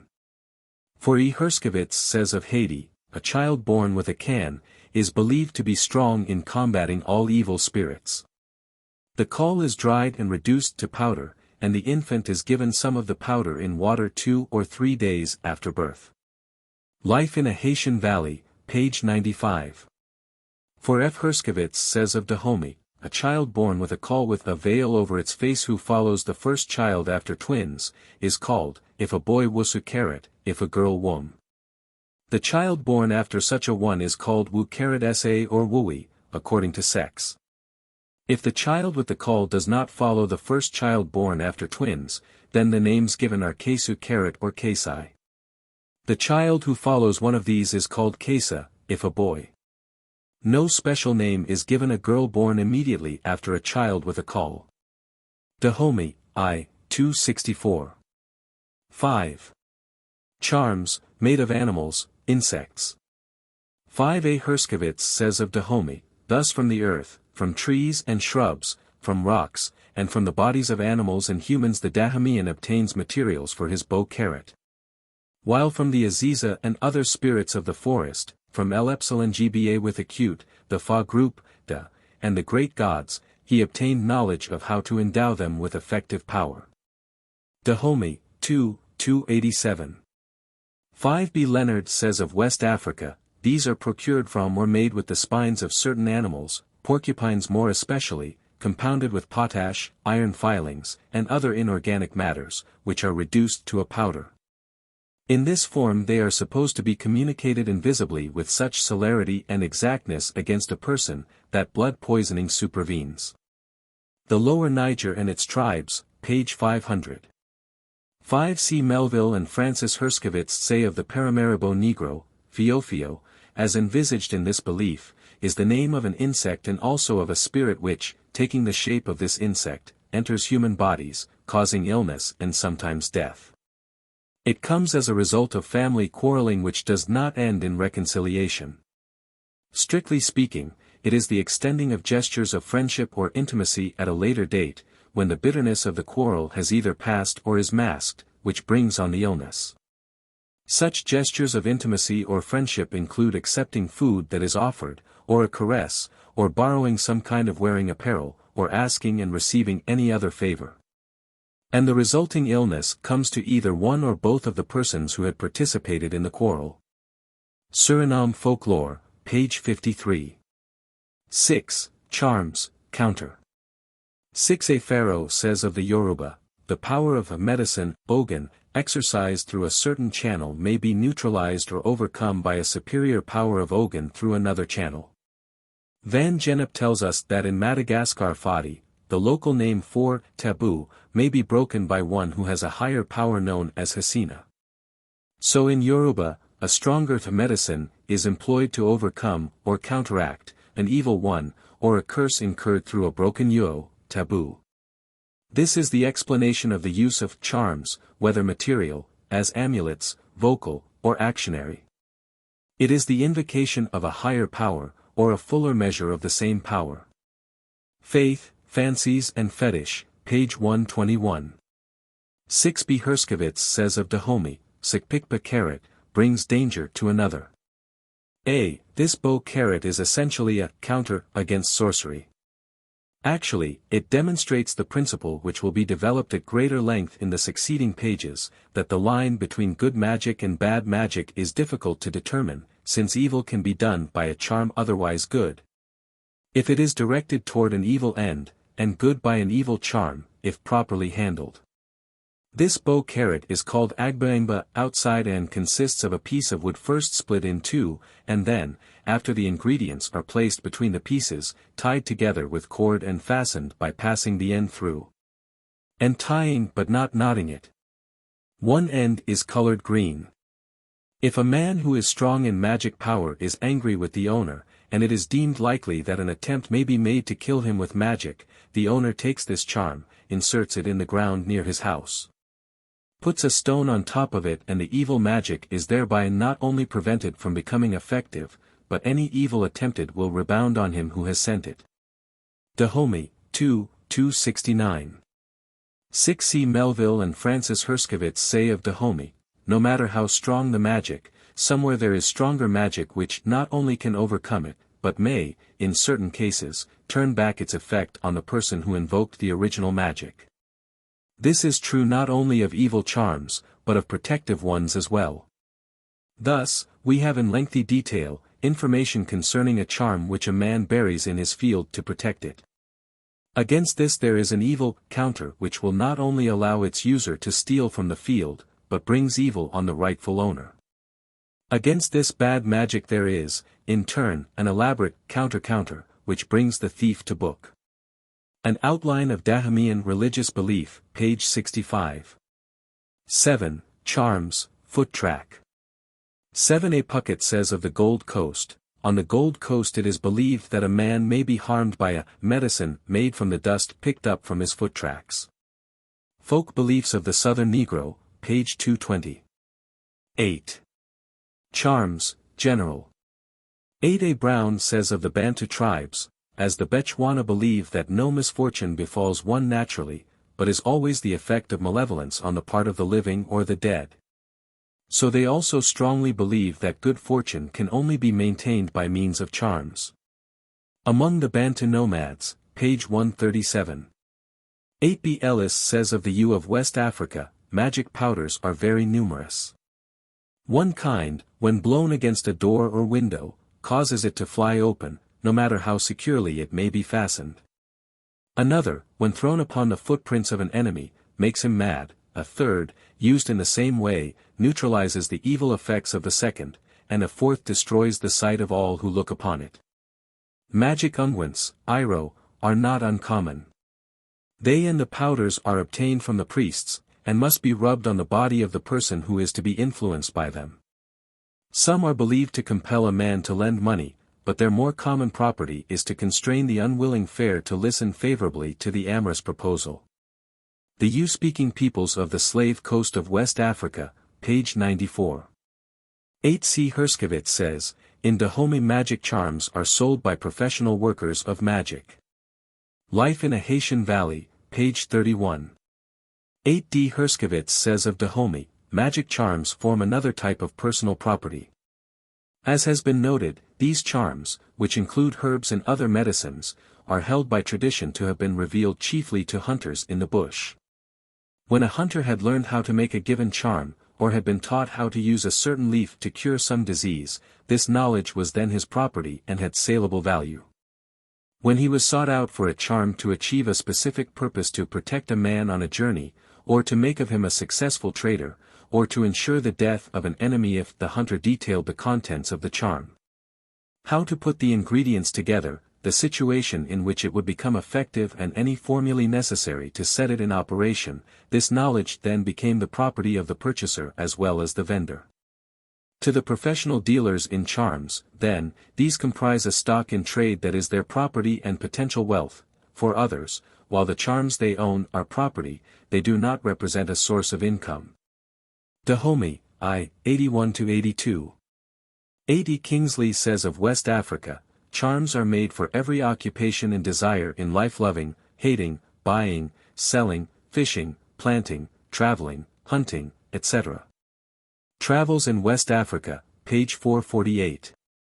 8 F. Melville and Francis Herskovitz say of the Suriname Negro, that is, people are spoken of as buying luck or wearing luck, and comments are heard about the importance of carrying one's luck when walking alone at night, when going on a journey, when wooing a woman, or seeking work, or combating the effect of black magic. Suriname Folklore, page 99. 8 G. Nassau says of the Gaboon Territory, for every human passion or desire of every part of our nature, for our thousand necessities or wishes, a fetish can be made, its operations being directed to the attainment of one specified wish, and limited in power only by the possible existence of some more powerful antagonizing spirits. Fetishism in West Africa, page 85. 8 H. Talbot says of the Ibibio tribes, Ibak are, for the most part, made for defensive purposes, for protection against ill-wishers or evil messengers, but are sometimes procured from doctors to harm an enemy. Life in Southern Nigeria, page 21. 8I, there is what may be termed a white art as well as a black art, and the great majority of fetishes and charms are intended to protect from evil, and not to attack innocent folk. The Geographical Journal, XXXI, 607. 9. Charms, Graveyard Dirt. 9 A. Pierce says of West Africa, juju bags containing graveyard dirt and other material which had had a spell put upon it by juju are effective for either good or evil purposes. A bag of this sort worn around the neck, as a Catholic wears a scapula, serves as a protection from the spells of enemies. However, if a man wishes to work evil on his enemy, he may purchase a juju bag containing evil powder, and through it cast a spell on his enemy. Interview. 10. Charms, Hair and Nails. 10 A. Ellis says of the U, hence it is usual for pieces of hair and nails to be carefully buried or burned, in order that they may not fall into the hands of sorcerers. And whenever a king or chief expectorates, the saliva is carefully gathered up and hidden or buried. The U-speaking peoples of the slave coast of West Africa, page 99. 10 B. Meek says of the Jukuan, sorcerers also capture and injure or kill souls in a variety of ways, notably by acting on the hair, nail parings or excreta of a person, the soul substance being regarded as immanent in these. If a person wishes to injure another, he has merely to obtain a piece of his enemy's nails and hand them to a sorcerer, who, if he knows his work, will speedily cause the death of the former owner of the nail parings. For this reason a Jukuan always hides or buries his hair and nail cuttings. Some Jukuan burn these, but others would refrain from doing this on the ground that the burning would cause a scorching of his soul. A Sudanese Kingdom, page 298. 10 C. Milligan says of the Mpongwe, the parings of fingernails, the hair of the victim and such things are powerful ingredients in these medicines. An Mpongwe, after having his hair cut, gathers up every hair most carefully and burns it lest an enemy should secure it and use it to his injury. When sickness continues for a length of time, they usually conclude that some offended relation has caused an evil spirit to abide in the town. The Fetish Folk of West Africa, page 39. 10 D. Nassau says of the Bantu, so fearful are natives of power being thus obtained over them, that they have their hair cut only by a friend, and even then they carefully burn it or cast it into a river. Fetishism in West Africa, page 83. 10 E. Nassau says of the Benga, the Mpungwe, and the Fang, if it be desired to obtain power over someone else, the Oganga must be given by the applicant, to be mixed in the sacred compound, either crumbs from the food, or clippings of fingernails or hair, or, most powerful, even a drop of blood of the person over whom influence is sought. These represent the life or body of that person. Fetishism in West Africa, page 83. 10 F. Nassau says of the Bonita region, sitting one day by a village boat landing in the Bonita region, about 1866, while my crew prepared for our journey, I was idly plucking at my beard, and carelessly flung away a few hairs. Presently I observed that some children gathered them up. Asking my Christian assistant what that meant, he told me, they will have a fetish made with those hairs. When next you visit this village, they will ask you for some favor, and you will grant it, by the power they will thus have over you. Fetishism in West Africa, page 83.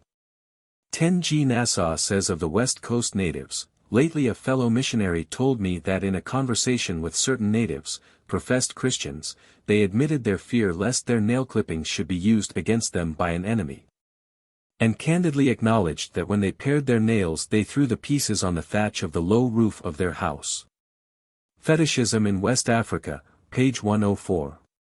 10 H. Talbot says of the Ibibio tribes, witches and wizards try to obtain hair, nail clippings, or a piece of cloth long worn by the person whom they desire to injure.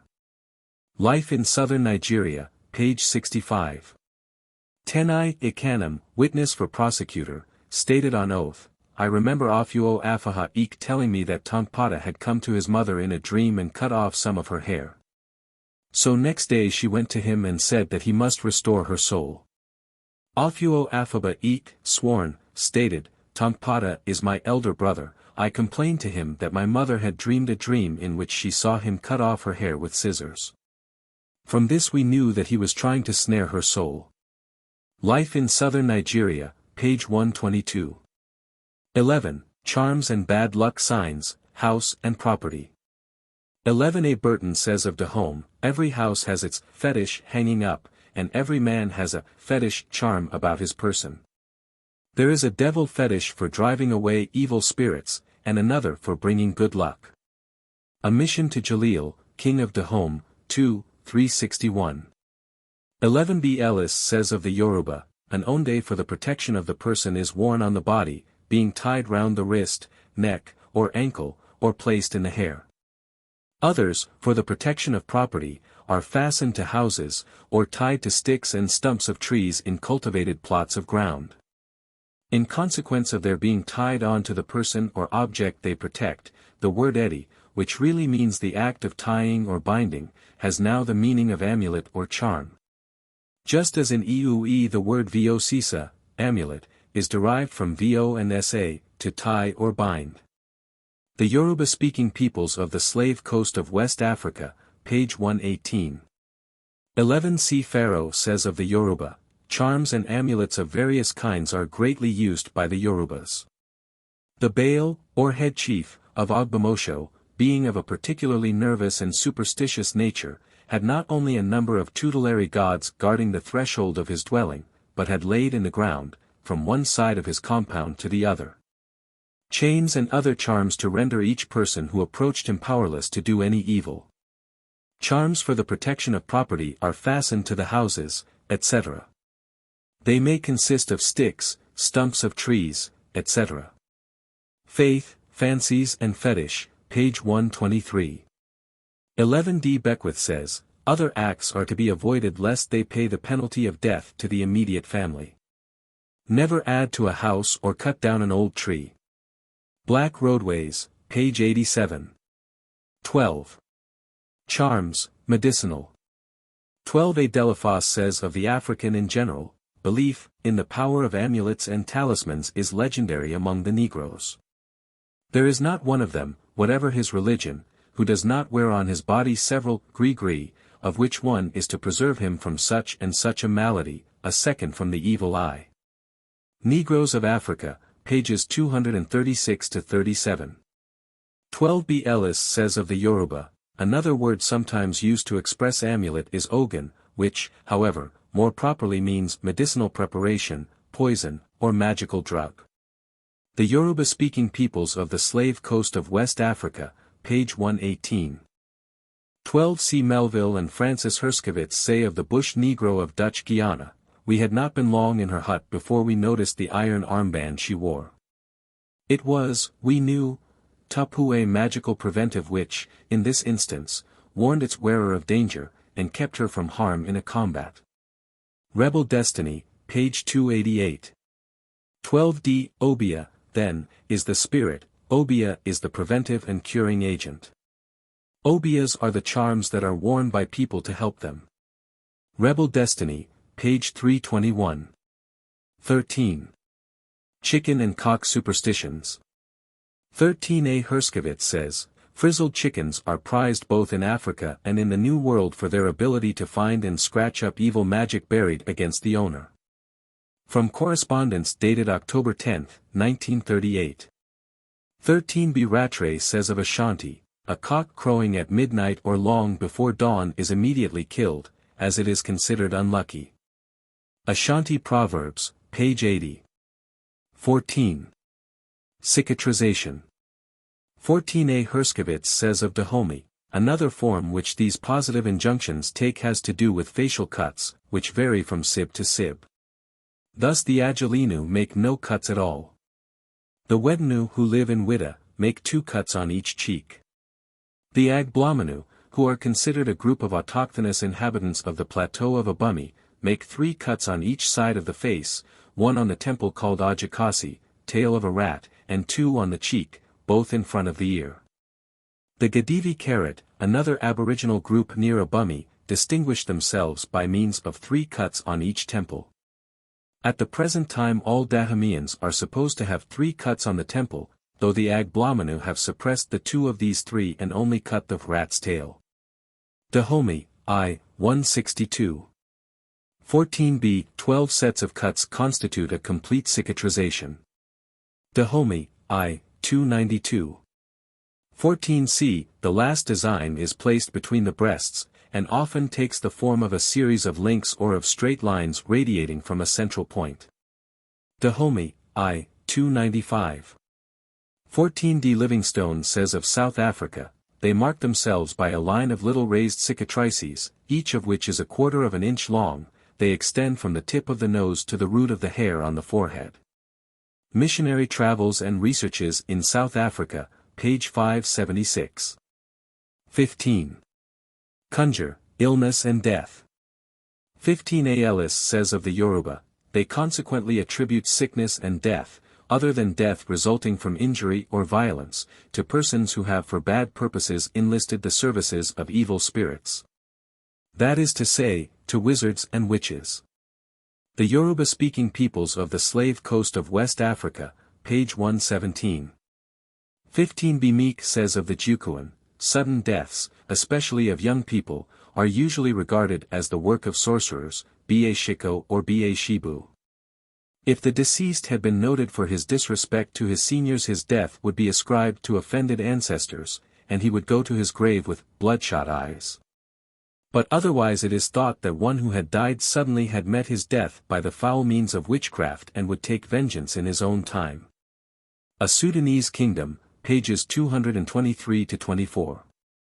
15c. Milligan says of Mpongwe tribe, "Sickness and death, they believe, may be caused by fetish medicine, which need not be administered to the victim, but is usually laid beside the path where he is about to pass." The Fetish Folk of West Africa, page 39. 15d. Nassau says of West Africa, "According to native ideas, all over Africa, such a thing as death from natural causes does not exist. Whatever ill befalls a man or a family, it is always the result of witchcraft, and in every case the witch doctors are consulted to find out who has been guilty of it." Fetishism in West Africa, page 117. 15e. Talbot says of the Ibibio tribes, "When a man falls sick because his soul has gone forth and is being detained by an enemy, or when he believes that such an one is trying to entice it from out his body, he, in turn, goes to a juju man known to have the power of seeing clearly." Life in Southern Nigeria, page 121. 15 F. Talbot says of the Yoruba, like all other tribes here, considered that a large number of deaths was due to witchcraft or ill will on the part of some enemy, and when many people died of famine or sickness.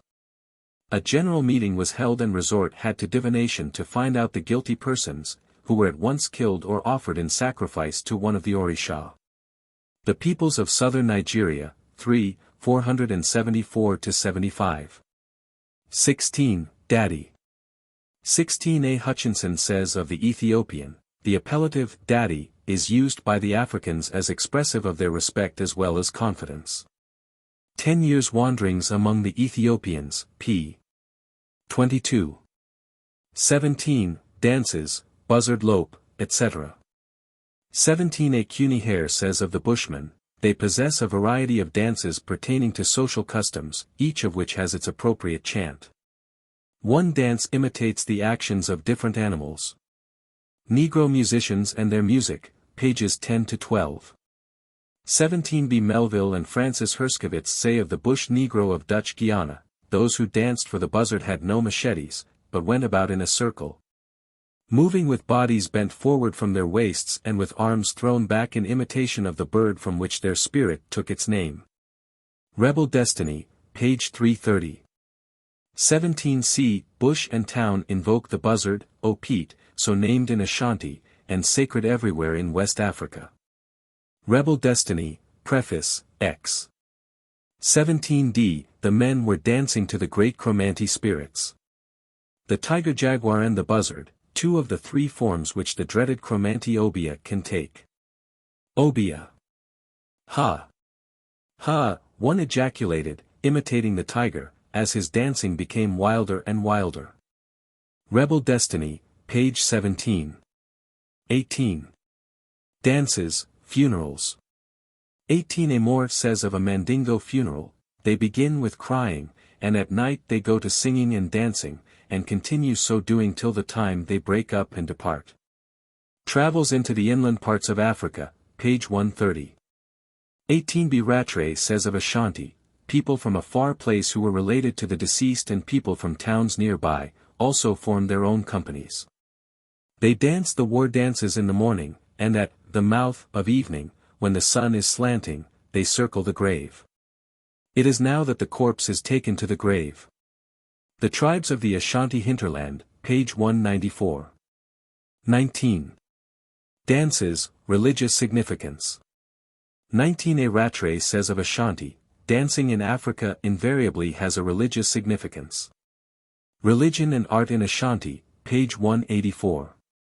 19 B. Talbot says of the Sudanese tribes, among Nigerians, however, it would appear that the god was not evolved out of the dance, but was there first and the dance was developed as a method of worship, of attaining union with him, and of exerting an influence with his help on the fertility of men and of crops. The Peoples of Southern Nigeria, 3, 803. 20. Day Names. 20 A. Beckwith says of Jamaica, according to an old custom recorded from the African Gold Coast, every child receives at birth a name depending on the day of the week on which it is born. Friday Kufi, Kufi. Black Roadways, page 59. 20 B. Ellis says of the tree-speaking native, every child, from the moment of birth, is given a name which is derived from the day of the week on which it is born. The Tree-Speaking Peoples of West Africa, page 219. 20 C. Rattray says of Ashanti, as soon as it is born, all the old women shout, "Hail so-and-so," at once naming the infant after that particular day of the week upon which it is born. This name, which is sometimes called God's name, will ever after be the child's natal day name. To this, as will be noted presently, will later be added a patronymic, and possibly later on in life one or more strong names, Moraine. Religion and Art in Ashanti, pages 56-57. 21. Days, Lucky and Unlucky. A. Ellis says of the tree-speaking native, there are national and tribal lucky and unlucky days, and individuals also have days which they consider lucky and unlucky for themselves. Kwafi Keri considered Thursday an unlucky day, and would never commence any undertaking on a Thursday. Kidjo Monday, which falls early in February, is considered by the Ashantis the luckiest day of the year. Their most unlucky day is the anniversary of the Saturday on which Osei Tutu was slain in an ambush near Akramanti in 1731. The Twi-speaking peoples of the Gold Coast of West Africa, page 220. 22. Diviners, divining, seed casting, etc. 22a Delafosse says, numerous fortune-tellers predict the future and reveal hidden things, by means of processes, many of which strangely resemble those which our own clairvoyants employ. Negroes of Africa, page 237. 22b Herskovits says of Dahomey, a third type, called a Gokwika, employed two magically treated ago carrot seeds tied to the ends of a cord long enough to go about the neck of the accused, and the seeds were buried lightly in the ground. Such was the spiritual power in these seeds, that if the accused was guilty of the crime, he could not remove them from the ground. If he succeeded in rising, he was declared innocent. Dahomey, 2:18. 22c. In this myth, not only is the explanation found of how the prevalent system of divination came to man, but the principal outlines of the practices which characterize the Fa cult are to be discerned, that is, the 16 palm kernels employed in throwing the lots, the 16 combinations in which they may fall, and which foretell the future. Dahomey, 2:206. 22d. The details of this system by means of which the future is foretold may now be considered. In essence, Fa is based on the interpretation, by reference to appropriate myths, of the permutations and combinations obtained by the diviner when he manipulates the 16 palm kernels he employs for this purpose. Before him as he works lies a rectangular wooden tray, on which powdered white clay or meal has been sprinkled. In one hand he holds his 16 palm kernels, and with great rapidity brings the hand which holds them into the palm of the other one, leaving either one or two seeds for an instant before they are once more picked up, and the process is repeated. As soon as he has glimpsed the one or two kernels in his left hand, the right, with the palm kernels, closes down upon it and the two clasp the seeds. The index and second fingers of the right hand are, however, left free, and with these he describes marks in the white powder on the board in front of him. Moving his fingers away from him, he makes a double line for each single kernel, a single line if two seeds are left. The process is repeated 8 times for a complete reading. Dahomey, 2:209-10. 22e Rattray says of the Ashanti, the soothsayer, oracle man, or diviner, as will be seen presently, takes a leading part in the everyday life of these people. He is consulted on almost every conceivable occasion. Hardly anything can be done until he has been asked.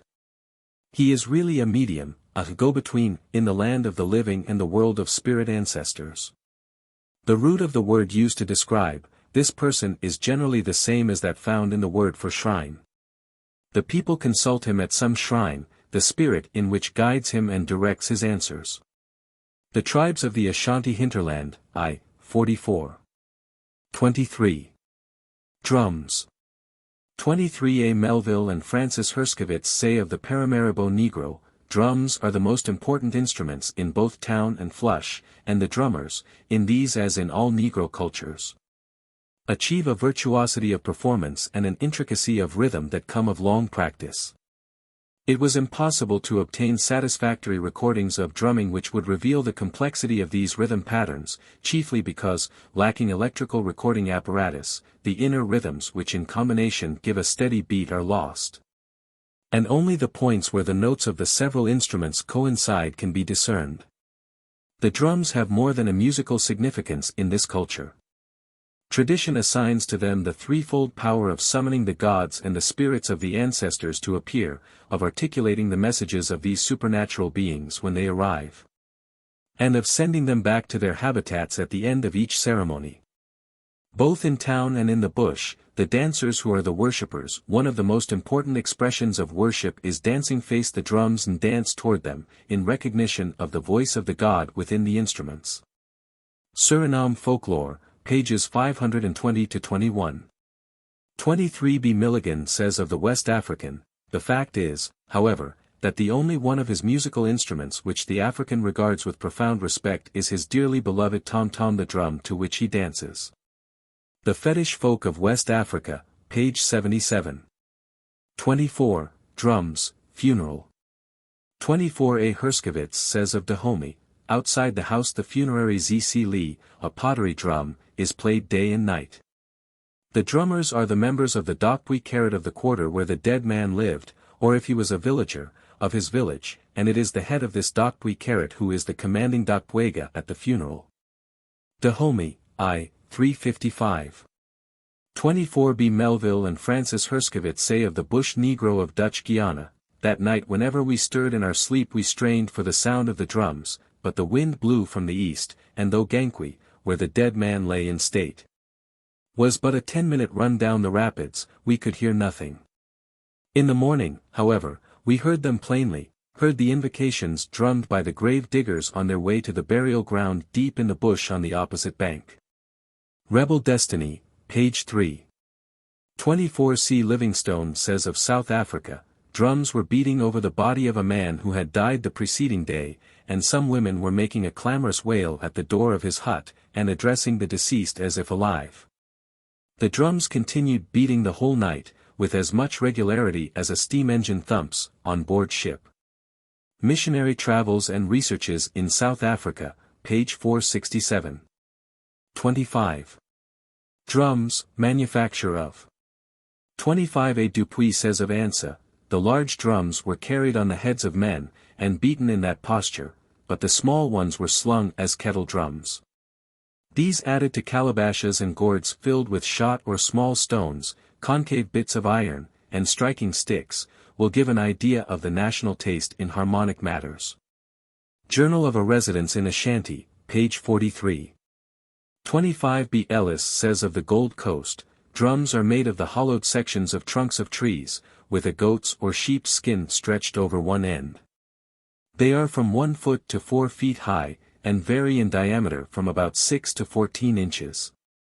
2 or 3 drums are usually used together, each drum producing a different note, and they are played either with the fingers or with 2 sticks. The lookers-on generally beat time by clapping the hands. The Twi-speaking peoples of the Gold Coast of West Africa, page 326. 25c Herskovits says of Haiti, drums, iron, and rattles are indispensable for a Vodun dance.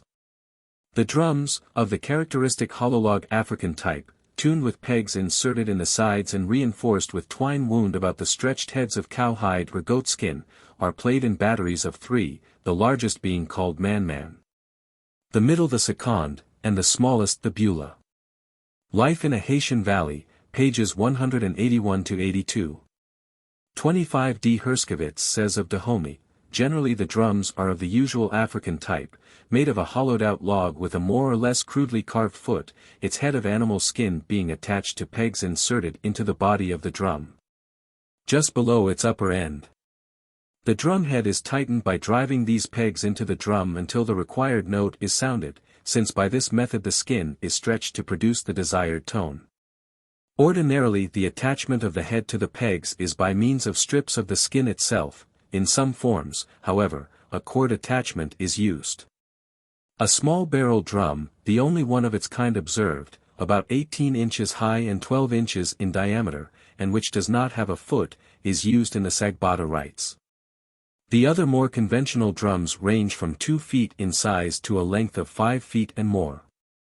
Dahomey, 2, 318. 25e Moore says of the Mandingo, with him came 2 or 3 women, and the same number of Mandingo drums, which are about a yard long, and a foot, or 20 inches diameter at the top, but less at the bottom, made out of a solid piece of wood. And covered, only at the widest end, with the skin of a kid. They beat upon them with only 1 stick, and their left hand, to which the women will dance very briskly. Travels into the inland parts of Africa, page 64. 25f Ward says of the Bakongo country, the natives were drumming on a goatskin stretched tightly across the mouth of a hollowed-out log, and dancing round a fire lighted in their midst, one man singing a refrain, while others took up the chorus. And the mingled sound of the voices and the distant beating of other drums in neighboring villages helped to keep me awake. 5 years with the Congo cannibals, page 68. 25g Beckwith says, the beating of the Gombe drum is a familiar accompaniment of death. Black Roadways, page 83. 26. Drum Messages. 26. A Rattray says of Ashanti, a great deal is heard in Africa about the wonderful way in which news can be passed on over great distances in an incredibly short space of time. It has been reported that the news of the fall of Khartoum was known among the natives of Sierra Leone the same day. And other equally wonderful instances are quoted to show that the native has some extraordinary rapid means of communicating important events. It must, however, be remembered that most of the instances that one hears quoted are incapable of verification, and would, moreover, probably be found to have been much exaggerated. Having said this much, however, it must be admitted that these natives have a means of intercommunication which often inspires wonder and curiosity on the part of Europeans. One of such means of communication is by drumming. This idea the European will readily grasp, and being familiar with various means of signaling, will suppose that some such a method might be adapted to drums. But among the Ashantis the drum is not used as a means of signaling in the sense that we would infer, that is by rapping out words by means of a prearranged code, but, to the native mind, is used to sound or speak the actual words. Ashanti Proverbs, pages 133-34. 26b. I first became interested in this difficult subject many years ago. At that time it was generally known that the Ashanti, in common with certain other West Coast peoples, were able to convey messages over great distances and in an incredibly short space of time by means of drums. And it was thought that their system was based upon some such method as that with which Europeans are familiar in the Morse code. Ashanti, page 242. 27. Earrings. 27. A. Beckwith says of the Jamaica Negro, Parks says that men who deal in spirits wear a red flannel shirt, or a crosspiece of red under their ordinary clothes, and generally gold earrings. Not all men who wear earrings are obeah men. Fishermen, for example, generally wear one earring. The gold is said to brighten their eyes to see ghosts, but also a gold earring is put on to improve the natural sight. Black Roadways, page 108. 28. Earth thrown in grave. 28. A. Brown says of the Bantu nomad, the Bechuana, a pit is dug and into it the body is lowered in the sitting position. The grave is then filled in, each person present slowly pouring earth onto the body and around it with their hands until the grave is full. Among the Bantu nomads, page 67. 28. B. Meek says of Nigeria, loose earth is then thrown in on the body, together with the mat and cloth. Even very young sons must throw in a little earth, as evidence that they had taken a share in their father's burial rites. The last handfuls are thrown in with the back turned to the grave, as a sign that they had finished with the dead man. Law and Authority in a Nigerian Tribe, pages 307-08. 29. Echo of Speech.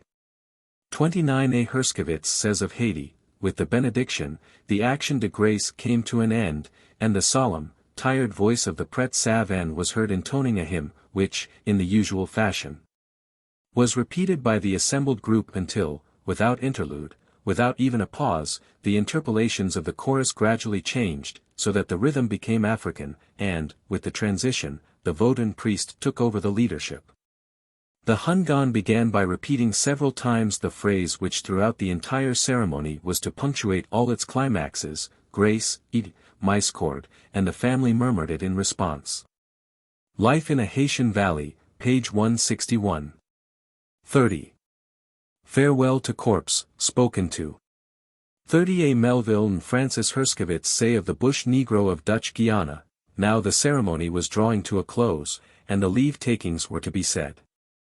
Distinctly the low voice of Sedefo came to us as he addressed the corpse. The hour has come when we must part from you. What the earth has decreed we cannot help. We have done for you what we could. We have given you a funeral worthy of you. You must care for us, and you must deliver us from all evil that may come upon us. Rebel Destiny, page 18. 31. Farewell to Corpse, touched. 31. A. Pierce says of the Gold Coast of West Africa, the mourners sit around the body with their hands upon it, and chant a farewell dirge. 32. Fig, sacred. 32a Rattray says of Ashanti, the chief here in answer to my question said that the fig tree was a famous sanctuary, and that anyone sentenced to death who escaped there would be safe. Ashanti, pages 128-29. 33. Folk Tales. 33a Rattray says of Hausa folk tales, stories and traditions collected through the medium of an interpreter are amusing, and might prove of interest in the nursery, though much would have to be omitted or toned down. As savage folklore is often coarse and vulgar according to our notions. Hausa folklore customs, proverbs, etc. I. Author's Note, 11. 34. Forest-dwelling forces. 34a Pharaoh says of the Yoruba, certain trees are particularly sacred.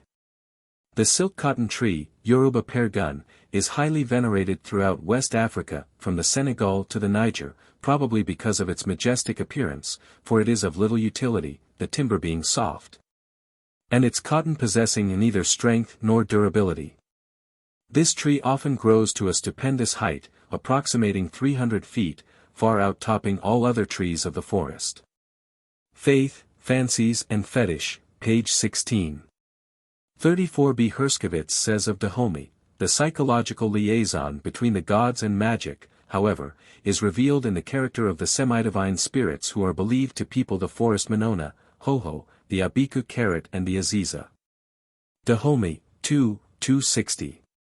34c Kingsley says of the Bantu tribes, in some part of the long single street of most villages there is built a low hut in which charms are hung, and by which grows a consecrated plant, a lily, a euphorbia, or a figure. Travels in West Africa, page 452.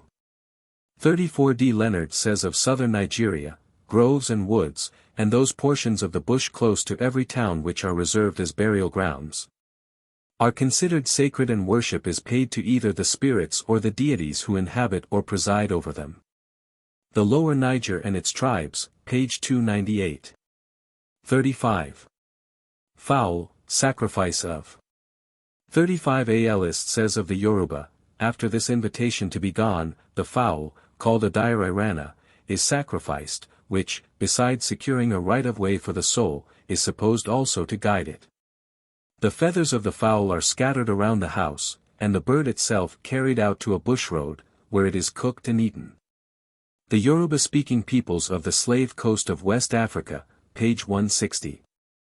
35b Leiden says of the Mandingo territory, the journey was marked by nothing remarkable, except the sacrifice of a white chicken, which was offered by Johnson, the interpreter, to the spirits of the woods.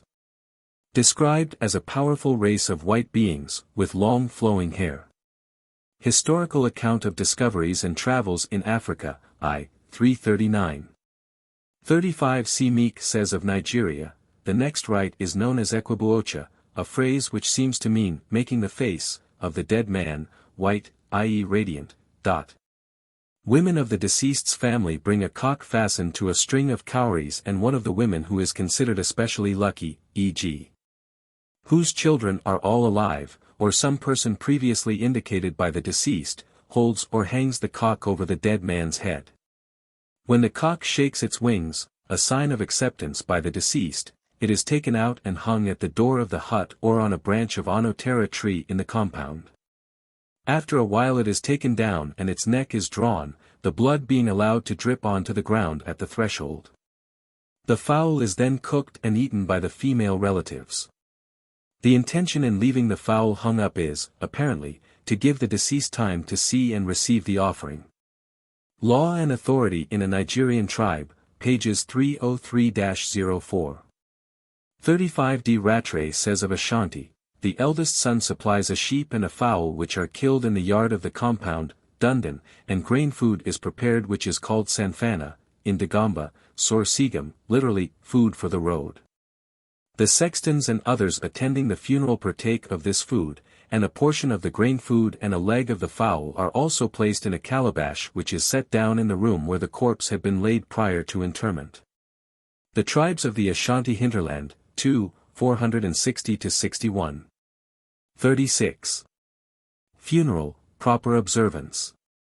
36 Aelis says of the Yoruba, it is considered the greatest disgrace to a family not to be able to hold the proper ceremonies at the death of one of their number.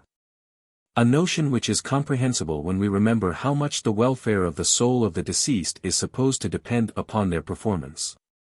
Hence families not unfrequently reduce themselves almost to beggary in order to carry them out, or pawn or sell their children to raise the money necessary.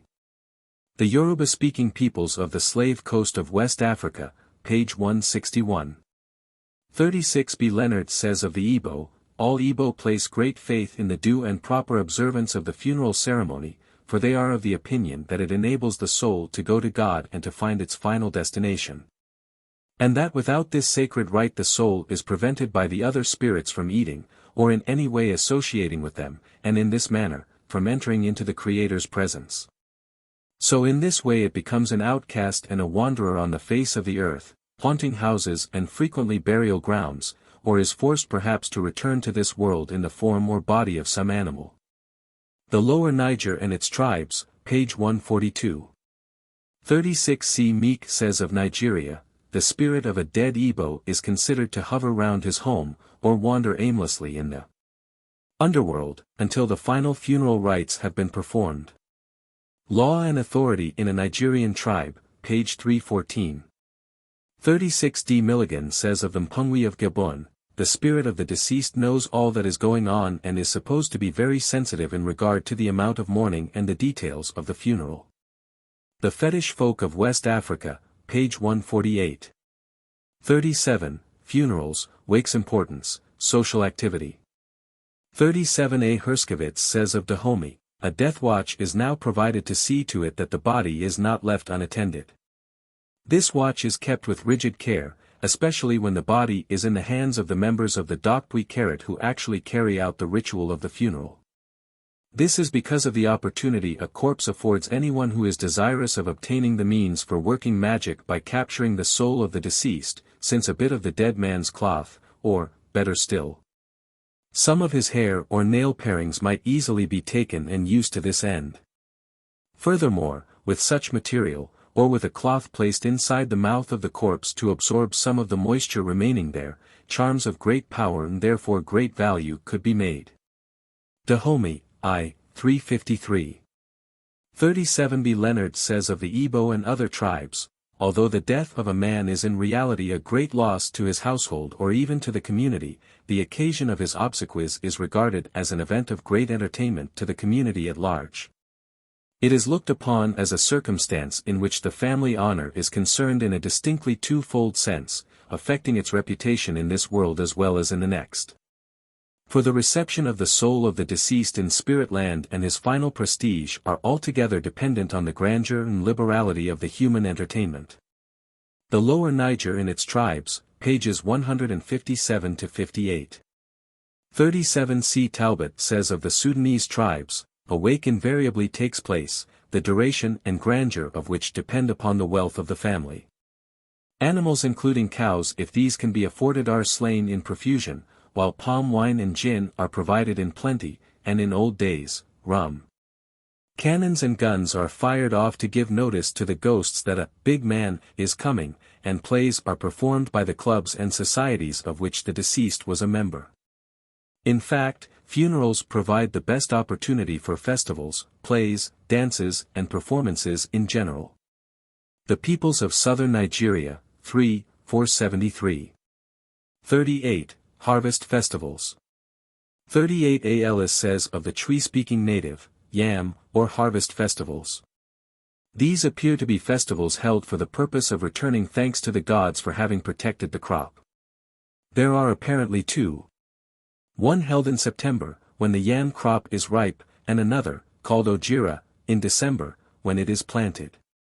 A minor festival, called Afinade Zifi, which is held in April, appears, however, to be of the same nature. The September festival lasts a fortnight, and is commenced by a loud beating of drums. It is called by the Ashantis Apatram, and no new yam may be eaten by the people till the close of the festival. The Twi-speaking peoples of the Gold Coast of West Africa, page 229. 38b Meek says of Nigeria, public sacrifice to Allah may be offered periodically at the beginning of the agricultural season, before clearing new land, or after clearing old, before planting yams, or at the end of the yam harvest. Law and Authority in a Nigerian Tribe, page 26. 38c Rattray says of Ashanti, there appear to be at least 3 great festivals which are held by the talents in connection with the crops and harvest. The tribes of the Ashanti hinterland, 2, 358-59. 38d Talbot says of the Ibibio tribes, at the time of new yam planting, people came from far and near to beg protection and increase for their crops and herds. On such occasions the brow of the chief priest is bound with a fillet of white cloth, which may not be taken off till the time of sacrifice comes round again. He marks all the people with white chalk, as a sign that they have attended the festival and asked the blessing of the genius of the pool. Life in Southern Nigeria, page 38. 39. Ho, magic. 39 A Rattray repeats a Hausa folk tale, when he struck one blow on the ground with the hoe, then he climbed on the hoe and sat down, and the hoe started to hoe, and fairly flew until it had done as much as the hoers. It passed them, and reached the boundary of the furrow. Hausa Folklore Customs, Proverbs, etc., I, 74-76. 39b Rattray tells an Ashanti folk tale, the hoe turned over a huge tract of land. Then they stopped work and went off, and the porcupine took the hoe and hid it. And Kwaku, the spider, saw where he put it. He said, this hoe that I have seen, tomorrow very, very early I shall come and take it to do my work. Truly, very, very, very early, the spider went and got it, he took to his farm. Now, the spider did not know how to make it stop, and he raised his song. Giant Sawarawa, Katoko, Sawarawa. Giant Sawarawa, Katoko, Sawarawa. Giant Sawarawa. And the hoe, when it commenced hoeing, continued hoeing. And it hoed until it came too far away. Now it reached the sea god's water. Thence it came to the land of white men far, and the white men took it, and looked at it, and made others, like it. That is how many, European, hoes came among the Ashanti. Formerly it was only Katoko, the porcupine, who had one. Akan Ashanti Folk Tales, page 43.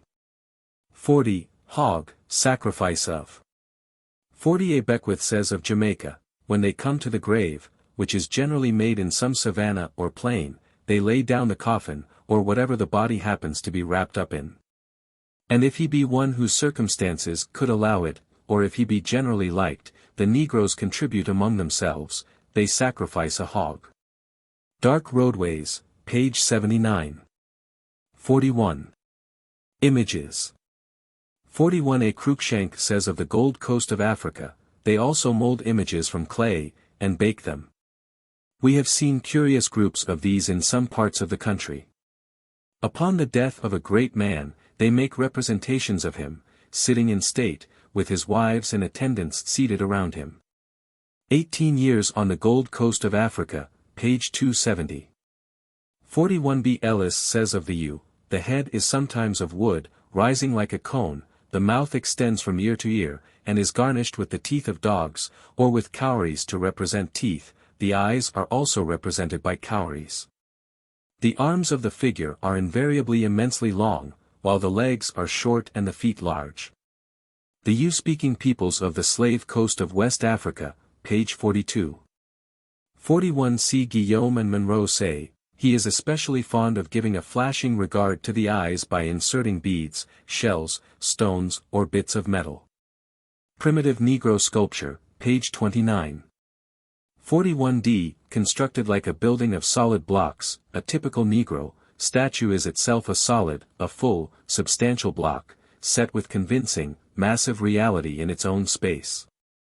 Its effect does not depend, as that of much other sculpture does, on elaborate superficial decoration scratched upon a weak and vaguely realized mass. There is rarely a sense of over-decoration or pretense, a feeling of inner rottenness, as though one could squash the whole fabric between the hands, or scrape off its ornaments at a stroke. Surface decorations there may be in profusion, but they are based upon a firm foundation and integrated with it, to form an unyielding and immovable structure. Primitive Negro Sculpture, page 37. 41 E. Kingsley says of the West African, he cuts from a tree a moderately thick branch which he carves into a rude resemblance of the human figure. Usually these figures are simply cylindrical pieces of wood, from 10 to 14 inches in length and from 3 to 4 in diameter. 2 or 3 inches from one end, which may be called the top, the stick is notched so as to roughly resemble a neck, and the top is then rounded to bear some rough distant resemblance to a head. Travels in West Africa, page 510. 41 F. Leonard says of the Igbo and other tribes, it is quite impossible to understand the spiritual conception and the God idea of these natives unless we possess a knowledge of that peculiarly personal system of society out of which it has evolved and developed. And we recognize that the gods are but the shadows or spirits, so called, of mortals. They are rude but perfect pictures of the very worshippers in whose own human image they have been either kneaded out of clay or carved out of wood. The Lower Niger and its tribes, page 433. 41 G. Not so the barbarian, however. With him the juju or emblem is no child's play, no mere outlet for a state of activity which he is not particularly desirous of, not even a safety valve by which the accumulated steam of his pent-up emotions might escape. But a matter of life and death, connecting, as it does, one to the other, i.e., himself and household to the household in the spirit. To natural man this grotesque image of clay or wood is no mere toy, no senseless figure, that he molds or carves for amusement during his hours of leisure, simply to kill time with. So this bundle of repressed but irrepressible emotions appeals to his household doll, as to an association not in a merely abstract but in a personal sense, as a lifelong association, to which, connected and related as he is. From a twofold aspect, he is doubly bound. He appeals to it, as to a familiar object, embodying, as it does, his familiar and guardian spirit, not because he merely thinks or hopes this to be so, but because in all sincerity he feels and believes it to be the case. More than this, because he believes it to be the spirit of his father or grandfather, who, in accordance with the divine instructions, occupies the position of communicator and mediator between the human and spiritual households. The Lower Niger and its tribes, pages 384 to 85. 41 H. Small figures and images, such as are mentioned above, purporting and believed by the natives to contain the spirits of the defunct, and occupying exactly the same status as the Aryan Pitris, or Fathers, and the Roman Lares and Penates, are also made and venerated by all the Delta tribes. Food and liquid offerings are regularly placed on graves or at the monuments erected, or the symbols that have just been referred to, for the use of the departed spirits.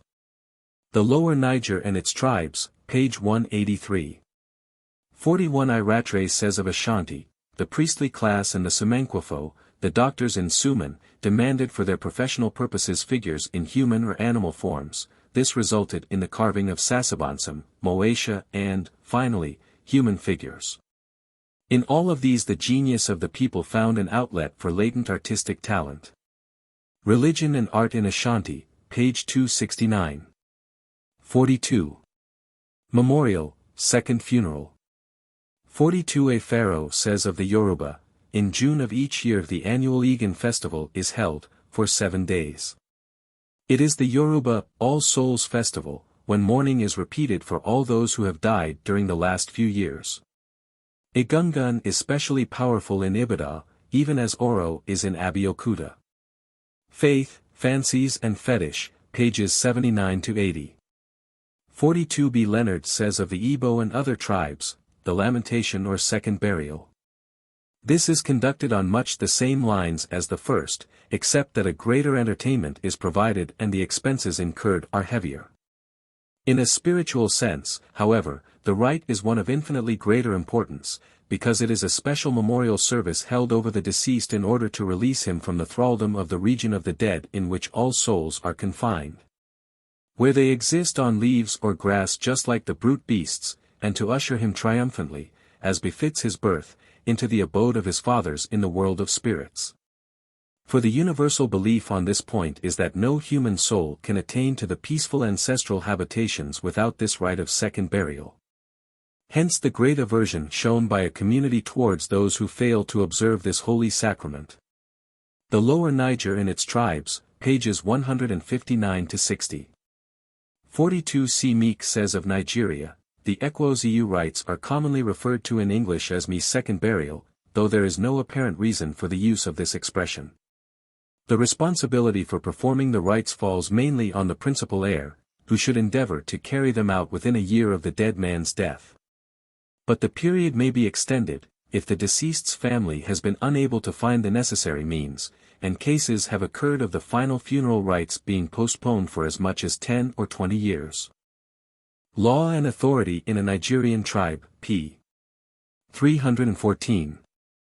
42 D. Talbot says of the Ibibio tribes, this first burial, generally called Nkpa Owo, is followed, from 6 months to 2 years later, by the Yuga or Yuziak Ekpo, the second burial, with which the obsequies are completed and without which the deceased is thought to be unable to take his proper position in the realm of the dead. Life in Southern Nigeria, page 142. 43. Mortars. 43 A. Montero says of Angola, these mortars are made of soft wood, mostly of the cottonwood tree, which is easily cut with a knife. For scooping out the interior of the mortars the natives use a tool made by bending round about an inch of the point of an ordinary knife, which they call a locombo. Angola and the River Congo, page 167. 44. Owl, hooting of. 44 A. Ellis says of the vase consider the owl the king of all witches. They believe that some old king transformed himself into the owl and became the king of witchcraft. The owl is called Huhu. Whenever the cry of this bird is heard they tremble with fear. It is said when an owl sits upon a home at least one of its inmates is sure to die. Negro Culture in West Africa, page 66. 44 B. Nassau says of West Africa, then, concerning owls. See that your camp at night is not disturbed by the cry of the Kulu, spirit of the departed, that warns you that one of you is going to die. Fetishism in West Africa, pages 195-96. 45. Palm cabbage, palm wine. 45 A. Bridge says of the west coast of Africa, palm wine is the sap of the tree, and its top furnishes a most delicious dish, called palm cabbage. The trunk supplies firewood and timber for building fences. From the fibers of the wood is manufactured a strong cordage, and a kind of native cloth, and the leaves, besides being used for thatching houses, are converted into hats.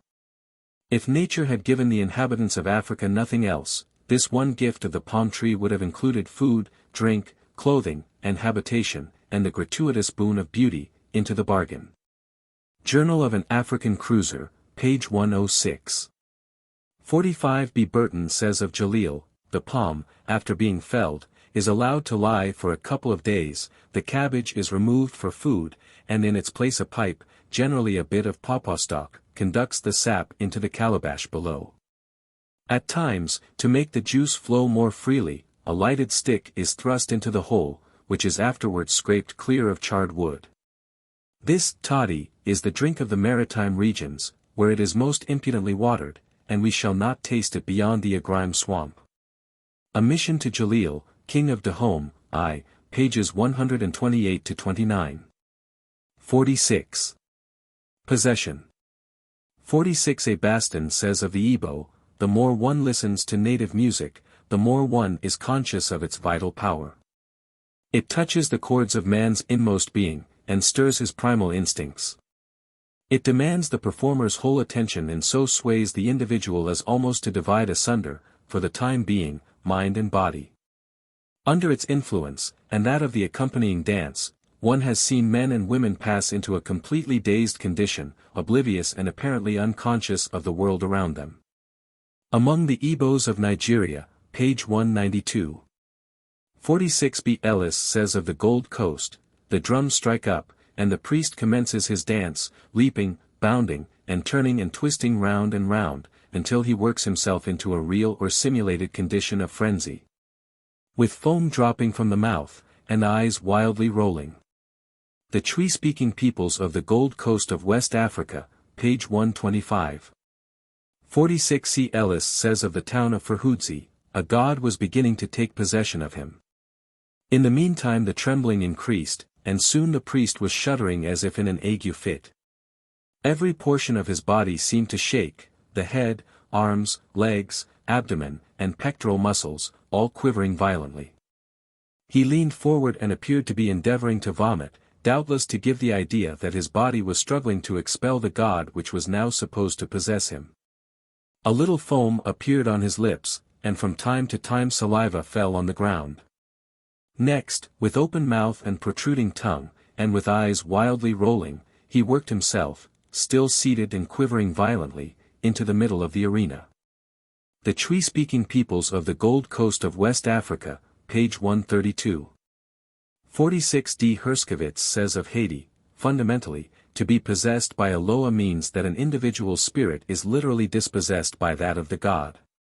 Personalities undergo radical change in accordance with the nature of the deity, while even the sex of the one possessed is disregarded if it differs from that of the god, so that, for example, a woman mounted by Ogun is always addressed as Papa Ogun. One wears the colors of the god and the ornaments he likes, eating and drinking those things he prefers, and otherwise manifesting his peculiar characteristics, rolling on the earth, if possessed by Dembala, or chattering incessantly if by Ged. Life in a Haitian Valley, page 146. 46 E. Leonard says of the Igbo and other tribes, this possession by spirits, although not confined to any particular tribe or tribes in the Delta, is said to be much more common among the Ijo and Brass men. And women are afflicted in a considerably greater proportion than men. These possessions, which are invariably made by the Owu or water spirit, may occur at any time, or in any place. And as soon as a woman jumps up and begins to talk a strange language, usually either Okrika or Kila, it is the first, as it is a sure indication that she has become possessed. The fact that in many instances the obsessed person in her normal state is unable to speak the tongue which, when possessed, she speaks quite fluently, is naturally looked upon as direct evidence that it is the investing spirit who speaks and not the woman herself. So, too, a girl or woman who through excessive shyness is too coy to dance in public, develops, when under the influence of the Owu, an excess of boldness, which enables her to do things that under ordinary conditions she would not dream of doing. This boldness is to these natives merely the confirmation of a pre-existing conviction that it is not the person that is doing these things but the spirit who has invaded and obsessed her. It is further believed that persons so afflicted are possessed of physical strength which is altogether superhuman, so that when they become violent and uncontrollable they are scarcely to be overcome by half a dozen or more able-bodied men. The Lower Niger and its tribes, pages 227-28. 46 F. Meek says of the Yaku, as the dance proceeds they are one by one assailed with convulsive shiverings, wave their arms, strike themselves and throw themselves on the ground like demented persons. A Sudanese Kingdom, page 278. 47. Possessions on Grave. 47 A. Burton says of Dahomey, at the end of the funeral customs, especially in the old Calabar River, a small house is built upon the beach, and in it are placed the valuables possessed by the departed, some whole, and others broken, statues, clocks, vases, porcelains, and so forth. A Mission to Jalil, King of Dahomey, 2, page 262. 47 B. Nassau says of the Benga, the Mpungwe and the Fang, formerly also slaves carried boxes of the dead man's goods, cloth, hardware, crockery, and so forth, to be laid by the body, which in those days was not interred, but was left on the top of the ground covered with branches and leaves. Fetishism in West Africa, page 218. 47 C. Talbot says of the Ibabio, next a table and some of the finest pieces of household furniture, together with jars, dishes, and bowls of old china, were carried thither and set in order. When all had been arranged, the coffin was carefully lowered down the shaft, borne through the passage and laid upon the resting place so reverently prepared. Life in Southern Nigeria, page 154. 48. Root doctors. 48A Cardinal says of the Gold Coast, with the belief that spiritual agents are the cause of misfortune and sickness, it follows that medical treatment consists generally in charms. There are certain men considered most proficient in the curative art. These are the Liri Tina, Kasina, Tindana, Nankani, Tinyam, Bilsa, owner of medicine. Their medicines are drawn from the bush, and are usually bitter-tasting grasses, herbs, and barks. For poultices the same herbs are used mixed with shea butter and charcoal and ashes. Usually they are covered with cow dung. It is said that the stronger the smell the more easily will the evil spirit causing the sickness be driven away. The natives of the Northern Territories of the Gold Coast, page 46. 48B Cruikshank says of the Gold Coast native, the natives of the Gold Coast have despicable knowledge of the qualities of herbs. A collection of these was, at one time, sent home for analysis. And it was found generally that they possessed some qualities calculated to be of use in alleviating the diseases for which the natives applied them. 18 years in the Gold Coast, 147. 48C Leiden says of the interior sections of West Africa, such as the Congo, the banks of the Senegal and the Gambia, etc. The magicians appear to have been resorted to universally in cases of malady, which proved a hard trial on the faith even of the steadiest converts. When their children or near relations were seized with illness, they immediately began to cast a longing eye towards their old method of cure. And if they had not recourse to it, they even incurred reproach among their neighbors, as suffering their relation to die, rather than incur the expense of a magician. Historical Account of Discoveries and Travels in Africa, I. 120. 48D Meek says of Nigeria, the believer in witchcraft feels he has a right to protect himself by every means in his power, and chief among these is the employment of a witch doctor, who is therefore considered just as essential in most Negro communities as a medical practitioner is amongst ourselves, and, though some witch doctors may abuse their powers for selfish ends, as a class they are regarded as champions of morality. Law and Authority in a Nigerian Tribe, page 345. 48E Nassau, quoting Menzies' History of Religion, p. 73, says of the Benja, the Mpongwe, the Fang, and other West African tribes, there is generally a special person in a tribe who knows these things, and is able to work them. He has more power over spirits than other men have, and is able to make them do what he likes. He can heal sickness, he can foretell the future, he can change a thing into something else, or a man into a lower animal, or a tree, or anything. He can also assume such transformations himself at will. He uses means to bring about such results, he knows about herbs, he has also recourse to rubbing, to making images of affected parts in the body, and to various other arts.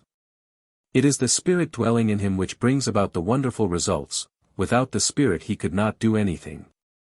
Fetishism in West Africa, pages 86 to 87.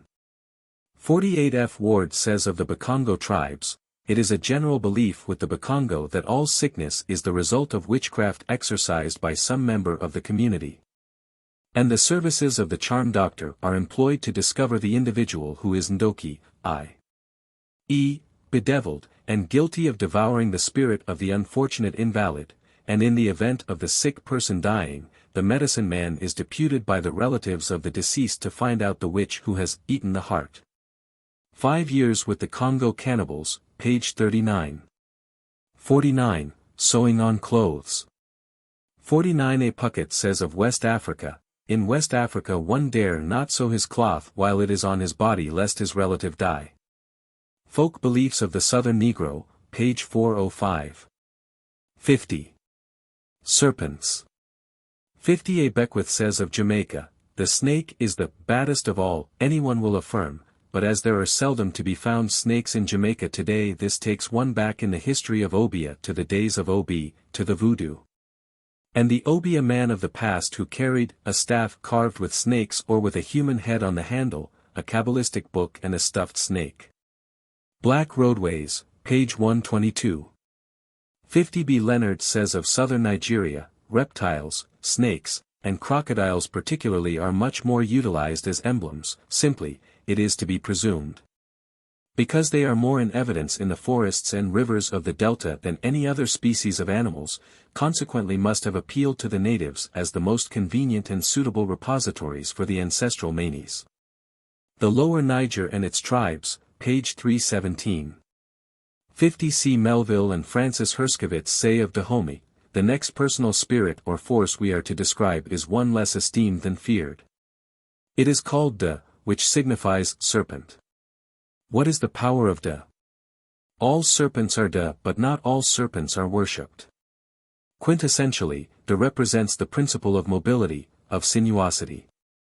All things which curve, and move, but have no feet, are Da. An outline of Dahamean religious beliefs, page 56. 50 D. Melville and Francis Herskovits say of the Paramaribo Negro, the most prevalent types of Winti among women in particular are those associated with the snake, and since these enter into all the categories of Winti, we list them after the gods of the sky and earth. Of these we have Dagao, Papa, Vodou, Hagro, Aboma, Ani9, Alado, Sinero, Korowina, Kunda, Tobakaina, and Cheno. The term Dagao often serves, in the town, as a generic term for all the snake spirits, though the Dagao, snake, properly speaking, is one of the constrictor group found in the colony, and is believed by the natives to inhabit both land and water. This is, of course, good observation on their part, for this characteristic of all snakes of the boa type is well known. Not all snakes are sacred, yet no one will kill a snake. Suriname Folklore, pages 63 to 64. 50 E. Talbot says of the Ibibio tribes, each great Ibibio Juju man is supposed to keep one such serpent familiar in his house, in the bush where secret rites are celebrated, or in some place by the waterside. It is called Kokobarakpa, and, by virtue of this agent, much of the magician's power is said to come to him. The possession of a snake is also supposed to bring riches, though its magic is thought to be of no avail during the season of storms. Life in Southern Nigeria, page 17. 51. Serpents, Dream of. 51 A. Leonard says of Southern Nigeria, a snake seen in a dream implies a host of enemies seeking to destroy the dreamer's life. Nightmare is caused by the visitation of an evil or it may be antipathetic spirit. The Lower Niger and its tribes, page 147. 52. Sneezing. 52 A. Puckett says of the Yu, sneezing is regarded as a bad omen by the Yu tribes of Africa because it indicates that the indwelling spirit is about to quit the body, affording an opportunity for a homeless spirit to enter in and cause illness. A similar belief leads the Calabar natives to exclaim, "Far from you," when a person sneezes, with an appropriate gesture as if throwing off some evil. Folk Beliefs of the Southern Negro, page 453. 53. Spider Stories. 53 A. Melville and Francis Herskovits say of the Suriname Negro, though few tales have been recorded, these play an important role in the life of the Suriname Negroes. They are, whatever their nature, called Ana-Nsitri, the stories of Anansi, the Chui trickster hero, who, like in Curaçao and Jamaica, has survived his migration to the Western Hemisphere to be here, as on the Gold Coast. The most important single character in the folk tales of the Negroes of these regions. Suriname Folklore, page 138. 54. Spirits, Animals. 54 A. Ellis says of the Yoruba, the souls of the dead are sometimes reborn in animals, and occasionally, though but rarely, in plants. The Yoruba-speaking peoples of the Slave Coast of West Africa, page 133. 54 B. Herskovits says of Haiti, Baka appear as small bearded human-like figures with flaming eyes, or as cattle, horses, asses, goats, bears, and dogs. Life in a Haitian Valley, page 241. 55. Spirits, Dwarfs. 55 A. Cardinal says of the Gold Coast, they are Kikiri, Kasina, Kukru, Bilsa, and Shichirigu, Nankani. Sometimes they are visible to men, and in appearance resemble Themosha of the Ashanti, ill-shapen dwarfs. They annoy travelers by night by throwing stones at them. The natives of the Northern Territories of the Gold Coast, pages 27 to 28. 56. Spirits, existence after death. 56. A. Campbell says of the Aku, Yoruba tribes, they believe in the spirit after death, and in its power of being present among the living for good or evil purposes. A Pilgrimage to My Motherland, page 75. 56. B. Cruikshank says of the Gold Coast native, they are unanimous in thinking that there is in man a spirit which survives the body. This spirit is supposed to remain near the spot where the body has been buried. They believe it to have a consciousness of what is going on upon earth, and to have the power of exercising some influence over their destiny. 18 Years on the Gold Coast of Africa, 2, 135. 56. C. Melville and Francis Herskovits say of the bush Negro of Dutch Guiana, as in Africa, the spirit of the dead is powerful for good or evil, and the rites of death must be carried out as tradition demands. So that the dead man may feel he has received honor among the living and proper introduction to the world of the dead. Rebel Destiny, page 4. 57. Spirits, faces turned backward. 57. A. Cardinal says of the Gold Coast, the spirits turn their faces to the back of the head. The natives of the Northern Territories of the Gold Coast, page 34. 58. Spirit, food for.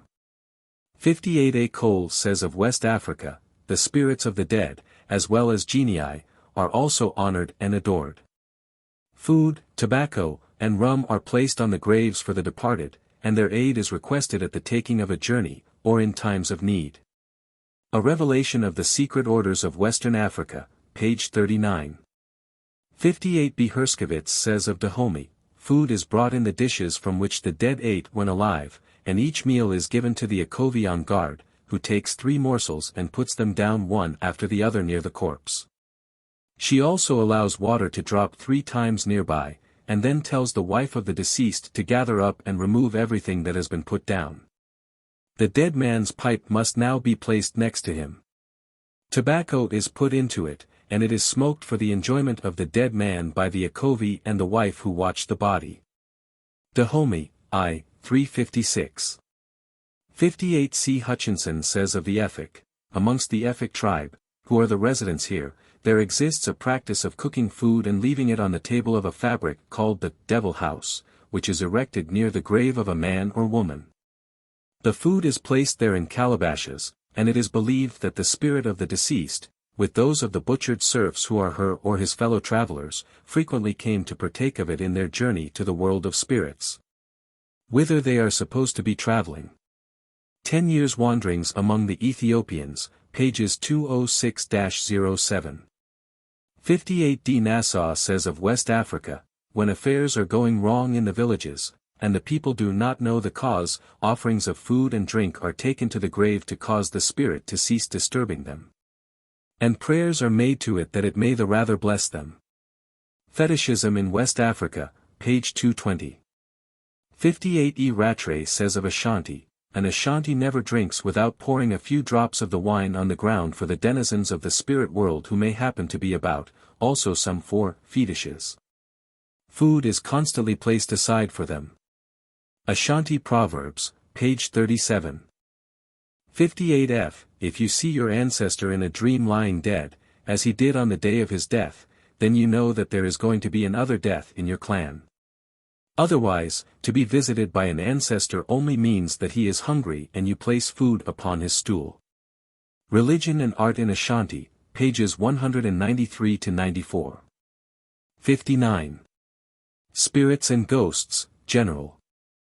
59. A. Kingsley says of the west coast of Africa, accounts of apparitions abound in all the west coast districts, and although the African holds them all in high horror and terror, he does not see anything supernatural in his duppy. It is a horrid thing to happen on, but there is nothing strange about it, and he is 10,000 times more frightened than puzzled over the affair. He does not want to investigate to see whether there is anything in it. He wants to get clear away, and make juju against it, one time. These apparitions have a great variety of form, for, firstly, there are all the true spirits, nature spirits. Secondly, the the spirits of human beings. These human spirits are held to exist before as well as during and after bodily life. Thirdly, the spirits of things. Travels in West Africa, page 509. 59b. Melville and Francis Herskovits say of the Suriname Negro, when going home late from winty dances, we were led away from certain thoroughfares, and went a roundabout way to avoid a corner, or a tree, or a house. Because these were known to be bad places, that is to say, they were haunted. At least 2 persons accompanied us home, so that, in returning to their own homes, they would not have to walk the streets alone. The hours that are dangerous are midday, from 5:30 to 6:30 in the evening, and from 12:30 to 1:30 at night. Suriname Folklore, page 111. 59c. Rattray says of Ashanti, Sasabansam. Deriv, Bon Sam, a devil, or evil spirit, not the disembodied soul of any particular person, just as the fetish is not a human spirit. Its power is purely for evil and witchcraft. The Abayafo is perhaps its servant, as the terms are sometimes synonymous. Ashanti Proverbs, page 47. 60. Spirit, guardian of entrance, Legba. 60a. Herskovits says of Haiti. They proceeded slowly to the gateway, where a ceremony was held for Legba, the guardian of entrances, that he might permit the other Loa to pass. Life in a Haitian Valley, pages 172 to 73. 60b. Even at the church, however, where all go to offer the prayers that are the central observances of the fete, the many candles placed on the rocks at the entrances are usually for Saint Anthony, that same St. Anthony who, it will be recalled, is the Loa named Legba, the guardian of all entrances. Life in a Haitian Valley, page 286. 61. Spirit, guardian of buried treasure. 61a. Herskovits says of Haiti, Baka are often employed to guard buried money. In this country, when you find money buried in jars, it is an affair of Baka. There is never one jar, but always 2 or 3, and you must call a hungan to find out which one you may take and which you must not touch.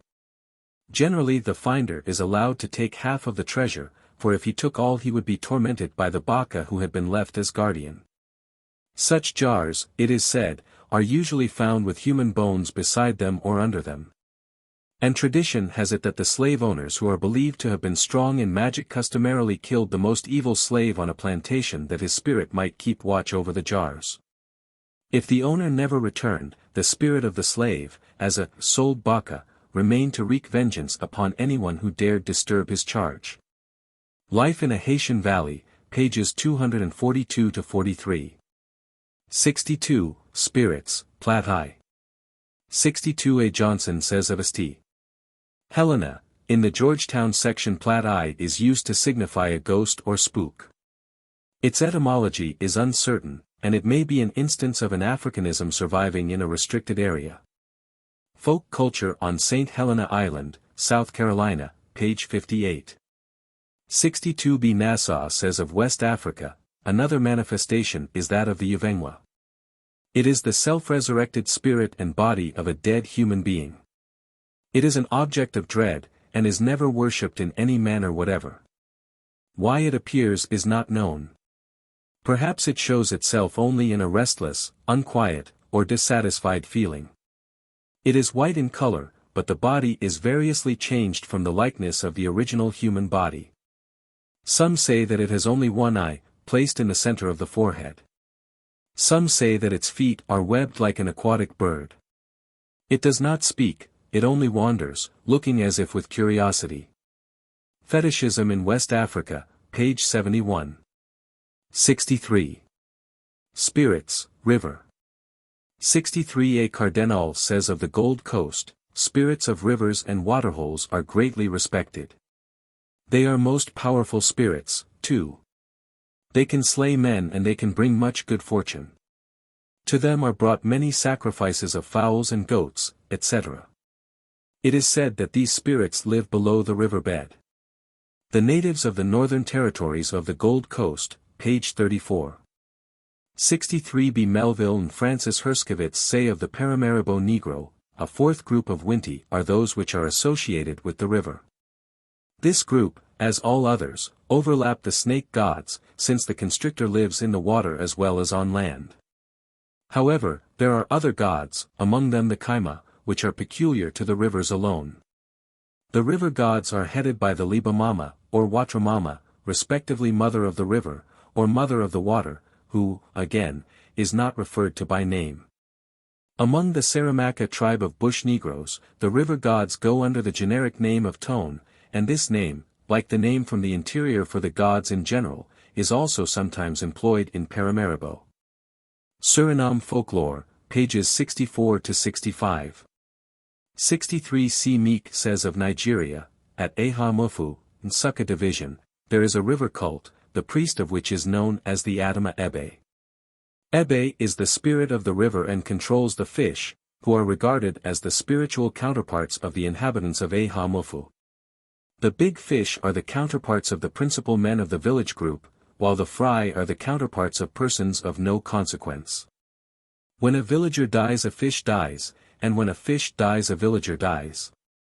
It is taboo, therefore, to catch fish in the river, and much annoyance has been caused by visits of foreign fishermen who disregard the local scruples. Ebe, the spirit of the river, being the guardian of the fish, which are his children and messengers, is regarded as the giver of children to men, and is thus the object of public and private worship. Law and Authority in a Nigerian Tribe, page 38. 64. Stealing from Grave.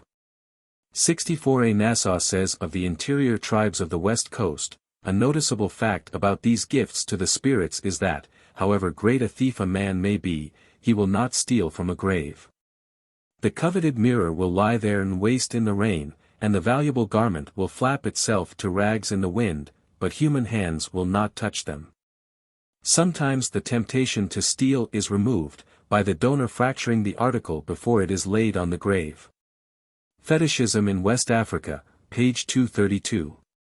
65. Taboos. 65a Bosman says of Guinea, each person here is forbidden the eating of one sort of flesh or other, one eats no mutton, another no goat's flesh, beef, swine's flesh, wildfowl, cocks with white feathers, and this restraint is not laid upon them for a limited time, but for their whole lives, and if the Romanists brag of the antiquities of their ecclesiastical commands. So if you ask the Negroes why they do this, they will readily tell you, because their ancestors did so from the beginning of the world, and it hath been handed down from one age to another by tradition. The son never eats what the father is restrained from, as the daughter herein follows the mother's example, and this rule is as strictly observed amongst them, that 'tis impossible to persuade them to the contrary. Description of the coast of Guinea, pages 154 to 55. 65b Burton says of the Dahamian, some are allowed to eat beef, others only mutton, many are prohibited to touch the flesh of goats. Poultry is permitted to some, eggs to others. A mission to Jalil, king of Dahomey, 2, 361-62. 65 C. Ellis says of the usual reverence is paid by the members of a clan to the animal or plant from which the clan takes its name. It may not be used as food, or molested in any way, but must always be treated with veneration and respect. The general notion is that the members of the clan are directly descended from the animal, or plant, eponymous. The U-speaking peoples of the slave coast of West Africa, page 100. 65 D. Ellis says of the Chui, with some races the reverence originally felt for the deceased ancestor, and in later times transferred to the animal for which he was named, culminates in the animal being regarded as a tutelary deity, and consequently a being to be worshipped and propitiated by sacrifice. But in other cases, and this is almost always the case with the family divisions of the natives of the Gold Coast, an abstention from the use of the flesh of the animal whose name the family bears is sometimes the only remaining sign of any feeling of reverence or respect. The Twi-speaking peoples of the Gold Coast of West Africa, page 206. 65 E. Melville and Francis Herskovitz say of the Suriname Negro, an illness may be caused by An unconscious violation, arising out of the fact that a man's mother had never told him the name of his true father, and consequently he had been observing food taboos which were not his own and had been neglecting to observe those which were his. Since, as we have seen, these personal food taboos are inherited from the father. Suriname Folklore, pages 59 to 60. 66. Teeth, children born with. 66. Emeke says of Nigeria, children born feet first or with teeth or any deformity were also destroyed, on the ground that they were incarnations of evil spirits. Law and Authority in a Nigerian Tribe, pages 290 to 91. 66. B. Thomas says of the Igbo of Nigeria, not only twins, but many other children are, or were, exposed because of some circumstance connected with their birth or development. For example, a child born with teeth is regarded as a monster who will bring misfortune on its father. Perhaps the belief may be that it will devour him. Anthropological Report on the Igbo-speaking peoples of Nigeria, pages 10 to 11. 67. Twins.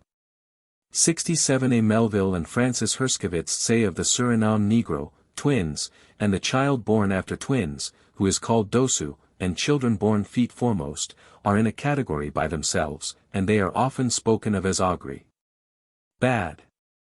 Suriname Folklore, page 42. 67. B. Meek says of Nigeria, and twins were allowed to die or were deliberately killed by being enclosed in a pot or anthill. For the Igbo hold the common belief that the birth of twins is an indication of the disfavor of the spirits, and a punishment, possibly of adultery. Twin births are regarded as non-human, and it is a common belief that the chi or accompanying soul of a twin is the chi of an animal. After the birth of twins a diviner is consulted to ascertain which spirit or ancestor had been offended, and sacrifice is offered to appease his wrath. Law and Authority in a Nigerian Tribe, page 291. 67. C. Nassau says of Africa, all over Africa the birth of twins is a notable event, but noted for very different reasons in different parts of the country. In Calabar they are dreaded as an evil omen, and until recently were immediately put to death, and the mother driven from the village to live alone in the forest as a punishment for having brought this evil on her people. In other parts, as in the Gaboon country, where they are welcomed, it is nevertheless considered necessary to have special ceremonies performed for the safety of their lives, or, if they die, to prevent further evil. Fetishism in West Africa, p. 206. 68. Witches, animal form.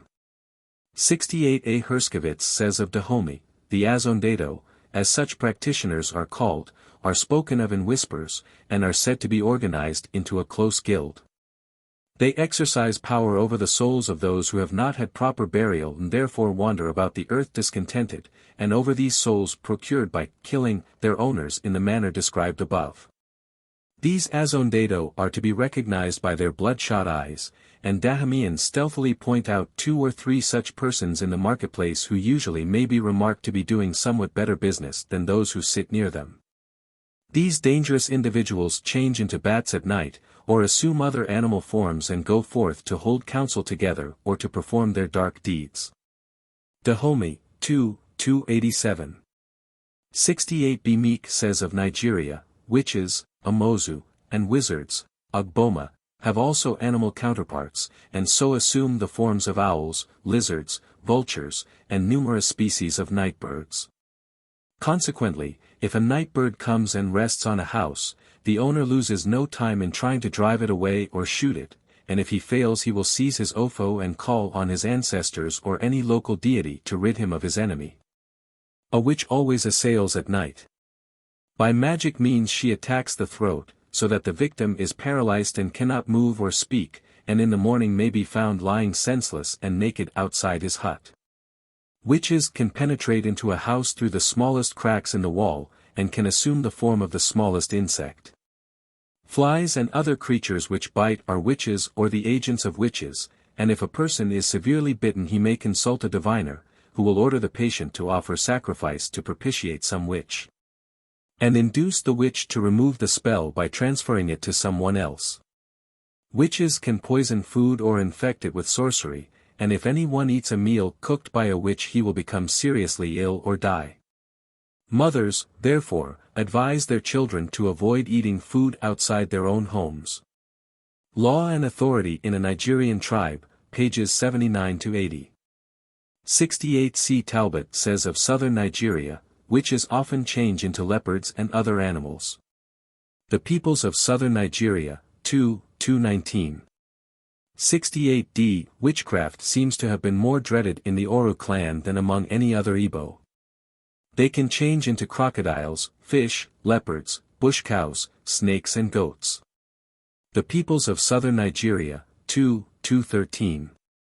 68 E. Pharaoh says, the witch doctor is, of course, a privileged person. He is called in to trace the source of disease and death, for these are generally attributed to witchcraft, unless they are evidently caused by the vengeance of Shapono, smallpox, Shango, or some similar deity. Various forms of disease are described as snakes inside, Ijo Inu, an insect, Kokoro, etc., and it is supposed that these have been introduced by a foe through the agency of witchcraft. Faith, Fancies and Fetish, page 125. 69. Witches, riding victims. 69 A. Ellis says of the vase, there is a belief, as I have stated, among the vase that witches come to your house and ride you at night. That when the witch comes in the door he takes off his skin and lays it aside in the house. It is believed that he returns you to the ned where he found you, and that the witch may be killed by sprinkling salt and pepper in certain portions of the room, which will prevent the witch from putting on his skin. Just before they go to bed it is a common thing to see vase people sprinkling salt and pepper about the room. Negro Culture in West Africa, page 63. 69 B. Leonard says, in Brass the natives firmly believe that witches exist, and that certain persons by natural operations or rather by cooperation with natural forces possess the power of inflicting disease, injury, or death upon their neighbors. These individuals are divided into two classes, the harmful and the harmless. The former are said to go out of their houses at night, and to hold meetings with demons and their colleagues, to determine whose life is next to be destroyed. This is done by gradually sucking the blood of the victim through some supernatural and invisible means, the effect of which on the victim is imperceptible to others. The Lower Niger and its Tribes, page 486. 69 C. Rattray says of Ashanti, men and women possessed of this black magic are credited with volitant powers, being able to quit their bodies and travel great distances in the night. Besides sucking the blood of victims, they are supposed to be able to extract the sap and juices of crops. Ashanti Proverbs, page 48. 70. Woodcarving and weaving. 70 A. Herskovitz says, in West Africa, the development of techniques of all kinds is the greatest on the continent. The Benin bronzes, the brasswork of Dahomey, the weaving of the Ashanti, or the wood carving of the Ivory Coast, Dahomey, and Nigeria are famous, while pottery of a high grade, basketry, and iron work are found everywhere. Social History of the Negro, page 221. 70 B. Herskovitz says of the Bush Negro, in the villages of the Bush Negroes the artist holds an enviable position, and the good carver is sought after in marriage and often wins the most desirable young woman for his wife. This is because Suriname woodcarving is a part of all phases of life. Social History of the Negro, page 247. 70 C. Herskovitz says of Dahomey, but, as stated, the greatest proportion of objects are intended for some specific end. The spotted hyena, for example, form the handle for the staff of a chief. The two wands with human figures on them are employed in the Fa cult. The three figures in the background of the same plate, representing a woman, an animal, and a bird respectively, support cups which hold the seeds employed in the Fate cult. Dahomey, 2:370. 70 D. Wood carving is the most democratic, and the most widely practiced, of all the arts. It constitutes the one mode of artistic expression open to all men in Dahomey, for, as in many cultures, wood carving is not a technique permitted to women. In addition, however, to the democratic nature of the art, it pervades the daily life of the people to a greater degree than any other art form. And a catalogue of the uses to which the objects carved in wood are put by the Dahamians would touch upon all elements of Dahamian culture. Carvings thus catalogued would range from the artistic statuettes found in the shrines of the gods and the smaller human figures used as bow carrot, the beautifully carved cups which hold the palm kernels employed in the Fa cult, and the carefully worked handles of the Zvioso axes, all of which indicate the association of wood carving with religion, to the mortars, stools, and other decorated objects used in the everyday round of life. Dahomey, 2, 363. 70e. Among these forms are plastic and graphic arts, music, dancing, and a wide range of oral literature. In the former group, wood carving is the most widespread and the most commonly practiced. As will be indicated in detail below, carvings in wood enter many phases of life. Statues of the gods, human forms which, as bow carrot, protect the owner and his household, and the implements of the fate cult, are all a part of the religious life. The scepters of king and chiefs, and the elaborately carved stools on which they sat were indispensable symbols of rank and succession. The wands of office and stools of sib chiefs associate this art with social organization, especially where the totem animal is figured, while even the Aji game boards of the Dahamians are embellished by the carvings of the artist. Dahomey, 2, 311. 70 F. Melville and Francis Herskovits say of the bush Negro of Dutch Guiana, there were other carvings which we bought, a large rice-carrying tray, and some food stirrers, one of which was especially fine.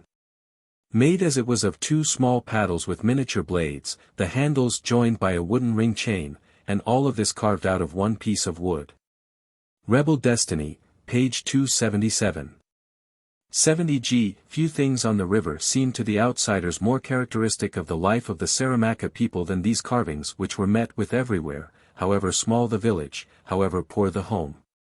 When the seasonal rains came, men incised their desires on wood, which later told the legend of procreation, or safety on the river, or a curse invoked against a woman if she proved unfaithful.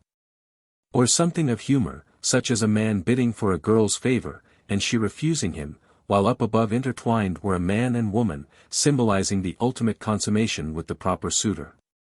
Rebel Destiny, pages 277-78. 70 H. Talbot says of the Sudanese tribes, carving in wood is common among all tribes, but is for the most part rather crude. In all cases articles were as far as possible made from the solid block, never nailed or glued together. The Peoples of Southern Nigeria, 3, 928. 70 I. The varieties of woven work include checker, twilled and wicker, others are plaited, and there are several sorts of coiled basketry. The oblong market baskets used by the women, particularly among the Igbo and many of the semi-Bantu tribes, closely resemble those of the ancient Egyptians. The Peoples of Southern Nigeria, 3, 938.